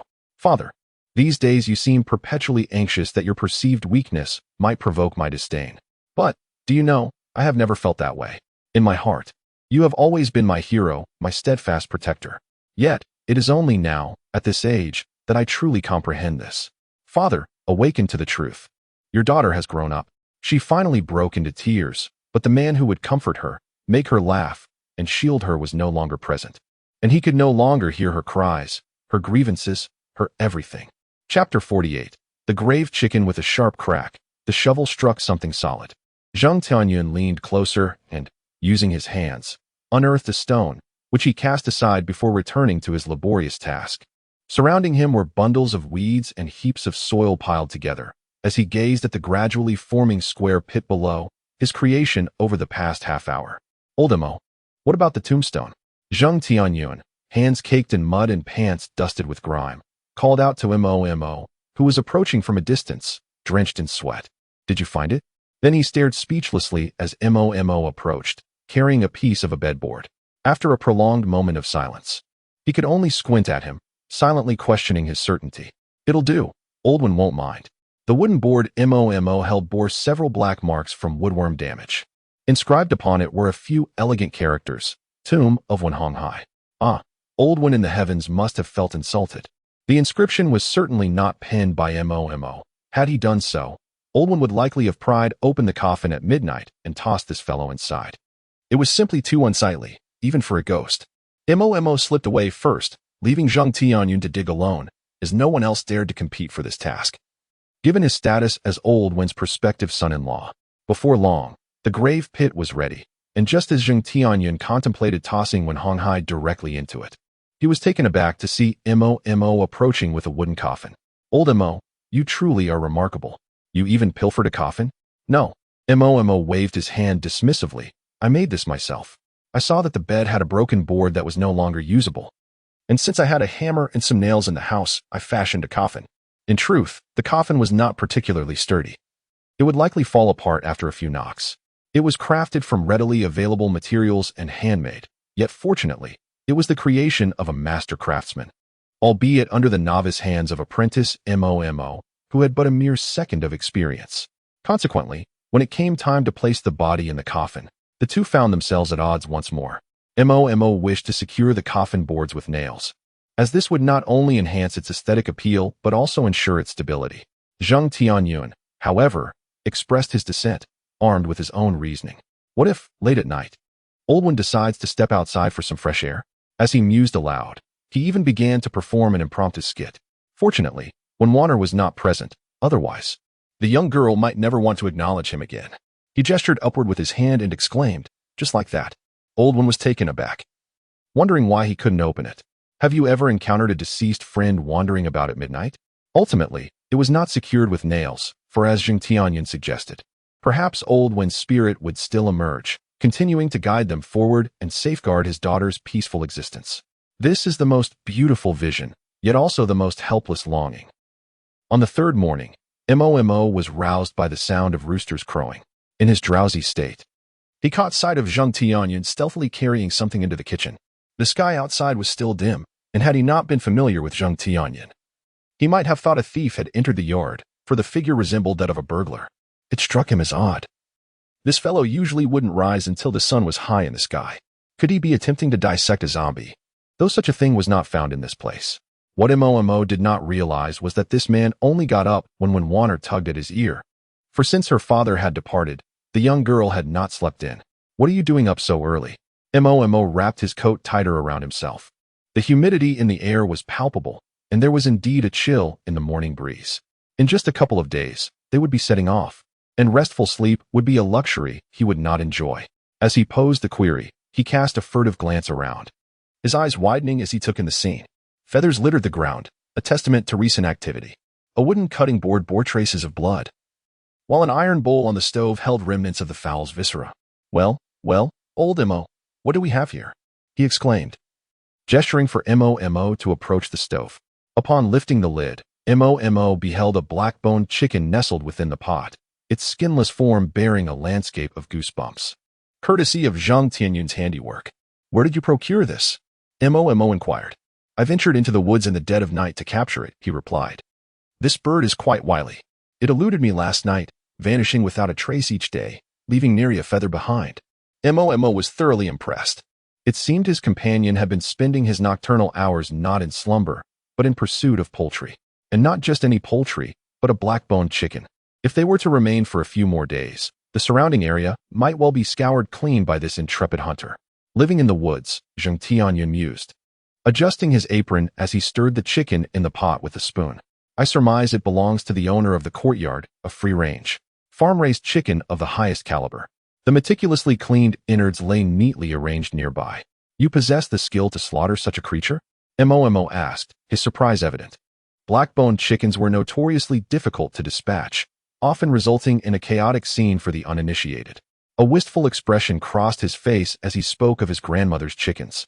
When I was a child, my grandmother kept several at home, but they found the smell offensive and forbade her from raising them any longer. So she said she would slaughter them for me to eat. He licked his lips in anticipation, a fond memory rekindled. As the waters of nature washed over the cutting board, Zheng Tianyun placed the boiled chicken upon it. With a swift motion, he brought the kitchen knife down upon the chicken leg, then turned to Mo and remarked, I had initially intended to nourish you with this chicken, considering you had lost so much blood earlier. Initially? Mo queried, a hint of curiosity in his eyes. What about now? Have you changed your mind? Wiping his hands on his apron, Zheng Tianyun replied, I cannot be certain of its safety. It may very well be infected. Thus, I thought of discarding it after cooking. Oh, I see. Mo contemplated for a moment before breaking into a joyful smile. He stepped forward, affectionately draping an arm over Zheng Tianyun's shoulder, and said, No need to throw it away. Just let me eat it. Have you forgotten? I am practically half a zombie now. Zheng Tianyun paused, momentarily taken aback before realizing that this fellow was attempting to swindle food from him. He jested, Old Mo. If I were to present you with a head of a zombie, would you dare to indulge? That remains uncertain. As long as you are bold enough to prepare it as a dish, I would indeed be brave enough to eat it. Imagining the visage of a decayed corpse along with its foul stench, Zheng Tianyun felt a wave of nausea wash over him, and suddenly, the chicken in the pot seemed less appetizing. Nevertheless, he proceeded to transform the chicken into a fragrant braised delight for Mo. At the breakfast table, each of the three friends had a small dish of pickles before them, while Mo's bowl was graced with a generous pot of braised chicken, causing the other three to drool with envy. To claim they were not tempted would be false, yet Zheng Tianyun felt too apprehensive to partake. The aroma of the chicken wafted through the air as he observed Mo savoring it with great delight. He suddenly felt that Mo was exacting revenge for his youthful ignorance by deliberately tempting him with the fragrant, self-heating rice. It turned out that this was not an act of vengeance. Rather, the time had simply not yet come for retribution. When Wanner ate her meal quietly, her demeanor subdued, lacking the vivacity and cheerfulness she once possessed. However, thanks to Zheng Tianyun's companionship and encouragement over the past few days, the young girl had temporarily emerged from the shadow of her deceased relative. After all, old Zheng always possessed a spirit capable of bringing joy to others. In recent days, when Wanner often lingered by her father's grave, conversing with Wen Honghai as if attempting to awaken him from another realm, Zheng Tianyun remained steadfastly by her side. Chapter 49. Sea of Flowers, have they finished packing? Zheng Tianyun nodded and approached, gently tousling her silky black hair. He raised his hand to check the time and suggested, Why not stay a while longer? No, thank you, Wen Wanner replied softly, shaking her head. She cast one last glance at the grave before slowly turning away, taking Zheng Tianyun's hand as they walked out of the woods. That glance may very well have been a final farewell. Sparrows flitted through the trees, carrying summer fruits in their beaks, which they inadvertently dropped onto the fertile earth at the grave. It is believed that in the coming year, tender sprouts of hope will emerge from the grave, and at that time, will the girl return? Old Mo, have you come up with any leads?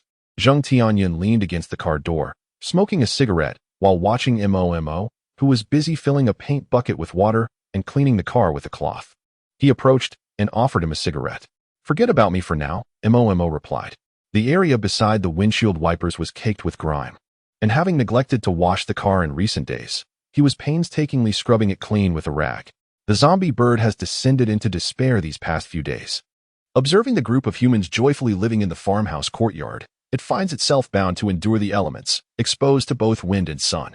Whether its eyes are open or closed, the scene remains unchanged. Can there be a fate more cruel than this? I am a bird, and I admit my previous actions were rather foolish. Yet, their behavior surpasses even that of a dog. Since flying outward has proven futile, it has attempted to draw closer to the car. However, its wings are too expansive. Unless it has mastered the art of bone contraction or has undergone a process to soften its avian bones, attempting to force itself inside would result in utter destruction. Naturally, It is unaware of what bone contraction entails and has never had the opportunity to savor the authentic taste of aged vinegar. What else could it do but leap? Zheng Tianyun retrieved a small knife from his bag and climbed atop the car, gesturing towards the bird's head, only to realize that the hemp rope binding it was far too tight for the blade to penetrate. Moreover, should he inadvertently sever any of the ropes, it might allow the zombie bird to escape. Sensing an intention to strike from above, the bird flapped its wings vigorously, nearly toppling Zheng Tianyun to the ground. Oh, it still possesses some vitality? Witnessing its strength to flap, Zheng Tianyun delivered 2 sharp kicks to its face, eliciting a grimace from the creature as it struggled against its restraints, intent on biting him. The knife proved ineffective, so Mo rummaged through his pocket and produced a 77 type pistol, removing the magazine for inspection. The weapon had been used by that reckless youth, leaving only 4 bullets remaining. Thus, he resolved to employ the firearm. With no means to replenish the ammunition, even expending a single bullet pained him. Gritting his teeth, he decided to tighten his belt and grant this bird a single shot. With the sound of gunfire, the head of the zombie bird suddenly exploded. A pungent scent of blood swiftly permeated the air, and the splattered gore nearly coated the entire off-road vehicle, leaving a smudge on Mo's face as well. At that moment, he stared blankly at his freshly cleaned vehicle, while the mocking laughter of someone nearby echoed. Ha ha ha! Zheng Tianyun, witnessing Mo's misfortune, laughed heartily. Taunting, "Old Mo, how about giving the car a shot too? That way you won't have to wash it, ha ha ha." This was simply disheartening, prompting Mo to decide to walk away. Before the laughter had faded, a blood-soaked rag flew toward Zheng Tianyun's face. As he yanked it away, he saw Mo's departing figure, cigarette in mouth, leaving behind a parting remark for the day's Zheng Tianyun. "You kicked the bird. You clean it up." Good grief. Mo, are you out of your mind? Zheng Tianyun pondered, unable to fathom Mo's illogical reasoning. After 4 days of brief respite, the group had somewhat alleviated their exhausting lifestyle and were preparing to embark on a new journey. "Old Mo, where are we headed this time?" Zheng Tianyun inquired, wiping the last stain clean and wiping the sweat from his forehead. "Where are Uncle and Aunt flying off to?" Having rummaged through the warehouse, Mo had unearthed several thin wooden boards and a tube of AB glue. He handed the strong adhesive and the boards to Zheng Tianyun. After taking them, Zheng Tianyun climbed atop the vehicle, squatting there to mix the glue, diligently using the 2 items to patch the hole left by the bird's beak. "Are you referring to them?" Mo was well aware of his parents' itinerary, for their destination was the very terminus of his journey, the city of Ha City. The safety zone of Ha City was currently the sole area under military protection, where a considerable assembly of researchers and government officials had already congregated. Mo had learned of this information long ago while traversing the Qinghe Bridge. This city, which endured at least half of the year in a state of frigid aridity, had now transformed into a sanctuary for all refugees. "Warner, take a look outside," Kai-E exclaimed, leaning against the car window, as the gentle breeze caressed her delicate nose.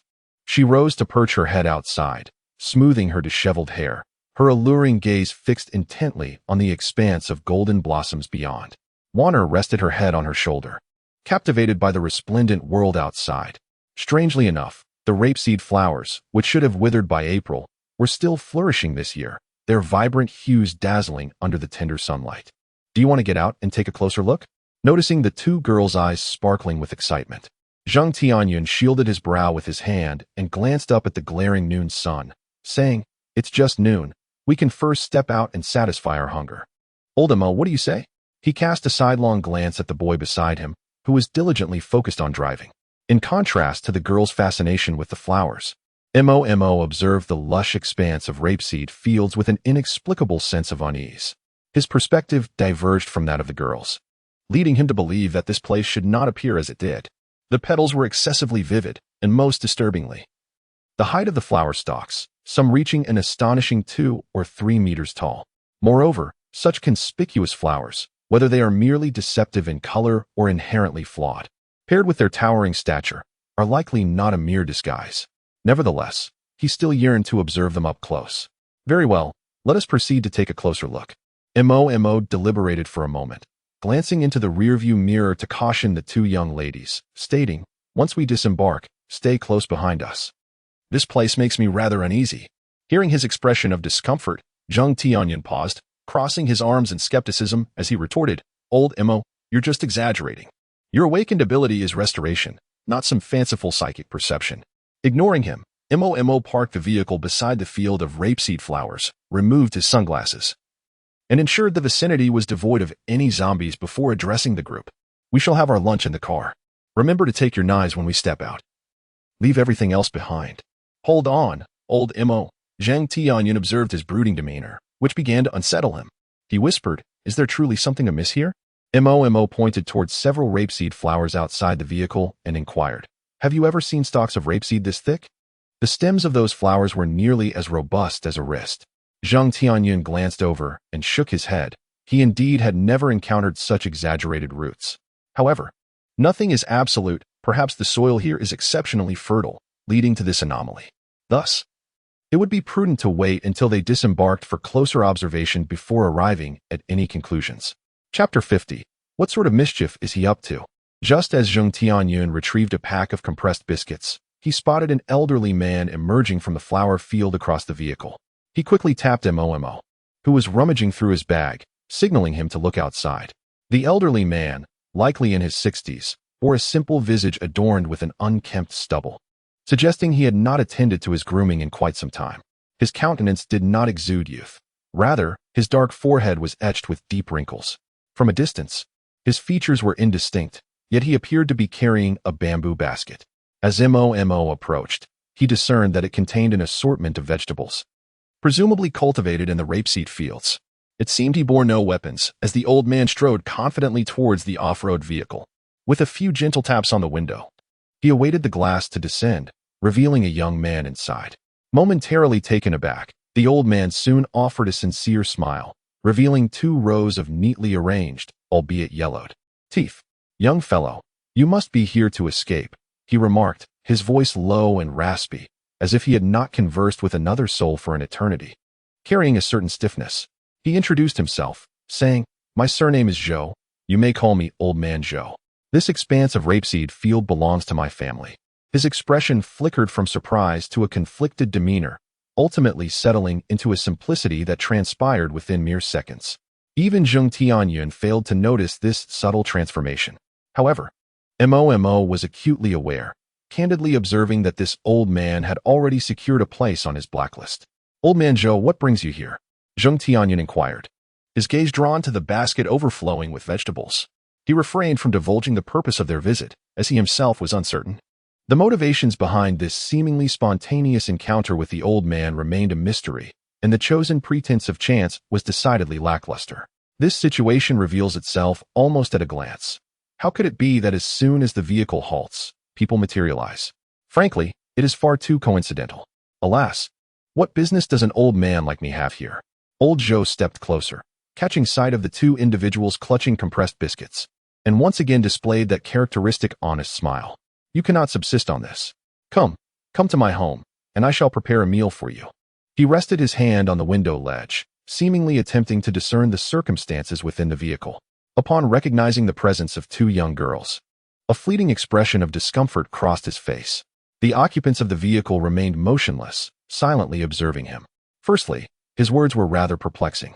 It is rare to encounter a benevolent stranger on the bustling streets. Such altruism has become increasingly scarce, especially in these times. Reality is not akin to the tales of Water Margin, where one might bow to a kindred spirit upon an unexpected encounter. Such theatrics have all but vanished in this apocalyptic world. "What do you think you are?"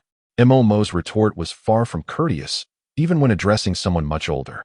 He scoffed, "What makes you think we would trust you?" Old Zhou's expression faltered slightly. He mused that this young lad must be from the city, harboring an intense suspicion. He smacked his lips, and his demeanor began to shift towards a semblance of melancholy. "To be frank with you, ever since those fiendish creatures appeared, my son has inexplicably vanished. My wife and I have searched this area tirelessly, yet to no avail." "Has your son turned into a zombie?" Before he could finish his sentence, Zheng Tianyun interrupted, his expression tense as he scrutinized the old man, realizing that there was indeed something amiss. No. The old man Zhou, sensing the misunderstanding, hurriedly waved his hand and continued to choke on his words. "I still haven't found him. My old companion is worried for his safety, and I couldn't stop her. So, what happened next?" Seeing the sorrow etched on his face, Kai, curious, leaned in to inquire. The young lady was purely inquisitive, her sympathy not yet awakened. The myriad joys and sorrows encountered along this journey were plentiful, and this moment was but a trifling addition. In the end, she too has vanished. Ha ha. If not for the old man's wrinkled visage, which resembled parched earth yearning for rain, Mo and Zheng Tianyun would have laughed along. However, when Wanner and Kai could no longer contain their mirth and chuckled softly, the old man, witnessing a group of youth deriving amusement from their own tragic tales, turned an ashen shade of green, momentarily at a loss for words. Though the situation appeared overly contrived, it was indeed rather excessive. Mo shot a disapproving glance at the two young ladies still stifling their laughter behind him. He then leaned closer to the car window beside Zheng Tianyun, reaching out to pat the old man's shoulder. The old man gazed at him with teary eyes, his small orbs brimming with profound grievance. Well, we are individuals of higher education. Mo, moved by the old man's pitiable demeanor, attempted to justify himself. Generally speaking, we do not laugh unless something is truly hilarious. Ha ha. As he spoke, he unexpectedly collapsed into Zheng Tianyun's embrace, laughing heartily. Two young ladies looked on helplessly at him, questioning their own manners, while he himself was truly a picture of moral decay. You, what a little rascal, he exclaimed. Upon hearing that bright laughter, the old man's face flickered between shades of blue and white, his graying beard bristling with indignation. He angrily waved his hand, and, turning his back, tossed them a dismissive remark. If you don't believe it, figure it out yourselves. Indeed, the old man had a commendable temper, despite his anger and harsh words. He refrained from resorting to violence. Mo mused that had it been his grandfather, his rear end would surely resemble a field of canola flowers by now. What could be said? They had become utterly dumbfounded. Mo's ability to transition from exuberance to seriousness was nothing short of a masterclass in the art of facial expression. Effortlessly, he portrayed a facade of sincerity. Zheng Tianyun, reflecting on this, offered a candid assessment, feeling deep down that he was anything but genuine. However, as they continued to bully him, Kai recalled Mo's earlier demeanor and, with a hint of concern, asked whether he might harbor a grudge against them. Naturally, harboring a grudge was unlikely. The real fear lay in whether he had initially approached them with a heart full of malice. When Wainer remained silent, yet she too sensed that the old man's intentions were perhaps not as innocent as they seemed. She had encountered many such individuals before. These ostentatious gifts of flattery could never disguise the avarice and thirst for power lurking beneath. Her father had once said that they were not there to offer genuine congratulations, nor should their fervor be mistaken for sincerity. What do you think? Kai observed Mo, gazing intently at the elderly man with his back turned toward them, whose shoulders trembled incessantly. She contemplated inquiring about his thoughts. Let us go down and take a look, Mo remarked with a half-smile, uncertain of what the old man was secretly pondering. What sort of trickery is he up to? Chapter 51. Devour to your heart's content. As the four individuals descended from the vehicle, the old man, Zhou, no longer appeared agitated. He warmly welcomed them into the field of rapeseed flowers. With the towering blossoms obscuring their view, the area resembled a labyrinth as Zhou led the way, guiding the group forward. Grandpa Zhou, why do these rapeseed plants seem so robust? Zheng Tianyun inquired curiously, sidling up to him. At that moment, he cautiously tested the thick roots with his foot, wondering if any peculiarities would manifest. The surroundings remained tranquil, and the rapeseed plant showed no signs of response. The man-eating flowers from the novels did not appear. They were merely ordinary plants. Youngster, why do you ask such questions? Zhou, with his hands behind his back, walked ahead and glanced back at him, observing his foot prodding the flower stems. He mused that this was not merely stepping, it was akin to stomping. After a moment's reflection, he suppressed his irritation. I've cultivated this land for several years. The soil is rich and fertile, thus it grows exceptionally strong. Mo lingered at the rear, taking advantage of the slender silhouettes of the two girls to shield his vision. He crouched down to touch the soil beneath a patch of rapeseed flowers, bringing it to his nose and rubbing it between his fingers, squinting his eyes as he savored the scent. A faint, unpleasant odor wafted up. Just then, Kai felt Mo tugging at her from behind, prompting her to slow her pace, and she heard him whispering softly behind her. Be careful, that old man seems suspicious, shaking the dirt off his fingertips. Mo brushed against the gun tucked in his pocket. The reason he refrained from eliminating the old man on the spot was his nagging suspicion that something peculiar might be concealed within the small cottage obscured by the rapeseed flowers nearby. This intrigue was enough to pique his curiosity, even leading him to forego the thought of killing the old man. Additionally, he feared making a grave mistake. What if the old man was indeed harmless, merely lacking in verbal eloquence? Soon, they arrived at a small courtyard nestled amidst the fields of rapeseed, where wooden houses stood, their aged beams adorned with dried corn and peppers. "Old man Zhou, do you reside here?" Mo leaned into the house for a closer look. Noting that apart from the locked bedroom door, everything else seemed unremarkable, he pointed to the door and inquired, "Why is this room locked?" "Yes, I live in there." The old man's face turned ashen upon hearing Mo's question. He hurriedly raised his hand to shield his face, stammering, "Oh, it's just filled with some rotten wood and bricks, nothing of interest." He ushered them outside, then dragged a collapsible dining table from the kitchen, setting it in the center of the courtyard to create an al fresco dining area. He also fetched several stools from inside, placing them around the table. As the elderly Zhou warmly invited them to take a seat, he modestly remarked, "My cooking may not be extraordinary, but there is certainly enough to satisfy one's appetite. Previous visitors from several cities have mentioned, have others come here before?" Mo inquired, scrutinizing him with a gaze laden with skepticism. Zhou suddenly regretted his indiscretion, momentarily choking on his words before replying, "Child, look at me, rambling on about trivial matters. They were merely passing through. I have nothing special to offer. Just a meal to prepare before sending them on their way." "Oh." Mo's expression, a blend of amusement and skepticism, fixed intently on the old man, causing Zhou to feel a twinge of unease. Finally, with an oddly sarcastic tone, he said, "You may proceed with your cooking. We shall wait for you here." His words trailed off weakly, and Zhou, whose hearing was not keen, barely caught them, nodding before turning to the kitchen. Zheng Tianyun leaned closer and tugged at Mo's sleeve, subtly gesturing towards the inner room. He then quietly slipped inside, with Mo following suit. Having noticed the locked little room, he was driven by curiosity to uncover any hidden secrets within. However, after an extensive search, they found no trace of a key. Realizing they had no hope of opening the door, Zheng pressed his ear against the wooden barrier, straining to hear any sounds from within. Just as Mo was about to speak, he noticed Zheng making a gesture for silence. To avoid leaving any evidence of their intrusion, they meticulously restored everything to its original state before departing. The dishes were brought out one by Grandpa Zhou from the kitchen. There was braised pork with rapeseed flowers, stir-fried meat with rapeseed flowers, sautéed rapeseed flowers, and rapeseed flowers stewed with fragrant taro, among many others, all featuring rapeseed flowers. "Grandpa Zhou, you truly have a peculiar sense of humor." Zheng Tianyun looked disdainfully at the table filled with verdant dishes and remarked, "Are you deliberately trying to take revenge on us?" "Not at all. This is all I have," Zhou replied.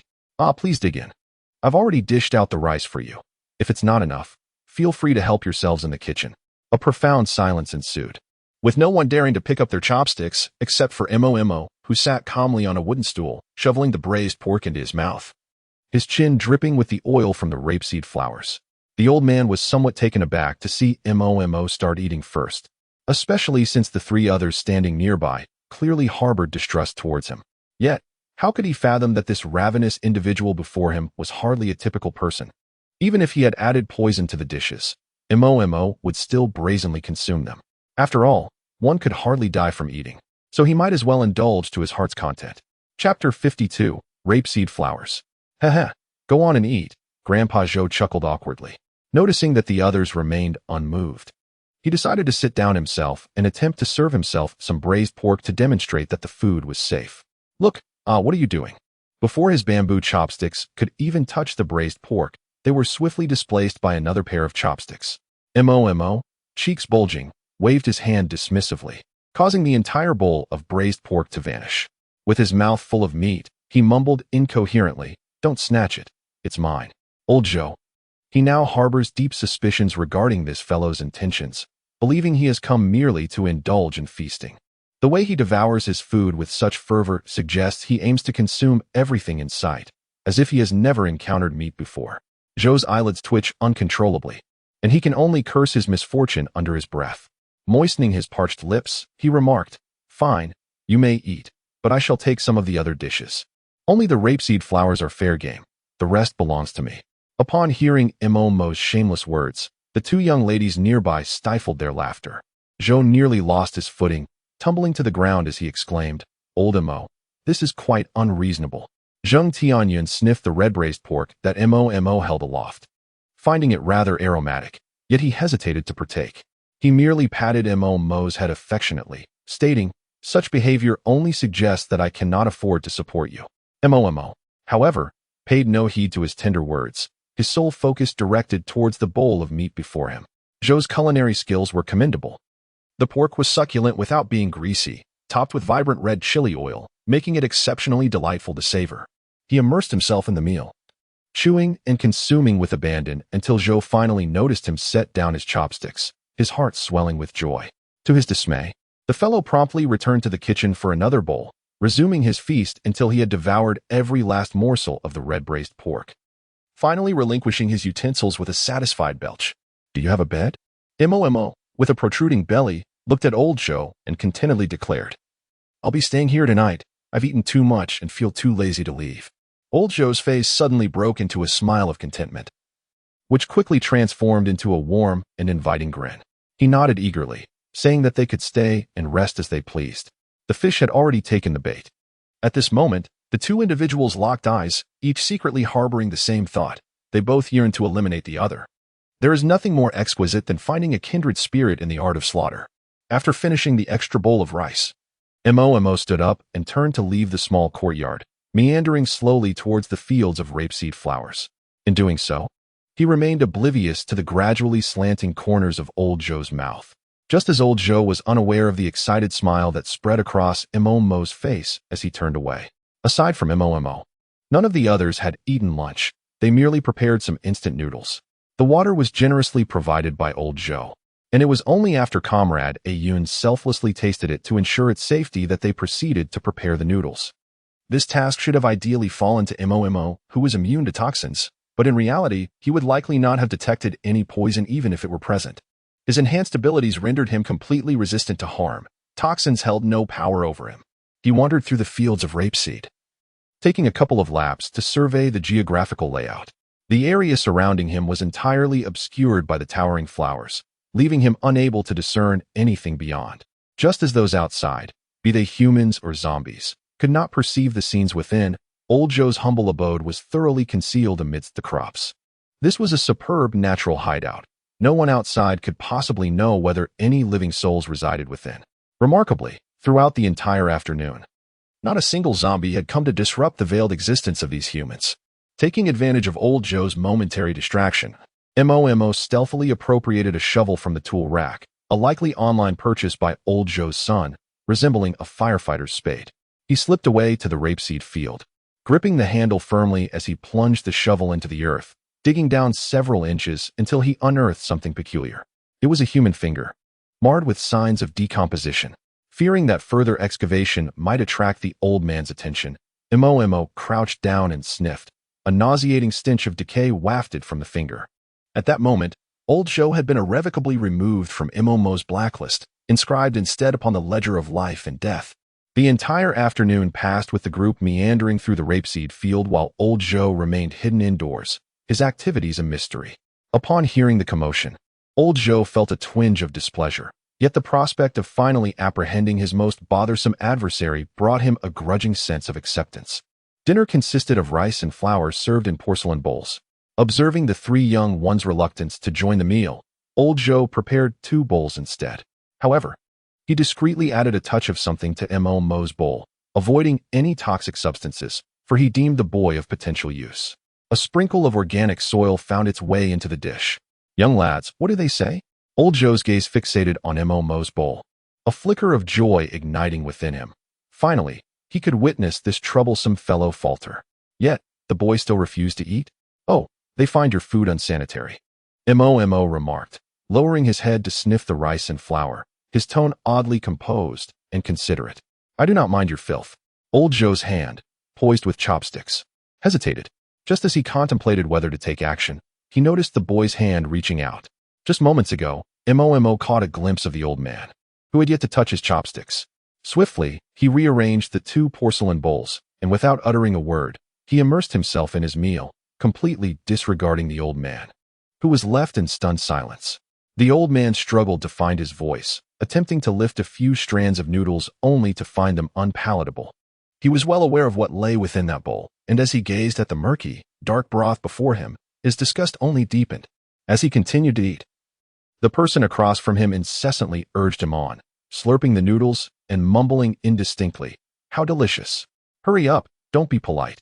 The old man, seething internally, thought to himself, "What do you mean, don't be polite? I cooked this." His face flushed crimson with indignation. His hands trembled as he struggled to suppress his anger. Suddenly, with a loud crash, the bowl slipped from his grasp and shattered upon the ground, soup splattering everywhere. The old man quickly bent down to clean up the mess, muttering to himself, I'm getting old and useless. I can hardly hold a bowl." His movements were remarkably adept, seamlessly transitioning from bowing his head to picking up the broken dishes, each action flowing naturally, without a hint of hesitation. Mo. With strands of noodles lingering at the corners of his mouth, observed the old man's self-directed performance. Thinking that even Director Zheng would have to take a step back in the face of such finesse, he mused to himself, who would have thought it could be played like this? Had he not known the underlying reason, he might have assumed it was merely a slip of the hand. Once the old man had tidied up the remnants of the shattered bowl, he noticed that Mo had nearly finished his meal and assisted him in clearing away the remnants. Alas, poor old Joe, who, in the end, was unable to enjoy even a single good meal.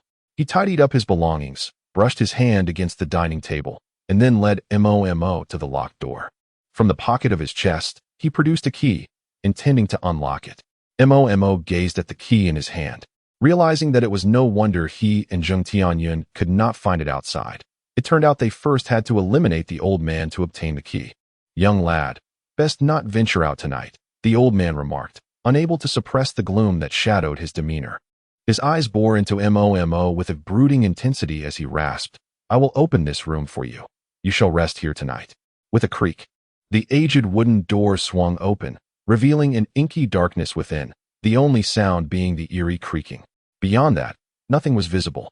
Mo heard this, but chose to feign ignorance as the old man urged him to enter first. He proceeded, adopting a nonchalant demeanor, though the closer he drew, the more pronounced the creaking became. In the midnight flower sea, within the humble abode amidst the fields, two individuals, each harboring ulterior motives, plummeted into this abyss of darkness. Chapter 53, The Midnight Cabin Old Man, What Lies Within?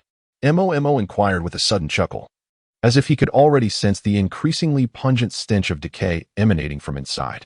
"There are zombies, aren't he there?" "You're quite the actor," the old man replied, having realized he had been unmasked. He clutched a small knife tightly in his hand, one he had just retrieved from the wooden table outside. His expression darkened, and in a hoarse voice, he declared, "Now that you've discovered the truth, there's no turning back." "Wait." Before Mo could finish his words, he felt a chill in his chest as a sharp blade pierced through his heart. His vision darkened, and he fainted. In a daze, he saw the old man approach a wooden stool.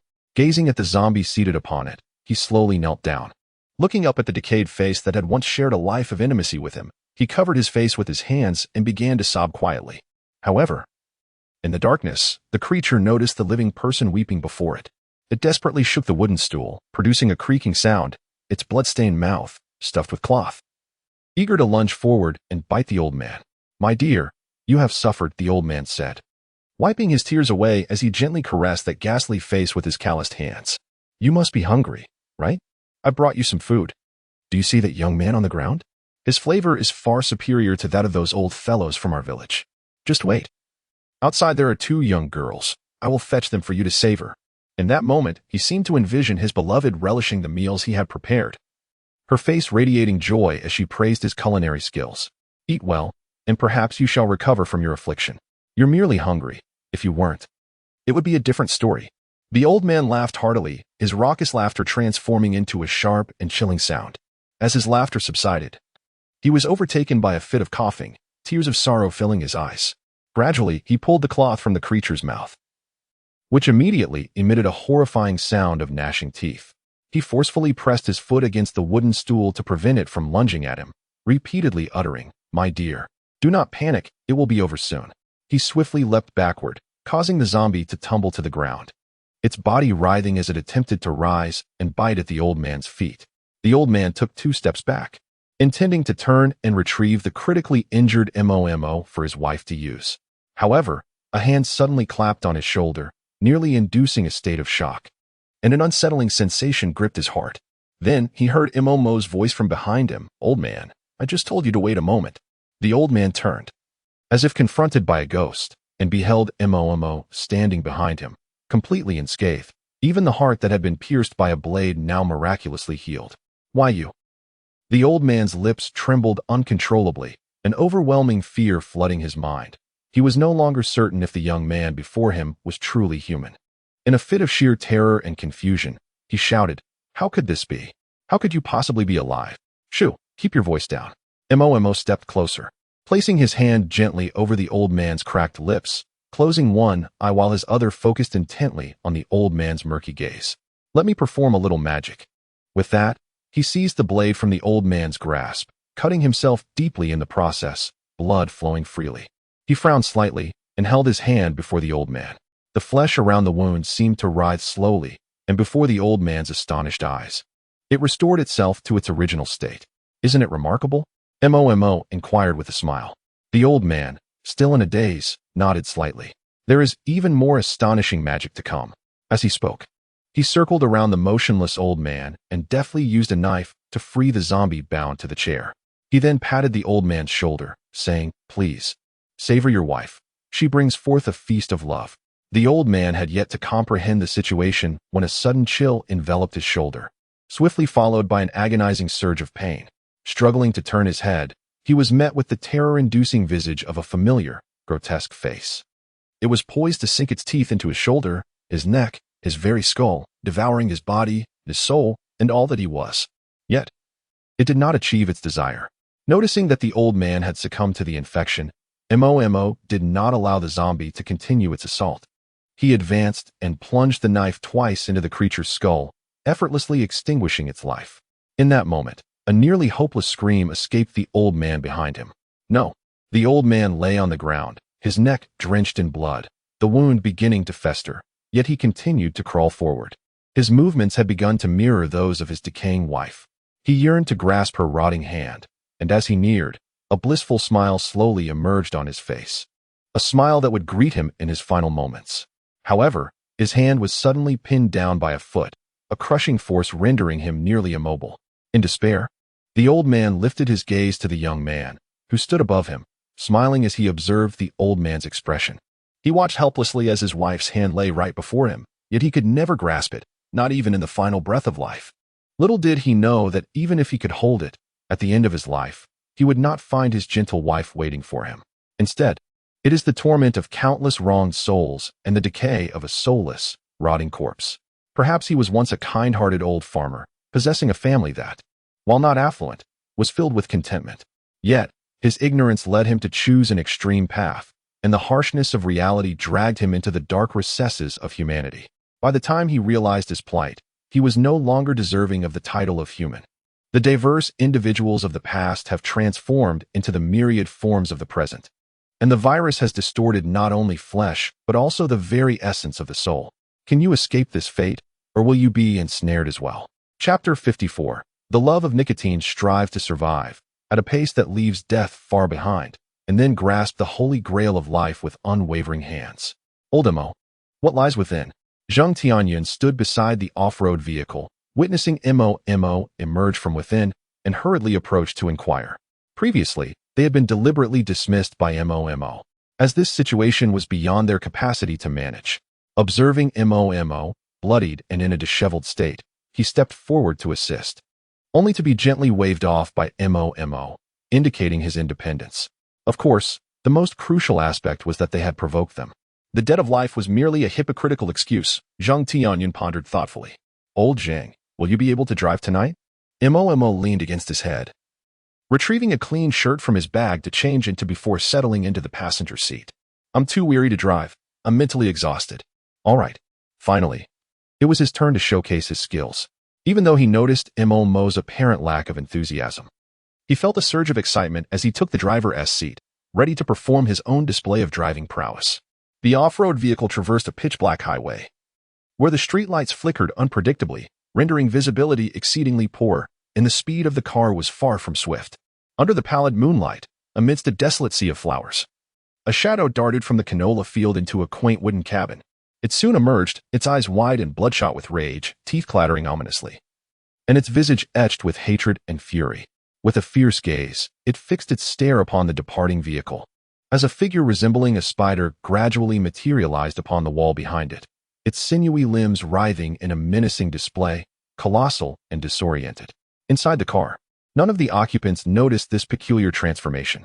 "Rest easy, old M.O., Zheng Tianyun said, abruptly slamming the brakes.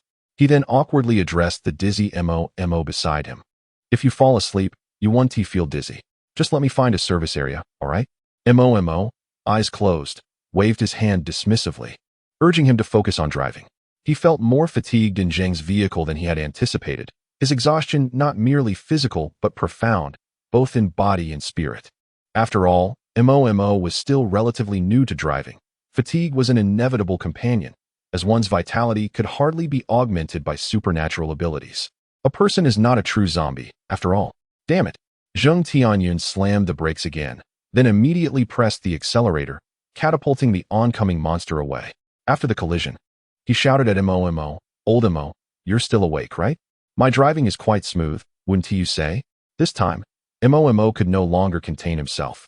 Struggling to prop himself up in his seat, he helplessly retorted to the boy beside him, "My grandmother drives better than you do."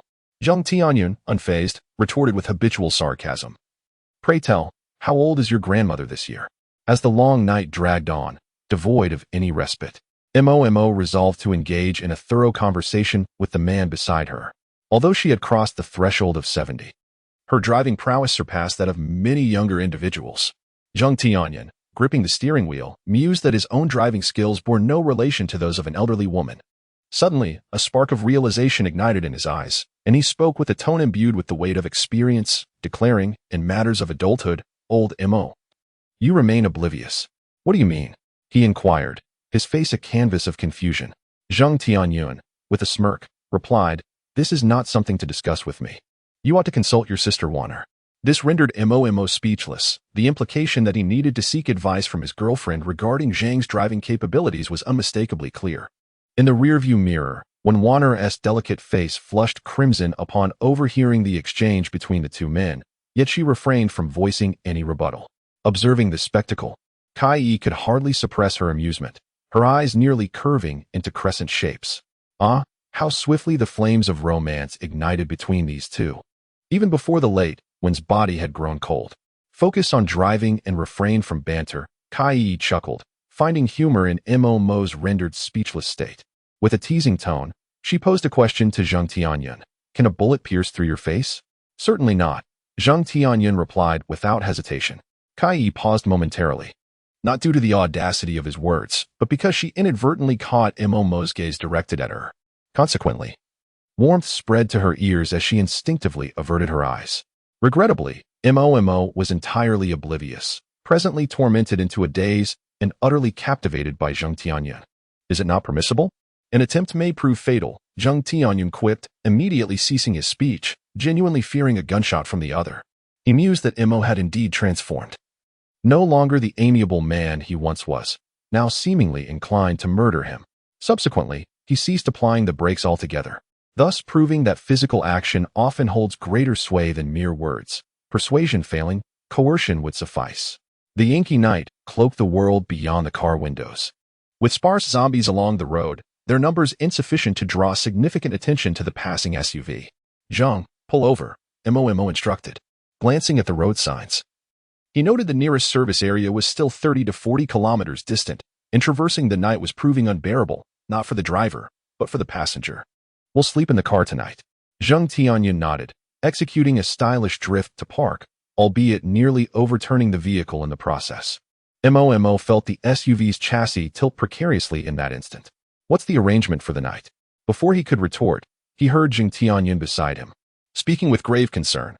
"I'll keep watch the entire night. You must get a proper rest." "Unnecessary," M.O. replied, rubbing his reddened eyelids. Addressing the two women in the back, he proposed, "One man, one woman, alternating shifts to watch half the night each." Agreed? Both young ladies nodded in agreement, and upon seeing M.O.'s insistence, Zheng Tianyun refrained from further reluctance. In truth, he wished that Mo could rest a while longer. After all, Mo had become one of the team's foremost assets. If danger were to arise, it would ultimately depend on him. Zheng Tianyun felt no sense of entitlement. Yet he possessed a profound self-awareness and an unwavering trust in his comrades. "Old Mo, do take a good rest," he said, leaning against the car door as he lit a cigarette. He savored the rich flavor of the smoke in his mouth, allowing it to linger for several seconds before slowly exhaling. "If anything arises, rest assured, I will wake you at once." Mo nodded, handing his firearm to Zheng Tianyun, and soon leaned back against the seat's headrest, drifting into slumber. Much like Zheng Tianyun, he placed great faith in the young man smoking beside him. In the back seat, Kai quickly succumbed to sleep as well. Just before surrendering to dreams, she glanced at the shadowy face in front of her, then peacefully dozed off. Thus, in the enchanting night, a solitary man and two women remained. "I'm tired," when Wana suddenly exclaimed, leaning against Zheng Tianyun and looking up at him with a soft pout. "Could you let me have a puff?" She was well aware that nicotine could invigorate the mind, and she believed that boys smoking were undoubtedly more appealing than girls. With the exception of the gentleman before her. "That's a no-go," Zheng Tianyun replied, raising the cigarette to keep it out of her reach, leaning slightly back. He was concerned that the hot ash might fall and scorch the delicate skin of the young girl's face. With a grin, he added, "Girls are not allowed to smoke." Upon seeing her boyfriend's reluctance, the young lady did not persist. She merely nodded gently and obediently nestled against the boy's embrace. Zheng Tianyun affectionately caressed her soft hair, while with his other hand he raised a cigarette and took a deep drag. Suddenly, she leaped up, wrapping her arms around the boy's neck, her delicate lips meeting his in a fervent kiss. The pale smoke lingered between their lips, and beneath the inky black sky, beside the olive-green SUV, stood a couple passionately locked in a kiss. With nicotine serving as the sustenance of their love, they blossomed amidst the scarred soil of a tumultuous world, unveiling the night-blooming jasmine known as desire. Chapter 55. The summer breeze on the racing track. Mo was utterly exhausted, to the point of not waking at all in the early hours. Seeing him sleep soundly, Zheng Tianyun opted not to rouse him. Instead, he ushered the companion they were on night duty with, when Warner, into the CAA. "Miss Kai." Mo cast a fleeting glance at the girl in the rearview mirror. Kai's face was slightly smudged, likely from not having properly washed up in the past couple of days, but it still couldn't conceal her exquisite features. He lingered for a moment before averting his gaze, as the girl's beauty seemed to possess a certain allure, effortlessly drawing the attention of the opposite gender. Kai nodded in acknowledgement, twisting her body backward, revealing her graceful, slender waist. Witnessing her fair and delicate figure, Mo, who was behind the wheel, nearly succumbed to the impulse to yank the steering wheel. Mo accepted the floral water from her tender, silky hand, and without hesitation, proceeded to spray it directly onto Zheng Tianyun's face. Old Zheng jolted awake from the mist, flailing about aimlessly for a few moments before drifting back into slumber.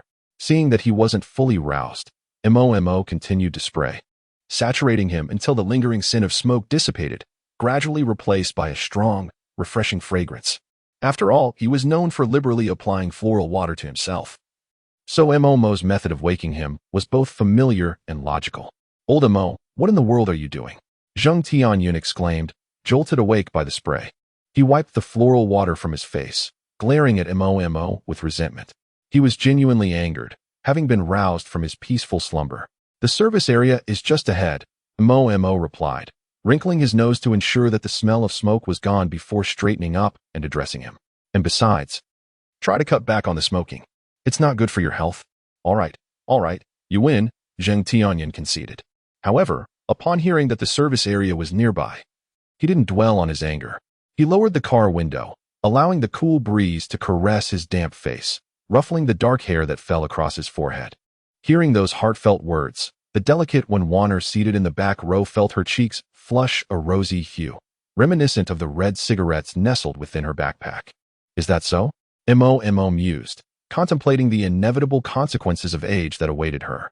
Sooner or later, one of her lungs or kidneys would succumb, and both smoke and women would eventually be relinquished. At that moment, there would be ample reason for him to weep. In youth, one often fails to grasp the value of health, mistakenly treating the allure of smoke as mere indulgence. After a journey spanning 2 hours, they arrived at Lushui City, a once thriving metropolis that had boasted a population in the millions, renowned far and wide for its rice noodles. Now, however, it lay desolate, haunted only by wandering zombies and forlorn toll booths.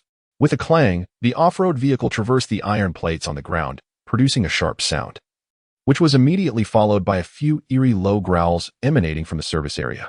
The place appeared devoid of any living souls, and even the zombies were few in number, estimated to be no more than 4 or 5, which made Mo's eyes gleam with excitement.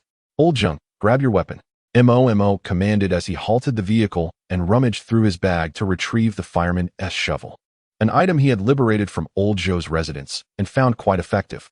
"Let us take them on." With that, he leaped from the vehicle and charged toward the few monsters approaching them. Zheng Tianyun hastily seized a metal rod and followed closely behind, fearing that if he lagged, Mo would dispatch the zombies before he could intervene.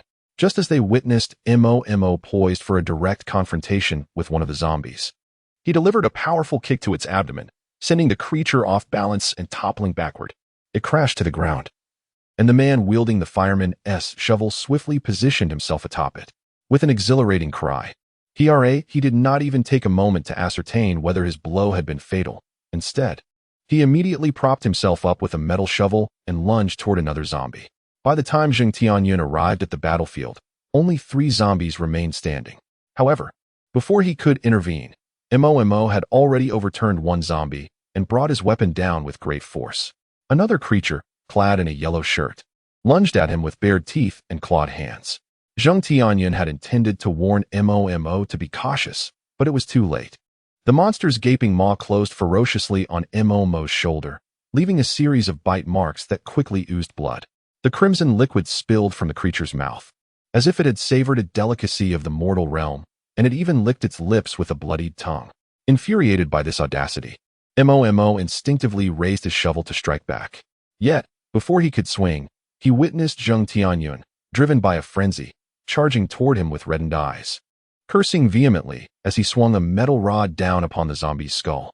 In his mind, injuring oneself was acceptable, but harming a brother was utterly intolerable. He recalled the incident with Old Zhou, when had it not been for his decision to keep himself away, Mo would not have suffered a fatal wound to the heart. This thought still haunted him. While it was true that Mo had the ability to heal from any injury, there lingered the unsettling possibility that one day this power might fail him. The thought of losing his brother in such an inexplicable manner was unbearable. Thus, he resolved to do everything within his power to ensure Mo's safety. Being a few months older, he felt it was his solemn duty as an older brother to protect him. It was only natural that a brother should safeguard his sibling, and he would gladly stake his life to do so. Zheng Tianyun suddenly struck the iron rod against the zombie's skull, creating a swift indentation. However, in his fervent rage, the blow was slightly askew, failing to deliver a fatal blow. To his astonishment, he witnessed the creature's head twist a full 180 degrees. Its pallid eyes fixated directly upon him. The gory indentation upon its cranium began to exhibit a grotesque twitching, as if the flesh were slowly mending, akin to Mo's abilities. "What the hell are you dawdling for?" Yet, it was unable to lunge forward and bite Zheng Tianyun, as Mo's furious roar resonated, causing the zombie's head to suddenly explode. Its legs lost control and it collapsed to the ground, revealing a boy with an icy gaze standing behind it. This time, the creature's head did not regenerate, as though such a power was only acquired after it had bitten Mo. At that moment, Zheng Tianyun and Mo unexpectedly brandished their weapons and charged towards one another, simultaneously shattering the 2 monsters lurking behind them. Gazing at the blood-soaked ground, Mo was the first to raise his hand towards Zheng Tianyun. After a brief pause, he broke into a joyful smile and approached him for a celebratory high-five. Both he and Zheng Tianyun had been selected. Each training session was as exhilarating as the recent battle. Zheng Tianyun's subsequent turn would always follow Mo's, and vice versa. At the finish line, one would always await the other for a triumphant slap. Once, they had raced through summer breezes, and now they tread the path of battle. Chapter 56. Blood. Mo sat atop a corpse, observing Zheng Tianyun standing there, grinning foolishly, as if nothing had changed, yet everything had transformed. "What were you daydreaming about?" Mo asked, noticing him lost in his own amusement, and chuckled. "Did you get bewildered because you couldn't finish it off with a single blow? You see, this matter is rather peculiar. Zheng Tianyun replied, planting the iron rod firmly into the ground. The weight of the object was substantial, and he suppressed his smile, his expression growing grave as he continued. Just now, I witnessed that zombie healing from its wounds, much like you. It left me utterly astonished. Is that so? Mo rose and crouched down to inspect the corpse at their feet. He prodded its head with a shovel, but observed nothing unusual. He turned to Zheng Tianyun and said, Surely, you must have misjudged. This is quite normal. In his haste to strike, he had failed to notice whether the zombie's skull had mended. Zheng Tianyun, seeing the disbelief etched on Mo's face, felt a twinge of frustration. For he had perceived it with absolute clarity. Are you serious, old Mo? Are you suggesting that? At this moment, Zheng Tianyun also crouched down to examine the zombie's oral cavity. He then raised his gaze to fixate on the blood-stained garments draped over Mo's shoulders. After a moment of contemplation, he inquired, Your blood can heal zombies? Mo nodded slowly in affirmation. This revelation was so astonishing that it rendered Zheng Tianyun momentarily speechless. He swallowed hard while staring at Mo and asked, Then, can your blood heal humans? By his reasoning, if it could cure zombies, it implied that Mo's blood possessed restorative properties for flesh. Even though a zombie's flesh is decayed, it remains organic matter, comprised of proteins similar to that of human flesh. However, he was only partially knowledgeable about the specifics. He could only blame his youthful indulgence for not studying adequately. Oh, there is that possibility, he mused, contemplating the convoluted details of protein composition, of which he understood even less than Zheng Tianyun. He was utterly ignorant. Suddenly, he turned to Zheng Tianyun and proposed, Why don't you give it a try? I'll cut you, and you can take a bite out of me? Gazing at the bloodstains on his shoulders, it was not that Zheng Tianyun felt pity for Mo, nor was he apprehensive of the pain. Such a minor injury was inconsequential to them. However, he truly recoiled at the thought of biting. The individual before him was now half zombie. There was a chance that his blood harbored numerous viruses. If he were to ingest Mo's blood, he might very well transform into a full-fledged zombie. The idea of succumbing to such a fate by drinking his brother's blood was indeed laughable. Thus, old Zheng relinquished this splendid opportunity to awaken his latent abilities. Seeing him unwavering, Mo was left with no choice but to abandon the notion of forcing others into a dire predicament. He rose and brushed off his trousers. Calling to the two young women who had already disembarked, Ladies, it is time to prepare for the relocation of our belongings. Indeed, it was time to move. They had already squandered nearly a week on the road, and their provisions were nearly depleted. Even though old Zhou had graciously offered Mo a day's rations for one, the other three had not shared in such generosity. The trunk of the SUV was running perilously low on supplies. Initially, if the area had been teeming with zombies, they had planned to gather what they could and make a hasty exit. However, now that Mo and Zheng Tianyun had subdued the undead, the four were resolved to seize a substantial opportunity. What shall we do, old Mo? Zheng Tianyun's eyes gleamed with a gluttonous desire as he surveyed the convenience store brimming with goods, a place untouched by human scavengers. What else is there to say? Let us strip this place bare, leaving not a single item behind. The normally benevolent Mo found himself embracing the role of a ruthless villain, driven solely by the irritation of being denied by the prior empty service areas, where earlier arrivals had shown no kindness in leaving behind any worthwhile provisions.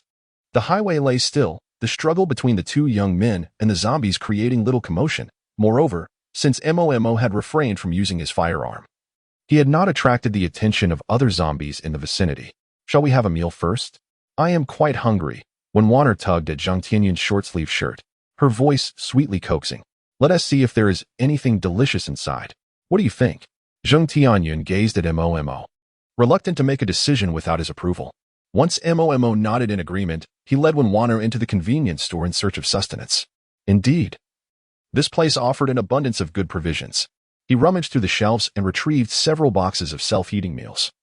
Reflecting on his good fortune in being accompanied by old Mo, though he rarely faced hunger, he was grateful for the prospect of a warm meal at that moment. Hearing that Wanner desired fish-flavored shredded pork, he swiftly gathered 4 boxes of varying flavors, handed her one, and then turned to Mo with 2 boxes of self-heating meals in hand, asking, Old Mo, how about a box of beef curry flavor? Mo accepted the 2 boxes of beef-flavored meals from him and passed them to Kai. Inadvertently, his fingers brushed against her delicate hand, yet he remained oblivious to the slight shyness that enveloped her. Instead, he inquired, "Curry flavor, will you eat it?" "Ah, that's fine, I don't mind," she replied. Her attitude toward food had always been unpretentious. She never was picky, content as long as there was something to eat. In the past, this had been her approach, and it remained unchanged now. Perhaps it was the scarcity of resources in this apocalyptic world that had led humanity to continually lower its material demands. Moreover, she felt a profound sense of gratitude for having a male companion to protect her throughout this journey. In such times, the security offered by a steadfast ally was invaluable. Although the tales of women being reduced to mere objects and the vulnerable being oppressed by the strong had yet to manifest in her own experience, she understood all too well that just because it had not occurred now did not guarantee it would not happen in the future. At the moment she accepted the self-heating meal, she realized, perhaps even earlier, that she could not willingly remain a subordinate to men. She, too, must grow stronger and become capable of standing on her own, earning her right to exist through her own strength. This embodies the essence of that resilient girl, the one who dares to confront danger with a blade. Kai. Chapter 57. Days. The curry beef rice was quite palatable, with an ample portion of beef. The morsel succulent and generously covered with a layer of golden curry sauce. Potatoes and carrots served as accompaniments, enhancing the dish's visual and gustatory appeal. Although it may not compare to the curry rice served in restaurants, it far surpassed the culinary offerings at Chicheng No. 2 Middle School.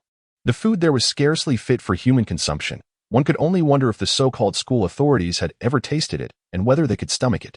Mo and Zheng Tianyun consumed their meals swiftly, hastily finishing the self-heating rice. They both rose simultaneously, preparing to gather supplies. As for the girl, Kai was nearly done and promised to assist shortly. "Old Mo, are you just going to linger here?" Zheng Tianyun remarked, pulling a box of self-heating meals from the shelf and thrusting it into Mo's hands. He then nodded towards Kai, saying, "In my view, Kaigu is getting anxious, yet you choose to feign the role of a virtuous gentleman." "Let us not discuss that for now," Mo replied, accepting the cardboard box, which felt rather heavy. It contained 10 meals. However, it was indeed sufficient for 3 individuals for a day as consumption. He said to Zheng Tianyun, "Let us focus on moving the supplies, less chatter, more action." Clearly, he was reluctant to engage with Zheng Tianyun on that topic. Old Zheng had no choice but to shoulder a box of self-heating meals when he noticed Mo tossing his own box atop his. With great effort, he managed to lift it.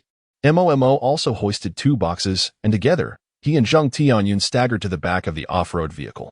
They dropped the self-heating meals onto the ground and opened the trunk, stuffing everything inside haphazardly.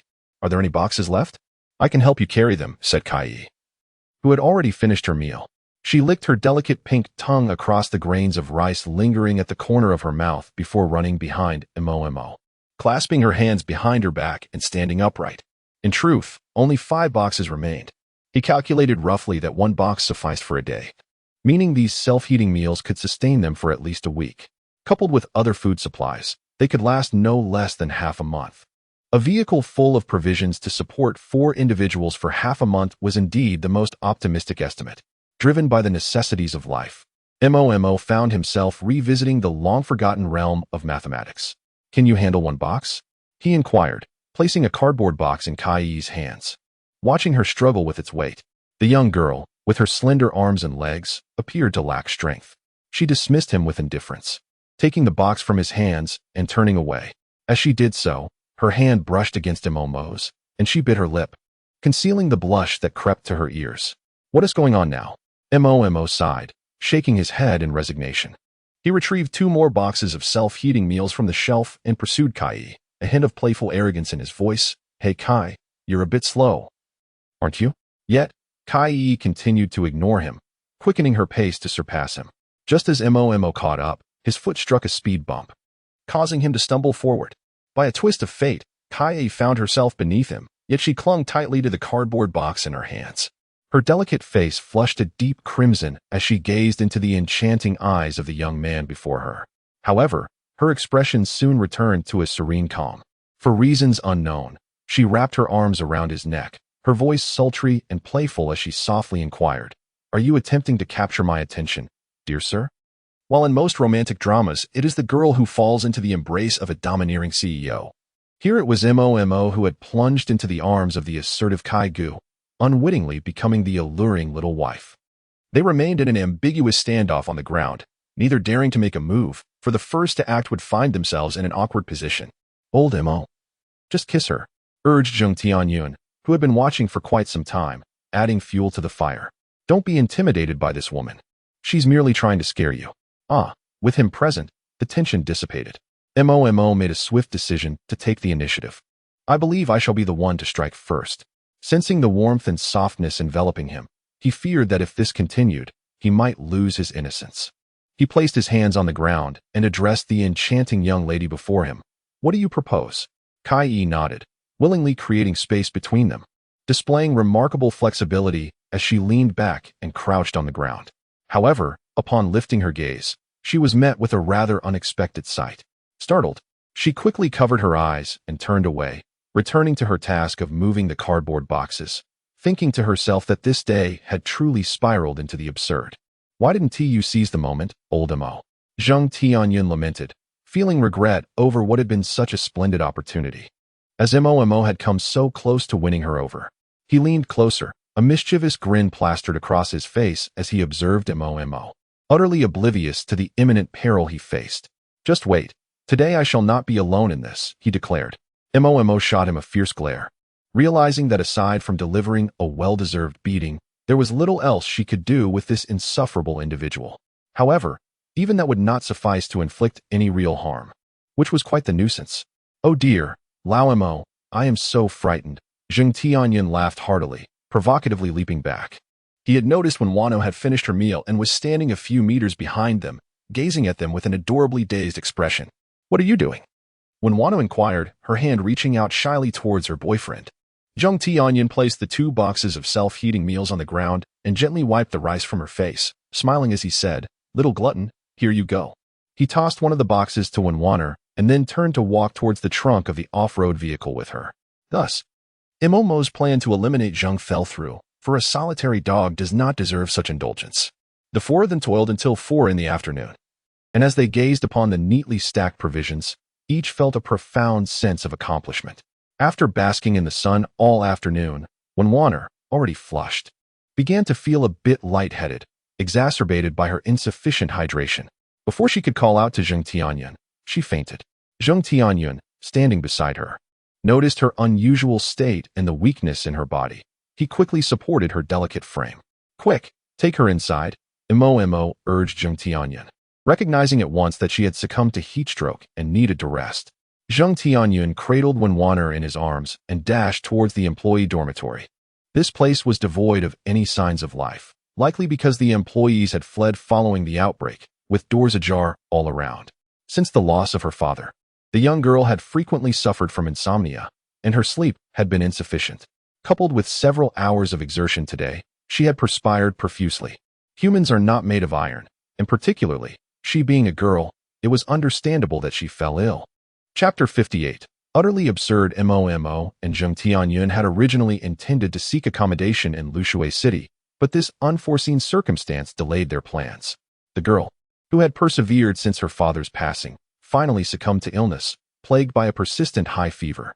Zheng Tianyun remained vigilantly at her bedside, wiping her brow and administering medication. Outside the room, Mo and Kai exchanged no words, both enveloped in silence. Under normal circumstances, such a situation would pose no issue. However, these were extraordinary times. Fortunately, Mo and the others had stocked up on medicine earlier, which proved invaluable now.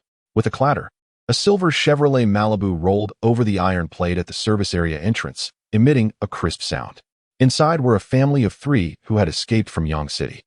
The vehicle was driven by a woman, her face devoid of makeup, her hair cropped in a neat style. Her arms showcased distinct muscular curves. Though she did not appear overly robust, her slightly tanned skin exuded a wild beauty. Beside her sat a man with a notably sturdy physique, his muscles appearing more formidable compared to the woman's athletic build. The bullet-shaped hairstyle, combined with his somewhat roguish, dark complexion, undeniably added an air of charming swagger. His expression lacked the typical directness and dullness often found in muscular men, instead exuding an aura of shrewdness. He was holding a little girl with bright eyes and a radiant smile, seemingly around 5 or 6 years old. However, there was no gleeful excitement in her gaze. typically seen in children discovering new wonders. Rather, it was filled with fear and concern. This was a young couple with their child, both seemingly in their 30s. At that moment, the four of them were resting in the staff dormitory of the service area, as when Warner was unwell, and it would not be wise to venture into the city at such a time. The family had endured a grueling 7 to 8 hours of travel, finally escaping the shattered Yaohang high-tech zone, a place now overrun with monsters. While the high-tech zone had few survivors left, the roads were still alive, occasionally yielding a few formidable characters who managed to escape, and it was evident that this couple belonged to that category. The man had served in the military, while the woman was a forensic expert. What more could one ask for in a partnership? They soon stumbled upon a desolate convenience store, with garbage drifting aimlessly. The soldier and the forensic expert were momentarily stunned. While they were capable and formidable, in the face of such a situation, their prowess seemed futile. Their SUV was parked below the staff dormitory, and they were unaware that there were still living souls within the service area. Gazing at the empty shelves before them, their minds were in disarray. The circumstances themselves were quite convoluted. The couple, accompanied by their daughter, had assumed that the place had already been ransacked by those who arrived earlier. Indeed, the situation has become quite dire. The convenience store here has always been inadequately stocked, and although it offers a modest selection, it is primarily food items. Can it be anything less than complete? Observing the pitifully hungry gaze of his daughter, the man could not help but curse under his breath, lamenting the utter lack of civic responsibility exhibited by those who arrived before him. Surely, they could have left behind at least a morsel. To find it entirely stripped bare, leaving no regard for him, a warrior of the apocalypse, was utterly disheartening. A small pebble was inadvertently kicked from the roadside onto the lawn, prompting the little girl to curiously peek from the entrance of the convenience store. She spotted a strikingly beautiful young woman engaged in the solitary act of kicking stones. "Mommy, look, there's a sister over there." The girl tugged gently at her mother's arm, her tiny finger pointing in astonishment at Kai. "Who are you?" Kai, still simmering with frustration from earlier confrontations, particularly with the ignorant Mo, was momentarily distracted.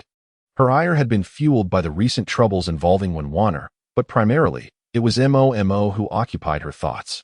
Just as her anger began to dissipate, she encountered the charming little girl, which immediately softened her mood. However, her eyes remained cautious as she scrutinized the two adults accompanying the child. "Hello, little girl." The short-haired woman greeted first, perhaps concerned that her husband's imposing stature might intimidate the child. Stepping forward with a gentle demeanor, she inquired, "Our family has escaped from Yang City. Are you here alone? Please, do not be alarmed, dear sister. We mean you no harm. We are merely an ordinary family of 3. By the way, my name is Qiulingji." Observing the woman's cautious demeanor, she smiled candidly and gestured towards the man and the girl beside her, introducing them as her husband and daughter. "Oh, what brings you here?" Kai inquired. Her curiosity piqued as she wondered if they were perhaps in search of food. Just as the little girl was about to speak, she was silenced by the man, who gently placed a hand on her shoulder and asked, "May we meet your companions? Our family wishes to converse with you." Kai scrutinized them, contemplating before she acquiesced. If they harbored any ill intentions, they would have acted upon them already. As a solitary young woman, she deemed it improbable that she could overpower this couple. Yet they opted for dialogue instead. Admittedly, there lingered a possibility that they might aim to ensnare them all, but realistically, it seemed unlikely that this family could subdue 2 spirited young men. Ultimately, both parties were introduced. Qiulingji followed closely behind Kai. Upon reaching the 2nd floor of the staff dormitory, they encountered 2 young individuals standing outside one of the rooms. Kai approached the boys and relayed the situation, after which Mo turned to them with a cold gaze, causing the little girl to instinctively retreat behind her father. "Who are you, and what is your purpose here?" he inquired, his tone devoid of emotion, resembling a cold machine posing questions, yet his voice resonated distinctly, leaving a contradictory impression. "Greetings, my friend. I am Li Pu." Upon witnessing the increasingly peculiar expressions of the 2 young men before him, he belatedly realized that his name might evoke misunderstandings. He hastily clarified, "It's just the ordinary Pu. You may call me brotherly. The name itself is of little consequence." Meanwhile, Zheng Tianyun murmured softly, "To have such a name is utterly absurd. This is my wife, and this is my daughter.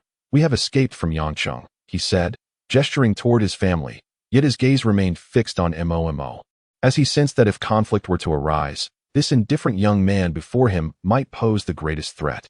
After all, those who are truly ruthless seldom speak much. "Forgive my impertinence," Li Pu interjected, producing a pack of Huangalu cigarettes, from which he extracted two, offering them to Mo and Zheng Tianyun, before flashing a cheeky grin and inquiring, "From where have you fled?" Chapter 59. Concerning the forensic examination of the living and we?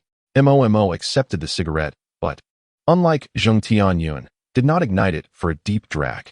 Instead, he tucked it away in his pocket and, with a penetrating gaze directed at Li Pu, gestured toward the smoking Zheng Tianyun, stating, "I've forgotten where we came from.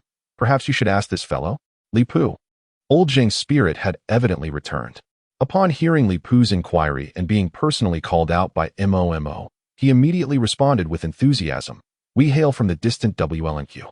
His fragmented English, intermingled with a clumsy dialect, betrayed his fear that Brother Li might discern his fabrications.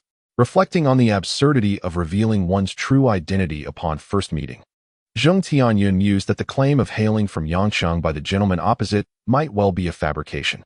It was entirely plausible that he could be a fellow townsman. Zheng marveled at his own cleverness, his expression radiating pride as he cast a glance at Mo, silently urging him to shower him with praise. In response to this display of self-satisfaction, Mo found himself momentarily speechless. How could the man choose to speak of WLNQ, a place renowned for its brawny figures and bronzed handsome men, while they, a group of delicate and fair-skinned youngsters, stood in stark contrast? Did he consider the others to be fools or blind? His words were not merely nonsensical. They were akin to an absurd aviation tale, soaring far beyond the realm of believability. "What? WLMU?" Brother Li paused, scrutinizing their complexions. The more he looked, the more incongruous it appeared, and his expression grew increasingly perplexed. "Oh, Brother Li, you must have misheard," Mo interjected with an awkward smile. "We're the distant kin from WLNQ that you mentioned, hailing from Yueching." Thus, it became evident that both of them were cut from the same cloth, their lips weaving a tapestry of deceit. Beside them, Kai Yi could only manage a bemused smile. Yet, the couple seemed unperturbed, dismissing it as mere youthful jesting. After all, they themselves were not much older. "What are your plans moving forward?" Upon encountering two young men reluctant to disclose the origins of their whereabouts, the couple refrained from pressing further, though Chioling inquired once more, "What about us?" Their next destination was likely Lushui City, yet Mo had not mentioned it. The adequacy of supplies was one reason, but the paramount concern remained the necessity of vigilance against potential threats. "Absolutely not." The couple spoke in unison, their expressions betraying a profound anxiety and apprehension. "Why?" Zheng Tianyun asked, puzzled by their synchronized response. It seemed too orchestrated to be mere coincidence. He wondered if something had transpired in Yang City. "We fled from the high-tech zone in Yang City," Brother Li explained to the two, raising his voice slightly. Perhaps fearing Mo and his companions might not hear him clearly. Urgently, he warned, "There are no living souls left in that place. You must not venture there. The danger is far too great. It is a dead end. We barely escaped," Chioling added, her demeanor tinged with lingering fear. Indeed, Yang City encompassed more than just the high-tech zone, yet traveling along the expressway would inevitably lead them through it. At that juncture, it would be a catastrophe of unimaginable proportions. They had labored exhaustively to extricate themselves from that hellish landscape, a veritable paradise of zombies.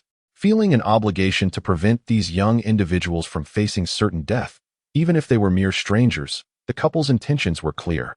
To be frank, the Li family were fundamentally good-hearted, and even amidst the apocalypse, they understood the coldness of human nature, yet still aspired to offer kindness.